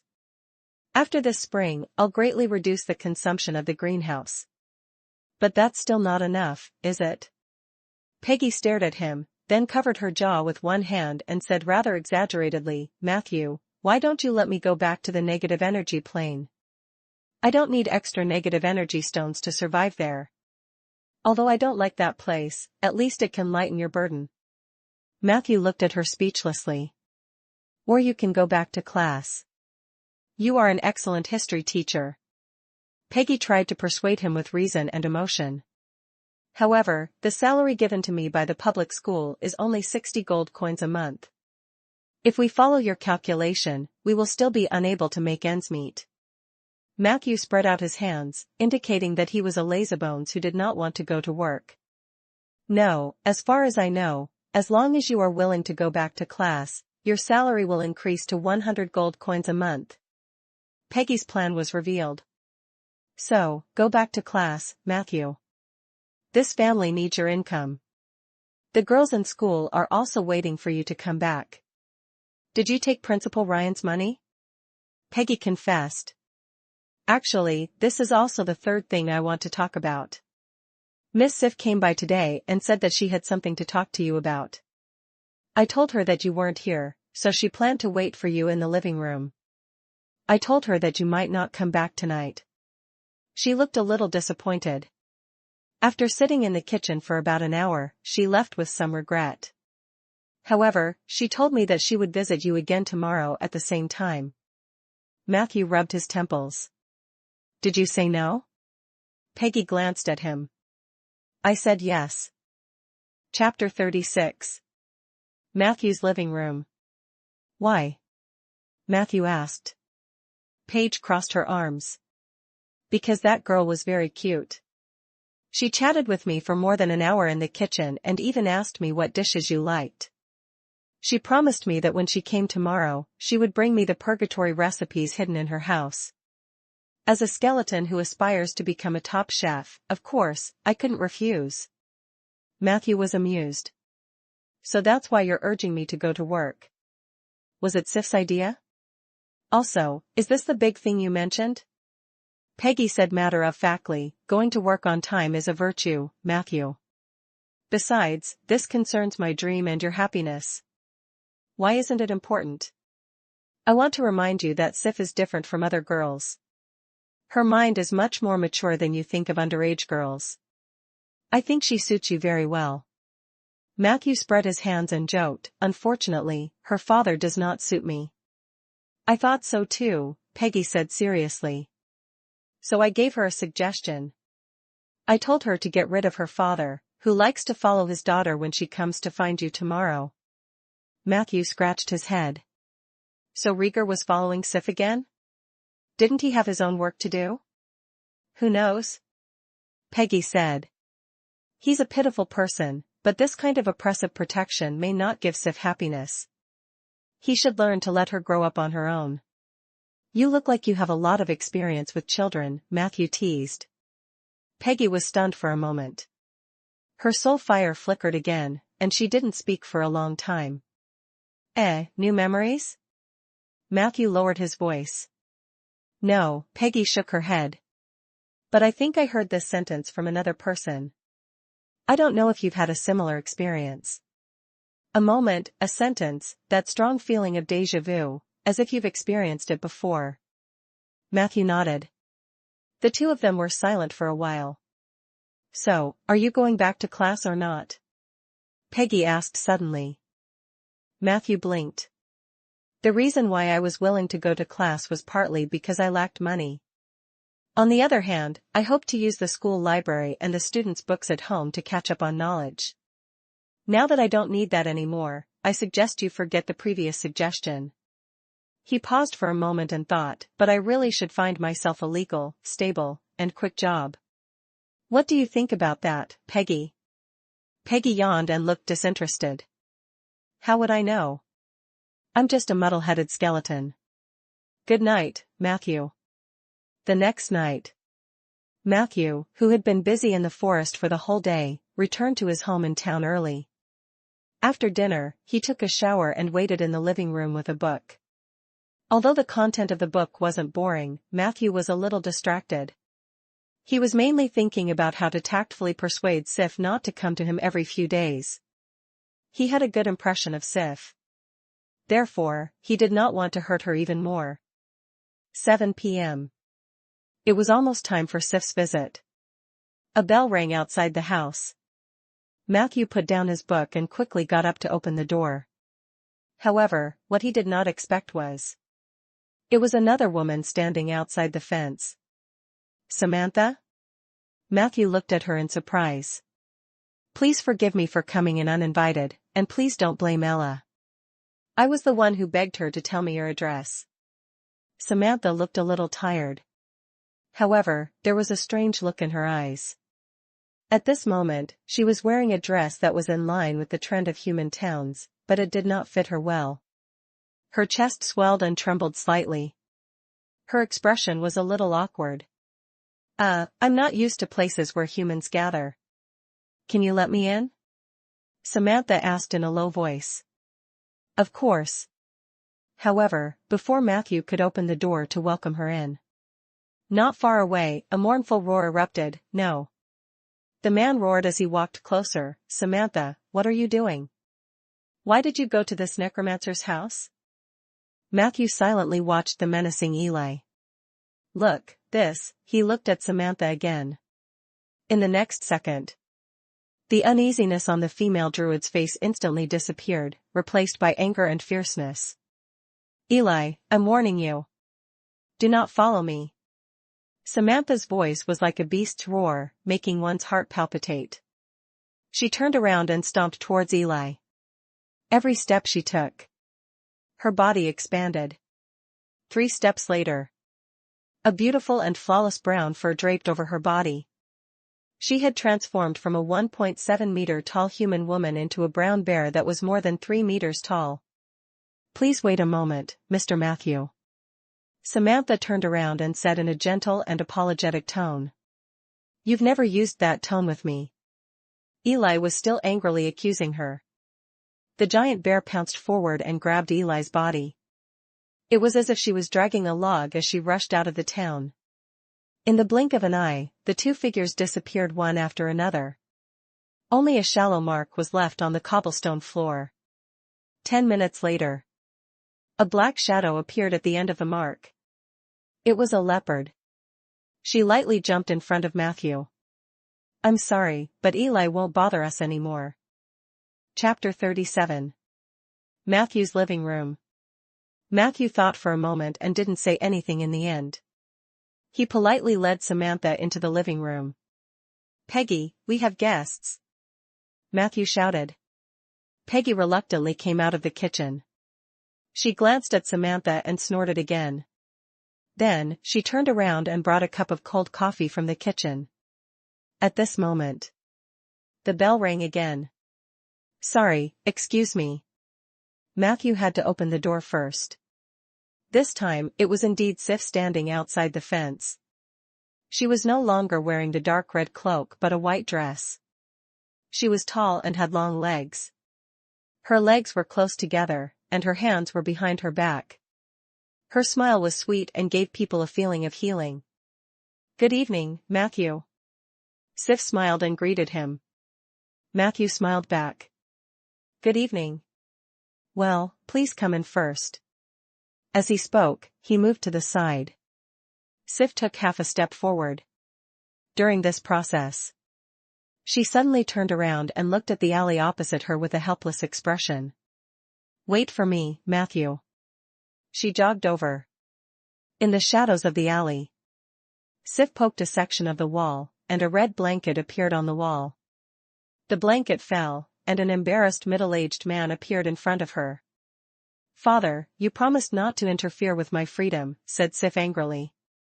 Rieger's face turned red, and he quickly retorted, "But you also promised me that you would pay attention to your own safety." Sif's eyes widened.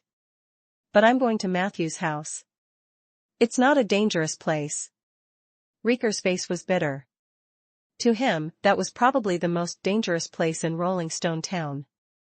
But he didn't dare to say this to Sif. In the many arguments and conversations with his daughter, they did have an agreement. He was the first to violate the agreement. Therefore, he tried to coax Sif out of her unhappiness. "I promise you, I will leave now." Finally, Rieger patted Sif's head reluctantly. Under the latter's gaze, he turned around and left the street. However, less than 5 minutes later, he turned around and sneaked into the shadows again. Detestable necromancer. Rieger gritted his teeth in hatred, but it was really inconvenient for him to do anything to Matthew. He watched Sif's back and Matthew's smiling face disappear behind the door, and the uneasiness in his heart grew stronger. "No. I can't just wait outside like this. I have to see what they are doing." "The living room. They're in the living room. I have to find a place where I can look into the living room." Rieger's gaze frantically searched the surroundings. Very quickly, he found a red roof with a tall chimney. Rieger was agile and jumped up. He took 2 steps forward and revealed a happy expression. "As expected, I can see Matthew's living room from here." However, the roof was tilted upward on both sides. If he wanted to see into Matthew's living room more clearly, he still had to go up. So he grabbed hold of the bricks and stepped forward, all the way to the roof. Suddenly, he bumped into a similarly sneaky and wild figure. That person's face was filled with unwillingness, and his eyes were fierce. When Rieger bumped into him, he was also staring at Matthew's living room. Rieger was stunned for a moment. Then, as if he had thought of something, he instantly became furious. He grabbed the wild man's shoulder and asked, "Did the despicable necromancer get your daughter too?" Chapter 38. Matthew's living room. Grabbed by Rieger, Eli instinctively wanted to counterattack, but he restrained himself at the critical moment. His intuition told him that the man in front of him did not seem to have any malicious intentions. He frowned and pondered the meaning of Rieger's question. Then, he shook his head and said, "No." Rieger was a little surprised. Matthew was well known for being liked by girls. He thought that, just like him, Eli was a family member of the victim girls. "I'm sorry." Realizing that he had lost his composure, Rieger let go of his hand and sighed. "I really envy you. You don't know how popular that necromancer is among the underage girls. If you have a daughter, please keep an eye on her, or you'll regret it." Eli's lips quivered slightly. In the end, he said truthfully, "The one who just went in was my girlfriend." Rieger widened his eyes. The 2 men on the roof fell into a dead silence. In Matthew's living room, the atmosphere was also a little strange at first. When 2 young women with different figures and looks appeared in a sealed space, a few meaningful eye exchanges were inevitable. Very quickly, Sif smiled sweetly. "Matthew, do you have guests?" "You guys go ahead. I'll go to the kitchen with Peggy." As she spoke, she actually hooked her arm around Peggy's arm with incomparable ease.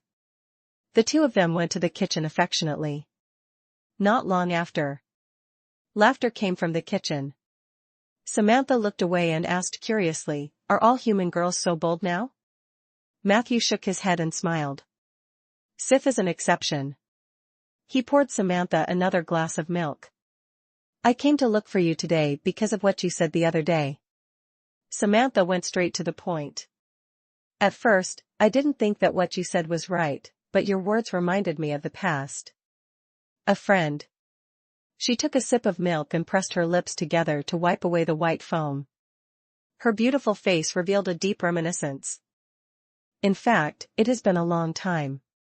There was someone who said something similar to me, but at that time I was too young, and I lacked knowledge of this world. I thought about it carefully. Although you are a necromancer, you don't look like a bad person. That day in the hive, I saw you transform into a raven. That wasn't a mage's ability. That is the shape-shifting form that only druids have. No matter how bad the situation was, the goddess of moonlight would never give the title of moonwalker to someone who had nothing to do with druids. It was these thoughts that prompted me to look for you. I want to know if you can really master the abilities of both nature and immortality at the same time." Matthew smiled. "Sorry, this is my secret." Samantha blushed. She seemed a little uneasy. "I'm sorry. I didn't mean to pry into your secrets.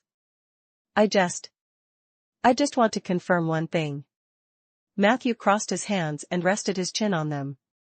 "Why don't we talk about your friend first? He's the biggest reason why you came to find me, isn't he?"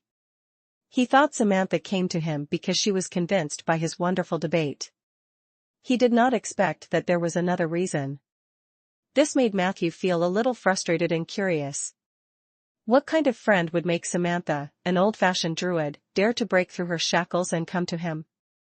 Samantha was silent for a while. After a long time, she then slowly said, "All right, about my friend, I have to start from my hometown. My hometown is a village by the sea. My parents and the other adults in the village make a living by fishing. I don't have many memories of that village. I don't know why, but I was 9 or 10 years old at that time, but my memories of my hometown are so vague. I only remember that one day, all the people in the village ran out to watch some festivities. My mother pulled me along. It was on a shoal with jagged reefs. We saw a huge, magnificent, majestic, and exquisite tower ship on the shore. No matter what words I used, I couldn't express the shock I felt when I saw that ship for the first time. It was like the armor of a god, making people feel awe when they saw it. On the ship, there was a flag with golden lines on it, and the patterns on it were also very beautiful. The villagers had never seen such a flag before. Many years later, I found it in Jade Court's library. That was the flag of the Sioux country. At this point, Samantha paused and stared at Matthew with a strange look. "Do you know about the Sioux country?" Matthew quickly understood the emotions in Samantha's eyes. That emotion was called anticipation. "Sorry, I don't know." Matthew only felt that the term Sioux country did not seem to conform to the common language habits of this continent. "All right then." Samantha's eyes flashed with disappointment. "Most of the people in Ainder don't know much about Sioux country. After I became a druid, I went crazy looking for traces of Sioux country. I only know that the Sioux Nation is on the other side of the endless ocean. If you depart from the Gem Coast, there are 3 ways to find that legendary country. If you headed north, you would cross the eternal ice field and the road of desolation. You would pass through the barren and dangerous Far East, and you would have a chance to reach the northern part of the Sioux country." Chapter 39. Matthew's living room. To the south, you had to go southeast after arriving at Serrated City. Along the way, you would cross Mount Doom, Voodoo Swamp, and Barbarian Tooth Peninsula. This way, they would have a chance to reach the south of the Sioux country. The last method was to cross the endless sea by boat. In short, that country was very distant, mysterious, rich, and powerful. Did you know? The leader of the Sioux country had a legendary profession called Emperor. They combined their own mana with the veins of the earth, and they could release invincible power with a raise of their hands. The Sioux people said that he was the embodiment of the true dragon. The emperor's wife usually received a legendary profession called empress. Legend had it that she could communicate with the phoenix above the 9 heavens and also had powerful energy. The emperor, empress, and their officials guarded the land of the Sioux country. However, at the borders of the Sioux country, in the endless abyss, there were always demons eyeing them covetously. In order to resist these demons, the emperors of the past generations built a vast and magnificent magical wonder, the Great Wall. It was said that even the shortest part of the Great Wall was more than 300 meters. The emperor often went to the Great Wall to fight the demons in the abyss. The mages under his command were all powerful characters, and they also had a special advanced profession, the Great Wall Mage. It was said that Great Wall mages could use the power of the Great Wall to cast spells. 10 level 17 Great Wall mages working together could cast a large-scale destructive spell that was comparable to a legendary spell. Of course, the Empress also has her own group of mages, but their special advanced profession is called Jade Phoenix Mages. It is said that their power comes from the phoenix that signed a contract with the Empress. Samantha's eyes lit up as she recounted the story. Matthew listened quietly, but his heart was not calm. According to her description, why did the Sioux country seem so much like a magically modified ancient China? After Samantha finished speaking, Matthew said with a fascinated look, "That's an amazing country." "So, did your friend tell you all that?" Samantha nodded. "I believe you've guessed it as well. My friend came from the tower ship. He told me that their ship encountered a sea monster in the deep sea. In order to avoid the pursuit of the sea monster, they had no choice but to change their direction. In the end, because the ship was too damaged, they were forced to dock." At this point, she suddenly laughed at herself. "It might be my wishful thinking to say that we were friends. Perhaps in his eyes, I was just a little girl who loved to read stories. He was the captain's son and was 3 years older than me. Their ship had countless snacks, and every one of them was an eye-opener for me. He took me to his father's room to use the starry mirror, a mirror that could see very far away, and he told me how they fought monsters that were more than 300 meters long in the deep sea. These things were like a dream to me at that time." Matthew was moved. "Do you like him?" Samantha waved her hand. "That's just an unrealistic fantasy of a young girl. He and I played together for about 2 months. Then, one day, they left quietly, just like when they arrived. I only remember the night before he left. He came down from the ship and brought me a lot of snacks. He told me that they were going out to sea to find a secret treasure left behind by a legendary master of the Sioux country in the endless ocean. As long as they find that secret treasure, they can uncover a new path that will allow the mage to control the power of life and death at the same time. He said that he would come to me once he found the treasure trove and wanted to share it with me. One winter, the village was destroyed by bandits. I joined the Moonlight Society and became a druid. Of course, he did not return. Sometimes, I can't even be sure if that magnificent black ship is a dream I had when I was young." At this point, Samantha's eyes were filled with nostalgia. The living room was silent for a long time.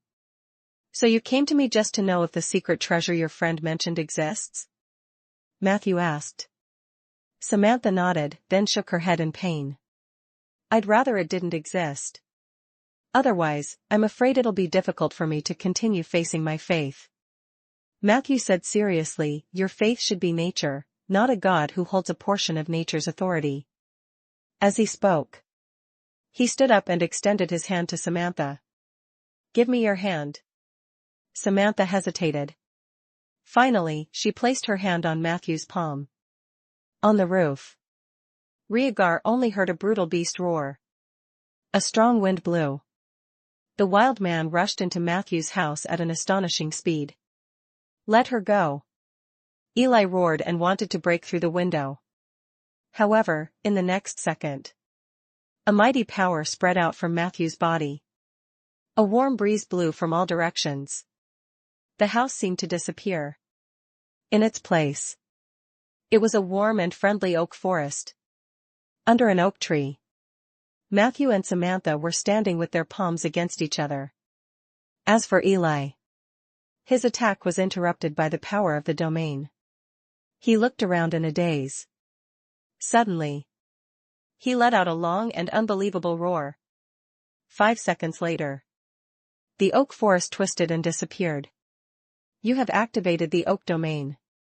Druid Samantha has sensed the oak domain with your help.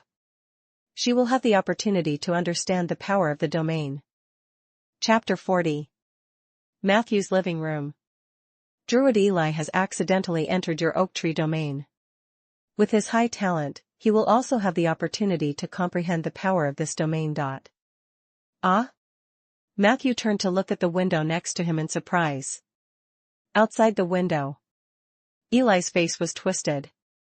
His eyes were filled with gratitude and pain. In short, it was very complicated. Eli.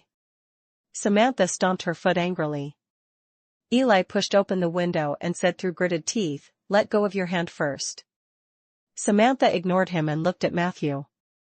"I didn't expect you to really control the power of life. However, you must not have shared the oak tree domain with me just to show off. What do you want me to do for you?" Eli's eyelids twitched. However, under Samantha's murderous gaze, in the end, he shut his mouth. Sioux country. Matthew pulled out his hand. "I want to know everything about the Sioux country. If possible, I also want the information about the secret treasure."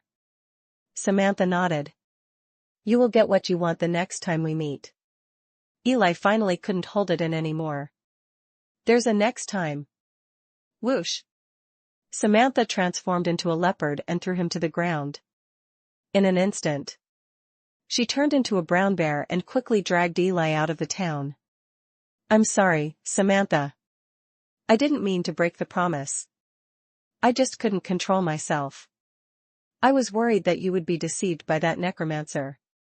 Facing the furious Samantha, Eli seemed a little submissive. "That's enough. Eli, I don't want to talk too much about this topic with you. You and I might have had a good time talking, but your possessiveness has suffocated me. I'm an independent individual. I have my own mind and judgment.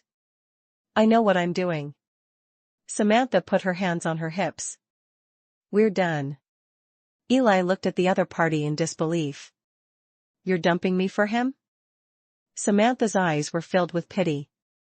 "Can't I have my own will in your eyes? Do I only exist as an attachment to other men in your eyes? You disappoint me. Goodbye, ancient tiger." As she spoke, she turned back into a leopard. After taking a few steps, she turned around and warned, "If I find out that you dare to find trouble with Mr. Matthew, you know what will happen." The leopard fluttered a few times and disappeared into the night. Eli stretched out a hand desolately as if doing so could bring back that vigorous figure. There was a burning flame on his chest. He stood there for about 10 minutes. Suddenly, he roared and transformed into a ferocious tiger that ran tirelessly. Only in this way could he temporarily forget the pain. But as he ran, he came to the oak forest north of the town. He had just been to the oak tree domain, so of course, he would not feel unfamiliar with this place. This was the necromancer's domain source. Instinctively, he raised his claws, wanting to chop down an oak tree. However, at this critical moment, he retracted his claws again. "I can't vent my anger on a tree," he muttered to himself. Samantha was probably just angry. I shouldn't have mistrusted her. That necromancer actually has the power of the oak tree domain. Samantha must have her own reasons for visiting him. Maybe I almost ruined her plan. It's normal for her to be angry. If I beg her a few more times, she should forgive me. Unknowingly, he walked to the north of the oak forest. Eli suddenly stopped in his tracks. There was a dangerous aura in the air ahead. "You're still as sharp as ever, little tiger." A coquettish female voice came from behind a rock. Eli growled, and a slender black panther walked out gracefully. "Quina?" Eli said warily. The black panther slowly approached. She even walked up to Eli and tried to scratch the tiger's chin with her claws. But this action was dodged by Eli. "What's wrong, little tiger? Are you not happy that your girlfriend dumped you?" The Black Panther giggled and said, "Then, let me take care of you. You haven't forgotten the fun we've had, right?" "Shut up, Quina." Disgust flashed in Eli's eyes.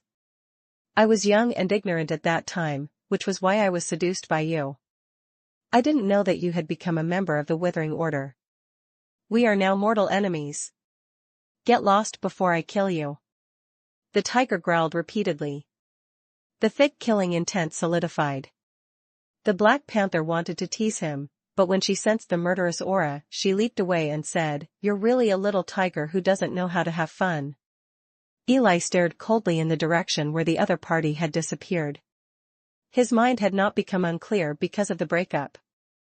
If Quina appeared here, there must be other members of the Withering Order nearby. What are they doing in this town? The only forest nearby is this oak forest. Eli strolled in the forest, thinking bit by bit. Do the Witherers want to attack the oak forest? No, there must be something worse. No, I can't sit by and do nothing. The oak trees are innocent. I benefited a lot from the Necromancer's domain just now. Even for that alone, I have to stop the Witherers' plot. Thinking of this, Eli made a huge decision in his heart. He wanted to stay in the oak forest to guard this place. He was not leaving. Back in Matthew's living room. Chapter 41, Matthew's living room. Chapter 41, Matthew's living room. Translator, Lonely Tree. Eh? Did that big sister with the good figure just go out through the window? Facing Sif's confusion, Matthew explained with a smile. She's a druid. Is that so? Sif placed her hands behind her back and looked a little shy. Matthew, I came here today mainly to thank you for saving my life. Matthew was stunned. Haven't you already thanked me? He was already thinking about how to reject Sif's next visit. However, in the next second, Sif quickly took out a small bag from behind her and handed it to Matthew. Last time, it was a verbal thank you. This time, I brought a gift. Sif's eyes are shining. You won't reject me, will you? Matthew stared at the luggage in his hand, unable to refuse. Magic bag, super version 12 slots in the shortcut bar, 5 cubic meters of basic storage space, 0 weight, and increased movement speed. Additional spell, biscuit spell, can automatically generate 10 biscuits per day as food. How much is this thing? Matthew asked in a hoarse voice. 1,400 gold coins. It cost me all my pocket money that I'd saved before I was 15. Sif said frankly. But it doesn't matter. I'll be 16 soon. My father will give me a lot of pocket money again. I can't take it. It's too expensive. Matthew said with a conflicted expression. My life is worth more than 1,400 gold coins. Sif smiled and said, and I've already bought it. You know the situation in Rolling Stone Town. There aren't many mages, and no one else can use it. Matthew looked troubled. A phantom rushed into the kitchen and snatched the luggage. I'll accept it on his behalf. Peggy said loudly. Matthew glared at her. Did you tell her that I really want a better backpack? Peggy spread her hands. I said that you only wanted an enhanced version, the one that costs 500 gold coins. Who knew that she would buy the super version? Sif spread her hands. Anyway, the gift has already been given out. You can't return it back for me. As she spoke, she slumped lazily on the sofa. Matthew sighed and said, Okay. I appreciate your kindness. I really need this. Thank you, Sif. Sif blinked. Everyone wants you back in class. I am interested in history, but the books are so boring. Matthew shook his head helplessly. I really don't have time for classes recently, but if you want, I can teach you in private. Sure, Sif straightened up from the sofa. Let's start from the 100 City Division. Last time, you didn't teach me how the Seven Saint Alliance ruled the 100 city-states. Matthew nodded. He returned to his room and took out a thick history book. Then, he sat in front of Sif and began to explain. Rieger, who was trying to hide in the haystack, was shocked when he heard the conversation in the living room. Is it just a lecture? At this moment, a carefree skeleton walked out of the kitchen door. Rieger curled his body. The skeleton circled around the windowsill and walked back. Fortunately, it didn't discover me. Rieger was rejoicing. Suddenly, he heard a conversation coming from the room. Matthew. I found a legal, stable, and profitable way to make money. Do tell. We can use your charm and seduce a few underage girls to come to our house for classes. Then, we can sell the sitting area around the windowsill for a high price. Huh? How do you know it won't work if you don't give it a try? Since we have a potential customer, you should go and ask. Rieger silently raised his head. Then, he met Matthew's complicated gaze. Mr. Rieger, would you buy a ticket? Matthew asked politely. Chapter 42, Tower Spirit. Chapter 42, Tower Spirit. Translator, Lonely Tree. The next morning. At 3:50, Matthew opened his eyes on time.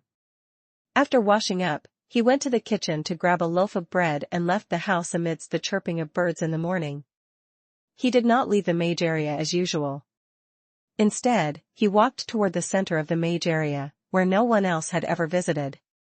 The morning of early spring was still cold. Matthew walked past a well-maintained bush. Drops of dew swirled along the leaves, and a few drops even spilt on his shoes.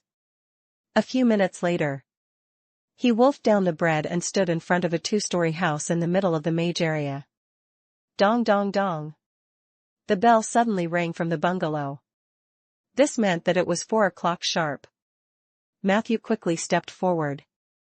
He gently knocked on the door with his right hand until an exaggerated face appeared on the door. He then said the password, "A day's plan is in the morning." The strange face split open quickly, revealing a dark, dome-shaped entrance. Good morning, Matthew. Welcome to Crucible House. I'll wait for you on the top floor. Remember to press the acceleration button on the elevator a few more times. You'll experience an extraordinary pleasure. A mechanical voice came from inside. Matthew lowered his head and walked in. What appeared in front of him was an extremely vast space.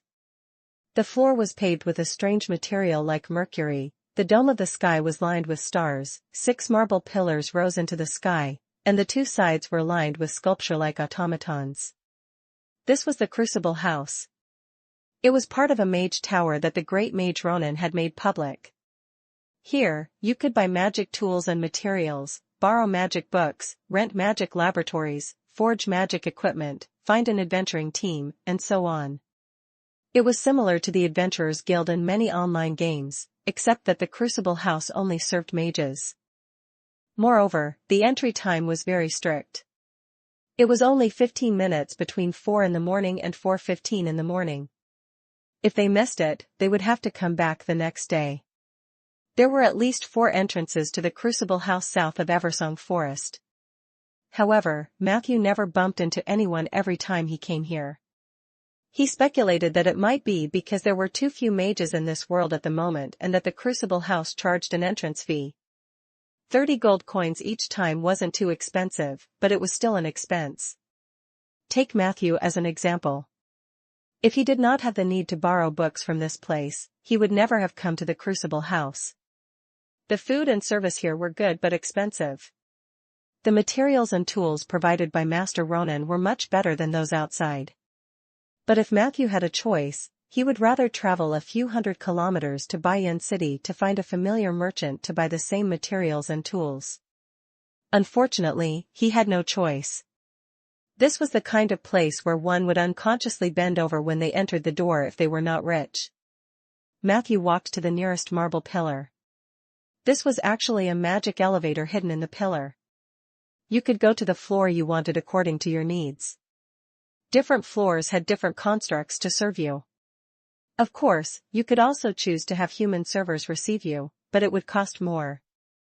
When Matthew approached, he was surprised to find a woman wearing black-rimmed glasses and a traditional robe waiting anxiously before the elevator.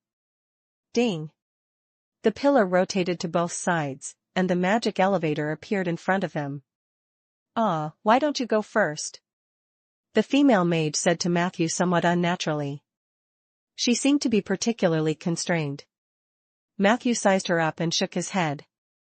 "No, you go first. I'll wait for the next one." The female mage was a little surprised. However, after seeing Matthew's determined expression, she was shocked. She quickly nodded and thanked him in a low voice. Then, she jogged into the lift. By the way, if a voice asks you to press the acceleration button later, remember to reject it. The elevator doors were about to close. Matthew smiled and gave his advice.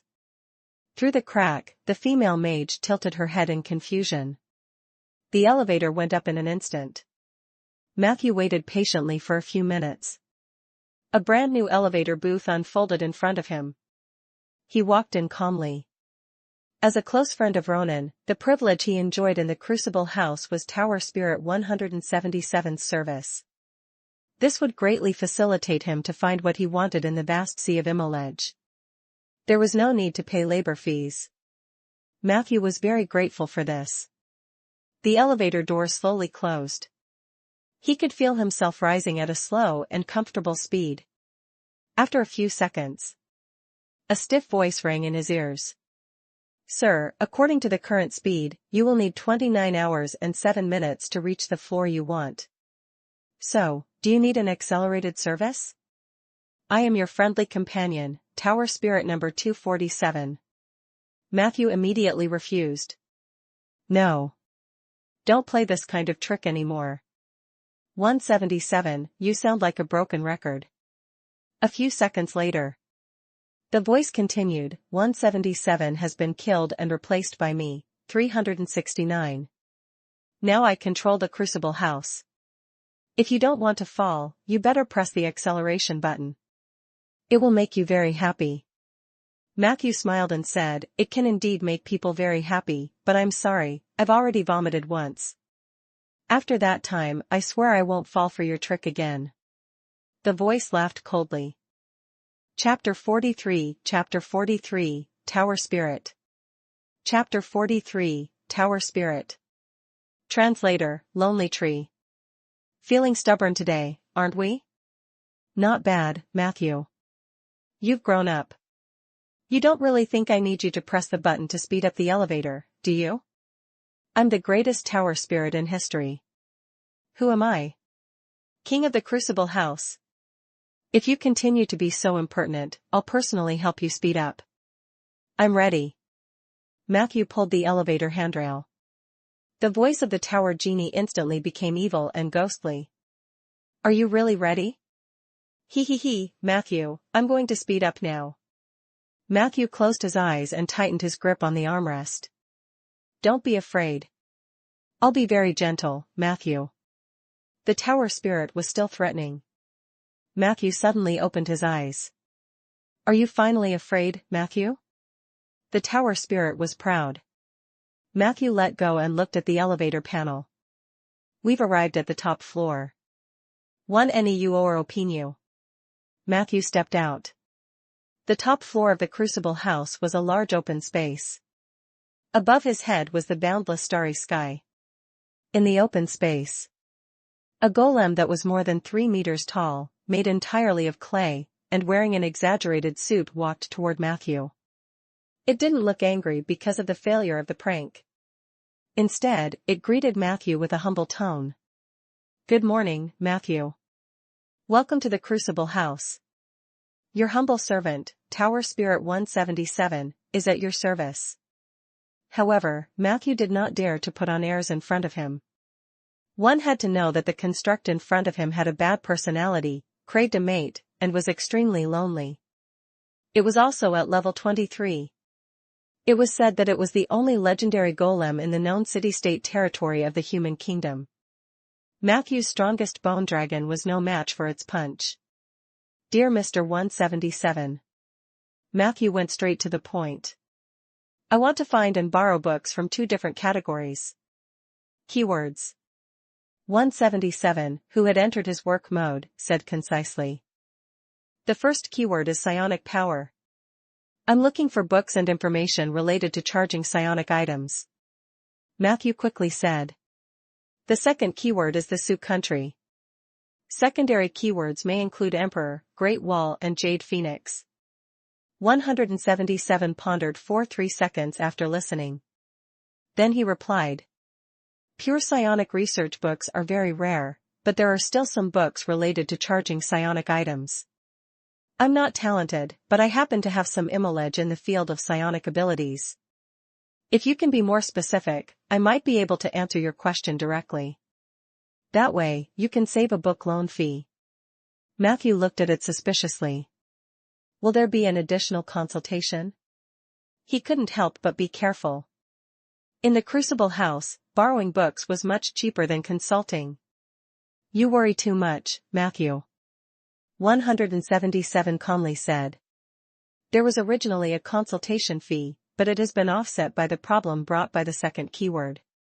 Regrettably, the information related to the Sioux Nation is classified as a level 11 secret. In the entire Seven Saint Alliance, only the 4 Guardians and the other 3 Heavenly Mages are qualified to view them. If you really want to know more about this, the suggestion here is to kill Ronan, that old man, and replace him as the Guardian of the South. That way, you can do whatever you want. Matthew didn't find this particularly strange. There must be a reason why the Sioux country was rarely known on this continent. The Seven Saint Alliance definitely had their own considerations when it came to blocking this news. With his current strength, there was indeed no need to rush to gather information in this area. He sighed. So you cancelled my consultation fee out of pity? 177 said seriously. No, I'm angry. Who am I? The greatest tower spirit in history. King of the Crucible house. I worked hard for Ronan without sleep and rest. In the end, when I went to look up information related to Sioux country just now, I was actually denied access. How dare the old men of the Alliance refuse the Crucible house? Well, those secondary keywords you mentioned earlier were pretty good. It's mine now refuse the request of the Crucible house's emperor. Of course, I want to take revenge on him. Not only will the consultation fee be waived, but you'll follow me down later and take whatever you like. Don't worry. I'll support you in everything. I hope that Ronan will die in the astral world, and I, Tower Spirit 177, will become the Guardian of the South and enjoy the beauties of the world.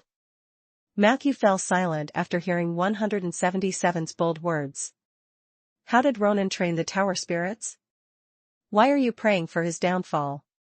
He muttered in his heart, then hurriedly changed the topic and explained the origin of the cough staff. 177 said decisively. That's simple. The grade of such psionic items is not high, and the charging method is easy. The first method is to find an existence with psionic power to act as your energy source.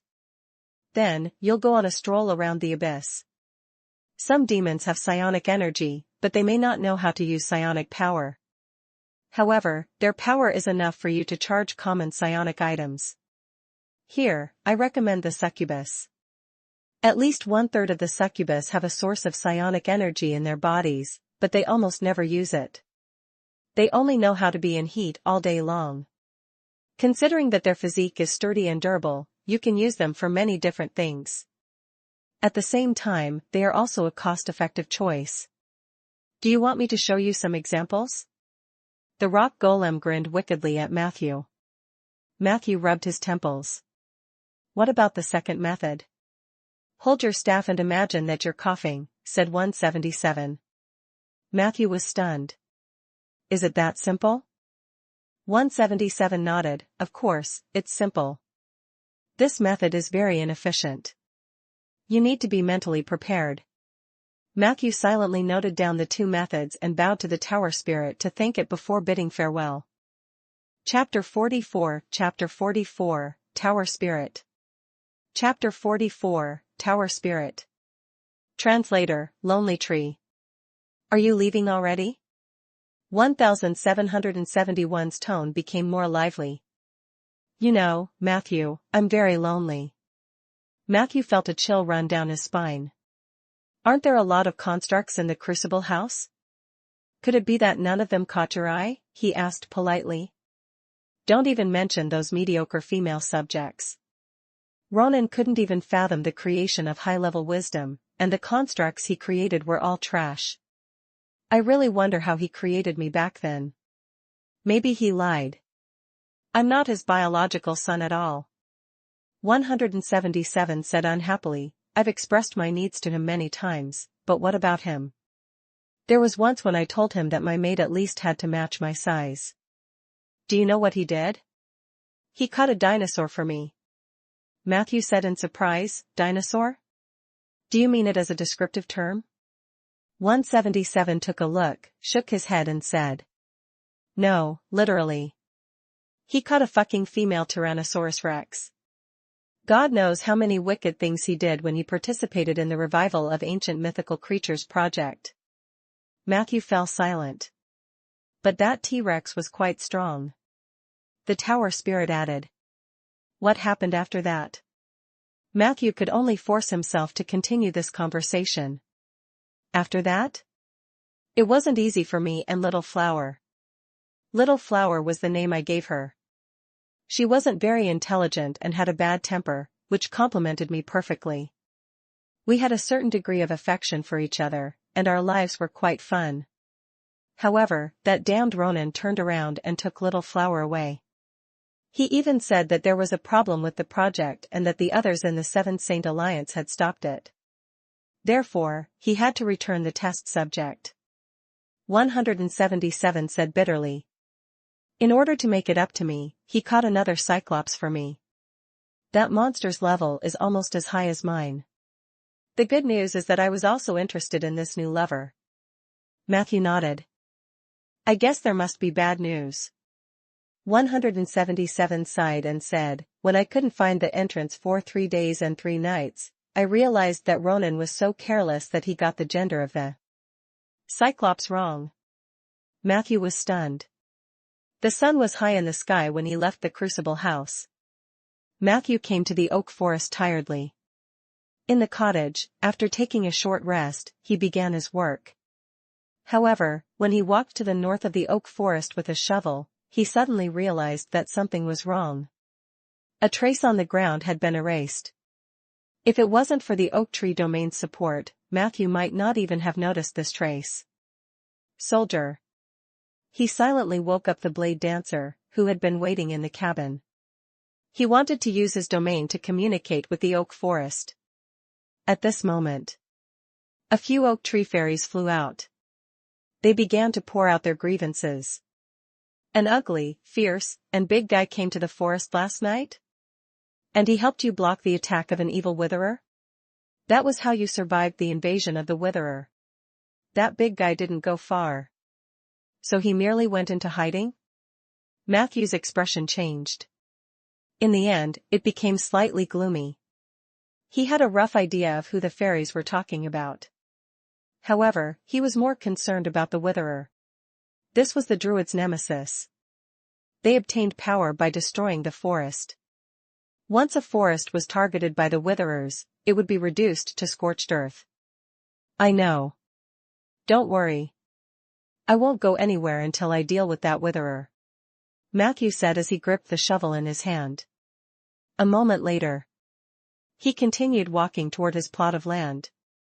No matter what happened, planting trees was still the most important thing. At night, the moonlight shone brightly. When the first ray of moonlight shone on the world, the badge on Matthew's chest reacted. Due to your performance in killing 3 violent Zerg guards, you have become an official member of the Moonlight Society. You have obtained a spell, Moonfire. Chapter 45 Birth of Evil. Chapter 45, Birth of Evil. Translator, Lonely Tree. Moonfire, guide a ray of moonlight to attack the target. When it hits, it will deal fixed damage. After 15 seconds, it will continue to cause moonlight scorch damage. When you cast Moonfire under the moonlight, the damage dealt will be doubled. Moonfire could not cause any damage to golems. This spell deals an additional 100% damage to undead creatures.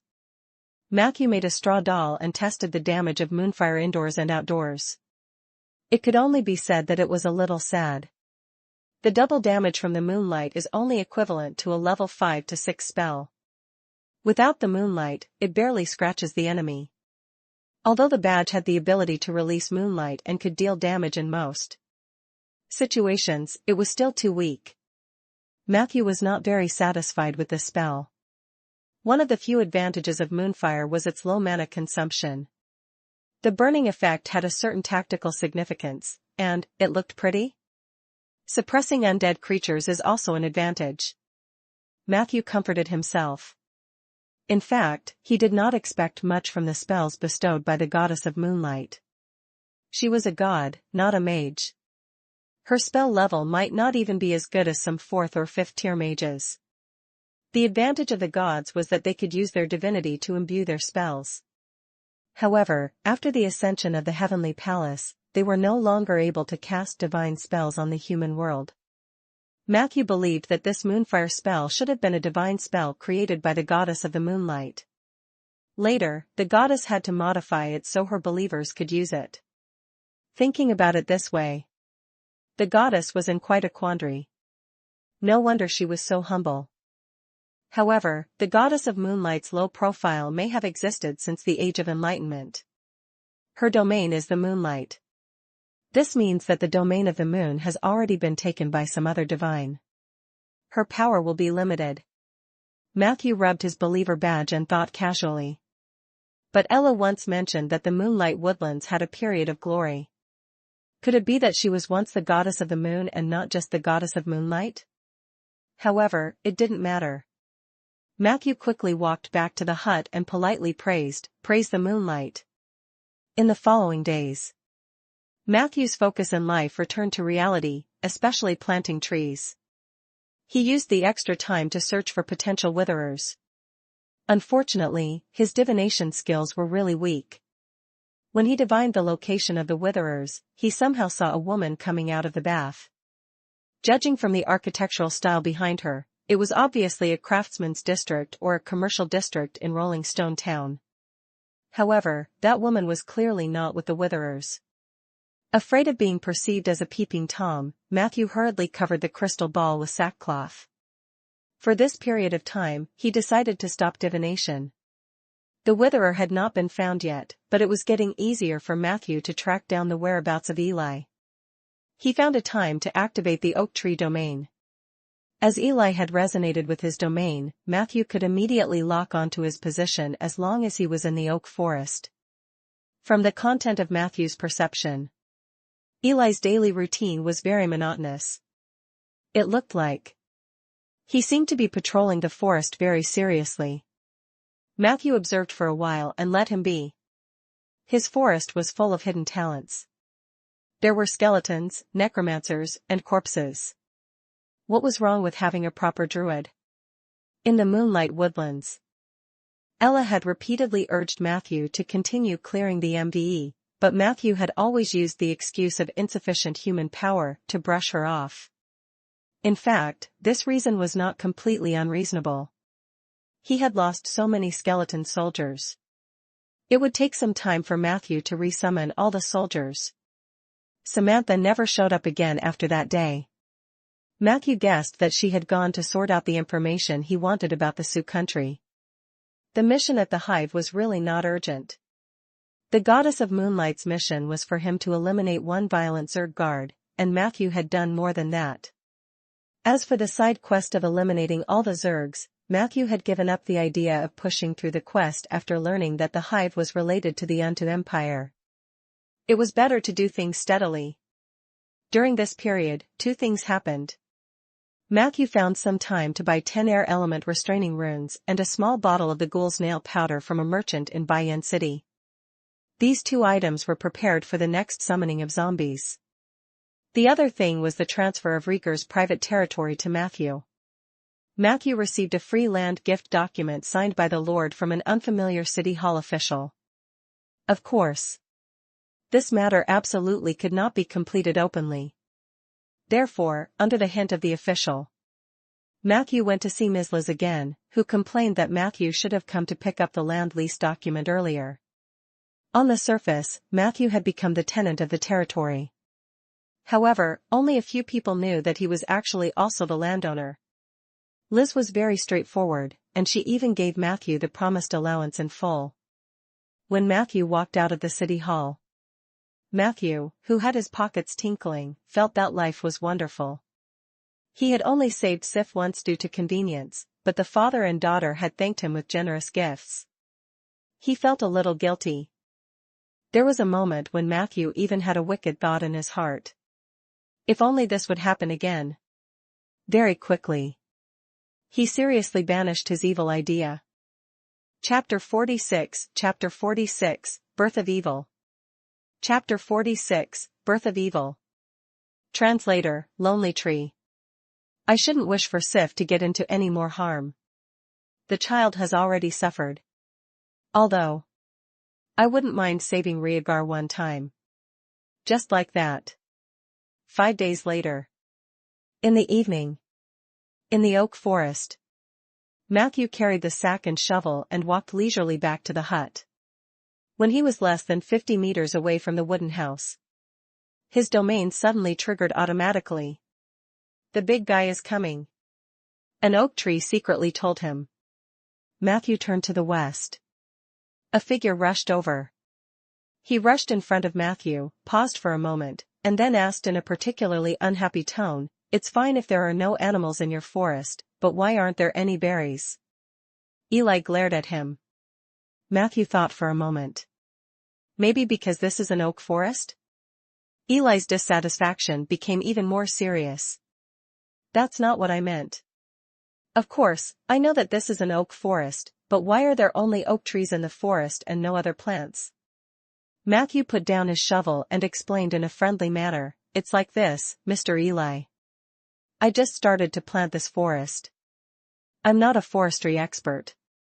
I only know how to plant oak trees for now." Eli revealed an incredulous expression. Then, he sneered. "It's indeed in line with my understanding of necromancers. How can there be only one kind of tree in a forest? Forget it. I don't want to talk about this with you today. You know, shapeshifters like me often need a lot of meat to replenish their energy. Of course, I have mastered many druid spells that enable my survival. For example, I have a spell that can help me fill my stomach with a small amount of berries. However, the problem is that you have nothing here." Matthew looked enlightened. He was wondering why Eli had been running around in the forest for the past few days. So he was looking for food? "So, you hadn't eaten for 5 days?" Matthew hurriedly asked. 4 days. Eli revealed a cold expression that showed disdain for talking to Matthew. "On the 3rd day, I couldn't help but steal a chicken from the farm next door. But I can't do too much of this kind of thing, and this debt will be on you." "Matthew, I'm guarding the forest for you." "Guard the forest for Matthew?" Matthew thought for a moment and connected the cause and effect.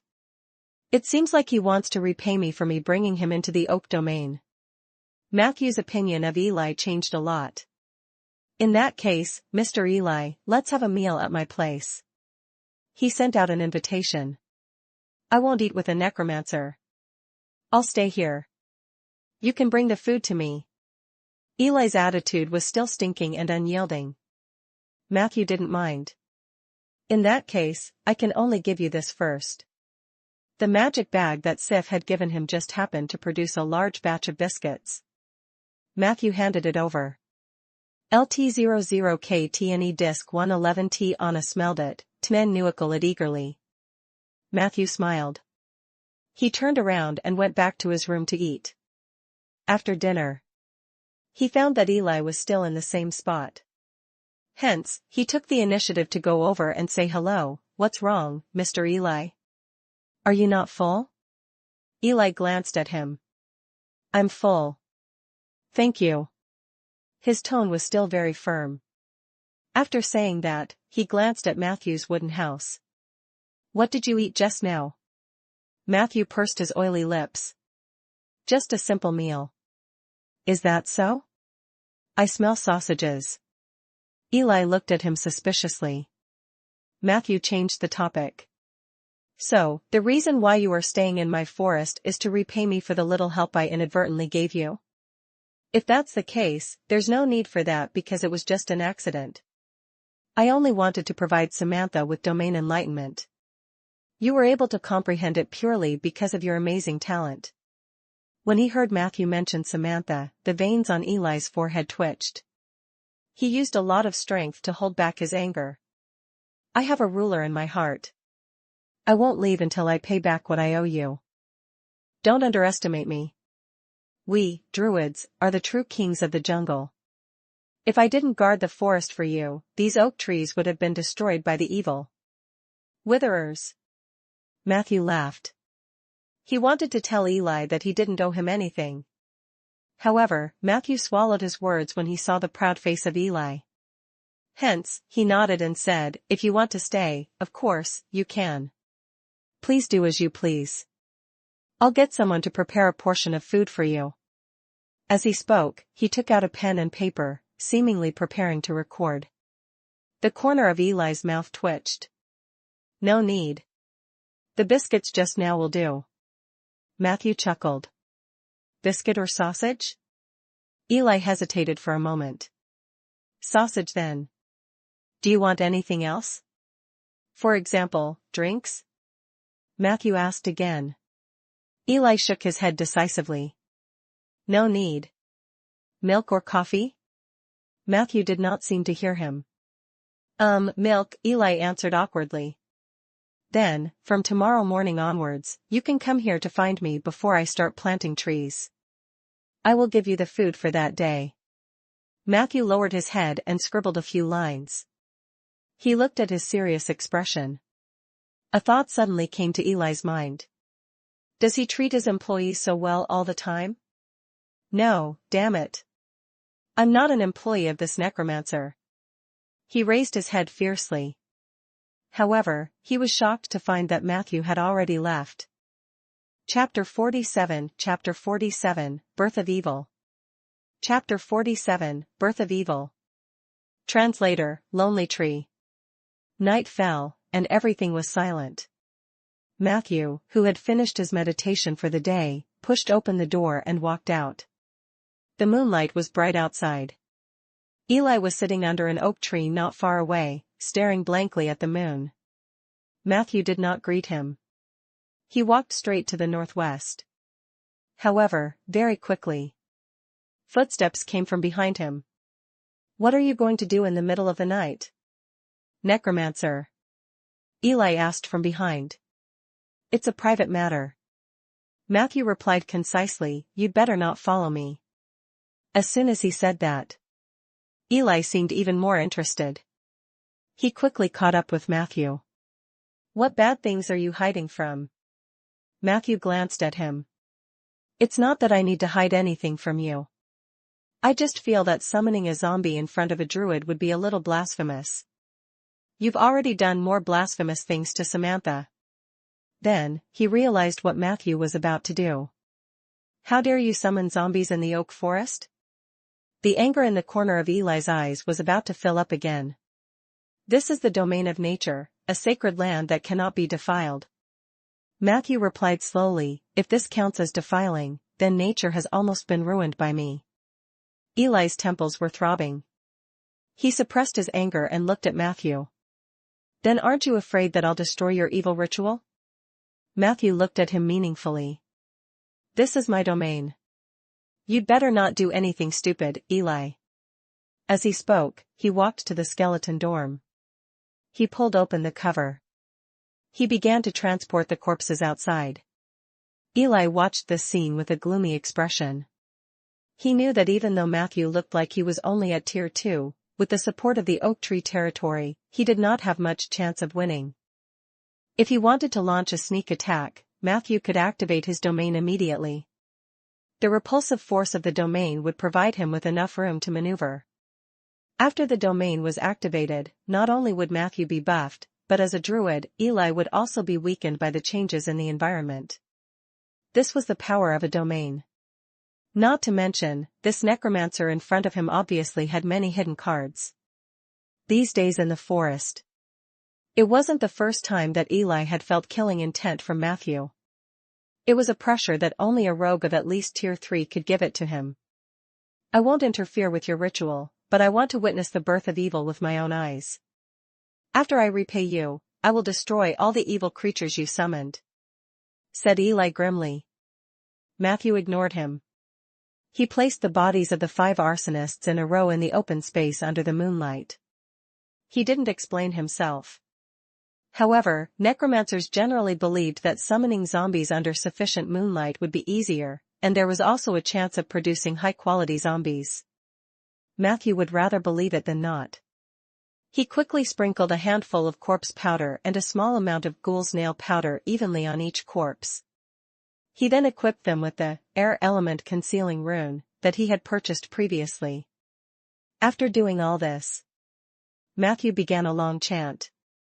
Undead summoning took a long time to cast, but even for the slowest necromancer, it would only take about 5 minutes at most. However, Matthew took 12 minutes to cast it. The reason was simple. At first, he was just fooling around. Although he was willing to believe in Eli's character, he had to be extra careful at this critical moment. It was not until Eli squatted down impatiently that Matthew began to summon the undead. In the forest, the necromancer's chanting was rhythmic. Dark clouds floated by. Eli's face flickered. Suddenly, one of the corpses stood up stiffly. Immediately after, corpses crawled up from the ground one after another. Eli subconsciously jumped up from the ground. But in the next second, he was surprised to sense that the oak forest around him seemed to have come alive. The night wind blew. Wisps of green light appeared on the oak trees. In the end, it merged into the bodies of the 5 zombies. This scene also shocked Matthew. He couldn't help but look at the record panel. Hint: you have successfully completed the summoning of the undead, first time/zombie. You received 5 undead creatures, zombie/average level 7. Your zombies were blessed by the oak tree domain when they were born. They received the bark spell. Bark spell, passive: your zombie skin will automatically form a layer of tough ancient tree skin, armor +3, and the tree skin will provide a certain amount of damage reduction when they receive damage. Zombies that knew the bark spell? Matthew was stunned. He wanted to take a closer look at the data of his zombie followers. At this moment, another change occurred. A strong ray of moonlight shone down. The 5 zombies were bathed in the moonlight. Their bodies seemed to have started a wonderful transformation. Chapter 48, Silver Moon Zombie. Chapter 48, Silver Moon Zombie. Translator, Lonely Tree. This unique moonlight lasted for 15 seconds. After the light dissipated, both Eli and Matthew were shocked. A layer of silver-gray light flowed on the bodies of the 5 zombies. The glow appeared once every 6 seconds. Although it was fleeting, it gave people a sacred feeling. Zombies blessed by the moonlight? I must be crazy. Eli rubbed his eyes desperately. However, nothing changed. On the other side, Matthew also received the latest notification. Your zombies were blessed by the goddess of moonlight at the beginning of their birth. They received level increase, holy moon armor and moonlight power. Your zombies have evolved into silver moon zombies. Your undead summoning zombies has new abilities. Level increase: your zombies' average level increased by 1 level, current level. Holy moon armor: under the moonlight, your zombie will receive a layer of holy moonlight armor, armor +1, and possess a minor transcendent, holy temperament, charm +1/1 intimidation +10. Before the holy moon armor is broken, your zombies will not receive additional damage from spells or items that restrain undead creatures. Moonlight power: under the moonlight, your zombies have strength +1. Movement speed plus 50%. Silver Moon Zombie? Did the goddess of moonlight take over the naming rights? Matthew grumbled in his heart. The Silver Moon zombies were obviously stronger than normal zombies. However, what he was more concerned about was the goddess of moonlight's constant buffs. A goddess who was once high and mighty had repeatedly shown goodwill to a mortal. Either the goddess had discerned that Matthew's future achievements were limitless and had come to curry favor with him in advance, or she was in a precarious situation. Matthew guessed it was the latter. First, she struck Ella with lightning. Then, she gave me a badge and a blessings. Now, even MD zombie underlenses have gotten a share of the benefits. This is definitely not something that can be gained by killing a few wild Zerg guards. However, Matthew was not worried about the goddess making any unreasonable requests. After all, the initiative was in his hands now. Hiss. A Silver Moon zombie suddenly raised its head. It was facing the moon, and wisps of white gas were spewing out from its half-rotten lips and teeth. Coupled with its yellow teeth and the sores on its neck, it looked especially evil and strange.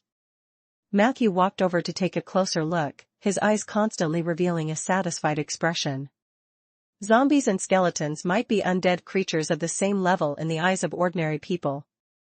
However, in the eyes of the Necromancer, the difference between the two could not be clearer. Zombies were much stronger than skeletons. One should not underestimate the dozens of pounds of rotten meat that zombies had more than skeletons. It was this rotten meat that gave zombies stronger characteristics. First was the level. Skeleton soldiers were mostly between levels 3 and 4. Meanwhile, the zombies were at least level 5, and Matthew's Silver Moon zombies were at level 8. The second was zombies' defensive ability. It was common knowledge that skeleton soldiers had basically zero defense. When they were attacked, they had no shield.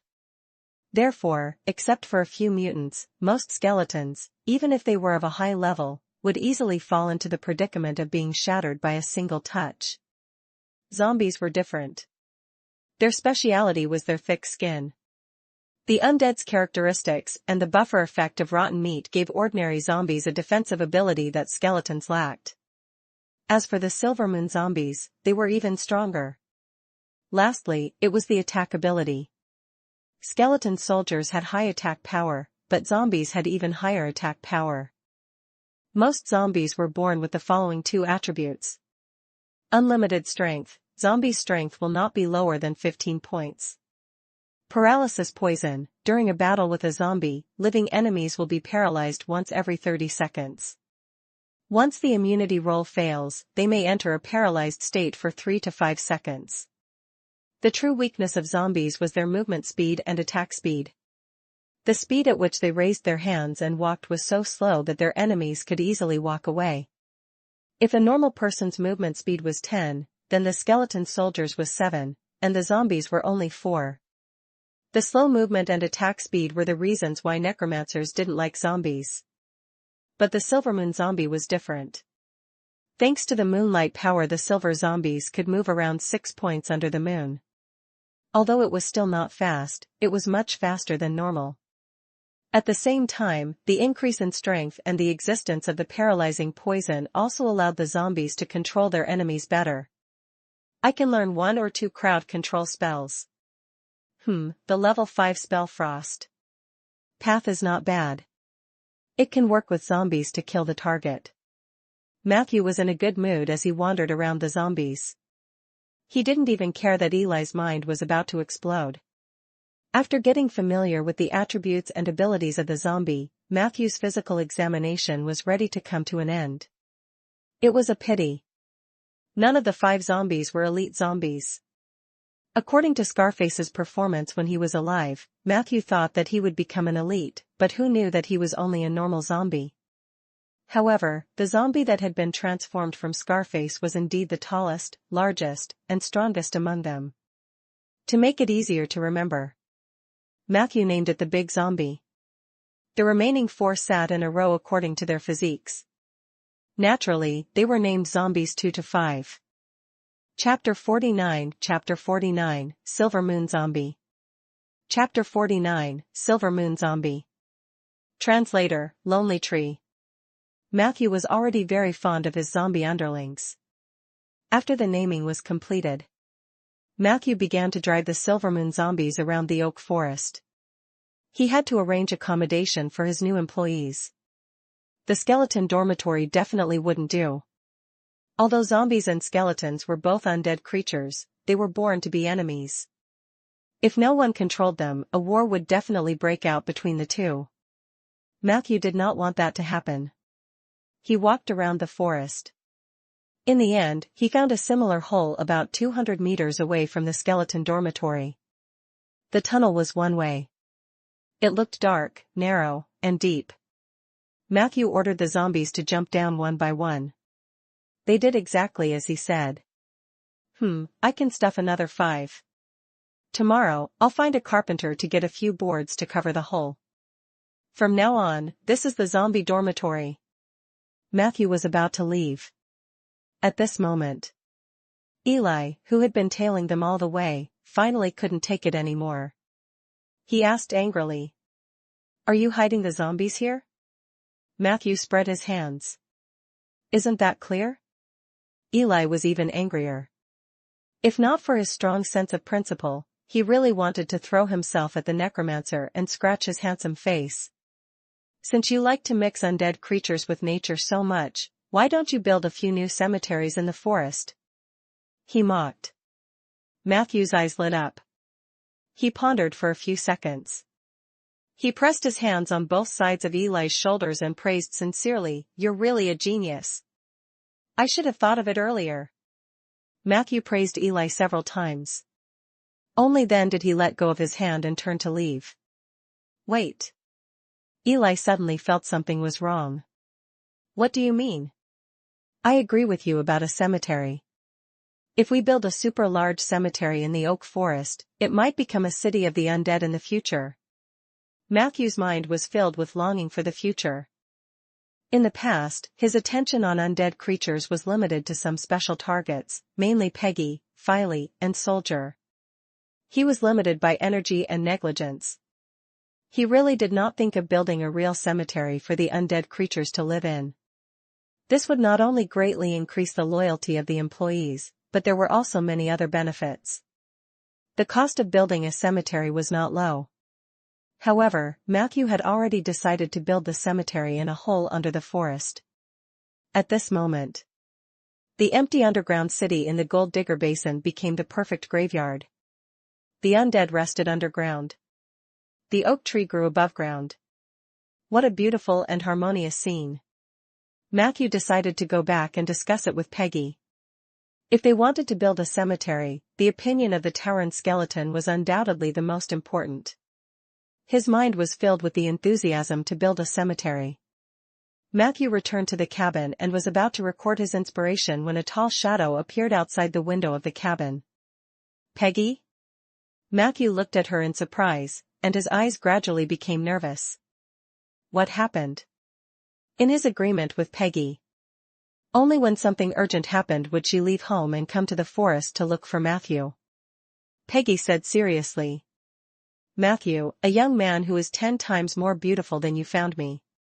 He said that he wanted to redeem me and let me go with him in the future. With the relationship between you and me, how could I agree? But he gave me a raise, so I thought I had to tell you before I eloped with him, so I came to you." Matthew rolled his eyes, his nervousness gone. "Stop joking. Get to the point, Peggy," he said. Peggy shrugged. All right. There was a beautiful young man who came to our house today, but he came to look for you. I said you weren't there. He said he would come back tomorrow at the same time. He has something important to discuss with you." Matthew asked incredulously, "Did you come all the way here just for this? This doesn't suit your personality." Peggy said shyly, "Because of that beautiful young man, I hope that you receive this news as soon as possible. He even praised me for my temperament." Matthew was even more in disbelief. "He didn't give you any other benefits?"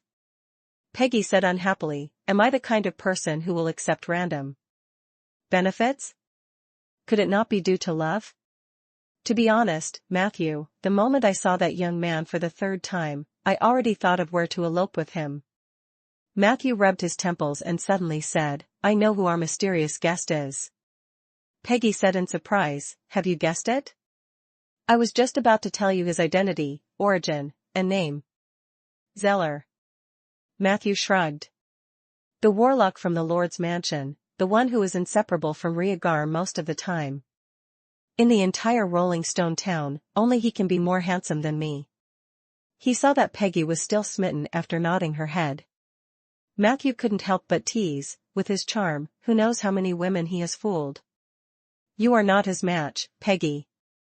Who knew that Peggy actually replied very quickly, who knows? How many men have fooled around with a skeleton tauren before? Maybe he will find it fresh? Matthew was at a loss for words and could not find an angle to refute. After all, there was a high chance Zeller had never fooled around with a skeleton tauren before. 8 p.m. the next day. Matthew's living room.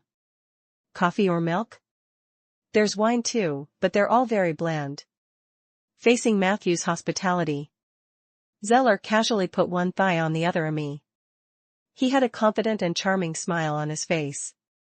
Chapter 50, Silver Moon Zombie. Chapter 50, Silver Moon Zombie. Translator, Lonely Tree. Thank you, just water will do. He was sitting comfortably on the sofa. It was completely different from the tension that many guests felt when they first visited. Every detail of Zeller's body showed that he was very relaxed. Tonight, he was wearing a thin purple short trench coat. With the black inner lining and long pants, the white belt was particularly eye-catching. In the middle of the belt was a silver circle, and the pattern on it changed constantly. Goat horn, rainbow, blade willow leaf, girl, farm bull, book, killer. Hanging on the right side of the belt were a few cute frog dolls. They looked vivid and lifelike. Matthew noticed this when he first entered the door. He couldn't help but take a few more glances. He had to admit. Zeller's handsomeness was from the inside out. If his appearance could only be considered above average, then his inner charm could drive most intelligent creatures crazy. This was a warlock. He was a professional charmer. This kind of charm ability feels just a little worse than Lulu's. Matthew was secretly shocked. On the other side, the attentive Peggy had already brought up the water that Zeller had ordered. However, Matthew felt his scalp go numb with just a glance. Peggy, why did you bring out the entire water tank from the kitchen? Peggy glared at him. What? I'm afraid that Zeller won't have enough to drink. Matthew was speechless. Peggy was indeed a mutant among mutants. Logically speaking, undead creatures were immune to charm, but she seemed to be mesmerized. But even so, Matthew still felt that she was acting. Are you that eager for a pay raise? Did I really give too little? He even thought of this. A small quarrel broke out between the master and servant. Zeller did not mind. He magically took out an empty bottle from his sleeve and filled it with water. Then, he used the same trick and grabbed a few pieces of ginger to sprinkle them into the cup. Ever since I awakened at the age of 13, I only drank this. Zeller explained with a smile. Matthew responded and finally thought of a way to send Peggy away. It was not until the figure of the tauren completely disappeared in front of the two that Zeller suddenly sighed. It's because of this that I don't want to go out and meet people. As he spoke, his eyes darted around Matthew's body teasingly. Mr. Matthew, other than Rhaegar, you were the first person to ignore my charm when you first met me completely. This is very impressive. Matthew waved his hand. You're overpraising me. Your charm leaves a deep impression on me. Speaking of which, is there no way to restrain your charm? Zeller took a sip of cold ginger water. Yes. But I'm already in a state where I'm trying my best to restrain my charm. Matthew was silent. Charm that doesn't match one's strength is often the root of trouble. Zeller continued, I still remember that when I was 13 years old, I was sold to a big noble with a vast territory because I was too beautiful. That big-bellied middle-aged man kept saying that he wanted to take me as his adopted son. In the first week, he did a good job on the surface. He found someone to teach me how to read, taught me etiquette, and even bought me a pony to ride on. I was really happy at that time. I thought I had met a good person. That was until the day he undid his belt when we were alone in the room. He asked me to help him do it. Matthew couldn't help but ask, and then? Zeller smiled and said, then I awakened and became a warlock. Of course, this is the simplified version. In fact, there are a lot of complicated contents in the middle, but they can't be explained in a few words. Regardless, that's not the reason why I came to visit you today. Matthew nodded. Please speak. First of all, I want to thank you on behalf of Sif. I watched this child grow up. If anything happened to her that night, I would be very sad. Zeller said as he solemnly untied a frog doll hanging from his belt. He handed it to Matthew. A small gift. Please accept it. It might bring you luck. Matthew hesitated. In the end, he still took it. He rolled the doll in his palm and did not find anything unusual. So even you know the truth? Matthew asked casually. Zeller smiled gently. No one will really believe Blake's story about the Necromancer of Bayan City, right? Matthew coughed twice. However, it was Rhaegar who told me the true identity of that Necromancer. Zeller added. In the next second. His expression turned serious. In that incident, the people who died at your hands belonged to the Order of Calamity, a newly rising evil organization. According to our latest intelligence, the Order of Calamity has no intention of stopping. They are recruiting more people to harass Rolling Stone Town. Their primary target is you. Chapter 51, Unacceptable. Chapter 51, Unacceptable. Translator, Lonely Tree. As far as Matthew knew, Zeller's position in the Lord's Manor was the head of intelligence and the person in charge of matters related to adventurers. This person was deeply trusted by Rhaegar. This could be seen in the incident of Sif's kidnapping. Rhaegar had given Zeller full authority to deal with the matter of the spy. And Zeller was worthy of Rhaegar's trust. He rarely appeared outside of work, but he was always with Rhaegar. As long as the head of the Suki family appeared, one would be able to find Zeller within 10 steps. Time passed. As a result, a ridiculous rumor even appeared in some small circles in Rolling Stone Town. Some people said that Zeller was a new lover that Rhaegar had found after he was betrayed by his wife. But Matthew felt that this was pure nonsense. He didn't find any signs of a couple between the two of them. Moreover, he had to be careful. From Sif, Matthew already knew that Zeller had followed Rhaegar before he married and had children. The two of them must have accumulated a pure and deep friendship over the years. The person who made up the rumor was probably jealous of Zeller's extraordinary status in the Lord's Manor, as well as his face that was enough to bring disaster to the country. Thanks for the reminder. Matthew put his hands together and said, so it was the Lord's intention for you to visit tonight? Zeller smiled gently. No. Rhaegar was not willing to let a necromancer interfere with the intelligence work of Rolling Stone Town, but I convinced him otherwise. Matthew gently clenched his fingers. What do you want me to do? He could tell that Zeller was implying something. Zeller reached his right hand into his left sleeve, and a high-quality craft envelope appeared between his index and middle fingers. He placed the envelope in front of Matthew and said unhurriedly, "This is all the information. I'll tell you as you read." Matthew did not hesitate. The envelope wasn't sealed, and several thin pieces of paper slipped out after the red string was untied. Matthew glanced at the content and frowned slightly. It's a bit tricky, isn't it? Zeller gulped down a mouthful of cold ginger water. It would be fine if there were only one Order of Calamity, but I never thought that Rolling Stone Town would one day be targeted by 3 notorious evil organizations at the same time. The timing is too coincidental. I'm afraid even Blake wouldn't believe that none of them were organized and dispatched. Matthew looked at the three organizations mentioned in the intelligence that might attack Rolling Stone Town in the near future. The Order of Calamity, Silver Frost Brotherhood, Withering Order.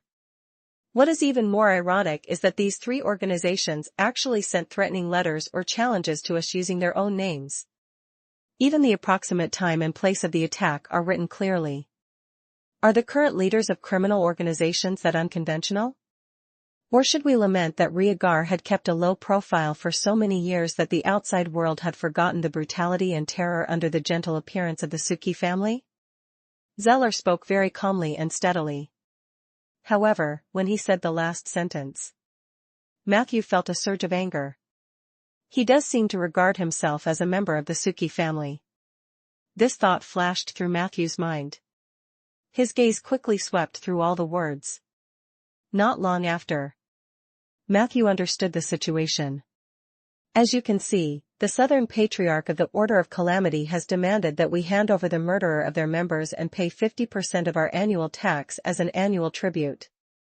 Otherwise, they will raze Rolling Stone Town to the ground. The leader of the Silver Frost Brotherhood demanded that we hand over the two arsonists currently in the Rolling Stone Town prison and pay 60% of our annual tax as an annual tribute. They also wanted us to provide a stronghold for the Silver Frost Brotherhood to train reserve members. Finally, they even wanted us to send 50 women every year to solve the marriage problem of their members. As for the Withering Order, they were the easiest to talk to. They only asked for 30% of our taxes, and they only asked for the destruction of the forest around the town.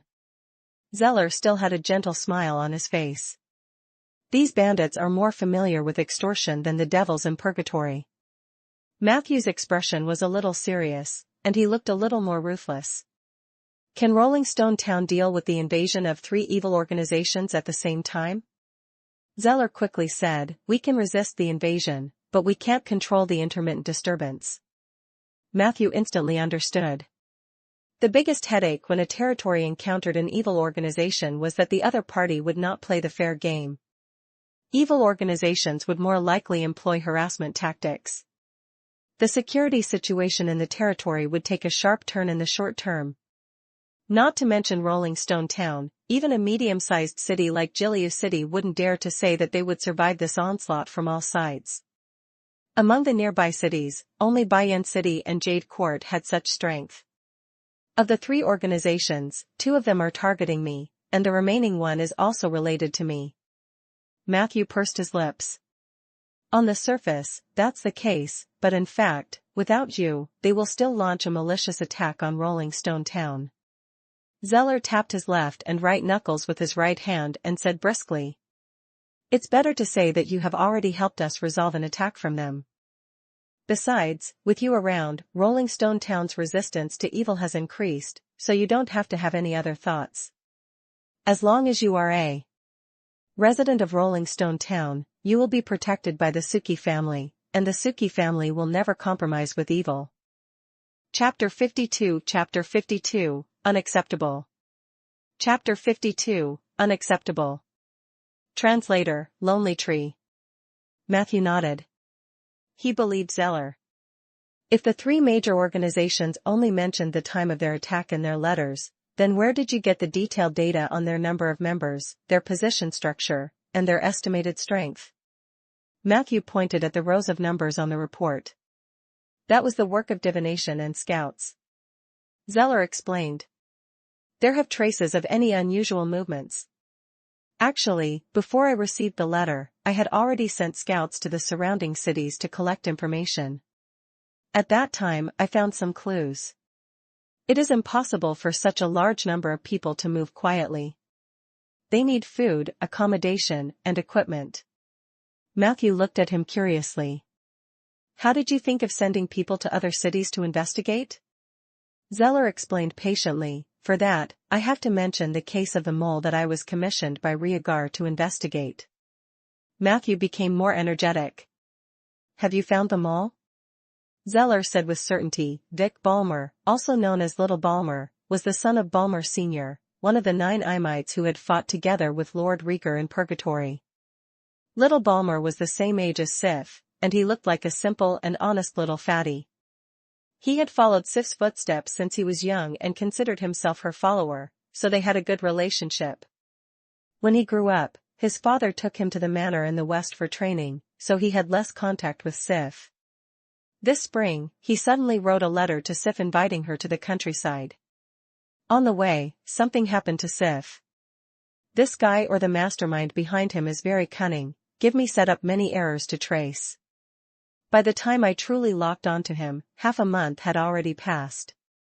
When I went to Palmer Sr.'s manor, I could only regretfully say that there was no one alive in the entire manor.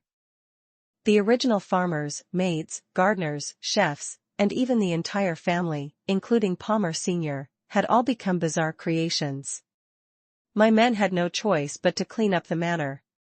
I found some evil art master's manuscripts in Little Balmer's bedroom, and I can basically confirm that he was the culprit. To be honest, I held Little Balmer when he was born. His honest appearance was too deceptive. No one expected him to come into contact with evil arts, and the first thing he did after becoming an evil art master was to refine his father into a bizarre creation. I heard that Balmer Sr. was very strict when he trained his son. Perhaps Little Balmer's hatred came from this. But no matter what, he is still a menace. Unfortunately, he had escaped. While my men were searching for Little Balmer, they accidentally learned that an evil organization was recruiting soldiers in Jiliu City. After my divination confirmed this information, it became more comprehensive. Of course, the value of this information was quickly reduced because they directly issued a challenge. Zeller calmly told him the ins and outs of the matter. Finally, he added seriously, Palmer Sr. was a very good person, loyal and brave. It's just that he's a bit too old. Rieger and I have neglected him. If we had paid more attention to his recent situation, he might not have been harmed by his. Matthew was also angry. So, not only is that Little Balmer still alive, but he might even return to Rolling Stone Town when the three major organizations take action? Zeller nodded slightly. Theoretically, that's possible. Perhaps he was the one who lured the Order of Calamity here in the first place, or perhaps he was just the most suitable breakthrough point the Order found in Rolling Stone Town. However, all of this did not matter. The important thing is how should we deal with it? Before I share my plan, I need your opinion. Matthew thought for a few minutes and replied. Since the three organizations have sent their letters of challenge separately, it means that they are not united internally. The best strategy is to divide them and defeat them one by one. The Withering Order has the most concentrated target, so we just have to make a fuss around the Oak Forest to lure them into taking the bait. Weren't there still two arsonists in the Silver Frost Brotherhood in prison? We just need to find the right time to let them escape successfully. After they escape, there is a high chance that they will go to the organization.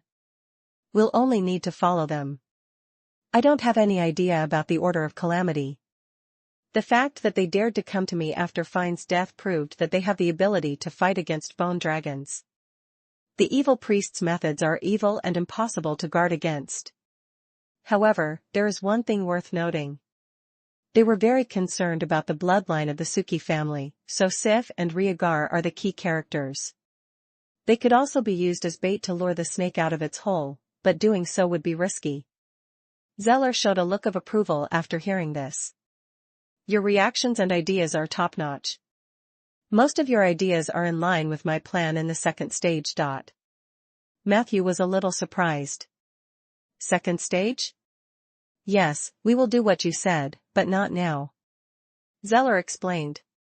At this stage, the people from the three major organizations are probably infiltrating in batches. They must be extremely vigilant at this moment and won't be easily lured in. Evil forces were gathering in Rolling Stone Town. But at the same time, our savior is also on the road. Only 3 of the 9 knights who fought in Purgatory remained in Rolling Stone Town. 1 of them died, 1 retired, and only 1 who could fight was left. The rest went out for adventures. We have already written to them for help. As long as these people receive the letter, they will definitely return. Chapter 53, I can accept it. Chapter 53, I can accept it. Translator, Lonely Tree. I've also sent people to the east to look for an old acquaintance of mine, who is a monk whose strength is close to legendary. With him around, the safety of Rolling Stone Town would be more secure. In addition, I also used my connections to call for a few old friends to come and help me. Even Mr. Richard couldn't help but send a letter to Northland. Look, our connections are actually not weak. All we need is time. Matthew reacted quickly. So your first phase plan is mainly to stall for time? Zeller said bluntly. I want you to pretend to be Great Mage Ronan. Matthew was shocked. Then, he nodded and said, it's not impossible. At this moment, Peggy, who had been eavesdropping for a long time, finally poked her head out from under the windowsill. Won't Ronan be unhappy if he finds out? Zeller and Matthew answered almost at the same time, he won't. He might even find it interesting. The two of them looked at each other and smiled. They chatted for more than an hour. At night, Matthew walked Zeller to the fence. The two of them walked on the stone path in the garden. Zeller, who was walking in front, suddenly smiled and turned around. Mr. Matthew, please forgive me for playing a little trick at the beginning of the conversation in order to gain your trust. The story about the awakening of the warlock is not my own, but I heard it from another warlock friend. I deliberately made myself sound miserable so that I could gain your sympathy and pave the way for convincing you. But now, it seems that this is unnecessary. You're the kind of person I like. Matthew was stunned at first, and then he immediately heaved a sigh of relief. That's good. At least you didn't experience such a painful thing. A strange light flashed in Zeller's eyes. You are a strange necromancer. Your kindness is heartwarming. I'm sorry again for lying to you before. However, speaking of pain, my awakening experience was actually much more tragic than my friend's. As he spoke, he came to the fence and elegantly closed the door. However, I won't tell my story unless I'm on my deathbed. Good night, Matthew. After sending Zeller off, Matthew was in the living room sorting out the information he had obtained tonight. Then, he rushed back to the oak forest to take care of the place. He had to talk to Eli about the Withering Order. The Witherer was the archenemy of the Druids. Eli definitely knew more about this organization than he did. However, before that, after a week of hard work, he had already accumulated the capital for another 10 strengthening buffs. The crisis was approaching. This was the time when he needed immediate combat strength. Therefore, Matthew deposited all the buffs he had to strengthen Soldier. Hint, you have consumed 10 strengthening buffs. Your summoned creature, Soldiers, has leveled up to level 12. Its overall attributes have increased. Your summoned creature, Soldier, has obtained 7 keywords. 2 of them are white, 1 is blue, 2 are purple, and the remaining 2 are gray. My luck isn't very good. Matthew sighed. The 2 gray ones were really a headache. He glanced over. As usual, he looked at the weaker keywords first. Backstab, white. When your skeleton attacks the enemy from behind, the damage and stun duration will be greatly increased. Sprint, white. Your skeleton's movement speed in battle has been greatly increased. Storm combo, blue. When your skeleton uses a short knife as a weapon and successfully hits the enemy's vital points, it can make a second and third slash in a very short time as a combo. This process will cause a lot of damage. The quality was surprisingly good. It wasn't particularly powerful. However, it was solid and useful. At least it's not some strange abilities. Matthew then looked at the purple keyword. Colorful dance, purple. When your skeleton uses this dance, it can leave an afterimage wherever it goes. During the duration of the dance, regardless of its current position and state, it can instantly return to the position of the afterimage. Currently, the maximum number of afterimages that can be left is 4. Fake death, purple. Your skeleton has learned the exquisite skill of faking death, which is enough to deceive most creatures. When your skeleton leaves the state of fake death, its next 3 normal attacks will deal a lot of extra damage. It is finally back to normal. Matthew was greatly comforted.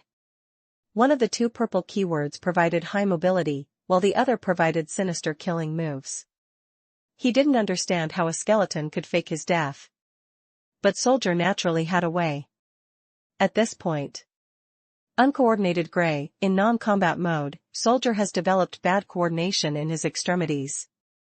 This is also okay. Matthew heaved a sigh of relief. However, in the next second, his expression changed slightly. Work awareness, Gray. Your skeleton has developed the awareness that it is creating value for you. This awareness is not strong and is even a little humble. Every 3 months, you need to pay 1 soul crystal to appease Soldier, which will give him a great incentive. It's a little unacceptable. Matthew subconsciously gave himself a facepalm. Soldier looked at him blankly.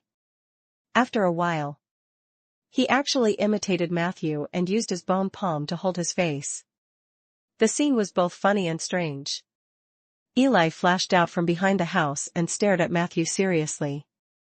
What position is this?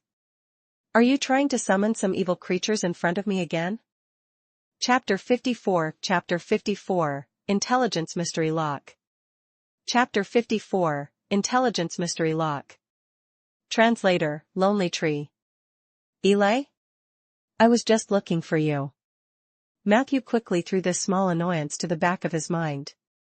He said to Eli, you mentioned before that you once confronted a witherer in the forest? Eli nodded solemnly. Quina, that's her name. Quina was once an outstanding human druid, but she was abandoned by the Nature Soul after failing 3 advancement rituals. As a result, she became resentful and angry at nature and turned against nature. She joined the Witherers as you know it. There were still some things he did not say. In recent years, more and more druids had turned into Witherers. This was a bad sign. The druids are defecting at an accelerated rate while a necromancer is busy planting trees.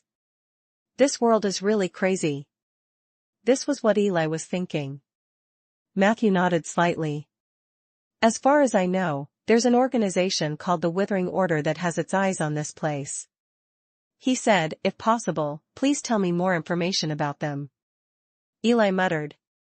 The Witherers gathered together to form the Withering Order. I don't know the details of this organization, but I know that the Witherers usually don't appear in big organizations. They often form groups of 2 or 3 to carry out destructive actions. The Witherers obtain power from destroying the forest. If there were too many people, the power that each Witherer received would be very diluted. However, Witherers rarely went solo. They would only go deep into the forest alone when they held an evil advancement ritual. As he spoke, his eyes looked around for a long time. He gave a very confident answer. I don't think there will be more than 4 of them. If there are more than 4 of them, they won't get any benefits even if they destroy all of your oak trees. Also, I'm guessing that the Witherer that's with her should be around tier 3, with the highest being level 12. This is because every tier 4 Witherer is a walking tree plague. There is an unconcealable rotten halo on their bodies. As long as they appear, I can smell them from 200 miles away. For level 12 Witherers? Matthew was confident. Seeing Matthew's thoughtful expression, Eli puffed out his chest proudly. You don't have to worry about this. I told you that I would help you chase away those Witherers. Although I'm only at tier 3, if we were to fight head-on, even 4 Witherers combined would definitely not be my match. Matthew believed in this word.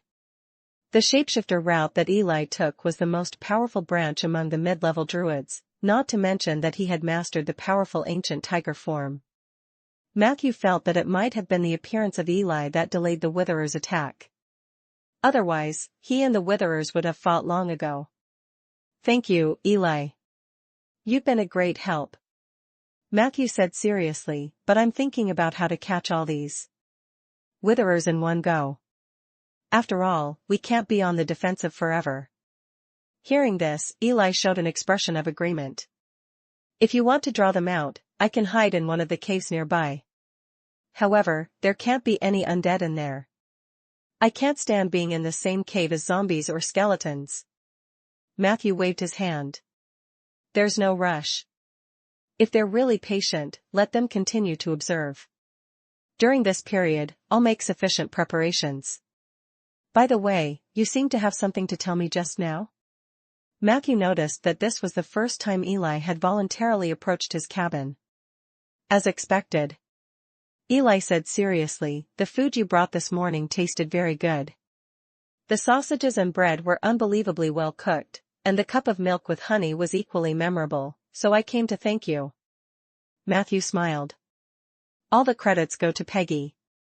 Eli's eyes lit up. Matthew muttered, Peggy is indeed a good woman.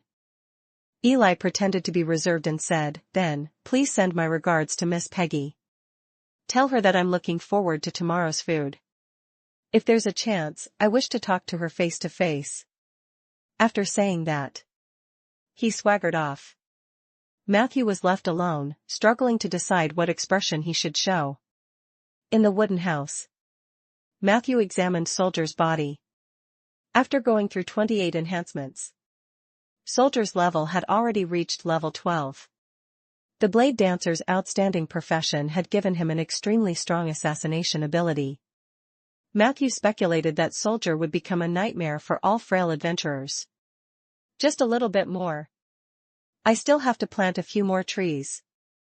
Once he broke through to tier 4, he would become a more useful companion than Filey. Matthew gently caressed Soldier's strong spine. At this moment, a thin layer of dark red fibers had already grown on the bones in the core area of the chest and spine. They were tightly attached to the silver-yellow high-quality bones. Under the illumination of the fire, it gave off a mysterious and demonic aura. Chapter 55 Intelligence Mystery Lock. Chapter 55 Intelligence Mystery Lock. Translator, Lonely Tree. At the same time, the cloak on his back also became bigger and thicker. The Dark Knight cloak was originally just a pitch-black cloth, but now there were 2 pieces of red velvet material at the bottom and around the neck. Soldier now looked like a big shot. Matthew thought for a moment and decided to change Soldier's contract to a more advanced one. The current Soldier was the same as the other skeleton soldiers. He had signed a temporary contract with Matthew. He could be summoned and abandoned at any time. The advantage of this contract was that it was cheap. However, it was not conducive to the long-term tacit understanding between the Necromancer and the summoned creature. Matthew had been watching to see how Soldier could be strengthened. Now, he felt that Soldier was qualified enough to use up one of his contract slots. In the future, Soldier, like Peggy and Filey, would become Matthew's exclusive contracted undead summon. Contract replacement successful. Your contract slot I, exclusive contract creature +1. Current number of contracts, March 5th. You have paid 1 soul crystal as a reward for Soldier's hard work for the next 3 months.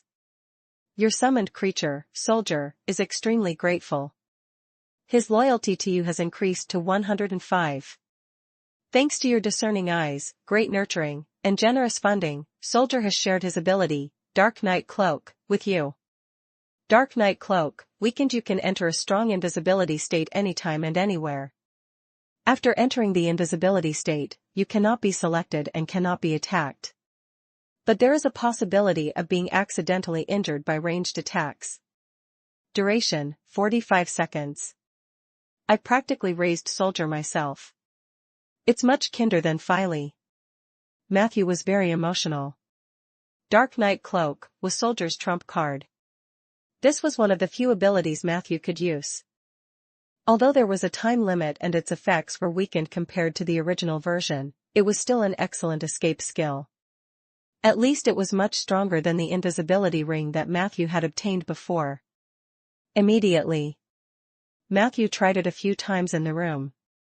After activating the Dark Knight Cloak, he felt as if he had entered the water. He was surrounded by a sticky, flowing medium. There was a deep barrier between him and the material world. However, it could be broken at any time. Compared to the invisibility ring, which limited his movement when hidden, Matthew could walk at normal speed under the Dark Knight Cloak. Matthew even deliberately walked towards Eli. The ancient tiger's senses were indeed sharp. He jumped up at once, his nose twitching. Then, he lay back down lazily. Next time, remember to take a shower or apply perfume. Eli proudly commented, I've long remembered your scent. Necromancer, your invisibility might not be bad, but I've said it before, we druids are the kings of the jungle. Matthew shrugged and walked away. He believed that not everyone had a sensitive nose like Eli's. Next, he tested the cooldown time of the Dark Night Cloak. 7 minutes.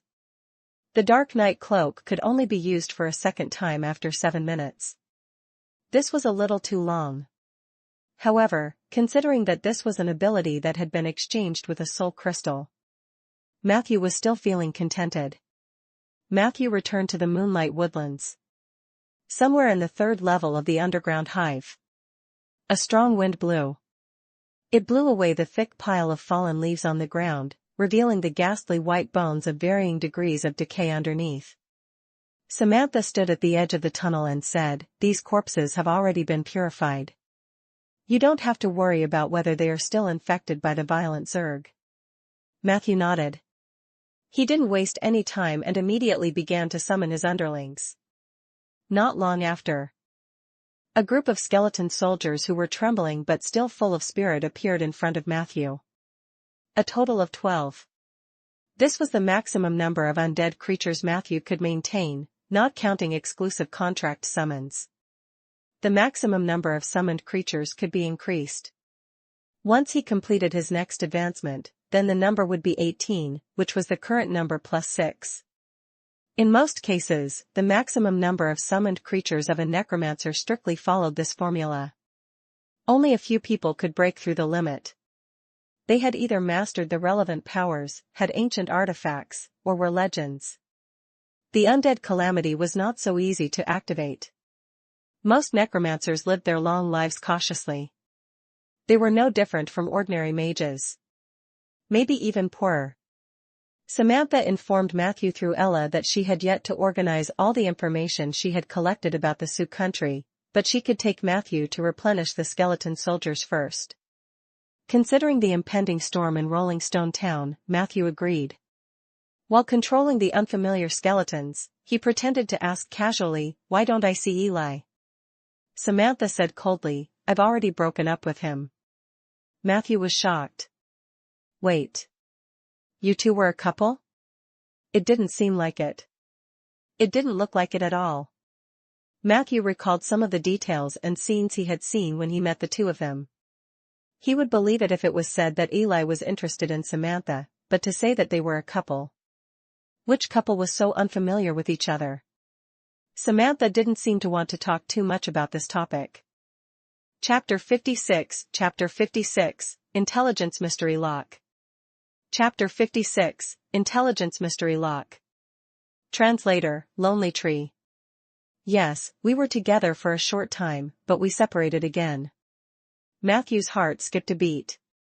The scenes from that day surfaced in his mind. Combined with the time that Eli appeared in the oak forest. He had a general understanding of the cause and effect, but he suddenly admired Eli even more. What kind of person do you think Eli is? He asked again. Samantha thought for a moment and said, He is a good man, but he is not suitable for me. He is kind, upright, and strong. That was good. However, he is too controlling. When I was with him, I often thought that I was just his vassal. This feeling was unpleasant, so it was only a matter of time before I separated from him. Matthew nodded. But it sounds like you two could still remain friends. Samantha said with uncertainty, maybe, but he's very proud, and he'll probably misunderstand the intention. Why are you asking so many questions? Are you interested in Eli? She looked at Matthew with wide eyes. Matthew quickly waved his hand and said, No way. He was still wondering if he should tell Samantha that her ex-boyfriend was working for him. Samantha casually said goodbye. That's it then. I've already replenished the skeleton soldiers for you. If you need more corpses, go to the other layers of the tree pits. They're all corpses that Eli and I have purified. As she spoke, she transformed into a leopard. As for the information about the Sioux country, I will sort it out for you as soon as possible. Thank you for your domain enlightenment. Then, goodbye, Matthew. As she spoke, she ran away.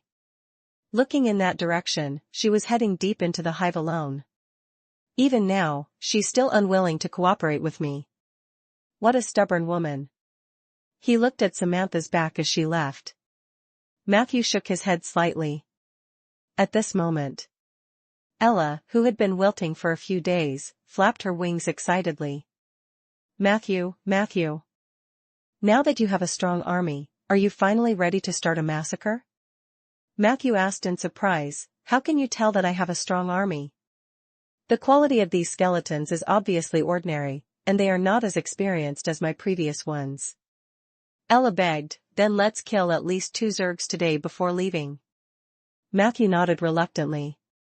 Fine. However, before the threat of the Witherer was resolved, he really did not want to spend too much effort on other aspects. 3 minutes later, they watched as a newborn skeleton clumsily destroyed a new nest by the side of the road and successfully killed 2 violent Zerg larvae that had come out of it. Matthew immediately said to Ella with a pleasant expression. Can we call it a day now? Ella lowered her head and was speechless. The next day, at the Craftsman Protection Association building, Matthew walked briskly through the hall, following the front desk lady's guidance. He stepped up the stairs and walked towards the 3rd floor. However, when he passed by the 2nd floor, Matthew suddenly stopped and walked towards the locksmith's office. Just like last time, the office door was still half open. Behind the desk was a middle-aged gentleman reading a book. Do you have another lock that needs to be unlocked? This time, Richard did not hide it. He had already cast his gaze on Matthew before he approached the door. No, I'm here to look for a blacksmith, so I came to see you since I was passing by. Matthew said with a smile. As he spoke, he took out some fruits from the bags in his hand and placed them on the table. The person in front of him was a rogue of the 5th tier or above. It was definitely not wrong to have a good relationship with him. Richard sneered. You don't have to do that. I've seen too many things when I was young. Some fruits can't buy me over. Tell me, what do you want me to help you with? Matthew smiled helplessly and walked out. I'm really just passing by. I'll leave now. Wait. Richard stopped Matthew. He glanced at the fruits on the table and asked, what are you looking for a blacksmith for? Matthew explained, I need to entrust someone to forge 2 short knives. Short knives? Richard looked at Matthew suspiciously. Did you summon an assassin? The man was very sharp. Matthew knew that he couldn't hide it from Richard, so he simply admitted it. Congratulations. At least in the middle and lower levels, having a rogue by your side will be very useful. Richard closed the book. But you've come to the wrong place. There are many excellent craftsmen in the association, but there are very few excellent blacksmiths. I don't think I can recommend you to anyone. Matthew frowned slightly. Fortunately, he knew that excellent blacksmiths were scarce, so he only came to try his luck today. Do I have to go to Jilia City or Bayan City? Before Matthew could ask the question, Richard picked up the pen and wrote a few words.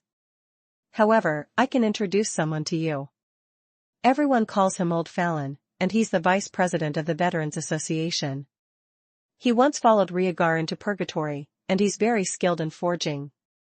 He hasn't been open to the public for many years, but I can try to help you get in touch with him.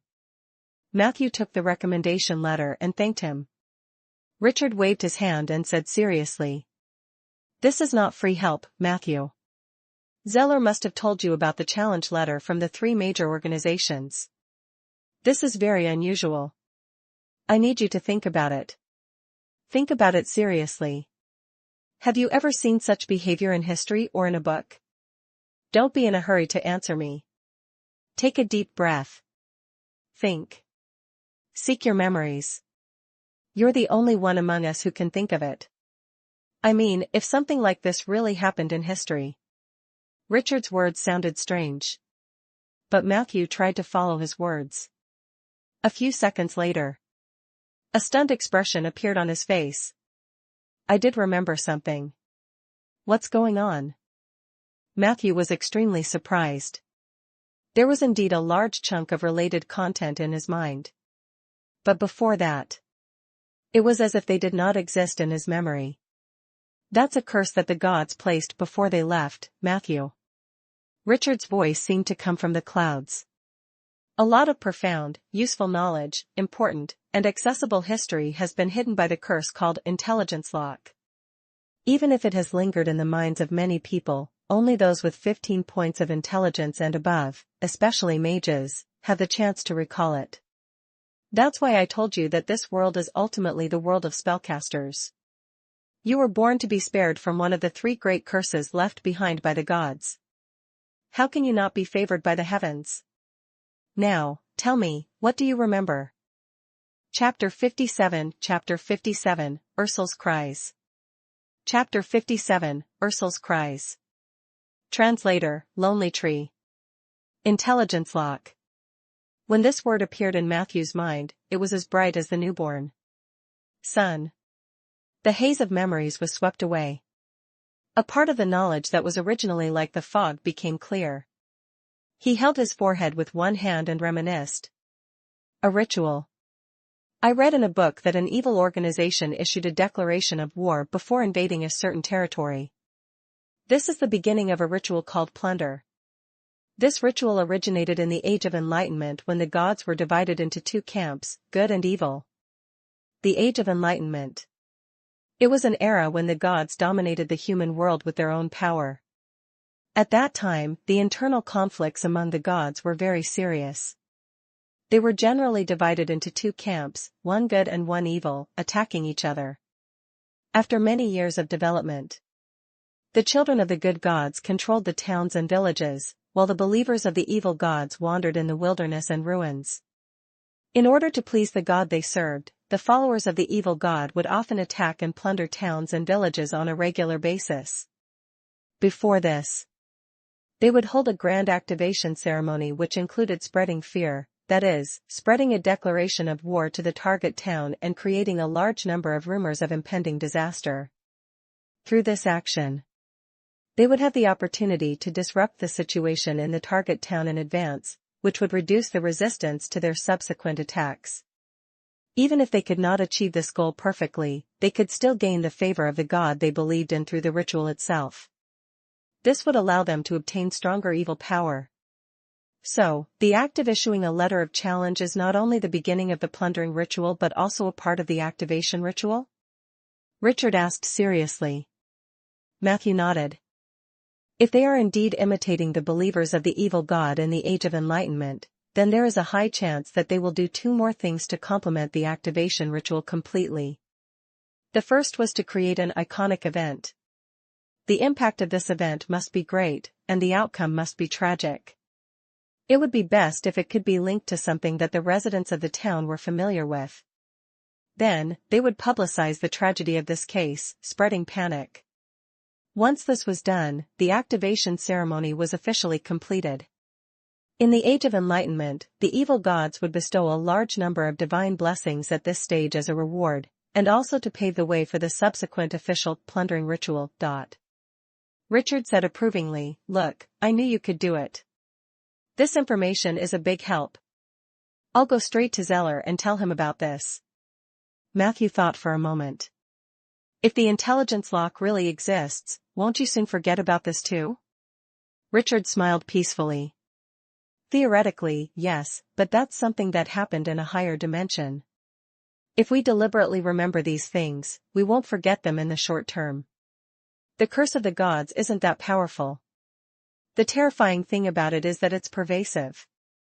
Besides, if something leaves a deep impression on you, so deep that you will never forget it, then the curse will not be able to do anything to you. It's like I shouldn't have remembered the intelligence lock, but I knew it existed because I have a deep impression of it. Matthew nodded thoughtfully. He noticed that when Richard said these words, although its tone was very calm, there was always a strange look in its eyes. This was exactly the same as when he said, "This world is ultimately the world of spellcasters." Matthew guessed that this retired rogue had a story that he could not forget. There was a high chance that this story was related to the spellcaster and the intelligence lock. The two of them then exchanged some secrets that might be hidden behind the plundering ritual. Richard believed that the actions of the three major organizations were not just imitating the ritual. They would definitely be able to draw strength from the activation ritual. As for the source of this power, it was still difficult to determine whether it was the void ruler Yurkus that Matthew had previously discovered in the secret letter or an evil god who had been hiding his strength for many years and suddenly made a high-profile comeback. At least we can predict now our next move in avance. Richard got up and carefully tidied up his clothes. I'll go find Zeller now. If it's convenient, you'd better go to the Lord's residence tomorrow. This is to prevent the most extreme situation from happening, which is that both Zeller and I have forgotten about this matter. Matthew agreed. But do I just go to the Lord's manor like that? Would Rhaegar have any objections? He asked. Richard glanced at him. Why would Rhaegar object? His daughter has been clamoring every day to go to your house for tutoring. Now that you are going to him, it's much safer for him. In my opinion, he will pay you to be Sif's tutor sooner or later. Just treat it as familiarizing yourself with your future work environment in advance. When he left the Craftsman Protection Association, Matthew was still memorizing the knowledge he had lost and regained. The feeling of forgetting at any time was terrible. He could only deepen it repeatedly and planned to jot down everything related to the intelligence lock in his daily manuscripts when he went back. He passed through two busy streets. The crowd gradually became deserted. Matthew came to the front of a house in the northern part of the region. Compared to the Craftsman's Protection Association's building, the house seemed to have been in disrepair for a long time. Perhaps because it had been in a fire, the walls of the facade were covered in black spots. Chapter 58 Ursul's Reprimand. Chapter 58 Ursul's Reprimand. Translator, Lonely Tree. A few Boston ivy covered it, and the white and pink flowers added some vitality to this slightly desolate low building. The wooden door was half open. On the grass in front of the door was a set of mailboxes and a wooden sign that said Veterans Association. Matthew leaned over. He first rang the bell for a while and only walked in steadily after making sure that no one answered. Behind the door was an open and cold front hall. The air was filled with the faint smell of herbs. A few rough stone pillars appeared in front of him, and the reception area was empty. I can't see anything. It was clearly early in the morning, but it gave Matthew the illusion that it was getting late. Is anyone there? He lowered his voice and shouted twice. After a while, the sound of footsteps could be heard coming from the spiral staircase. A figure appeared at the end of the stairs. The man had a head full of white hair and was old, but his pace was fast and steady. He was very tall and had to hold the handrail to maintain his balance when he went down the stairs, but his back was always straight, and his posture was perfect. I'm Old Fallon. Who are you looking for? The old man came in front of Matthew and sized him up with his turbid eyes. His tone was neither servile nor overbearing. Matthew immediately showed Richard's recommendation letter. My name is Matthew. I'm here to look for you. My friend needs a pair of weapons. Old Fallon took the letter silently. Then he opened the wooden door to the maximum, allowing more sunlight to seep in. Then, he took out a monocle wrapped in layers of blue velvet from his shirt pocket and began to read carefully. Mr. Matthew. Old Fallon meticulously put away the monocle and said in a very formal tone. I'm already very old. I'm afraid I don't have the strength to forge a new weapon for your friend. Matthew had actually given up hope the moment he saw Old Fallon. He looked at least 70 years old. Indeed, he did not seem to be at the age where he could start forging at any time. However, I had collected many weapons when I was young. For Richard's sake, I am willing to sell one of them to you. Old Farron continued, the current problem is that I need to know your friend's profession, usage requirements, and various habits. It would be best if he could come here in person and let me see his hands. Otherwise, it will be difficult for me to choose a suitable weapon for him. Matthew thought for a moment and reminded. My friend, he is not human. Old Fallon's expression did not change. That changes nothing. Matthew nodded. The old man in front of him had also fought his way out of purgatory with rigor. He definitely had some knowledge and experience, so he naturally wouldn't make a fuss out of it. Hence, he thought for a moment and summoned Soldier. The light of the contract flashed. A skeleton hidden under a dark red cloak appeared silently. Skeleton? Can you order him to walk a few steps for me? Old Fallon's eyes lit up with surprise. Matthew ordered Soldier to cooperate. The latter subconsciously twisted his hips as he walked. Old Fallon couldn't help but laugh. Is it actually the blade dancer? This is the first time I've seen a dead spirit retain the skills of a blade dancer. It's unbelievable. Matthew was delighted. He knew that he had met an expert today, so he hurriedly asked, Are you familiar with the profession of blade dancer? Old Fallon thought about it. I'm not familiar with it. I just had a good time with an understanding blade dancer. Unfortunately, we didn't end up together. As he spoke, he seemed to see the curiosity in Matthew's eyes, so he took the initiative to add. The blade dancer is a special profession in the Thousand Sails archipelago. The dancers there perfectly combine dance and sword techniques, creating an incredible way of killing. Most of the time, the blade dancers were female, but their leader was most likely a male. In my memory, the leader of the blade dancer was close to the tier of legendary power. The blade dancer had extremely strong assassination abilities. They were one of the two most terrifying rogue advancements in the Endless Ocean. Matthew asked curiously, what about the other one? Ninja. A strange syllable came out of Old Fallon's throat. Just like the sword dancer, the ninjas were created by the islanders to protect themselves. In the past few decades, you could see many sword dancers and ninjas in Gem City and Dragon Bay. However, since the incident of the evil dragon in the sea, the islands they lived on were overturned or submerged by endless waves. Now, it is very difficult to see these two kinds of advanced rogues. Matthew secretly noted it down. Soldier didn't respond to the old man's description. He just kept twisting his hips. He twisted and twisted. His figure suddenly disappeared. If Matthew hadn't given the order to reveal himself in time, he would have twisted himself away to oblivion. He shows a very deep soul instinct. He must have been a very outstanding blade dancer when he was alive. He might even be someone I knew. Old Fallon's eyes were filled with emotion. With Matthew's help, he grabbed Soldier's hands and examined them.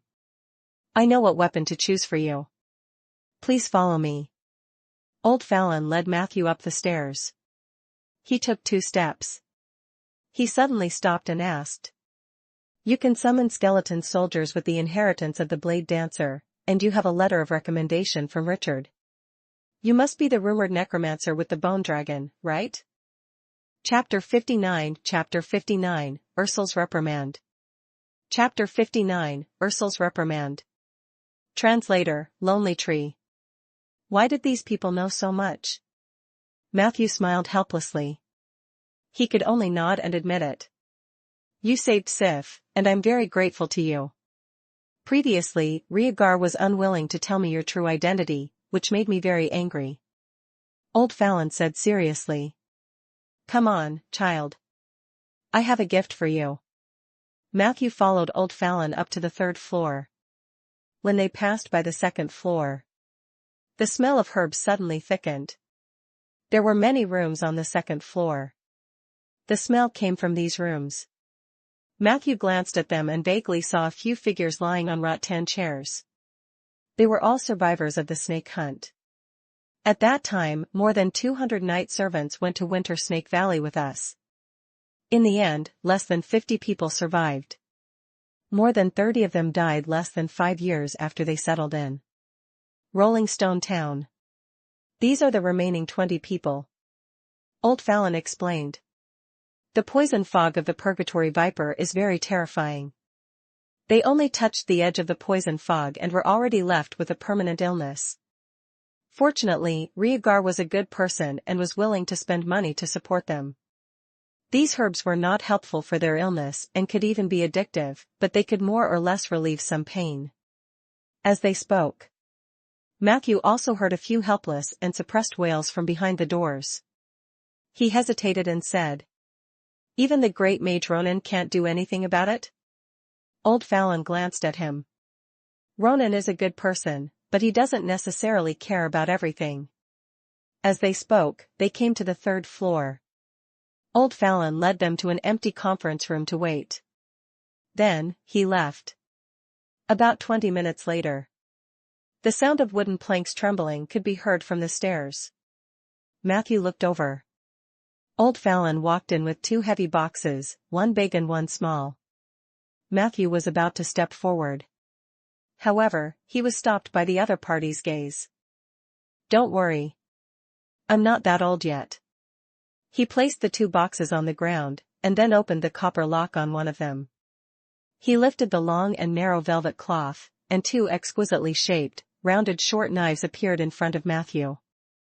"Try it." Old Fallon skillfully picked up a knife with each index finger of his hands. In the next second, he flicked his fingers. The dagger spun and flew towards Soldier. Soldier still looked dull and sluggish.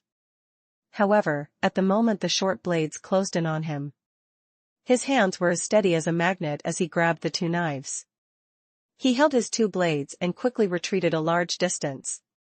Then, he involuntarily danced in a very rhythmic dance. "Your summoned soldier likes the weapon you gave him very much. His loyalty to you has increased to 115. In gratitude for your gift, Soldier shared his ability, Step Back. Step back. Through a tactical move, you can quickly pull back a distance to get rid of the opponent's entanglement." Good heavens, in love with the new weapon so soon? Matthew didn't know whether to laugh or cry. He hadn't even paid for the item, but Soldier had already shared his ability in advance. Was he forcing Matthew to get the 2 blades for him? It looks like he likes it very much. There was a hint of gratification in Old Fallon's tone. This pair of daggers are called Firefly and Bright Moon. They were forged by a great grey dwarf craftsman.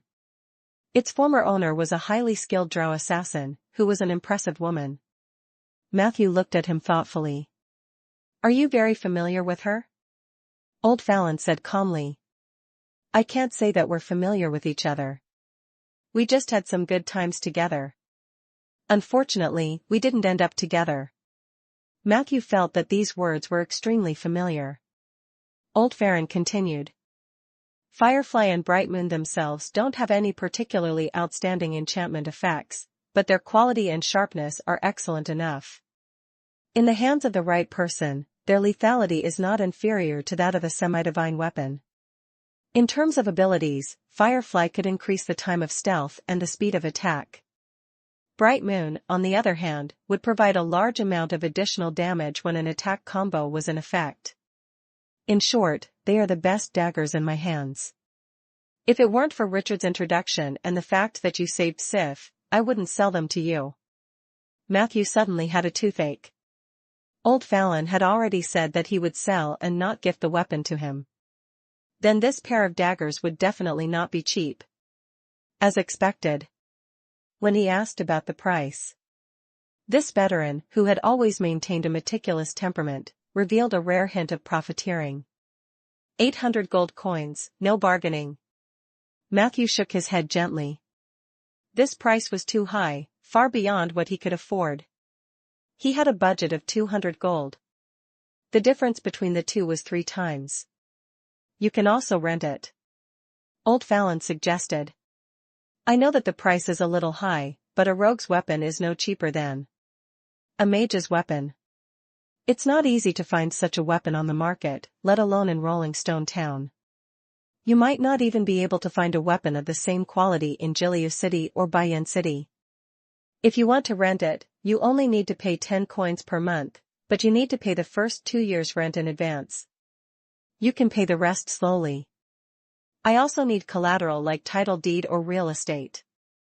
Matthew quietly pulled the pair of short knives from Soldier's hands. I still need to think about it. He put the knife back into the box. There's no hurry. You have plenty of time to think. Old Fallon smiled apologetically. Actually, I also want to sell it to you at a low price, but as you can see, our situation here is not good. I can't ask Rhaegar for money every year. Matthew nodded in understanding. Old Fallon opened another box. Inside was a long and thin whip. Try it. The old man said gently. This is the gift I mentioned before. It represents my gratitude. Matthew took the whip. He used his hand to stroke the snake-scale-like whip gently. A new message flashed before his eyes. You have obtained the Necromancer's exclusive weapon, Ursul's Reprimand. Ursul's Reprimand, whip. Description: this whip is usually used against undead creatures. When you wave this whip at an enemy undead creature, it is equivalent to applying the effects of Dispel Undead and Reprimand Undead to the target unit. It has a very high priority in dispelling undead creatures. When wielding this whip against your undead will lose a small amount of soul fire and receive a random powerful buff. Remark: some undead creatures are easily addicted to the lash of the whip. When using it, please pay attention to the state of their soul fire. Don't go overboard. Chapter 60, I'm with him. Chapter 60, I'm with him. Translator, Lonely Tree. This weapon is very special. Matthew could feel a cold power contained in it. It was different from the negative energy that was destructive and violent. It was more like a power that went straight to the soul. For ordinary people, it might just be a prop that could be used to dispel the undead. However, in the hands of a necromancer with many summons, it would have a chance to shine even more brilliantly. Of course, the previous owner of this weapon, Ursul, was a bad-tempered necromancer.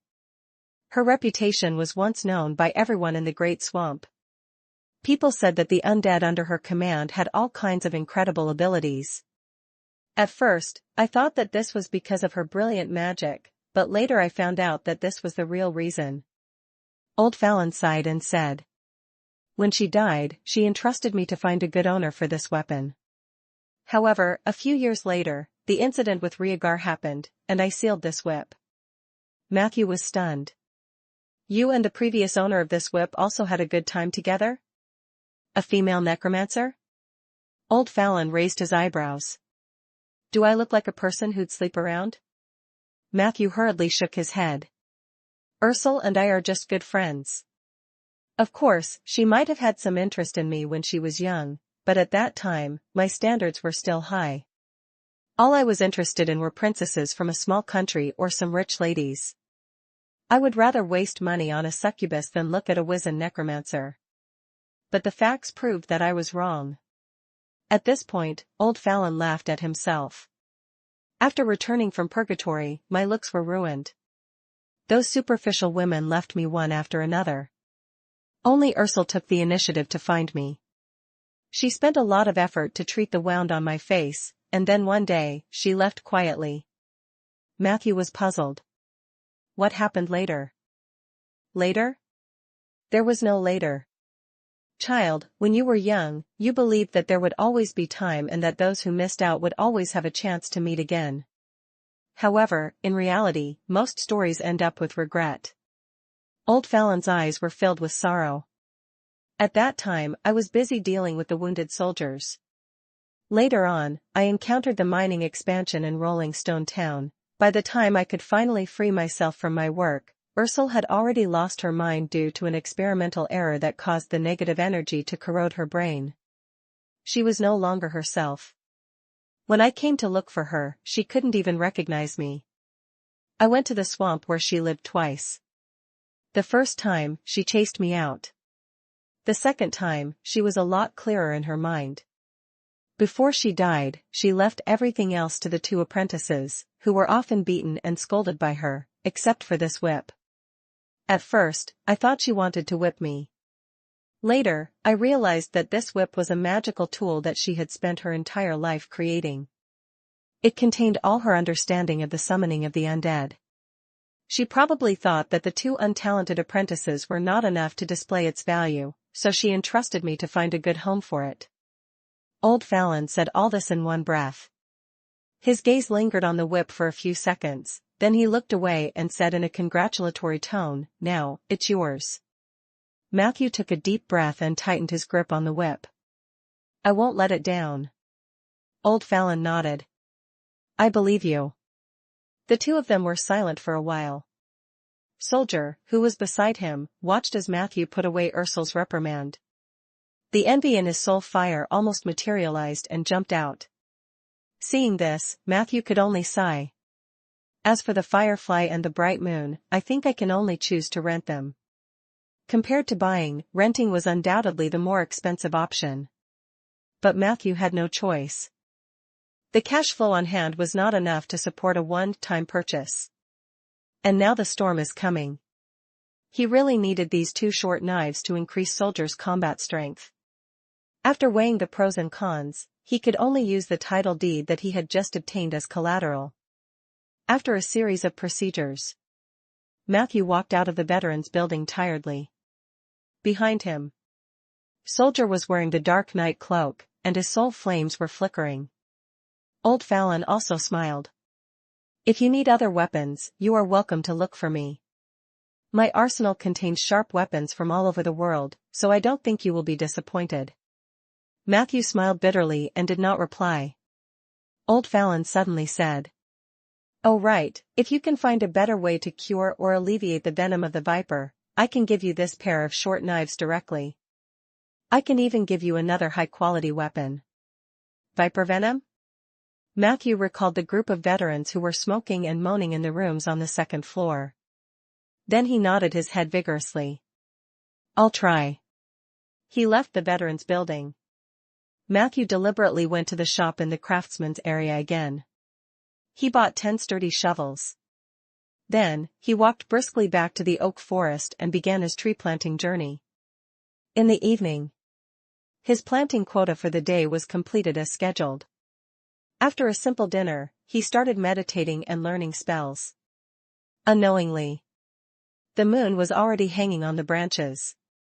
In the wooden house, Matthew stretched his back, picked up the sack with the shovel, and walked out to the open space. He walked all the way to the zombie dormitory, summoned the 5 Silvermoon zombies, and dropped shovels in front of them. Chapter 61, I'm with him. Chapter 61, I'm with him. Translator, Lonely Tree. Pick them up. These are your weapons. Matthew tried to give the zombies an order. This process was not easy. Never overestimate the intelligence and ability to use tools of ordinary undead creatures. It was much more difficult to instruct them to adapt to a complicated tool like a shovel than to learn how to operate an excavator. Fortunately, Matthew was very patient. Like a kindergarten worker, he taught the little zombies slowly. It took him nearly an hour to teach the zombies how to grip the shovel correctly. Phew. Matthew wiped his sweat. This process was very difficult, but the result was good enough. Zombies have meat, so it's different. He tried to dispatch one of the zombies to dig a hole in the open space. The latter tried a few times. Not long after, an irregular pit appeared in front of Matthew. Pass. Matthew smiled contentedly.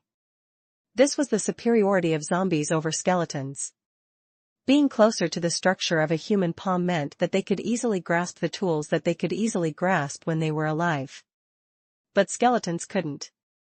Skeletons could be slashed with knives or smashed with small round shields. However, their hands could not hold weapons or tools steadily for a long time. It was quite possible that their bones would fall off as they worked. This was also an important reason why Matthew had never let the undead creatures participate in his work. But now, things were different. He could command the Silvermoon zombies to dig holes, which would greatly increase the efficiency of planting trees. In the future, I can focus more on site selection, transplantation, and maintenance.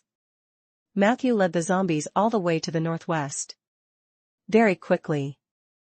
On the barren land under the moonlight, There was a group of figures who worked tirelessly. I never thought zombies could do this kind of work. Eli appeared silently. He looked at the zombies with a complicated expression. They don't look like evil creatures at all.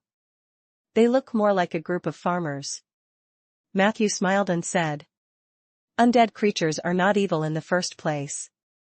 It's just that for other life forms, their existence is too different, so it will cause people to panic and reject them subconsciously." Eli frowned. He obviously didn't agree with Matthew. However, he did not refute him. Instead, he took the initiative to change the topic. "It seems peaceful these few days, but the evil hasn't gone far. I can sense their existence." Witherers. Matthew's expression became serious. Eli nodded vigorously. "They're really cunning and patient. They've been watching from the shadows, which gives me a bad feeling. Perhaps we should try to change our strategy. Waiting for them to attack is too passive." Matthew muttered. "If we want to draw the snake out of its hole, we need to make more preparations." Eli said confidently, "As long as they dare to show themselves, they will definitely not be my match. As for preparations, haven't you done a lot these past few days?" There were magic traps everywhere outside the small wooden house. "I almost stepped on them." Matthew spread his hands. "Those are just warning spells, and it's hard to say if they'll be of much use. The important thing is that once we choose to lure them, we must wipe them out." Eli loosened his muscles. "I'm ready." Matthew had been thinking about this for the past few days. Since Eli's fighting spirit was surging, he was not afraid. He thought for a while and agreed. "How about this? We'll hide in the moonlight woodlands tonight. I'll instruct the oak tree fairies to be on the watch. If the witherers make any strange movements, we'll come back immediately. Wait for me over there. I'll get Ella to open the door for you." Eli agreed. Not long after, Matthew summoned Ella to bring Eli to the moonlight woodlands first. And Matthew wanted to find Lulu and explain the matter. The witherers destroyed the trees very quickly. If they wanted to minimize the losses, the oak fairy's vigilance was crucial. Moonlight woodlands. The fourth level of the hive. Eli wandered around idly. The unique scenery and style here made him feel a little disappointed. He still remembered. The last time he was here, he was still fighting alongside Samantha. But now, when he thought of that cold, exquisite, confident, and independent face, he felt unbearable pain in his heart. Damn it. I shouldn't have come to this damn place. Eli kicked the rock in displeasure. Bang! The rock flew far away and smashed into the wall, creating a deep dent. The echo could not stop for a long time. Eli touched his forehead. The pain didn't ease, but it deepened. Every time he thought of Samantha, it was as if a large piece of his heart was suddenly missing. This feeling of emptiness was torturous. What is she doing now? Will she also regret saying those words to me? If only I could see her again. All sorts of thoughts rose in Eli's mind. The longing in his heart grew stronger. A strong urge urged him to move forward. He didn't walk far. A leopard suddenly jumped out from the tunnel next door. Samantha? Eli looked at him in surprise and joy. The leopard quickly transformed into a human. However, what made Eli's heart ache was her first reaction when she saw him was to frown. Did you cause that commotion just now? Samantha glanced at the marks on the wall and asked coldly. Chapter 62 Chapter 62, I'm with him. Chapter 62, I'm with him. Translator, Lonely Tree. Eli was stunned. His mind was in a mess as if he did not know whether to admit or deny it.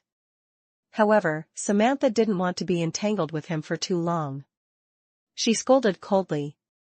Listen, Eli, it's over. Can you stop being childish? I don't have time to play games with you. I'm very busy. Now, please leave the Moonlight Woodlands immediately. The members of the Earth Society really shouldn't stay here for too long. Samantha's words sounded normal, but they were like sharp knives stabbing into Eli's heart. His face was extremely pale. His throat wriggled, but he could not say a word. Samantha continued. Please stop pestering me. This is the Moonlight Woodlands, the kingdom of the Moonlight Goddess. You are trespassing. Eli's pale face instantly swelled with a thick layer of blood. He had never felt so embarrassed before. Just as he was feeling extremely embarrassed, a gentle voice sounded behind him. Sorry for being late. Not far away. Matthew rushed over with Ella, and Samantha looked surprised. Then, she heard Matthew say, I'm sorry for the misunderstanding, but Eli is with me. Hearing this, Eli was like a drowning man who had grabbed onto a life-saving straw. His voice suddenly became louder. That's right. I'm with him. The embarrassment he felt just now disappeared in an instant, and Eli subconsciously puffed out his chest. Matthew walked over and patted Eli on the shoulder, then waved at Samantha. In that case, we'll take our leave first. The two of them walked away with their arms around each other's shoulders. Samantha looked at the scene in a daze. The dull expression on her face could not calm down for a long time. It was not until Eli's back completely disappeared from sight. She suddenly had the illusion that something that originally belonged to her had been snatched away. The night was exceptionally long. In order to deal with any unexpected situations, Matthew and Eli did not go deep into the hive. Instead, they swept through the areas that had been roughly wiped out on the 5th floor. However, the Witherers' patience was better than they had imagined. Not only did they not gain anything by daybreak, it was the same for several nights. The Witherer didn't move. The oak forest was calm. Matthew could only announce that his plan to lure the snake out of the cave had failed. Eli then proposed a plan to actively track them. He wanted to use his tracking ability to find the Witherers and wipe them out in one fell swoop. Unfortunately, he was a shapeshifter who was more inclined to fight head-on rather than a wilderness master who was better at tracking. Every Witherer was a true master of anti-tracking. Matthew was afraid of being lured away, so he did not dare to act rashly. Just like that, the Witherers became a thorn in Matthew's heart. To pull it out, Matthew went to look for Zeller to ask him for divination. However, Zeller said that he had divined too many times recently. He needed to slow down to ensure the accuracy. Matthew could only helplessly put this matter on hold. Fortunately, he was very patient. Just treat it as a breath-holding competition with them. Let's see who can have the last laugh. Just like that, a few days of seemingly peaceful but actually turbulent days passed. 3 nights later. Matthew's living room. Ding dong ding dong. Someone rang the bell. Before Matthew could get up to open the door, a gust of wind came out of the kitchen and headed straight for the front door. Is Sif here? I remember that today is the day you and she agreed to make up for the missed lessons. Peggy asked happily as she opened the door. Matthew nodded helplessly. Matthew, you'd better come over. Outside the door. Peggy's voice sounded a little grumpy. I don't remember you having so many students who need extra lessons. The living room can barely fit so many people, but there's definitely not enough milk. Matthew looked up in confusion. In the next second, a group of people filed in. Sif, who was walking at the front, was smiling. Following behind her was a tensed-up Rhaegar. Then there was the bearded Blake, the handsome Zeller, and Richard, who was holding a gentleman's cane. Finally, a surprised Samantha followed them in. She was holding a thick book bag in her hand. A group of people rushed in. The originally empty and spacious living room suddenly became lively and crowded. Chapter 63, Calamity Mage. Chapter 63, Calamity Mage. Translator, Lonely Tree. As he had been living in a wooden house outside the city recently, and people would visit him from time to time, Matthew decided to set Mondays and Tuesdays as his rest days every week. He would return home to live in the next 2 days and deal with some matters related to him in the town. However, he did not expect this. The number of visitors on his first rest day had already exceeded 5. Fortunately, the living room was big enough. After the initial reception, Matthew went over one by one and asked why they were here. Sif was there for a class. The value of a super version of the magic bag was obviously not something that could be offset by a hasty history class. In fact, Matthew was already mentally prepared to give her a private lesson for half a year.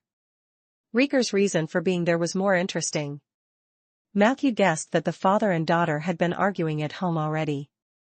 In the end, Rieger promised Sif to come to Matthew's place every Monday for tuition, but the condition was that he had to follow along. Matthew did not have any objections to this. After all, when it came to lectures, it didn't matter how many students there were.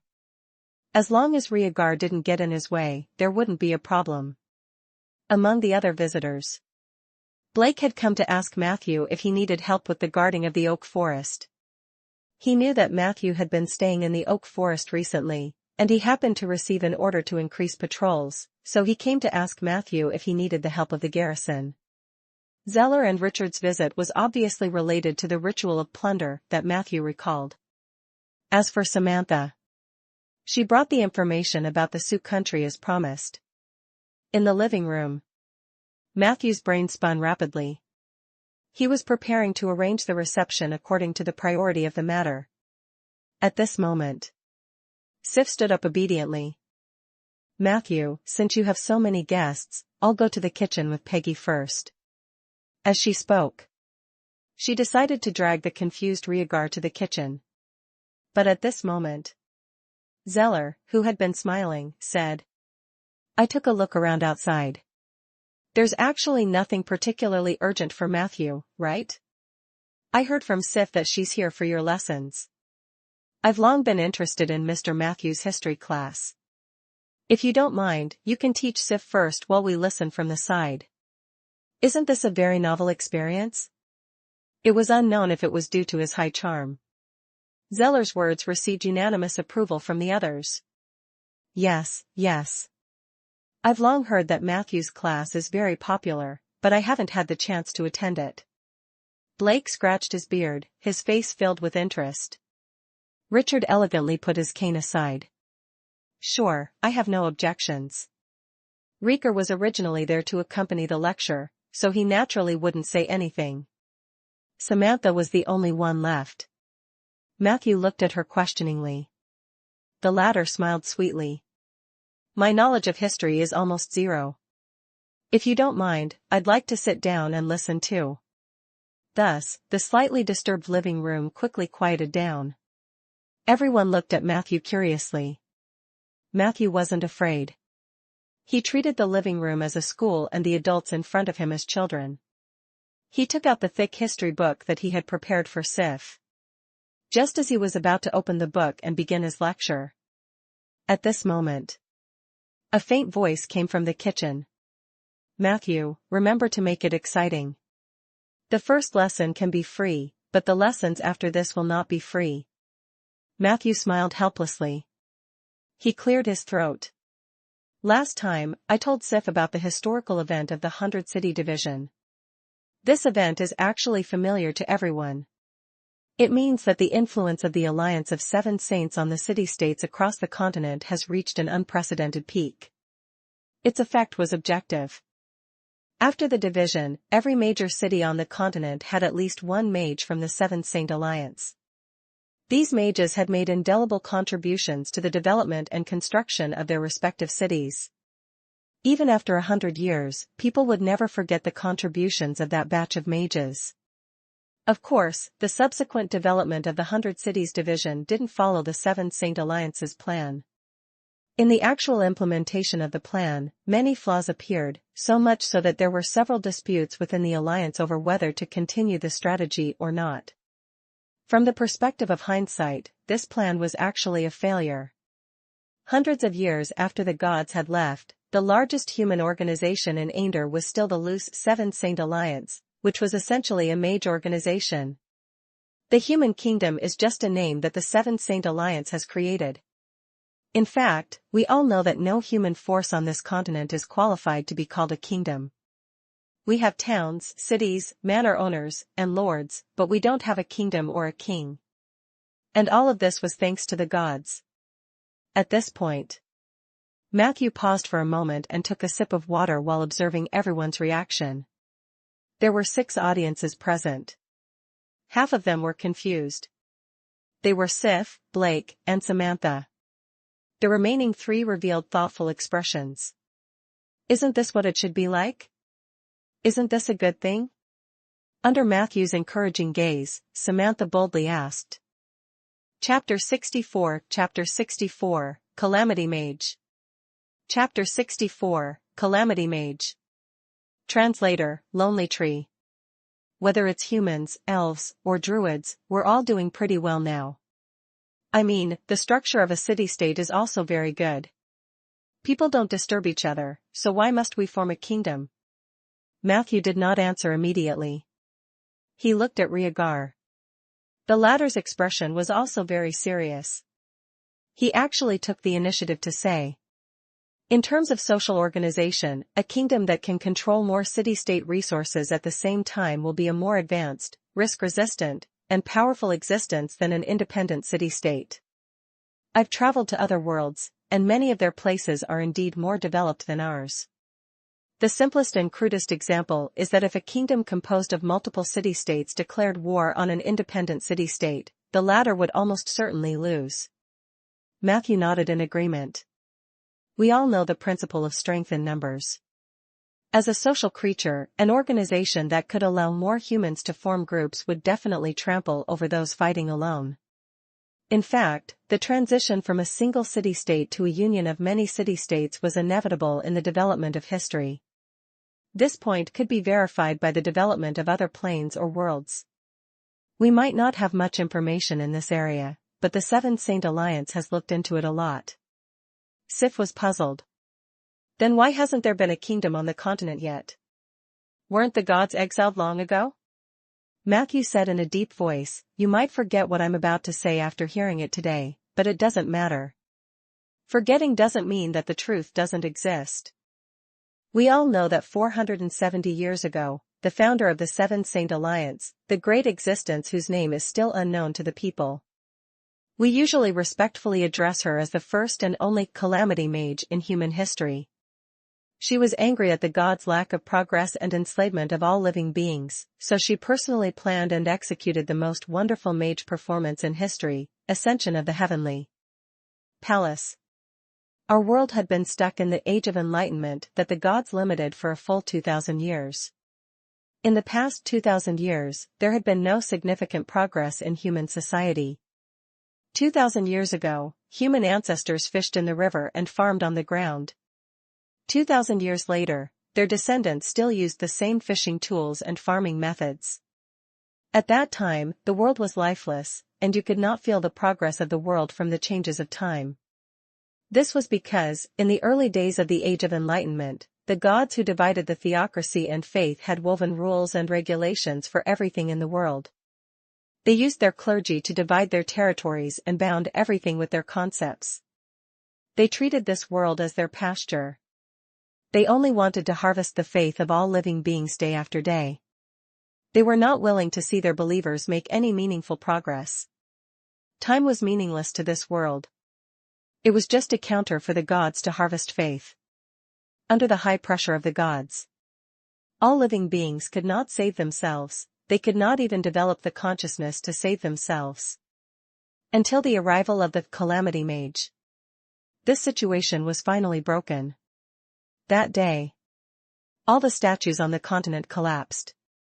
Countless shrines or temples rose out of thin air, and the heavenly palace, which symbolized the glory of the gods in the past, also soared into the sky. They carried and bound the will of the gods and flew to the highest point of the astral world with a shrill cry. People knelt around the temple in fear. They did not know what had happened. To this day, we still don't know what happened that day. We only know that after that day, most of the existences that had been touched by the divine in this world were banished forever by the Calamity Mage. This is the ascension of the heavenly palace. Matthew's tone was very calm.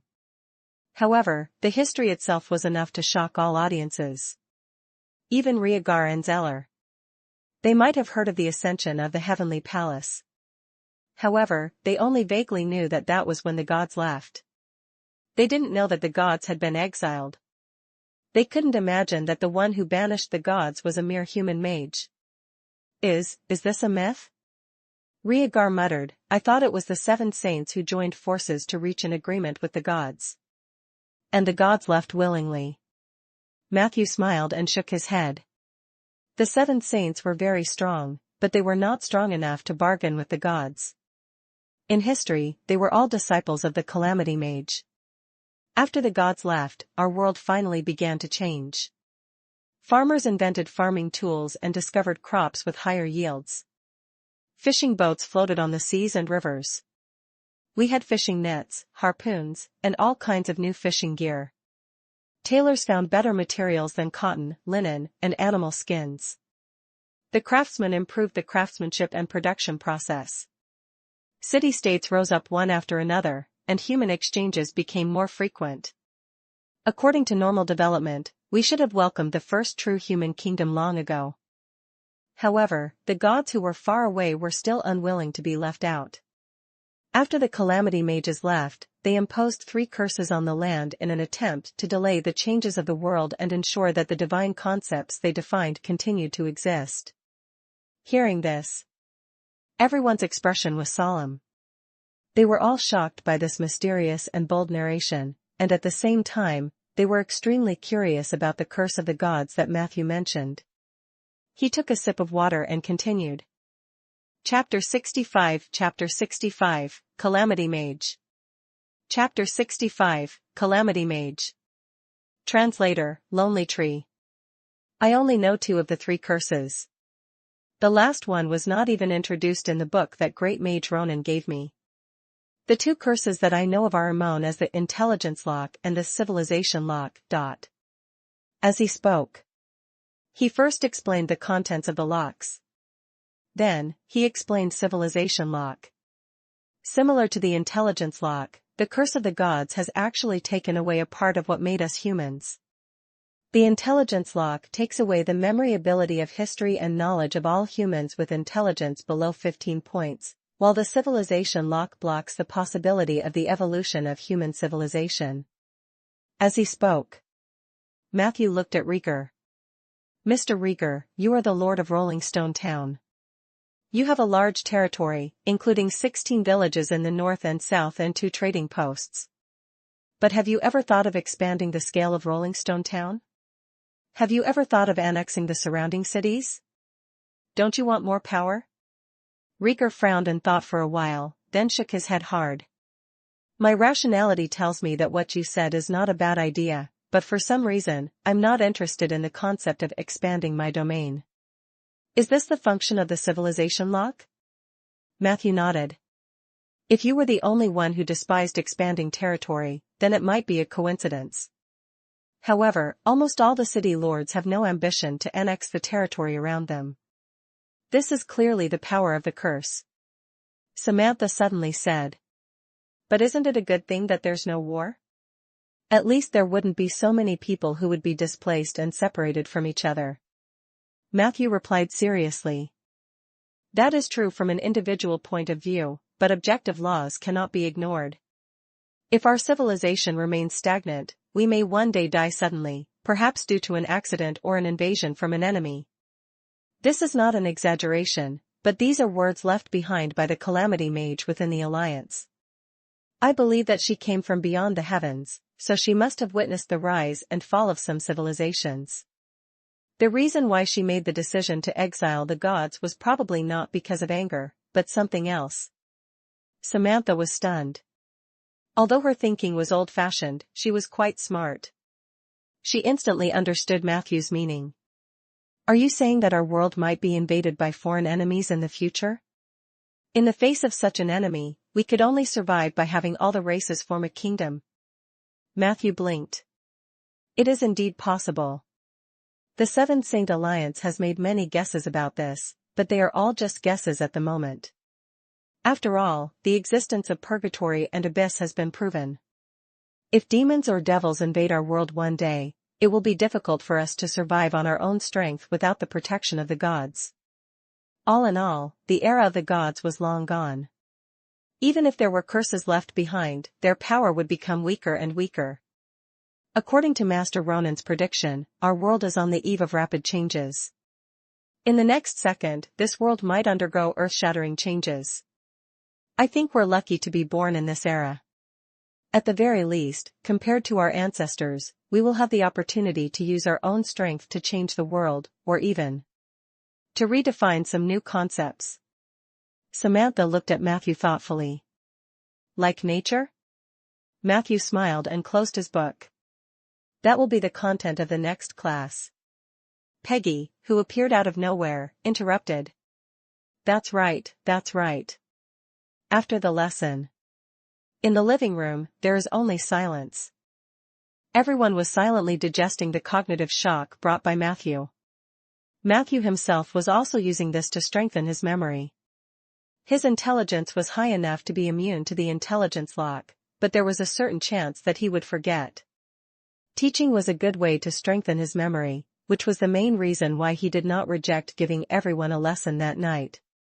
10 minutes later. Matthew took a bag of documents from Samantha and sent her away. At the door. Samantha suddenly turned around and looked into Matthew's eyes. Is Eli with you now? Matthew explained frankly. He was grateful for my unintentional enlightenment in his domain, so he temporarily worked as a forest ranger at my forest. Samantha nodded thoughtfully. Is the forest the origin of your oak domain? Matthew nodded. Your domain enlightenment is very special and left a deep impression on me. That oak forest is the same. Perhaps I should find time to go there and take a look.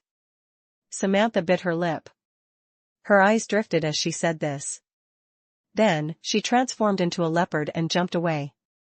The second to leave was Blake. Matthew was very grateful that Big Beard always remembered him.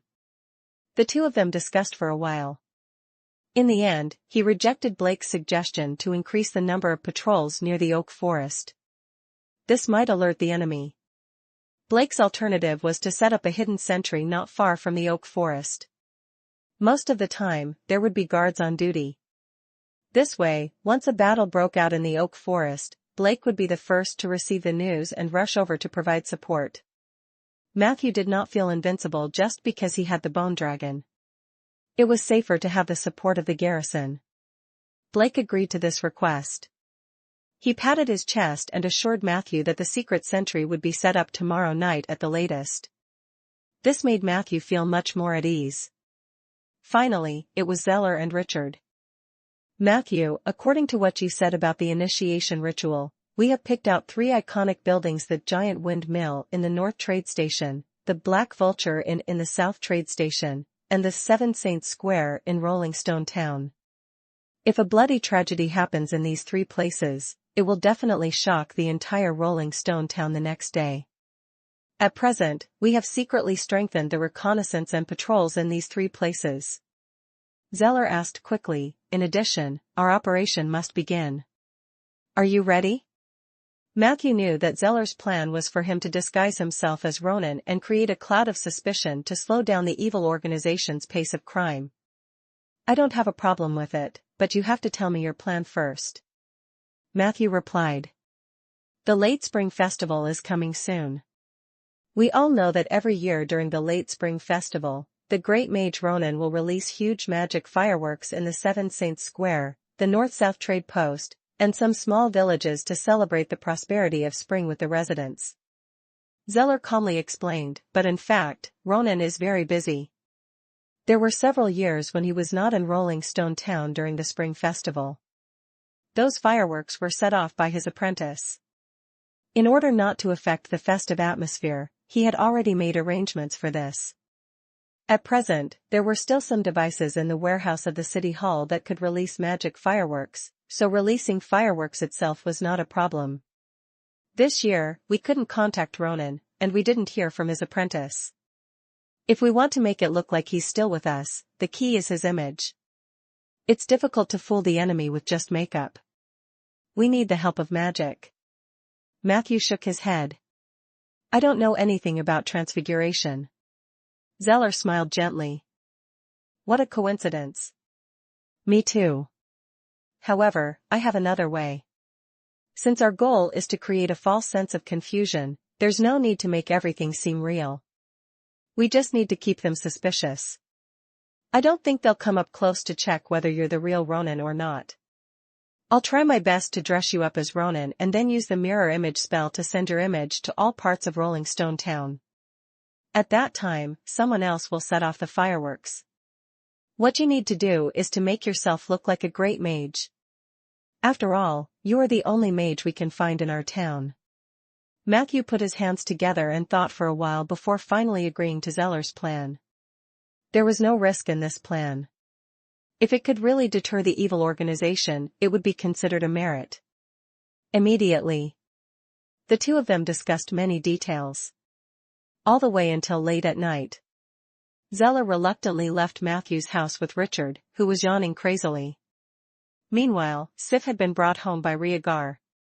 After all the guests had left, the lively atmosphere instantly disappeared. Matthew sat alone in the living room, enjoying the sweet silence. He sat.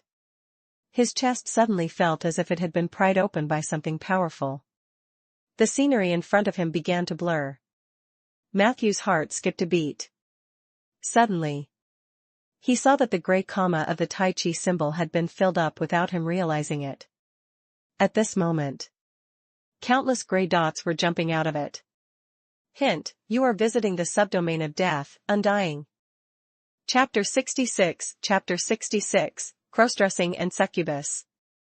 Chapter 66, Crossdressing and Succubus. Translator, Lonely Tree. Looking up, he saw an endless plain. Countless craters were scattered across the ground. The sky is grayish-brown. The same was true of the horizon. A huge full moon hung between heaven and earth. It was like the undying soul fire. The silence was the eternal theme here. Even the wind was silent. Endless whirlwinds came from an unknown place and blew to the next unknown place. The undead creatures that were swept up by the whirlwind either choked and fell or regained their vitality.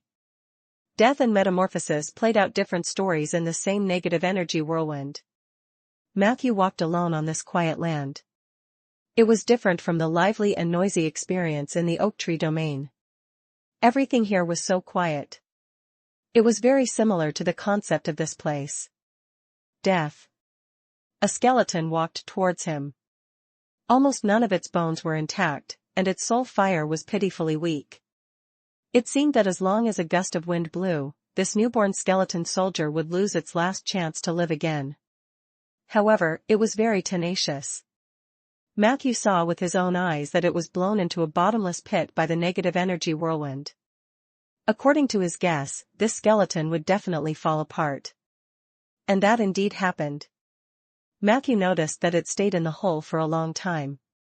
It was so long that Matthew began to doubt whether time had meaning in this domain. At a certain moment, he saw the skeleton climb out of the hole again. The earlier tornado had destroyed its last remaining thigh bone. It managed to recover a little before it struggled to get up from the ground. Matthew noticed. The soul fire in its eyes burned even brighter. It turns out that undead creatures also have such a strong will to live. Matthew was slightly moved. This skeleton clearly did not have much intelligence. It did not even know where it should go. However, from the moment it ignited its soul fire, it possessed the instinct to survive. Perhaps in the next moment, it would be completely extinguished by another whirlwind. But before that, it would continue to move forward. To that unknown place, a place where the fire of life could bloom. After stopping for a moment, Matthew continued forward. Along the way, he brushed past all kinds of undead creatures. Zombies, ghosts, banshees, vampires, ghouls, headless horsemen, death horsemen, dark knight, abomination, tomb guard, mummy. Some of them were strong, and some were weak. However, they were all heading towards the unknown. Here. None of the undead creatures knew what was ahead. Very few people could explain the purpose of constant moving. But moving forward was the only purpose. Death is eternal silence, and the undead are existences that persist in advancing in eternal silence. They may not be actual living creatures, but they are just like living creatures, fighting against death tirelessly. They were destined to be unable to escape the barrier of death, but they could no longer be simply regarded as the vassals of death. This is the undead. Matthew came to the end of the horizon with this conclusion. He stood in front of the eternal full moon. A wind blew from above. So the negative energy wind is blowing down from the moon? He curiously looked at the celestial body that was close at hand but far away on the horizon. In the next second, the scene in front of him shattered like a mirror. The view shook slightly. Matthew's consciousness returned to his living room. Based on the accumulation of summoning undead creatures and the exploration of negative energy planes, you have successfully entered the subdomain of death, undying. As a reward for stepping into the domain, you can choose one of the following 3 abilities. Undead body, your body can instantly transform into the shell of an undead creature. During this period, you will obtain the immunity and other characteristics of the undead creature. In the state of undead body, you will have the opportunity to gain more understanding of the undying domain. Lasts for 60 seconds once a day. Negative energy control, you will gain the opportunity to control negative energy. After choosing this ability, you will have the opportunity to obtain some negative energy spells. New summon, you will receive a random summoned undead that is not lower than tier 3. It was a difficult choice. Matthew frowned slightly. Unlike the Oak domain and the Temperance domain, he really wanted the 3 abilities given by the Undying domain. As for the undead body, it was a life-saving skill and had the chance to increase the exploration progress of the Undying domain. Negative energy control was the ability that necromancers dreamed of. With this ability, casting negative energy-related spells would be twice as effective. After all, the 2 main skills of necromancers were summoning undead creatures and negative energy spells. As for the third option, new summon, it was less tempting. Matthew actually did not lack undead followers, but it would be perfect if he could summon a headless horseman or a dark knight. This would make up for his lack of strong followers in the melee. Although Peggy was also very fierce, Matthew was not willing to risk her life. Or death. He hesitated. Matthew gritted his teeth and chose the undead body. This was also out of consideration for the unity of knowledge and action. He didn't want to miss any life-saving skill, not to mention that this ability could increase the progress of the exploration of the Undying domain. Perhaps it could lead to a virtuous cycle of progression. Chapter 67, Crossdressing and Succubus. Chapter 67, Crossdressing and Succubus. Translator, Lonely Tree. You have completed the enlightenment of the Undying domain. Current status, just entered the domain. You have obtained a permanent status, Undead Army. Undead Army, your maximum number of active summoned creatures has been increased by 10 times. You have obtained a temporary status, Pale Hand. Pale Hand, if not controlled, your right hand will continue to emit negative energy. When it comes into contact with any living thing, it will be instantly killed. Duration, 30 days. These 2 buffs are not bad. Matthew was quite satisfied. The Undead Army meant that the maximum number of his summoned creatures had increased to 120. This was a huge gap between him and an ordinary necromancer. The Pale Hand was equally powerful. It could inject negative energy into the undead creatures, making them energetic. At the same time, it could also give the enemy a fatal blow in an intense battle. Although the probability of instant death was very low. But what if he succeeded? What Matthew had to lose was a chance. But the enemy could lose his life at any time. This was the power of a domain. Matthew noticed. At this moment, the Tai Chi symbol became balanced again. The green dot on the right was slightly fuller, but not by much. What was even more interesting was there was a small brown comma right below the Tai Chi symbol. Its size was only 1/10 of the size of the top commas. There were also light spots in the small commas, but the number was very small. Matthew knew that it represented the temperance domain. Now, he had already dabbled in 3 fields: oak, temperance, and the undying. Although he was only in the initial stage, as time passed, he would obtain a higher level of mastery of the domain. The most common legendary requirement is to master 1 domain. A legend who dabbles in 3 domains at the same time is already an elite. I'm only a tier 2 necromancer, but I've already dabbled in 3 domains in advance. The greatest convenience that the system provided him was the stepping stone to the domains represented by death and nature. Under a situation where the experience was abundant, he only needed to plant trees slowly, accumulate levels and spells, and in the future, he would soar to the sky. 2 days have passed since the beginning of the year. Unknowingly, it was already the end of March. Rolling Stone Town welcomed the second festival of spring, Late Spring Festival. With the help of the Silvermoon zombies, Matthew's planting efficiency greatly increased. Before the Spring Festival, he had finally strengthened Soldier to level 14. He was only 1 level away from Matthew's highest level summoned creature, Filey. Other than the rapid advancement in level, Soldier also gained a series of new abilities such as Clone Technique, Ruthless Multi-Slash, Concealment Technique, Ground Shrinking, and Picking Onions on Dry Land. The quality of these keywords was only blue and white, but it also greatly enriched Soldier's combat methods. This Blade Dancer was like a nightmare for low and middle level adventurers. Of course, Matthew also encountered 2 questionable keywords. Alcoholic, Gray. Your skeleton is addicted to alcohol. Every 72 hours, he needs to drink at least 1 bottle of ale to relieve his restlessness. Crossdressing, Gray. Your skeleton has awakened the power of drag. He desires to wear some bright clothes or skirts. If you can dress him up beautifully, he will feel very happy. To be honest, Matthew was stunned when he first saw these 2 keywords. A skeleton that was addicted to alcohol? How could he drink it?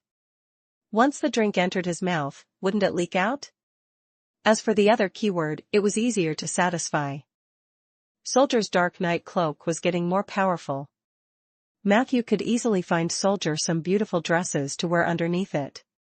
What made Matthew most dissatisfied was that whether it was to do drag or to drink, he had to spend money. In order to save costs, Matthew bought some of the cheapest ale, and Soldier drank it without hesitation. Just as Matthew expected, the ale immediately spilt down Soldier's throat. However, Matthew also noticed a portion of the alcohol seemed to have been absorbed by Soldier's soul fire. This was actually very interesting. It seriously violated the law of the undead. Anyone who could break the rules was definitely not an ordinary person. In this aspect, Soldier was already on par with Peggy. This was one of the few things that made Matthew feel gratified. As for female clothing, Matthew went to the second-hand shop in town to buy 2 dresses. They were both tattered old ladies' clothes, but Soldier wore them with ease. It was just that Matthew wished he could unsee certain things. But aside from these small flaws, Soldier's strength had increased steadily. Late Spring Festival. Matthew brought only one of his underlings to the Lord's mansion. At this moment, the sky is dimly lit. The Spring Festival celebration had already begun. On the way, Matthew could hear the joyful sound of gongs and drums from the Spring Festival team outside the village. Late Spring Festival was the 3rd and last day of the last week of March. Spring in Rolling Stone Town came and went very quickly. 2 months ago, it was a snowy winter, and after March, it was a scorching summer. Therefore, there was a grand festival in March. There were the early spring festival at the beginning of the month and the late spring festival at the end of the month. These 2 festivals were often celebrated grandly. They were also the 2 most significant festivals for the residents of Rolling Stone Town in the first half of the year. If they missed the late spring festival, the next festival of the same scale would be the harvest festival in autumn. Chapter 68 Crossdressing and Succubus. Chapter 68 Crossdressing and Succubus. Translator, Lonely Tree. Today, regardless of whether it was the residents of the town or the farmers in the countryside, they all woke up very early. This was because most people were very keen to participate in the various activities of the late spring festival. Unlike the early spring festival, which focused on celebrations, performances, and gatherings, the late spring festival attracted more attention from the different competitions and activities organized by the residents. This tradition originated from the Age of Enlightenment. It was said that the gods at that time held various sports competitions in the spring to select warriors from the human race. Later, it gradually evolved into a semi-official entertainment activity. Anyone could apply for a contest with the officials of Rolling Stone Town. Once the application was approved, they would receive a subsidy from the city hall. The participants of the contest were all registered on the spot, and the main purpose was to be entertaining and lively. When Matthew passed by the entrance of the mage area in the morning, he found that the people in charge of the grass-eating competition and ring competition were already moving materials to the spot. Near Seven Saints Square, the most popular Martin Run event was also drawing the finish line. There was also the one-handed and one-legged wrestling competition and the face-to-face wrestling fight that were also in the process of preparation. The entire Rolling Stone town was thriving. This scene made Matthew feel a little enlightened. In the past years, due to his obsession with planting trees, he did not even have the chance to watch the late spring festival, let alone participate in it. Today, the rich festive atmosphere aroused the idea in Matthew of participating in a few activities. Unfortunately, he had another mission. Today, I am the great mage Ronan. With this thought in mind, under the guidance of the guards, Matthew and Soldier arrived at the side hall of the Lord's residence. Although it was early, the manor was already bustling with noise. The servants were busy decorating for the festival, and the masters did not sleep in. Matthew heard Sif's voice as he walked through a porch. "Oh, Daddy, I'm not a 15-year-old girl anymore. I don't want to dress like a little princess from a fairy tale today," Sif complained. "But even after the day after tomorrow, you will still be a 16-year-old girl." Riker's voice was very gentle. "And isn't it good to dress like a little princess? They are very happy in the fairy tale." Sif snorted in dissatisfaction. "I don't like it. Those clothes are too childish. Even if it's a fairy tale, I want to wear them like the female knights in the fairy tales." Rhaegar was silent for a few seconds before he reluctantly said, "When you grow up, you'll have plenty of time to wear mature clothes. But today, promise me that you'll wear clothes that should be worn at your age, okay? These clothes are very beautiful. You might not wear them for a long time in the future. Just treat it as spending a few more years with them." There was a hint of reluctance in Rhaegar's voice. Sif was stunned for a moment, then happily agreed, all right, I'll listen to you. I'll pick a princess dress." "I love you, Dad." Rhaegar's pampering voice drifted over. "I love you more, my little princess. Go to the next room and let Shia help you put it on." What a sharp child. Matthew could even imagine the change in expression on Sif's face when she heard what Rhaegar had said. Although this girl had a strong personality, her nature was sharp and gentle. At least she did not let down Rhaegar's love for her. Matthew did not stay in the corridor for long. They passed through 3 corridors in a row. He finally arrived at the destination of this trip, a domed building on the west side of the Lord's residence. This was the residence of Zeller, Rhaegar's only magic consultant. "You came on time. I was just about to get ready." Zeller, who was dressed fashionably and had a handsome face, came out to welcome him. His gaze lingered for a few seconds near Soldier, who was wearing the dark night cloak. Then he led Matthew into the house. "I've finished setting up the mirror image technique. I tested it twice yesterday, and the results were perfect." Zeller asked, "By the way, have you eaten?" "I've eaten fried spring rolls and a cup of yogurt," Matthew replied. "Peggy is such an enviable partner." Zeller looked enlightened. "I heard Sif mention that her culinary skills are superb." Matthew smiled and nodded. Then I'll take you to get your makeup done. Zeller brought Matthew to the innermost room. There were many mirrors and a large number of bottles and jars of medicinal powders. Most of the materials were things that Matthew's knowledge was blind to. Although charm is bestowed by the heavens, as a man, you have to know how to take care of yourself and cherish it, Zeller explained with a smile. Then, like a hairdresser, he made Matthew sit down in front of a mirror. Then, he snapped his fingers. In the mirror in front of Matthew. Suddenly, a blonde, blue-eyed woman with an explosive figure appeared. "Good morning, Zeller." The girl lazily rubbed her sleepy eyes as she walked out of the mirror. An incredible fragrance assaulted him. A force called desire began to tease Matthew's nerves. "Lesna, don't use your charm on my guest. He won't fall for it," Zeller ordered sternly. The girl stuck out her tongue. In the next second, she sat on the stage in front of the mirror with her legs crossed. Her short skirt was silently pulled up, revealing a large area of snow-white skin. A slender tail with a heart at the tip extended from the bottom and swayed unconsciously. This scene was enough to make most men's mouths go dry. However, Matthew looked at Zeller calmly. "Is this the makeup artist you found for me?"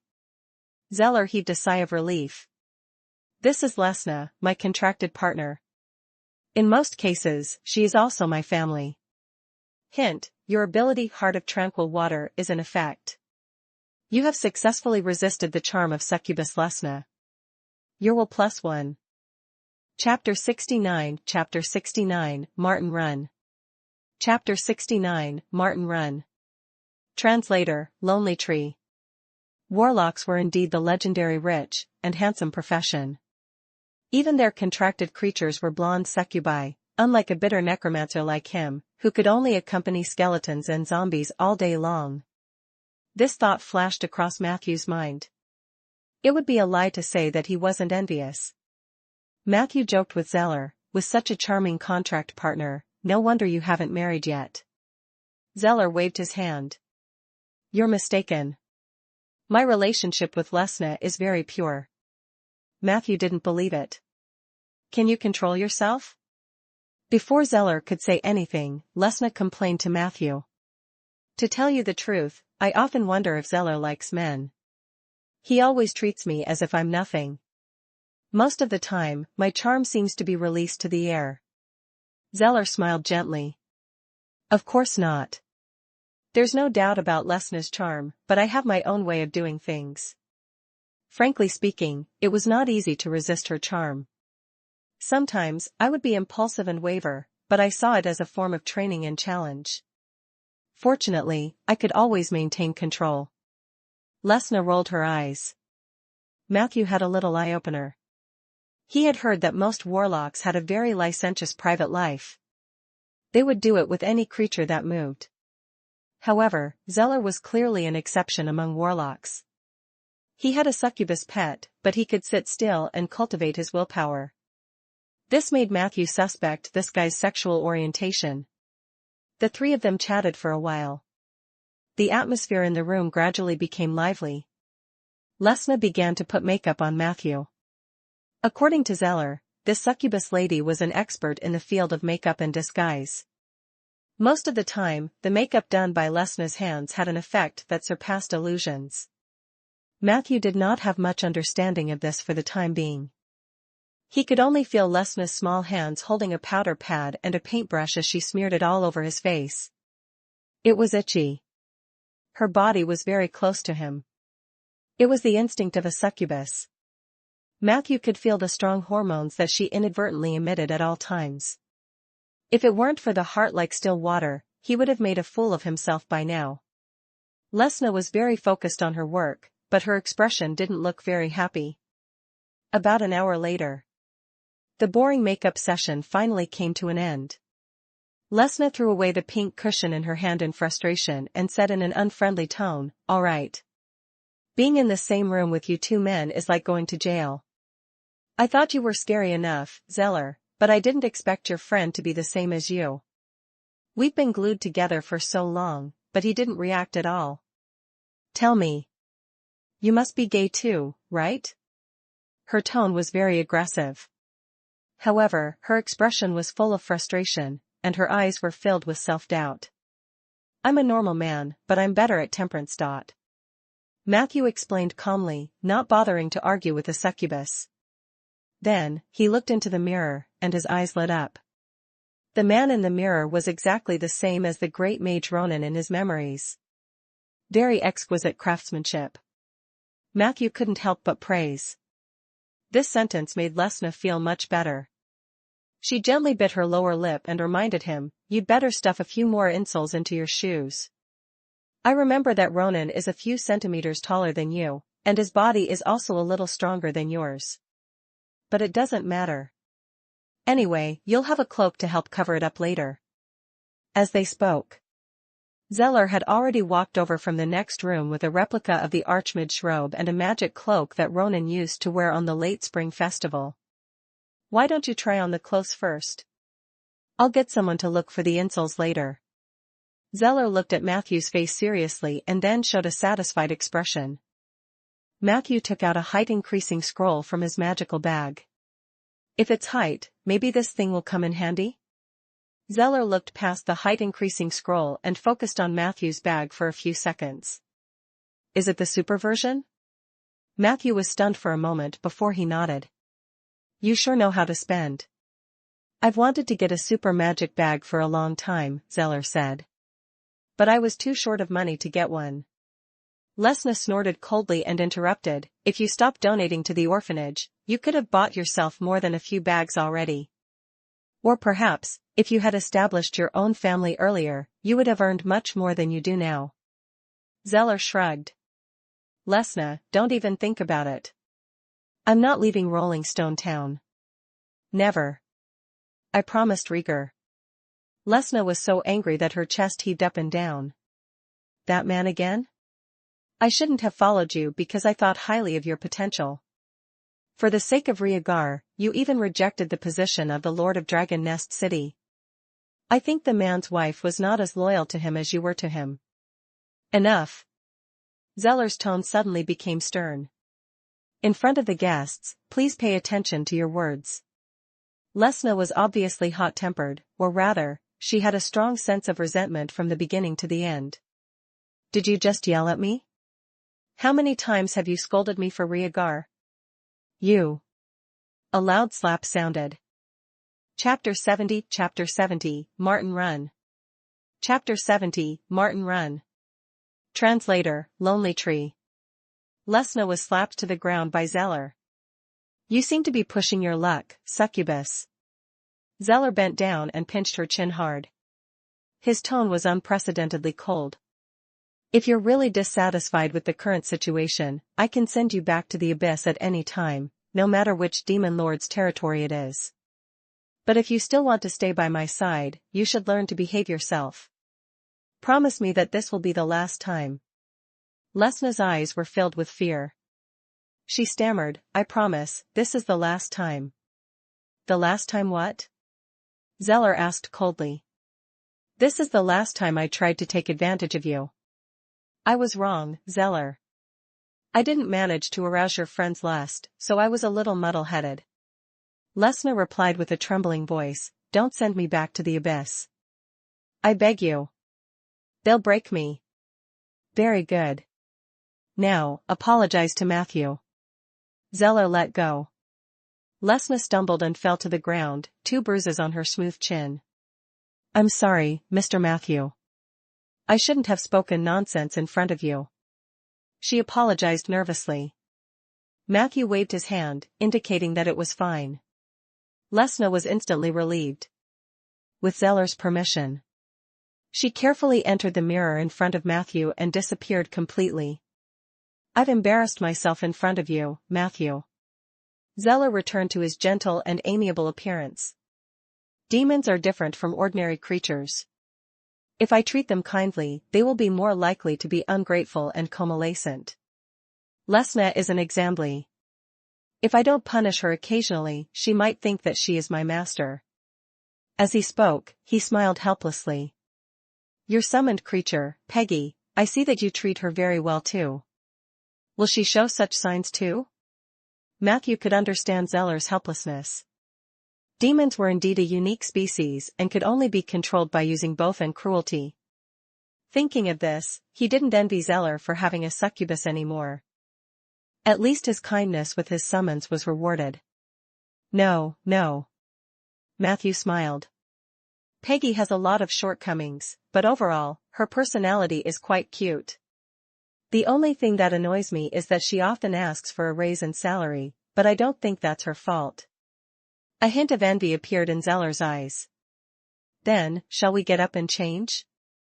The celebration is about to begin, and we're going to set off fireworks at the climax of the celebration. Matthew nodded.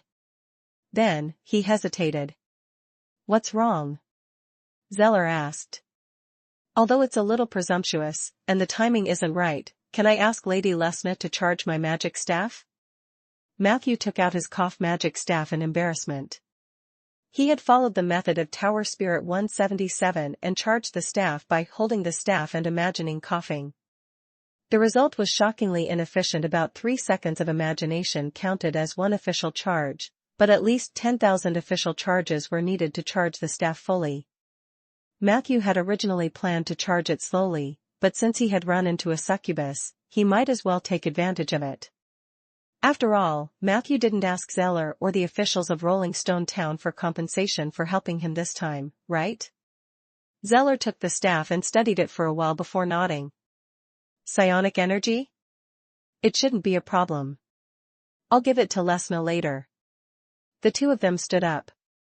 After changing his clothes and getting taller, Zeller led Matthew to the hall where the mirror image ritual was set up. At noon, the Seven Saints Square in the center of Rolling Stone Town was packed with people. This was where many awards were given out. Although it had only started today, there were already many small contests that had already concluded. The contestants and their families and neighbors came to receive the award happily. A cheerful atmosphere pervaded the air. Under the statues of the Seven Saints, 2 men dressed as traveling merchants were whispering to each other. In front of them was a large wooden box with a large string of cotton candy inside. Today is the best day to break out of the prison. Look, a large number of guards have been transferred to the square to maintain order. I dare to bet that there is no one in the prison at all. A man in his 20s said in a low voice. You're right, Jonas, but Dean doesn't want to come out. That is our main problem. The man who answered him looked to be in his 30s. He was thin, and his eyes were bright, but he always looked lazy. Leon, why do you think Boss Dean is not willing to leave the prison? Jonas was puzzled. Who knows? Perhaps the food in the prison was better. Leon grabbed a marshmallow for himself and said casually while eating. I keep feeling like we're 2 big idiots. We came to Rolling Stone Town and didn't even know the specific mission. Jonas said unhappily, they only told us to disguise ourselves and sneak into the prison. In the end, Boss Dean ignored us. Are we really here to sell cotton candy? Leon comforted, we're not the only 2 who are here. There are other members of the Brotherhood and 2 other organizations. Don't worry. They must be doing something big. We just need to follow the orders and observe the situation in Rolling Stone Town.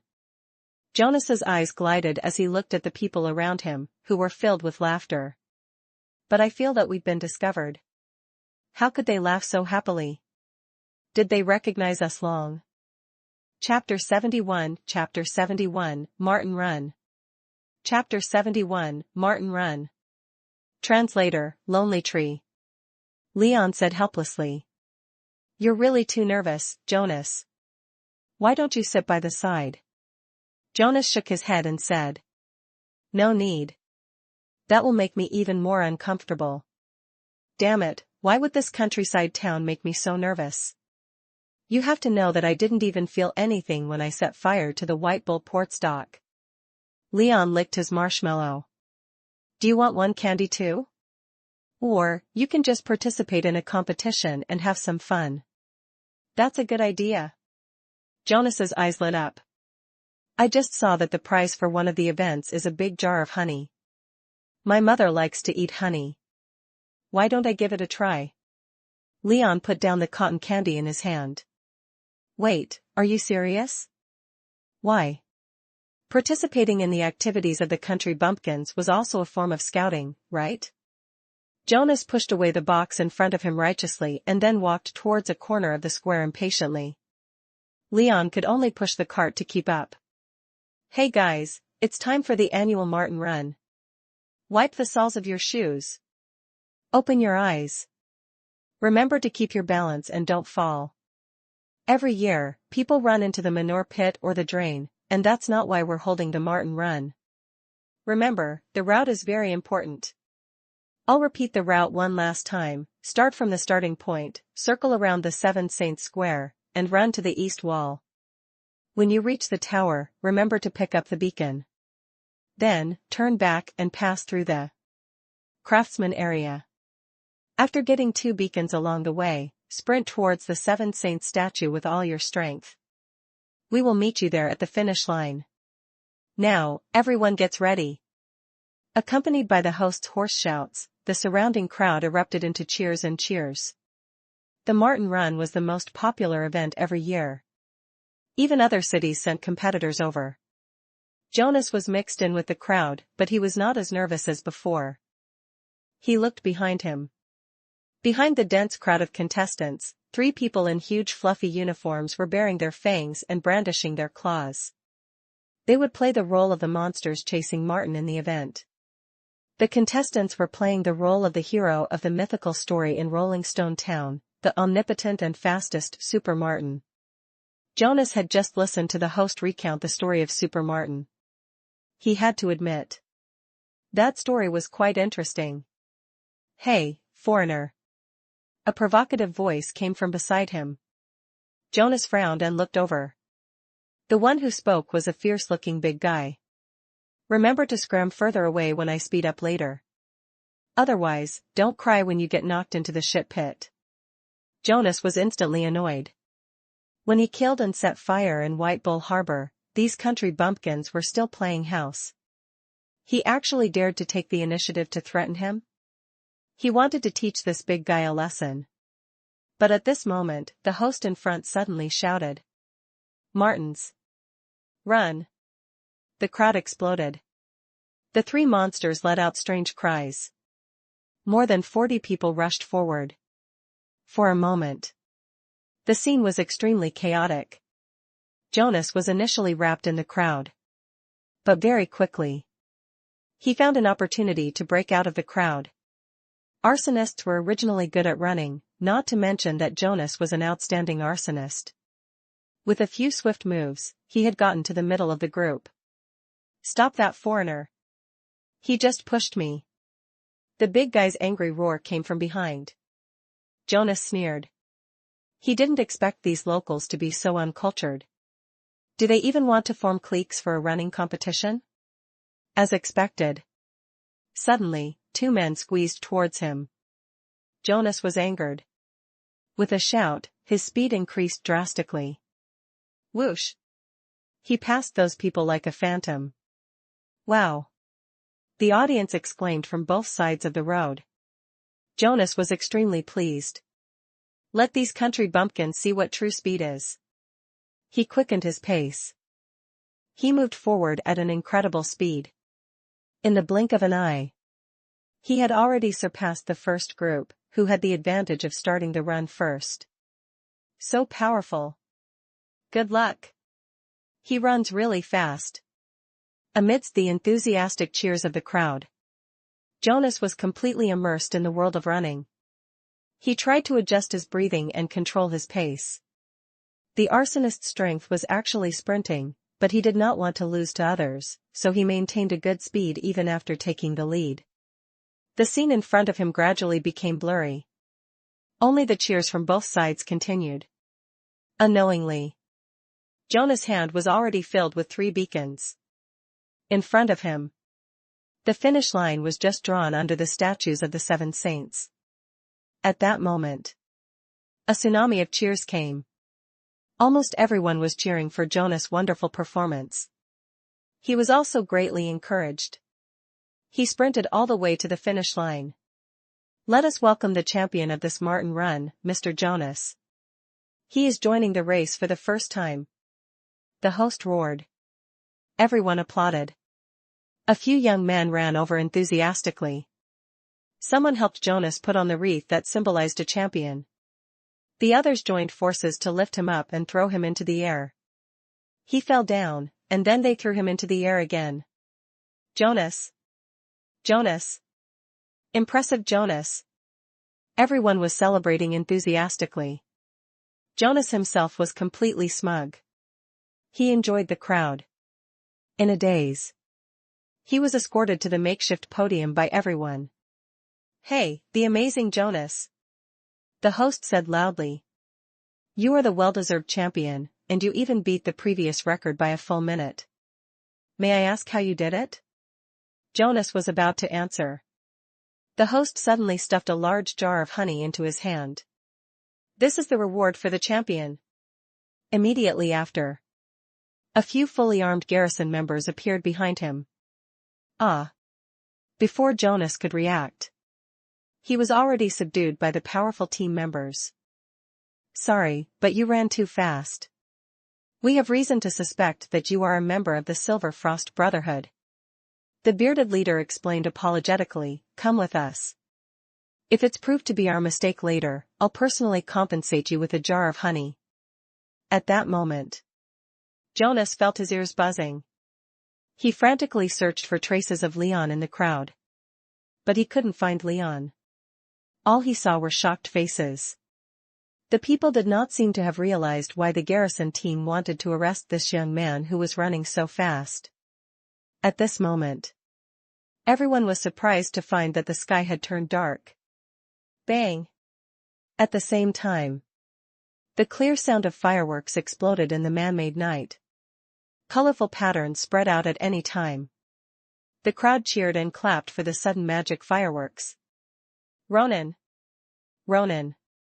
Someone was cheering the name of the mage. When he heard this word, Jonas' muddled mind suddenly became extremely clear-headed. At that moment, out of the corner of his eyes, he suddenly saw a figure walking away from the crowd. That back view. It was the man he had seen in the portrait. Legendary mage. Ronan. No, no, no. This was impossible. I have to tell everyone this news. Ronan was not lost in the astral plane. He is still in the town. Jonas subconsciously struggled. However, he was completely lifted up by the garrison members. Then, he was mercilessly sent to prison. Rolling Stone Town, which was originally filled with joy, had its undercurrents surge again because of the brilliant fireworks. Hint, you have completed a large-scale bluff performance. You have mastered two basic elements of the deception domain, bluffing and trickery. Chapter 72 Chapter 72, At the Touch of Fire. Chapter 72, At the Touch of Fire. Translator, Lonely Tree. In the hall that was reflecting rays of bright light, the arcane runes that activated long-range mirror image were extinguished one by one. Matthew blinked to adjust to the change in the light. It's over. You did well. Zeller walked over from the side.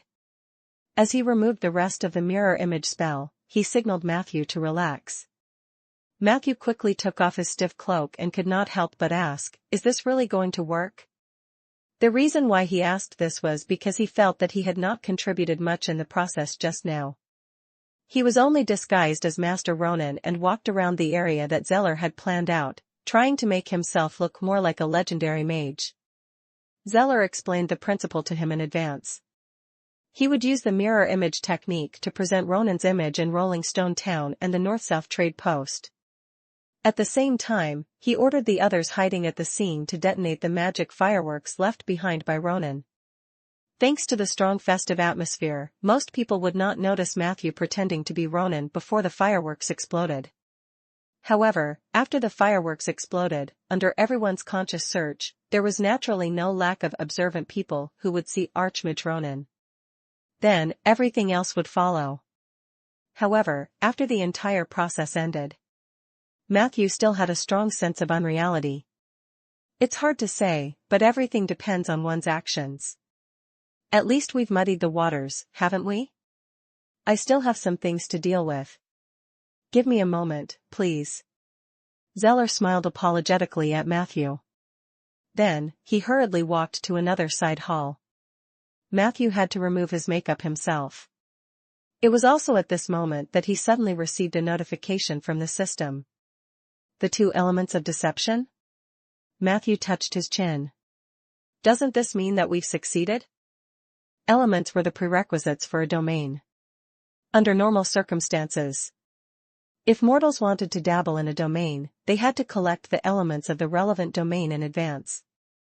The more relevant elements they collected, the higher the possibility of them entering the domain. Elements were the key to accessing domains. But this didn't mean that it was the entirety of the domain. For example, Matthew had completely ignored the key and directly barged into the domain 3 times already. It could be seen how convenient the system was. Especially after unlocking the legendary path. Matthew could clearly feel that his entry into the domains was thousands of times simpler than others. Even this time. If it were anyone else, it would at most be a meaningful deception. Experience. Although Matthew did not directly step into the domain of deception, he had indirectly grasped 2 keys to the domain of deception. If he worked hard in this direction, he would have soon entered the domain of deception. According to Mage Ronan, domains were more advanced tools than spells. Matthew gradually realized that his natural talent in the field might be his greatest strength. Next, I can focus on the 3 domains I have now. I can cultivate in the 3 domains and obtain more abilities in the respective domains. I can also expand horizontally and get involved in other related domains. As he pondered, Matthew had removed most of his makeup. Zeller rushed in. There's good news. It proves that our work is not for nothing. Matthew looked at him curiously. Zeller smiled. When we were setting off the fireworks, Blake captured a member of the Silver Frost Brotherhood. Matthew nodded. Our garrison captain is quite capable. How did he discover that the other party is a member of the Silver Frost Brotherhood? Zeller couldn't help but laugh. It said that the criminal volunteered to participate in the Martin Run event and won first place. He ran so fast that people recognized him as a supernatural being at a glance. Was there such a thing? Matthew was stunned for 3 seconds. Then he must have accomplices, Matthew said. Zeller nodded and replied. This is obvious. The members of the Silverfrost Brotherhood usually work in groups of 2. Although we haven't found his companions, we can be sure that he and his companions have seen Archmage Ronan with their own eyes. Especially when he was arrested, he reacted violently. He seemed to be eager to pass on this important news. To be honest, I'm currently wondering if I should find a chance to release him. Matthew thought for a moment. There's no need to be too deliberate. Zeller agreed. You're right. There are so many people present at the late spring festival. The news will definitely spread. In short, we're doing well so far. Thank you for your hard work, Matthew. Matthew shook his head. I didn't help much. Zeller said seriously, at least you're a real mage. This is very significant in the aspect of anti-divination.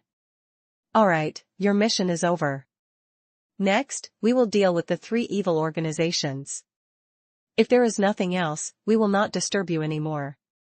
Of course, if you're willing, I would like to invite you to join the Lord's Mansion formally.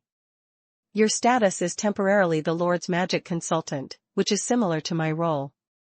Matthew's heart jumped. Will Rhaegar agree? Chapter 73, At the Touch of Fire. Chapter 73, At the Touch of Fire. Translator, Lonely Tree. Zeller smiled. I will convince him. I'm very good at this. Matthew thought for a moment and threw out 2 more questions. If I become the advisor of the Lord's Manor, what do I need to do? How much is the reward? Zeller's invitation was obviously not a spur of the moment. After hearing Matthew's words, he said without hesitation. Usually nothing. When an incident occurs, you only need to provide related knowledge and assistance. As you can see, I am only a warlock. My understanding of magic is far inferior to that of mages. Rolling Stone Town has always been lacking a formal magic consultant, and I think you're the perfect candidate. As for the remuneration, it will not be less than 200 gold coins per month for the first year.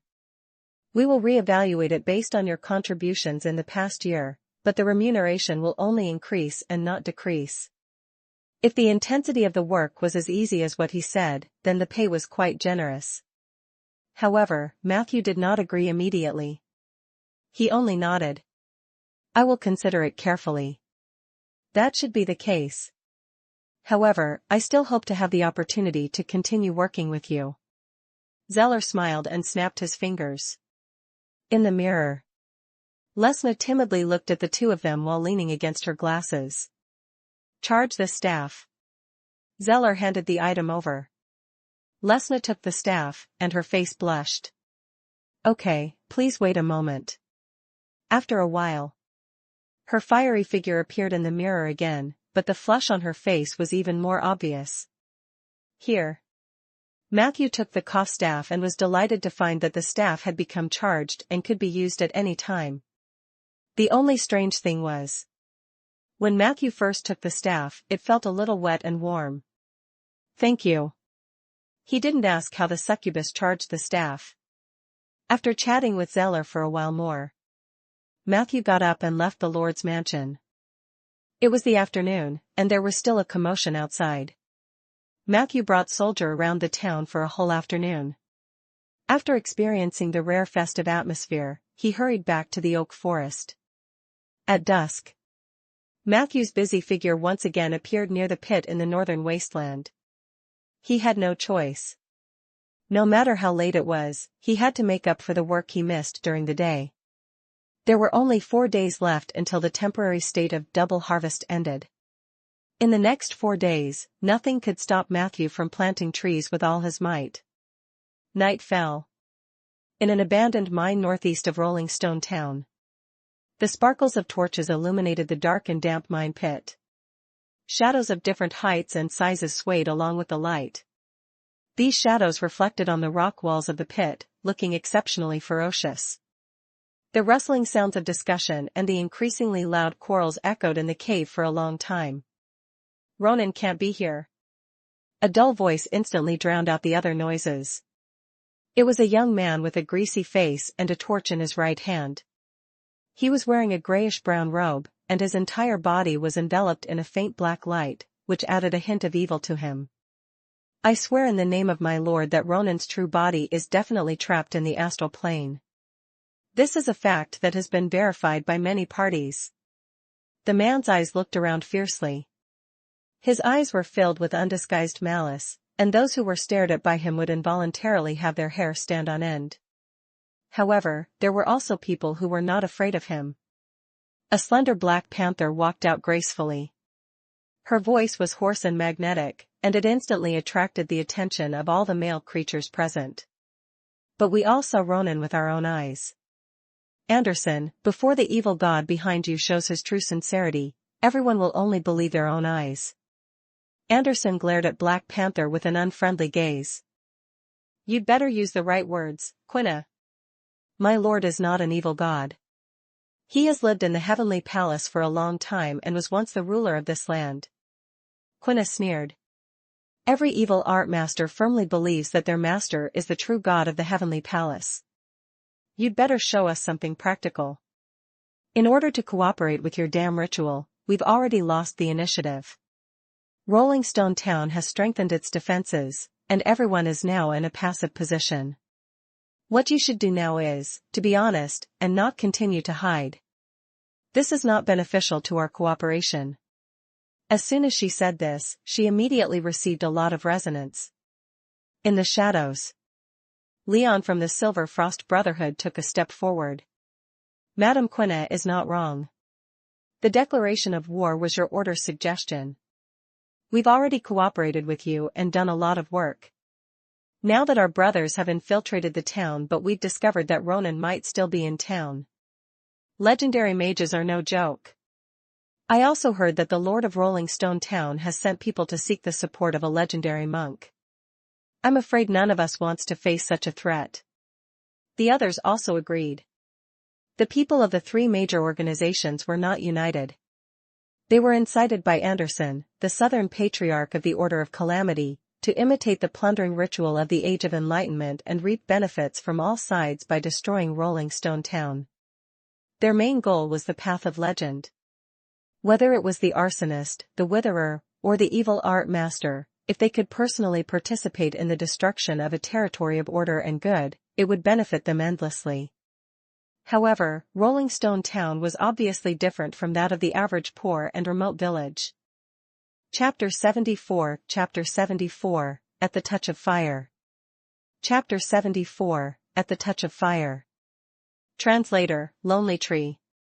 Under Blake's lead. The garrison had greatly strengthened the patrols and inspections at the North-South Trade Post and Rolling Stone Town. This greatly increased the difficulty of the evil organization members sneaking in. Even if they managed to sneak in, most people had to give up their weapons to fit in. This was one of the difficulties Leon mentioned. Even if they were inside the town, they were barehanded. How were they going to do anything? The news that Ronan was still suspected to be in Rolling Stone Town became the final fuse. These evil people were not stupid. They were much better than ordinary people in terms of adapting to the situation. Even if something felt a little wrong, they would rather retreat first and then watch. No one was willing to be the first to die. The mine was gradually filled with quarrels and accusations. The members of the three major organizations argued for a long time, but no one was willing to complete the most important activation ceremony. Enough! Anderson shouted angrily. I knew that it would be difficult to accomplish anything with a bunch of motley crew like you. Fortunately, I didn't count on you from the beginning. His cold, venomous gaze swept across the crowd. Firstly, shut your mouths. Your equipment and weapons will arrive soon. Secondly, I'll personally conduct the activation ceremony. After tomorrow, I'll let the shadow of fear fill the sky above Rolling Stone Town. I hope you weaklings won't find any other excuses. And then I have to emphasize again, Ronan is trapped in the astral plane. This is the news that my lord personally told me. If you don't believe me, you can verify it yourself. You should have a channel to verify it. Finally, you should fight for the legendary path that you want and not grumble like a group of chickens. Anderson said as he walked out of the crowd. He opened his hands and suddenly began to chant a spell loudly. Everyone immediately retreated vigilantly. Anderson's spell took effect extremely quickly. After a while, in the next moment, almost transparent jelly-like living creatures appeared in the open space in front of him. Molting gel? Quina's voice was solemn as she took 7 steps back. Now, I'll go to the farm to look for a few unlucky experiment subjects. Those who have the guts, come with me. As he spoke, Anderson waved his hand. The staff in his hand shot out black shadows. In the blink of an eye, the dozen or so molting gels on the ground were put into wooden boxes that appeared out of thin air. In the shadows, a group of short figures rushed out. They struggled to lift the box and followed behind evil art master Anderson. Everyone saw clearly that it was a group of kobolds. What do we say now? Let him enjoy the rewards of the activation ceremony alone? Seeing Anderson's tenacious determination, the evil organization members wavered again. Some of them even began to calculate the benefits of the activation ceremony.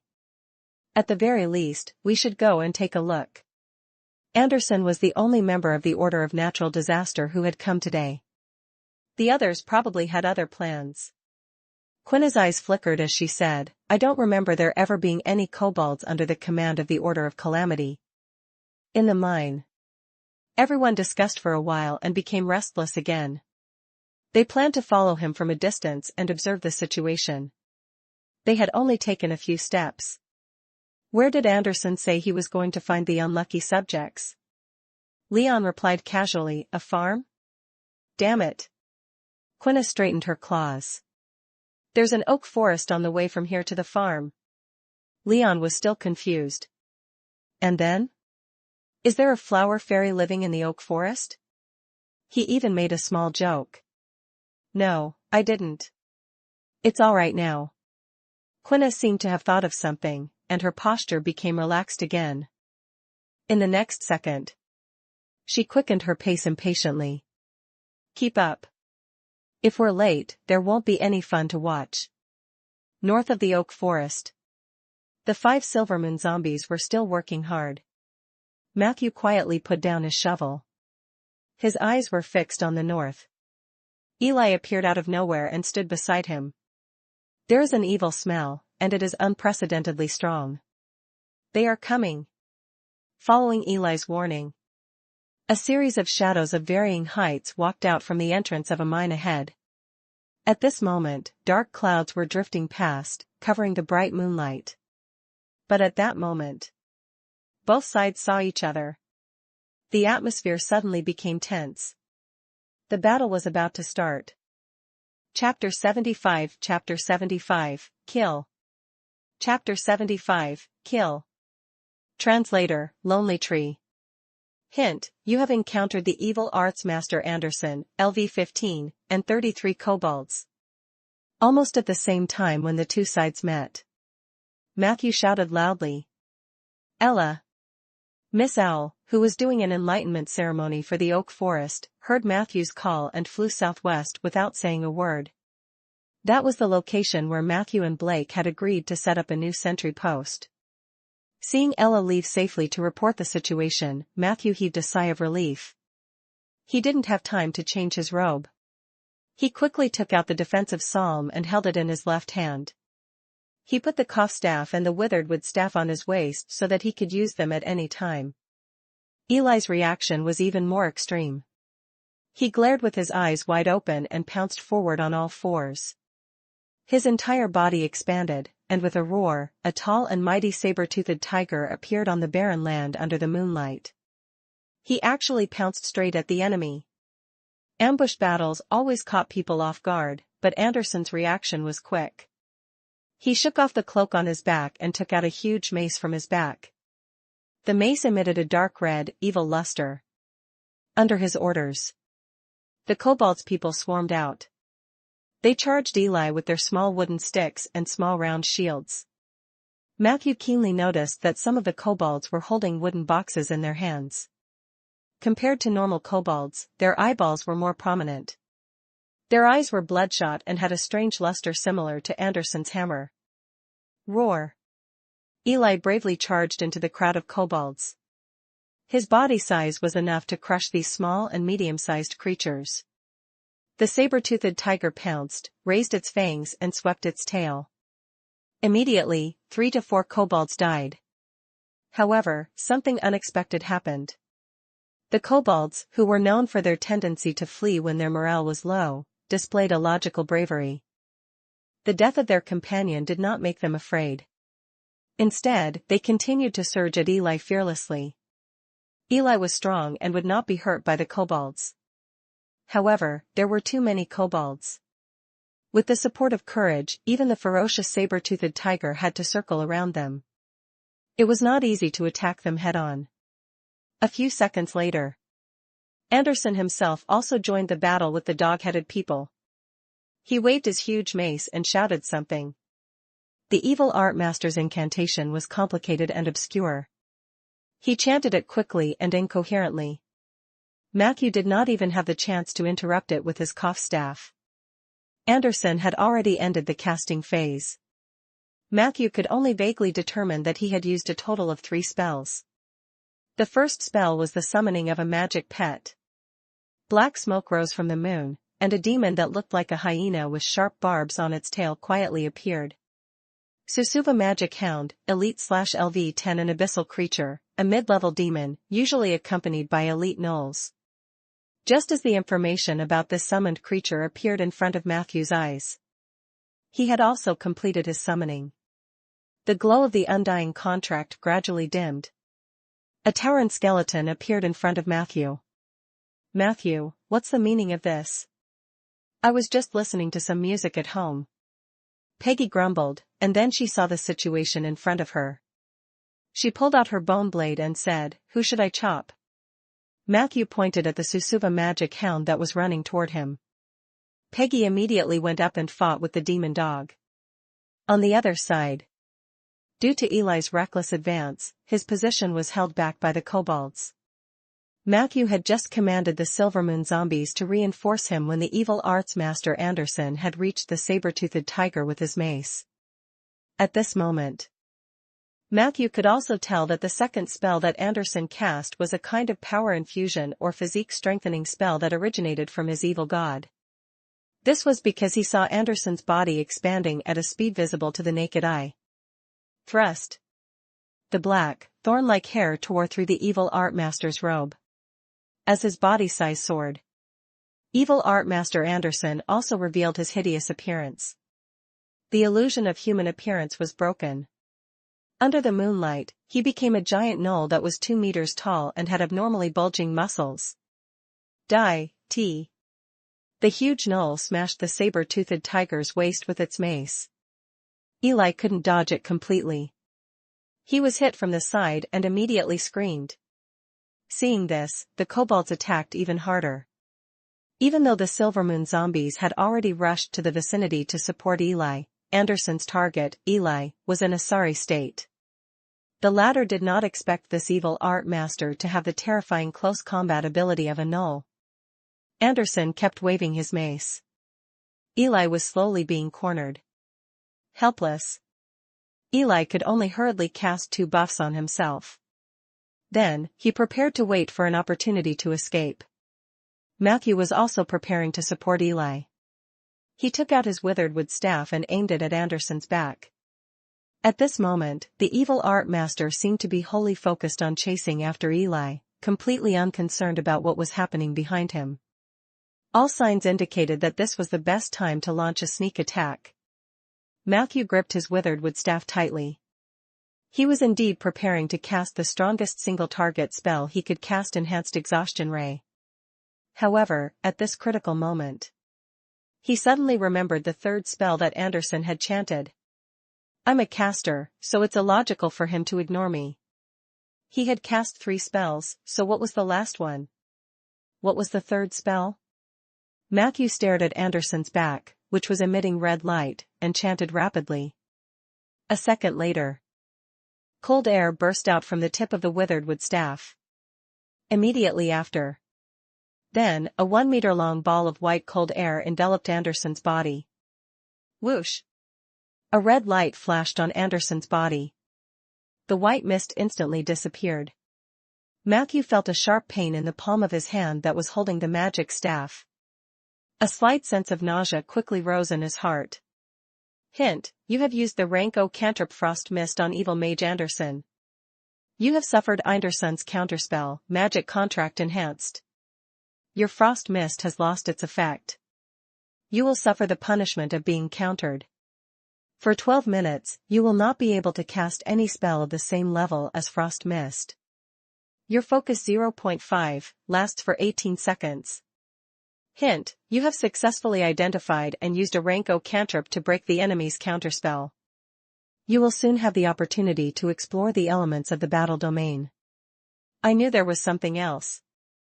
And it's a counterspell that was strengthened by his evil god.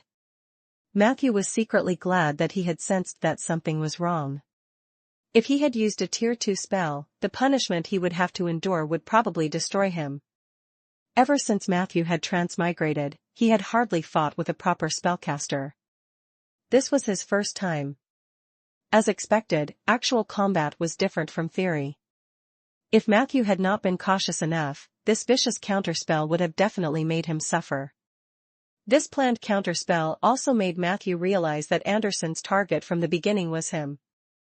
As expected, after sensing that Matthew had been punished by the law, Anderson turned around. He brandished the mace and quickly launched a surprise attack in Matthew's direction. The kobolds ran even faster. A small portion of them went past the Silvermoon zombies and charged towards Matthew. The rest of them were fighting with the zombies. Seeing this, Eli hurriedly prepared to run back to support Matthew. However, there was already some distance between the two sides. He could only barely catch up to some of the kobolds who were lagging behind. Hiss hiss hiss. Even Susuva's hound, who was fighting with Peggy, found an opportunity to shake her off. This cunning demon sped up and wanted to attack Matthew from the other side. At the crucial moment, Peggy suddenly took a step forward and threw a bone blade in front of her. Puff. The bone blade that left her hand easily tore the demon dog's head apart. The demon immediately convulsed and fell to the ground. Brain matter and blood mixed together and gushed out from the hole that had been cut open by the bone blade. She couldn't be bothered to deal with the demon dog. Peggy pulled out her bone blade and went to Matthew's side to protect him. Don't be afraid. With me here, no one can hurt you. The soul fire in her brain was burning brightly. Her golden bones gradually turned into a noble dark gold under the moonlight. A gratified smile flashed across Matthew's face. However, his attention was still focused on the null evil art master who was charging at him. In the next moment, he gripped the withered wood staff tightly and focused his attention. He aimed at Anderson's tall body and fired a solid, enhanced exhaustion ray. Anderson took the ray full of negative energy head-on. Its body size had almost shrunk by a portion.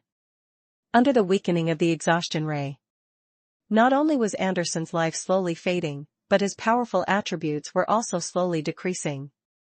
However, he did not stop his assault. The kobolds at the front had already started fighting with Peggy. Fortunately, Matthew's reinforcements had also arrived. The skeleton dormitory was not far from here. Matthew used the summoning of the dead to summon 12 skeleton soldiers at the start of the battle. Now, they had finally arrived and surrounded Matthew in the middle. These bones can't protect you. Anderson roared as he charged over. His powerful mace smashed into Peggy, shattering her arm bones and sternum, causing her to stagger to the side. This Tier 4 evil art master's close combat ability was evident. Matthew stared at Anderson. He quickly took 2 steps back. He aimed the withered wood staff in his hand at his opponent again. Whoosh! A gray light flashed. Hint, you have used the negative armor spell on evil art master Anderson. Anderson's armor, Bio Fur, has been weakened to -1. Your spells can't hurt me. Anderson swept the area with force again. 2 skeleton soldiers were sent flying by him. At this moment, there were less than 20 steps between him and Matthew. However, when he saw Matthew's face under the moonlight, Anderson couldn't help but feel surprised. Because there was a confident and calm smile. It was now. Kill him, Matthew whispered. In the shadows that no one could see clearly, a skeleton with his hips twisting appeared silently behind the tall knoll. Anderson didn't have time to turn around. Firefly and Bright Moon had already landed impatiently on his thick neck. The blade went in as if it was kissing a lover's skin. Stab. Blood splattered before the sound. His head fell to the ground with a miserable cry. Under the moonlight, the giant gnoll's head rolled on the ground like a ball on the beach. It happened to roll in front of Matthew. Matthew lifted his leg. He stepped on it heavily. Coincidentally, at this moment, another group of figures came out of the cave. They watched in shock as Matthew stepped on Anderson's head. His eyeballs squeezed out of the eye sockets. Blood splattered up half a meter. It dyed the necromancer's shoes and clothes red under the moonlight. Chapter 76, Banishment Letter. Chapter 76, Banishment Letter. Translator, Lonely Tree. At the entrance of the mine, Quina watched in disbelief as Matthew stepped on Anderson's head. Of course, she knew that there was a strange necromancer living in the oak forest, and she suspected that he was the one who had the ability to summon bone dragons. However, she did not expect Anderson to be defeated so quickly. He was the Southern Patriarch of the Order of Calamity, a genuine Tier 4 evil arts master, the organizer of the 3 organizations expedition, and the strongest among them. This scene also shocked the other members.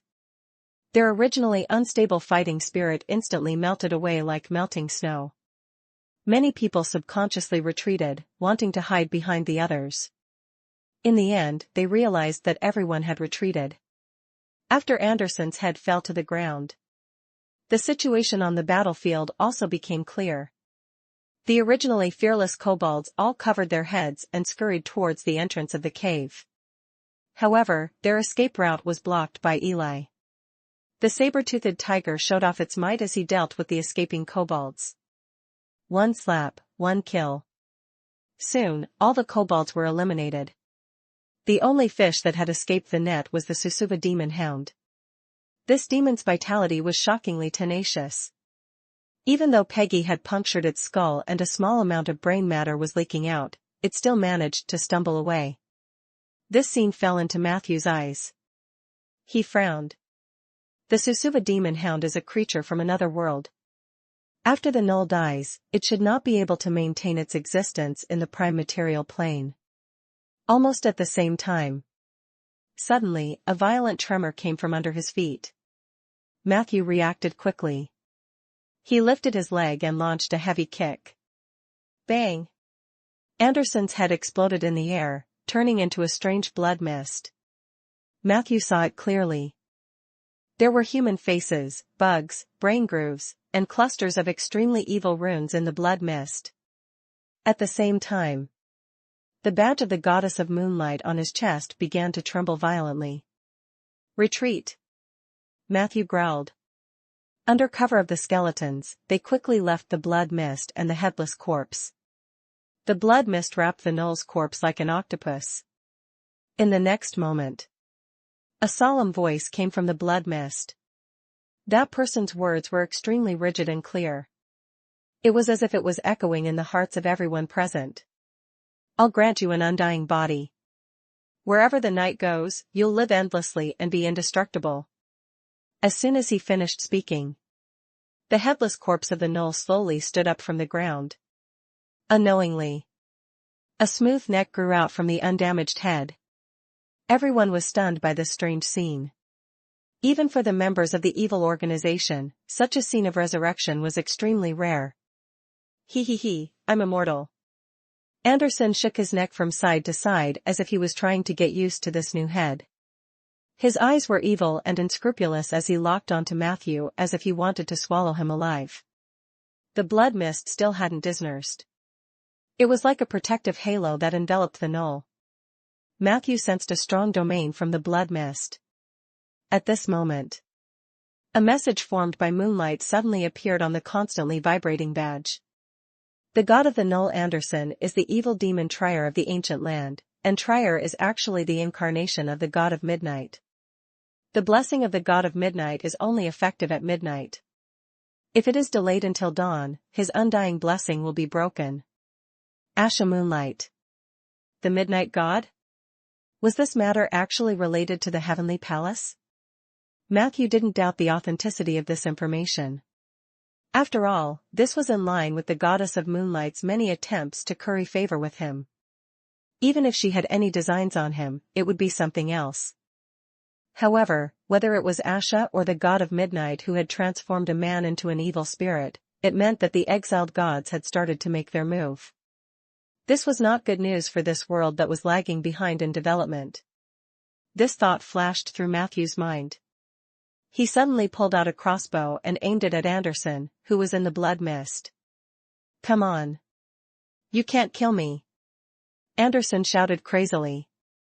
Matthew judged that he was still in a temporary state of paralysis after being resurrected, so he no longer hesitated. An arrow shot out from the pile of skeleton soldiers and hit Anderson in the chest. The arrow pierced the gnoll's chest, and the gnoll pulled it out as if it did not feel pain. It then twisted the arrow in half in front of Matthew. However, Matthew did not stop. He raised his hand and swiftly took out another loaded crossbow from his magical bag and aimed it at Anderson. Whoosh! Another arrow. Anderson glared angrily. You're doing useless work. He had just pulled out the second arrow from his chest when the third arrow flew over. However, Matthew missed this time, and the arrow pierced the gnoll's knee. The 3 consecutive arrows made him furious. The blood mist began to move slowly toward Matthew. However, Matthew, who had missed his 3 shots, sneakily retreated towards the oak forest. He met up with Eli. With the Silver Moon zombies and skeleton soldiers as protection, they retreated in an orderly manner. Only Soldier was ordered by Matthew to harass the evil art masters in the blood mist. After receiving the order, Soldier immediately limped towards Anderson. His dance steps were sometimes stiff and sometimes smooth. Everyone saw the skeleton that was always twisting its hips around the blood mist in a probing manner. From time to time, he would strike. The short knife could easily tear open the skin of the gnoll, leaving a mark on his body that was neither deep nor shallow. However, the effect was limited. The blood mist seemed to have given Anderson an insufferably vibrant life force. No matter how Soldier added wounds to his body, he could always recover quickly, and his aura became stronger and stronger. "This gnoll's close combat ability is too strong," said Eli fearfully. "I'm afraid that only guardians of the same level can take him head-on. Ordinary warriors can't do anything to him." Matthew nodded lightly. Peggy and Eli were both Tier 3 melee experts, but they were barely a match for Anderson. The pressure that this guy gave off on the battlefield was indeed too great. He had seen through this, which was why he had chosen to lure the enemy in and cooperate with Soldier's sneak attack. However, who knew that an evil art master actually had the protection of a true god? Even though the heavenly palace was far away and the god of midnight could not directly interfere on the battlefield, the blessing he gave through his avatar was already troublesome enough. "Eli, I need you to cooperate with my skeleton assassin and continue to pressure him. I'll give you some support from behind." Matthew voiced his thoughts. Eli didn't refuse. He just asked curiously, "He's immortal now. What's the use of your crossbow and our harassment?" "I'm not thinking of killing him now. I'm just trying to weaken him as much as possible," Matthew said calmly. "Didn't you notice that his movements are much slower than before?" Eli was enlightened. "Are you using poisoned arrows?" Matthew nodded. "It seems that his immortal body is not omnipotent. The effects of the powerful exhaustion ray and the negative armor debuff have been purified, but the poison on the crossbow will still slow him down. This is not enough to kill him. We are facing a protracted battle." Eli took a deep breath. "I understand. You need me to force him to use his other abilities." Matthew's eyes flashed with caution. "Yes, while the others are still hesitating, try your best to put pressure on him. I suspect that he still has a powerful killing move other than resurrection, so you have to be careful." Anderson was the strongest enemy Matthew had ever faced since he transmigrated. Because it was an ambush, both sides were almost unprepared. The attack just now was the best decision Matthew made on the spot. Things had come to this. Matthew didn't have many cards in his hand, and he definitely couldn't use his trump card, Bone Dragon, for 2 reasons. First, revealing his trump card meant that he had to be prepared to escape. Clearly, he had not reached that step yet. Second, Matthew's trump card was actually a non-secret. The Order of Calamity was aware of the existence of the skeletal dragon, but they still dared to come and cause trouble. This meant that they had the means to fight the skeletal dragon. In such a situation, showing his cards first was equivalent to sending himself to his death. Matthew had to rely on other methods to delay Anderson. At this moment, his gaze was locked onto the null evil art master. His attention was unprecedentedly focused, and he did not want to miss a single detail. Eli understood Matthew's tactics. He switched from his wild form to a more agile jungle lynx, and he worked with Soldier to harass Anderson. The injured Peggy was in charge of supporting them from further away. Matthew, on the other hand, kept retreating at a moderate pace. In the blood mist, Anderson was pincered from both front and back. Even though his recovery ability was amazing, he was still harassed tirelessly. The spiked hammer in his hand was extremely lethal, but it just couldn't hit Soldier and Eli. The former's footsteps were strange. He was clearly a skeleton, but his movements were as slippery as an earthworm. After the latter transformed into a lynx, his agility skyrocketed. Furthermore, Eli did not focus on attacking but on harassing. He didn't give Anderson any chance to hurt him. The group retreated while fighting. They gradually approached the edge of the oak forest. Finally, Anderson also realized that his movements were a little too slow. He cast purification on himself to temporarily suppress the poison. The blood mist dispersed bit by bit. He seemed to have been completely freed from the stun of resurrection. Suddenly, he rushed forward and almost injured Eli, but Soldier, under Matthew's command, pounced behind Anderson like a ghost. Firefly and Bright Moon were about to repeat the same trick. But this time Anderson dodged at the last moment. The pair of daggers only tore through the gnoll's scalp and did not decapitate it again. Unable to succeed, Soldier quickly blended into the shadows. Anderson's face was flushed red from the tactic. He finally couldn't hold it in anymore. Under Matthew's scorching gaze, the gnoll tore off a palm-sized piece of fur from its chest. The back of the fur was filled with twisted words. Anderson held the fur in his hand and glared in the direction where Soldier disappeared. He shouted, "You don't belong here." As he spoke, that piece of fur actually started to burn out of thin air. Soldier's figure suddenly appeared. His movements were a little stiff at first, and then a dark gray negative energy halo lit up under his feet. "You don't belong here," Anderson roared again. The halo completely engulfed Soldier. Hint: the evil art master Anderson has used the banishment letter on your summoned creature. Soldier has been banished for a short period of time. Currently, Soldier is in the negative energy plane. Time limit before you can summon Soldier again, 4 hours. Banishment letter, magic contract enhancement and exile spell stained with the blood of the great demon Trier. It can banish any non-legendary creature from the material world for a short period of time. The duration depends on the level of the banished subject and the will of the summoner. Soldier was banished. Anderson had completely regained his spirit, and his movements became faster and faster. The pressure on Eli instantly increased a lot. Anderson used his hammer to force Eli back. Then, he charged toward Matthew without any regard for anything else. However, Matthew's eyes flashed with indescribable excitement. "So, the banishment document is your trump card against the bone dragon?" He was not in a hurry to attack. Instead, he ordered the skeleton soldiers and zombies to disperse. He quickly ran towards the oak forest. In the forest, the sound of horse hooves could be heard. Matthew ran with a smile on his face. He knew. He was definitely not fighting alone.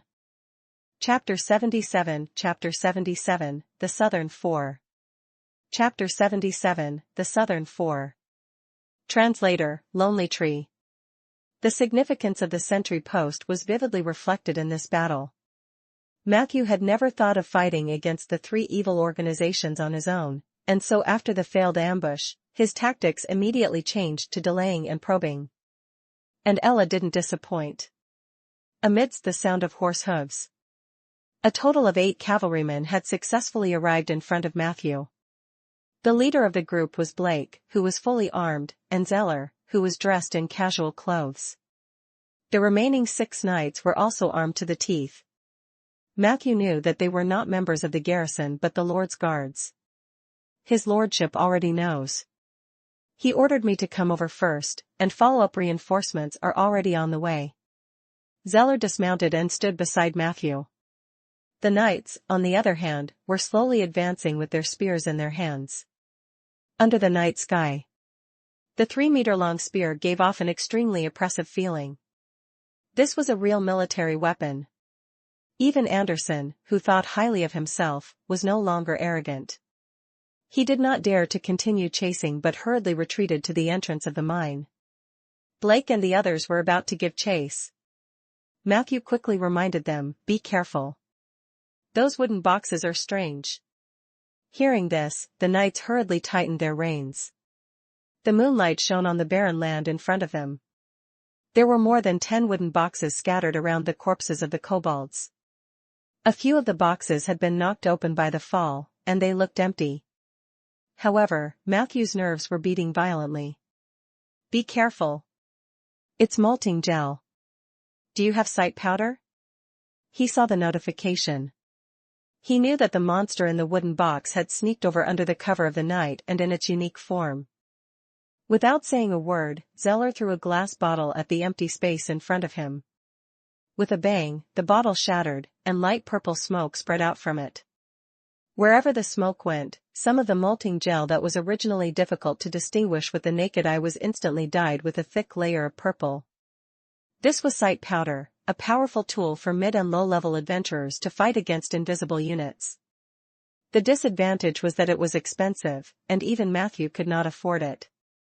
The fastest molting gel was already close to its position.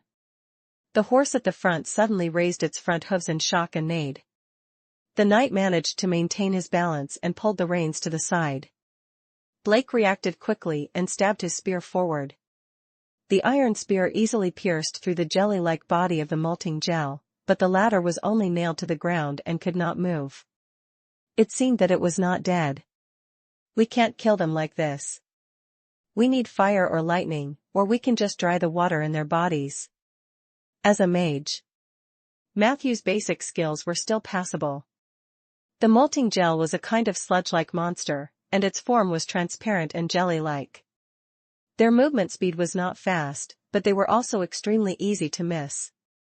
Once a living creature accidentally touches the molting gel, the gel will rapidly expand and engulf the living creature at the fastest speed. The person wrapped in the molting gel will suffer great pain for 72 hours. They will not be able to escape or struggle and can only await the arrival of death. Their flesh, blood, internal organs, and even bones would be easily digested by the molting gel, leaving behind only a few strands of hair and complete human skin. The molting gel would spit out the human skin and hair after digestion. After leaving it in place, it would set off to look for the next prey. It was precisely because of this characteristic that some evil spellcasters or organizations would store molting gel and use it to skin themselves. Of course, there were many examples in history where they were accidentally eaten alive because of the molting gel. This thing was far from being as clumsy and harmless as it looked. Matthew reminded everyone. Everyone began to eliminate the molting gel. Zeller also carefully calculated the number of wooden boxes to prevent any of the molting gel from getting away and harming the residents nearby. Matthew took advantage of this opportunity to cast the Undead summoning spell on the pile of kobold corpses. Hint: Undead summoning has been successfully cast. You have obtained 30 Silver Moon kobold zombies, average level 6. You have obtained 3 kobold skeleton soldiers, average level 0. After a round of summoning, Matthew's mana was mostly depleted. The kobolds who had been fighting for the Order of Calamity instantly turned into undead and turned against them. Other than 3 whose corpses were too damaged by Eli and thus could only be revived as skeletons, the rest of the kobolds were all transformed into Silvermoon zombies. Compared to the Silvermoon zombies transformed from humans, these undead kobolds were smaller in size and lower in level, but they also inherited the characteristics of Bark Spell, Moonlight Power, and Holy Moon Armor. Other than their reduced agility, they were stronger than living kobolds in all other aspects. This was the first time Matthew had controlled so many undead creatures at the same time. However, he did not feel flustered. Instead, it felt like he was playing an RTS game.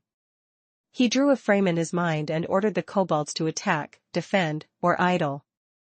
Easy orders could usually be carried out smoothly, but it was difficult to give more detailed instructions.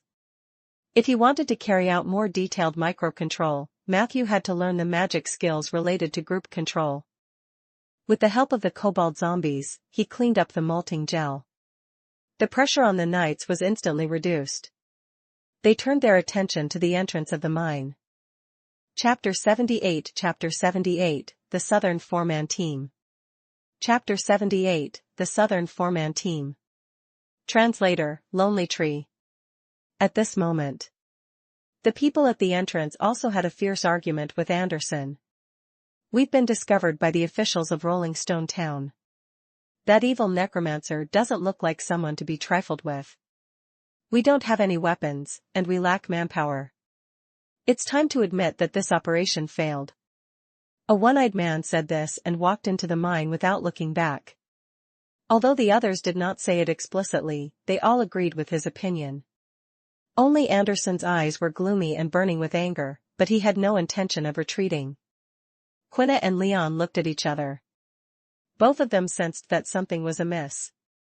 However, there were a few knights outside the cave who had already bypassed the remaining molting gel and were chasing after them. Their eyes revealed the intention to retreat. For the members of the evil organization, the courage to admit defeat and know how to protect themselves was the highest principle of survival. If Anderson and the Order of Calamity could really tear open the wounds of Rolling Stone Town through the activation ceremony and cause panic there, they would not mind adding icing on the cake and joining forces with the Order of Calamity to carry out a party of evil organizations in Rolling Stone Town. However, the current situation was different. Rolling Stone Town was harder to deal with than they had imagined. Then they had better leave. That was the best plan. More and more people retreated into the cave. A mocking smile appeared on Anderson's face. Quina and Leon frowned and walked into the cave. But not long after. The people who had left earlier suddenly ran out of the cave. Move aside. A rough voice came from the depths of the cave. Several peripheral members of the Silver Frost Brotherhood were unable to dodge in time and were sent flying to the stone wall by a huge force. Boom. Boom. Boom. The entire mine cave shook violently. Everyone was forced to regroup at the entrance of the cave in shock. Another feminine voice sounded, "How many times have I told you not to hammer people into the wall? The soil here is soft. If you're not careful, you'll be buried alive." Accompanied by a voice. A dark-skinned, slim female drow walked out of the shadows. She had very little fabric on her body and could barely protect her vital parts. Other than her hot figure, the thing that attracted everyone's attention the most was the scimitars hanging on both sides of her long thighs. The curved edge of the scimitar was very wide, and the edge of the scimitar flickered with silver light. There was no doubt that this was a drow warrior with extraordinary combat strength. Behind her, a troll with dark blue skin and a head that almost reached the ceiling. The cave was walking lazily. Compared to a normal troll. The most special thing about this troll was that he was too fat. He alone almost filled the entire tunnel. It was clearly this troll who sent the gang members flying. "Hey, little girl, it doesn't matter how many times you tell Sinwak." The troll threw a tantrum at the drow warrior and said, "Sinwak's memory lasts for 17 seconds at most. It's useless for you to tell him this. It's useless." The drow warrior rolled her eyes. She couldn't be bothered to waste her breath on this idiot. Everyone was forced out of the cave. They watched as the fat troll struggled to squeeze its body out of the hole and fell to the side. Boom. The ground trembled slightly. The troll lay on the ground and moaned comfortably. "Sinwak, you're the most self-aware troll I've ever seen, but please tell me in advance the next time you lie down. I have a phobia of earthquakes." Two more people walked out from behind the troll.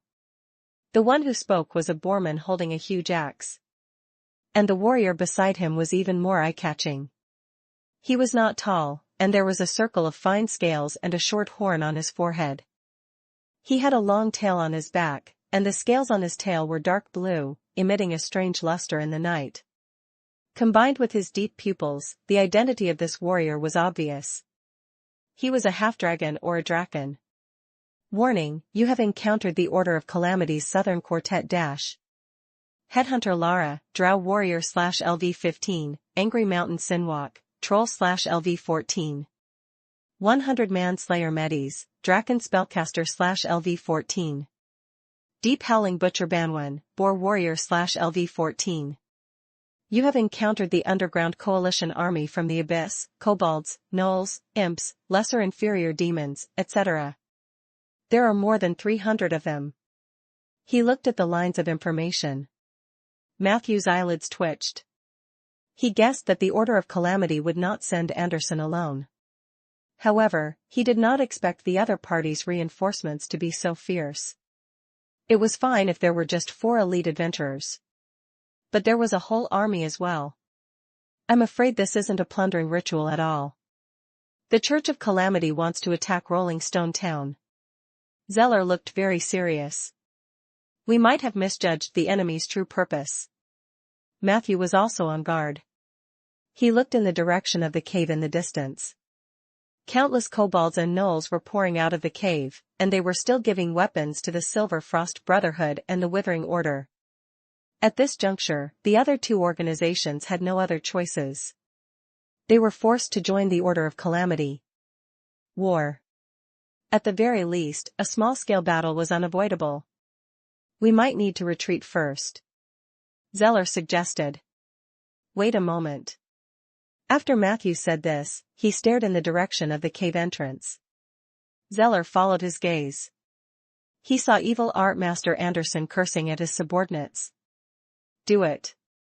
Matthew suddenly whispered. The air around Anderson twisted, and several half-broken bottles smashed into his body and feet. In the next second, the gnoll's head, back, and chest suddenly burst into flames. Who is it? The gnoll roared angrily and smashed the mace in its hand, but it missed. Peggy, who had sneaked in and succeeded in her attack, ran quickly. Before Anderson could react, the towering skeleton had already run far away. Only the others were left to put out the fire in a hurry. However, what Peggy used were the blazing glue and Molotov cocktail that Matthew had obtained from the arsonist. Once the flame was ignited, it could not be contained. Moreover, Anderson's fur had become the best fuel. In just a few seconds. In the process of Anderson jumping up and down, his black fur was burnt clean. The strange blood mist appeared again. The resurrection power bestowed by the God of Midnight could save the gnoll's life and also have the opportunity to quickly regenerate his fur. However, the most important pieces of fur were no longer there. Hint, Paige used blazing glue to burn the gnoll's fur and 2 copies of banishment letters hidden in its chest hair. So you were still hiding your 2 more banishment letters. Such schemes. Matthew smiled in relief. In the next second. Just as Anderson furiously ordered his men to charge into the oak forest. A bright circle of light flashed across the open space in front of him. A mountain-sized skeleton appeared out of thin air. It turned its head and looked straight at the entrance of the cave. The soul fire in its skull was as terrifying as the lamp of the Grim Reaper. At that moment, everyone felt as if the sky was collapsing and the earth was shattering. Chapter 79, Changes in the Battle. Chapter 79, Changes in the Battle. Translator, Lonely Tree. Filey entered the arena with the might of a dragon. In an instant, it intimidated the kobolds and gnolls who had just charged forward. The skeletal dragon slightly opened its wings, and its bony neck twisted in the air. In the next second, its jaw opened, and thick black smoke gushed out from its chest. Dragon breath. The dragon breath that was mixed with poison and acid shot out in a cone shape. The fan-shaped area in front of the skeletal dragon was covered in black smoke. The underground creatures at the front didn't even have the chance to scream before they were killed by the terrifying breath. Filey charged forward again. Boom.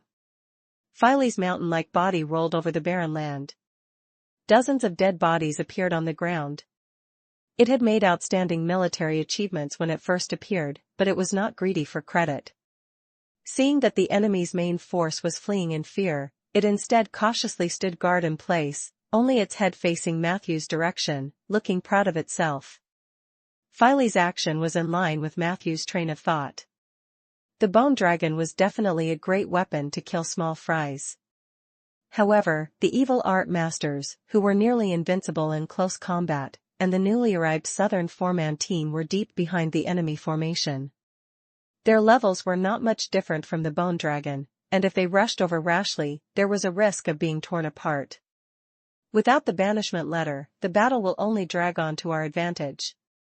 Matthew's train of thought was very clear. This was Rolling Stone Town, his home ground, and in a tug-of-war, the more corpses on the ground, the better for the Necromancer. Therefore, he and Zeller quickly communicated for a while. The knights slowly drew back their formation in the direction of the oak forest. Everyone paid close attention to the changes in the enemy. At the entrance of the cave, Over 100 underground creatures were intimidated by the skeletal dragon and were running around like headless flies. Some of the weaker ones were even trampled to death by their companions. Seeing this scene, the few members of the Order of Calamity acted decisively. The burly Borman warrior carried a brown flag and rushed into the chaotic formation. With his physique, the underground creatures he bumped into along the way were sent flying. Just like that, the wild Borman knocked away more than 10 kobolds and came to a relatively empty wasteland. The next moment, he suddenly stuck the flag into the ground in front of him. Hoya! The wild boar warrior patted the mane on his chest and let out a loud roar. The battle flag shook without wind. The halo spread through the battleground. The panicked underground creatures were relieved of their shock. At the same time, the Draken swordsman had been following him. When he saw the flag's effect activated, the half-dragon pulled out a pitch-black horn. Woo-woo! The horn sounded. The underground creatures trembled when they heard the sound, and then they moved toward the direction of the flag. The fear in their eyes disappeared. What replaced it was a strong battle intent. Just like that. With a flag and a horn, the chaotic situation instantly calmed down. The army of the Order of Calamity had assembled once again. During this process, more and more underground creatures were coming out of the cave. More and more underground troops gathered on the barren land. Well done, Banwan, Medes! Anderson praised loudly. Then, he looked at the fat troll beside him. Sinwak, it's your turn. I know it'll be easy for you to take down that damned bone dragon. Who knew that the troll was lying comfortably on the ground?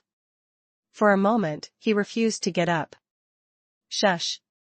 Sinwak isn't going anywhere. I'll just lie here and wait for the enemies to come before I tear them apart. Anderson couldn't help but berate, we are at war. For the sake of the great Yurkus, can't you rest after the match? The troll was indifferent. The great Yurkus didn't say that Sinwak couldn't lie down for a while. Sinwak had already rushed for half a day and successfully arrived at the battlefield. What else do you want Sinwak to do?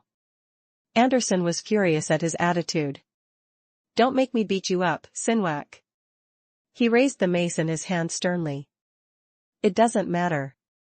Sinwak's memory is only 17 seconds at most. The troll lay down lazily. Only 2 thick moss-covered buttocks were exposed, facing Anderson. Bang! Anderson was so angry that he smashed his hammer down, accurately hitting the troll's head. The latter's eyes turned white, and his body trembled. Then, a heavy snore sounded. Sinwak! Anderson was furious.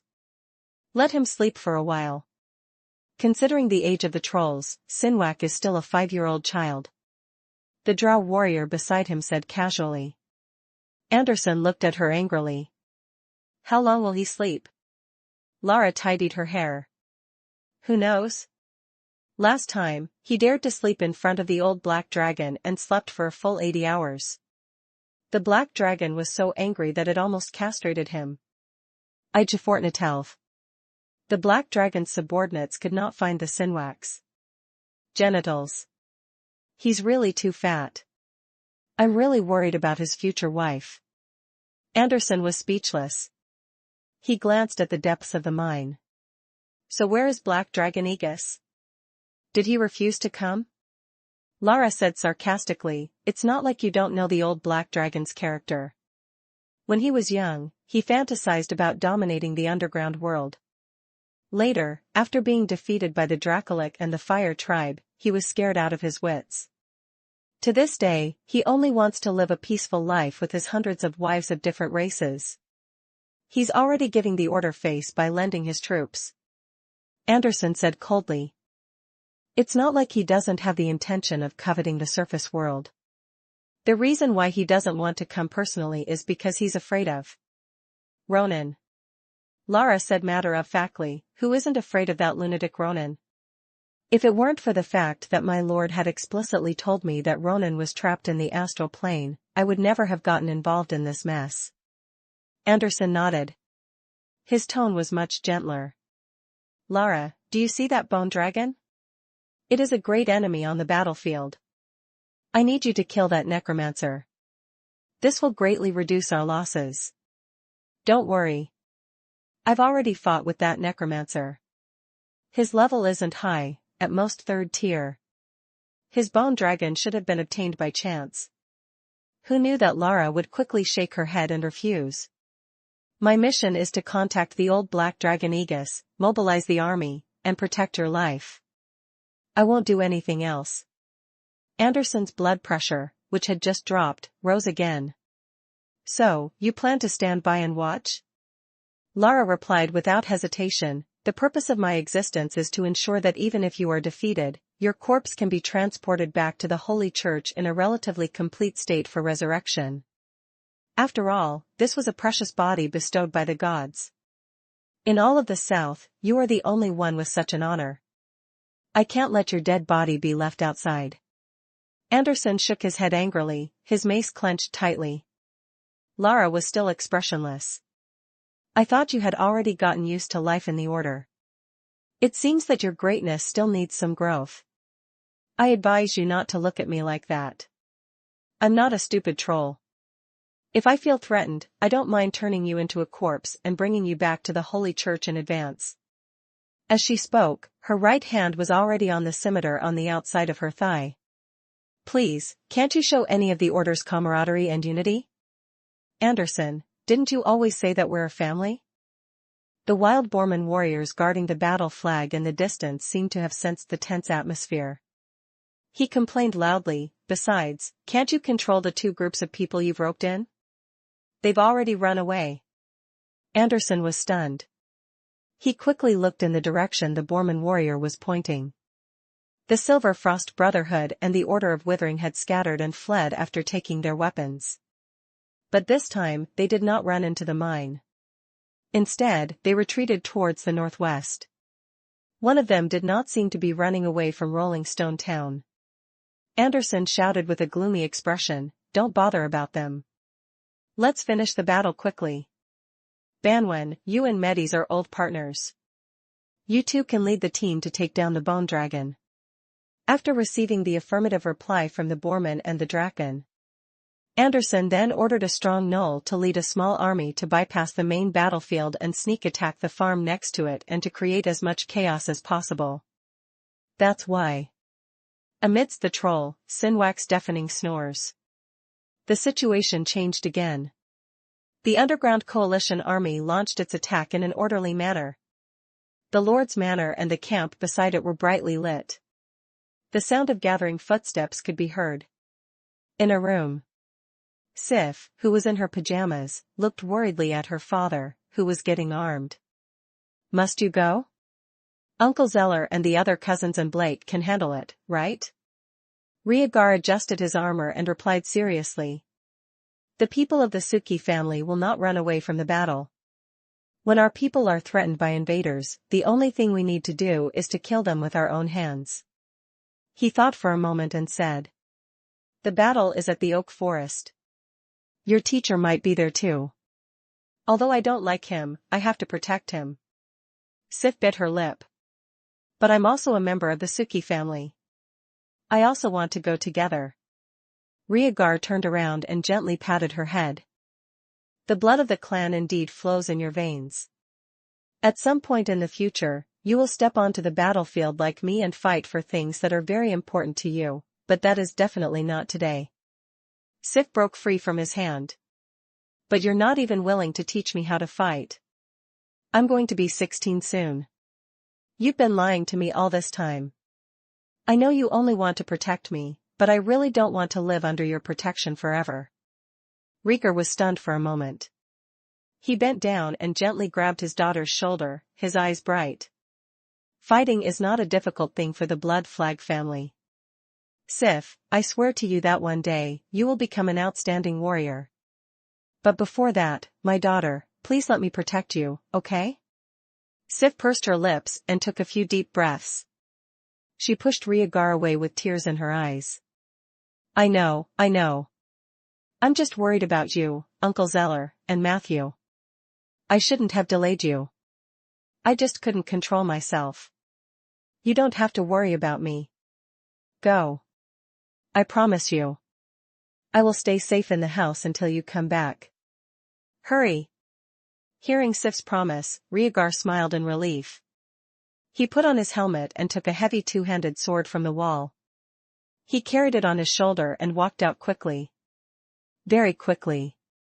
Outside the camp. Under the leadership of Rhaegar.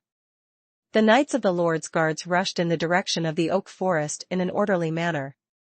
Just as the last team disappeared from the front of the Lord's residence. In an alley opposite. A few sneaky figures quietly appeared. Chapter 80, Withering Light. Chapter 80, Withering Light. Translator, Lonely Tree. Boss Leon. The Lord's Manor's people have come out in full force. At this moment, their internal defenses are empty. Should we go straight into the manor? In the alley. A member of the Silver Frost Brotherhood suppressed his excitement and said. Leon's expression changed. He raised his hand and smacked the man's head. Don't even think about it. Do you think the people of the Suki family are fools? Rhaegar had at least left a small team in the manor. The Lord's Mansion must have other security forces. Moreover, what good would attacking the Lord's Mansion do us? The lackey scratched his head in embarrassment. Leon looked at the flickering lights in the manor and waved his hand decisively. Let's go. Where to? A few lackeys quickly asked. Prison, of course. Boss Dean, Morris, and my stupid partner Jonas are all in prison. Now is the time to save them. Leon calmly led his men through Rolling Stone Town at night. After Jonas was arrested for participating in the Martin Run. He had secretly scouted Rolling Stone Town countless times. At this moment, he was familiar with the place. After a while, they arrived outside the high walls of Rolling Stone Town Prison. Northeast. There was a tall tower. There seemed to be someone watching from above. Just as Leon was about to personally lead his team to the watchtower to take out the guards. Suddenly, there was a commotion near the high wall. A few figures sneaked out from under the high wall. Boss Dean? Leon shouted uncertainly. Leon? You came at the right time. Damn it, we finally met a reliable friend. In the darkness. Dean cursed as he walked out. Behind him was Jonas, who looked ashamed. As for the tall Morris, he was supporting Dean. Leon then noticed that Dean was limping. Before he could ask, Dean took the initiative to scold, Jonas, that idiot. I brought him out of prison, but he fell in the tunnel I dug. In the end, he was fine, but he broke my leg. Leon had a strange look on his face. After a long time, he finally managed to hold back his laughter. Leon called the other lackeys over and looked at the watchtower nervously. Then do we need to evacuate this town quickly? The Order of Calamity has brought the Underground Coalition army with them, and they are very powerful. If we continue to cooperate with them, our relationship will probably be out of balance. Dean shook his head. You shouldn't have been instigated by the Order of Calamity from the beginning. They have a deep relationship with the underground people, and they are not on the same path as us. Rolling Stone Town isn't as simple as you think. I still don't understand how I was captured by them. The bearded garrison captain is indeed powerful, but he can't keep up with my speed. This is why I haven't escaped. If I hadn't received your emergency signal, I wouldn't have taken the risk to come out now. Morris couldn't help but interrupt, Boss Dean, aren't we being too careful? Maybe we just slipped that day? And look at how we escaped, and their guards didn't even notice us. In my opinion, Rolling Stone Town isn't any different from other towns. Jonas expressed a different opinion. I think this town is a little strange. I was caught just because I ran a little faster. This is unbelievable. However, Dean interrupted him, I don't want to hear you again. Shut up. Jonas lowered his head in the grievance. We're already out. It's definitely impossible for us to leave just like that. Dean whispered, Leon, report to me the information from the outside. Let's ignore the watchtower first. The group of people left the prison in small groups. A moment later, they found an abandoned workshop to hide in. Dean hurriedly dealt with the fractured calf and used his outstanding tenacity to suppress the pain. So, are they going to have a decisive battle in the north of Rolling Stone Town? After listening to Leon's narration, Dean's eyes lit up. Then we can't just leave like this. We have to do something.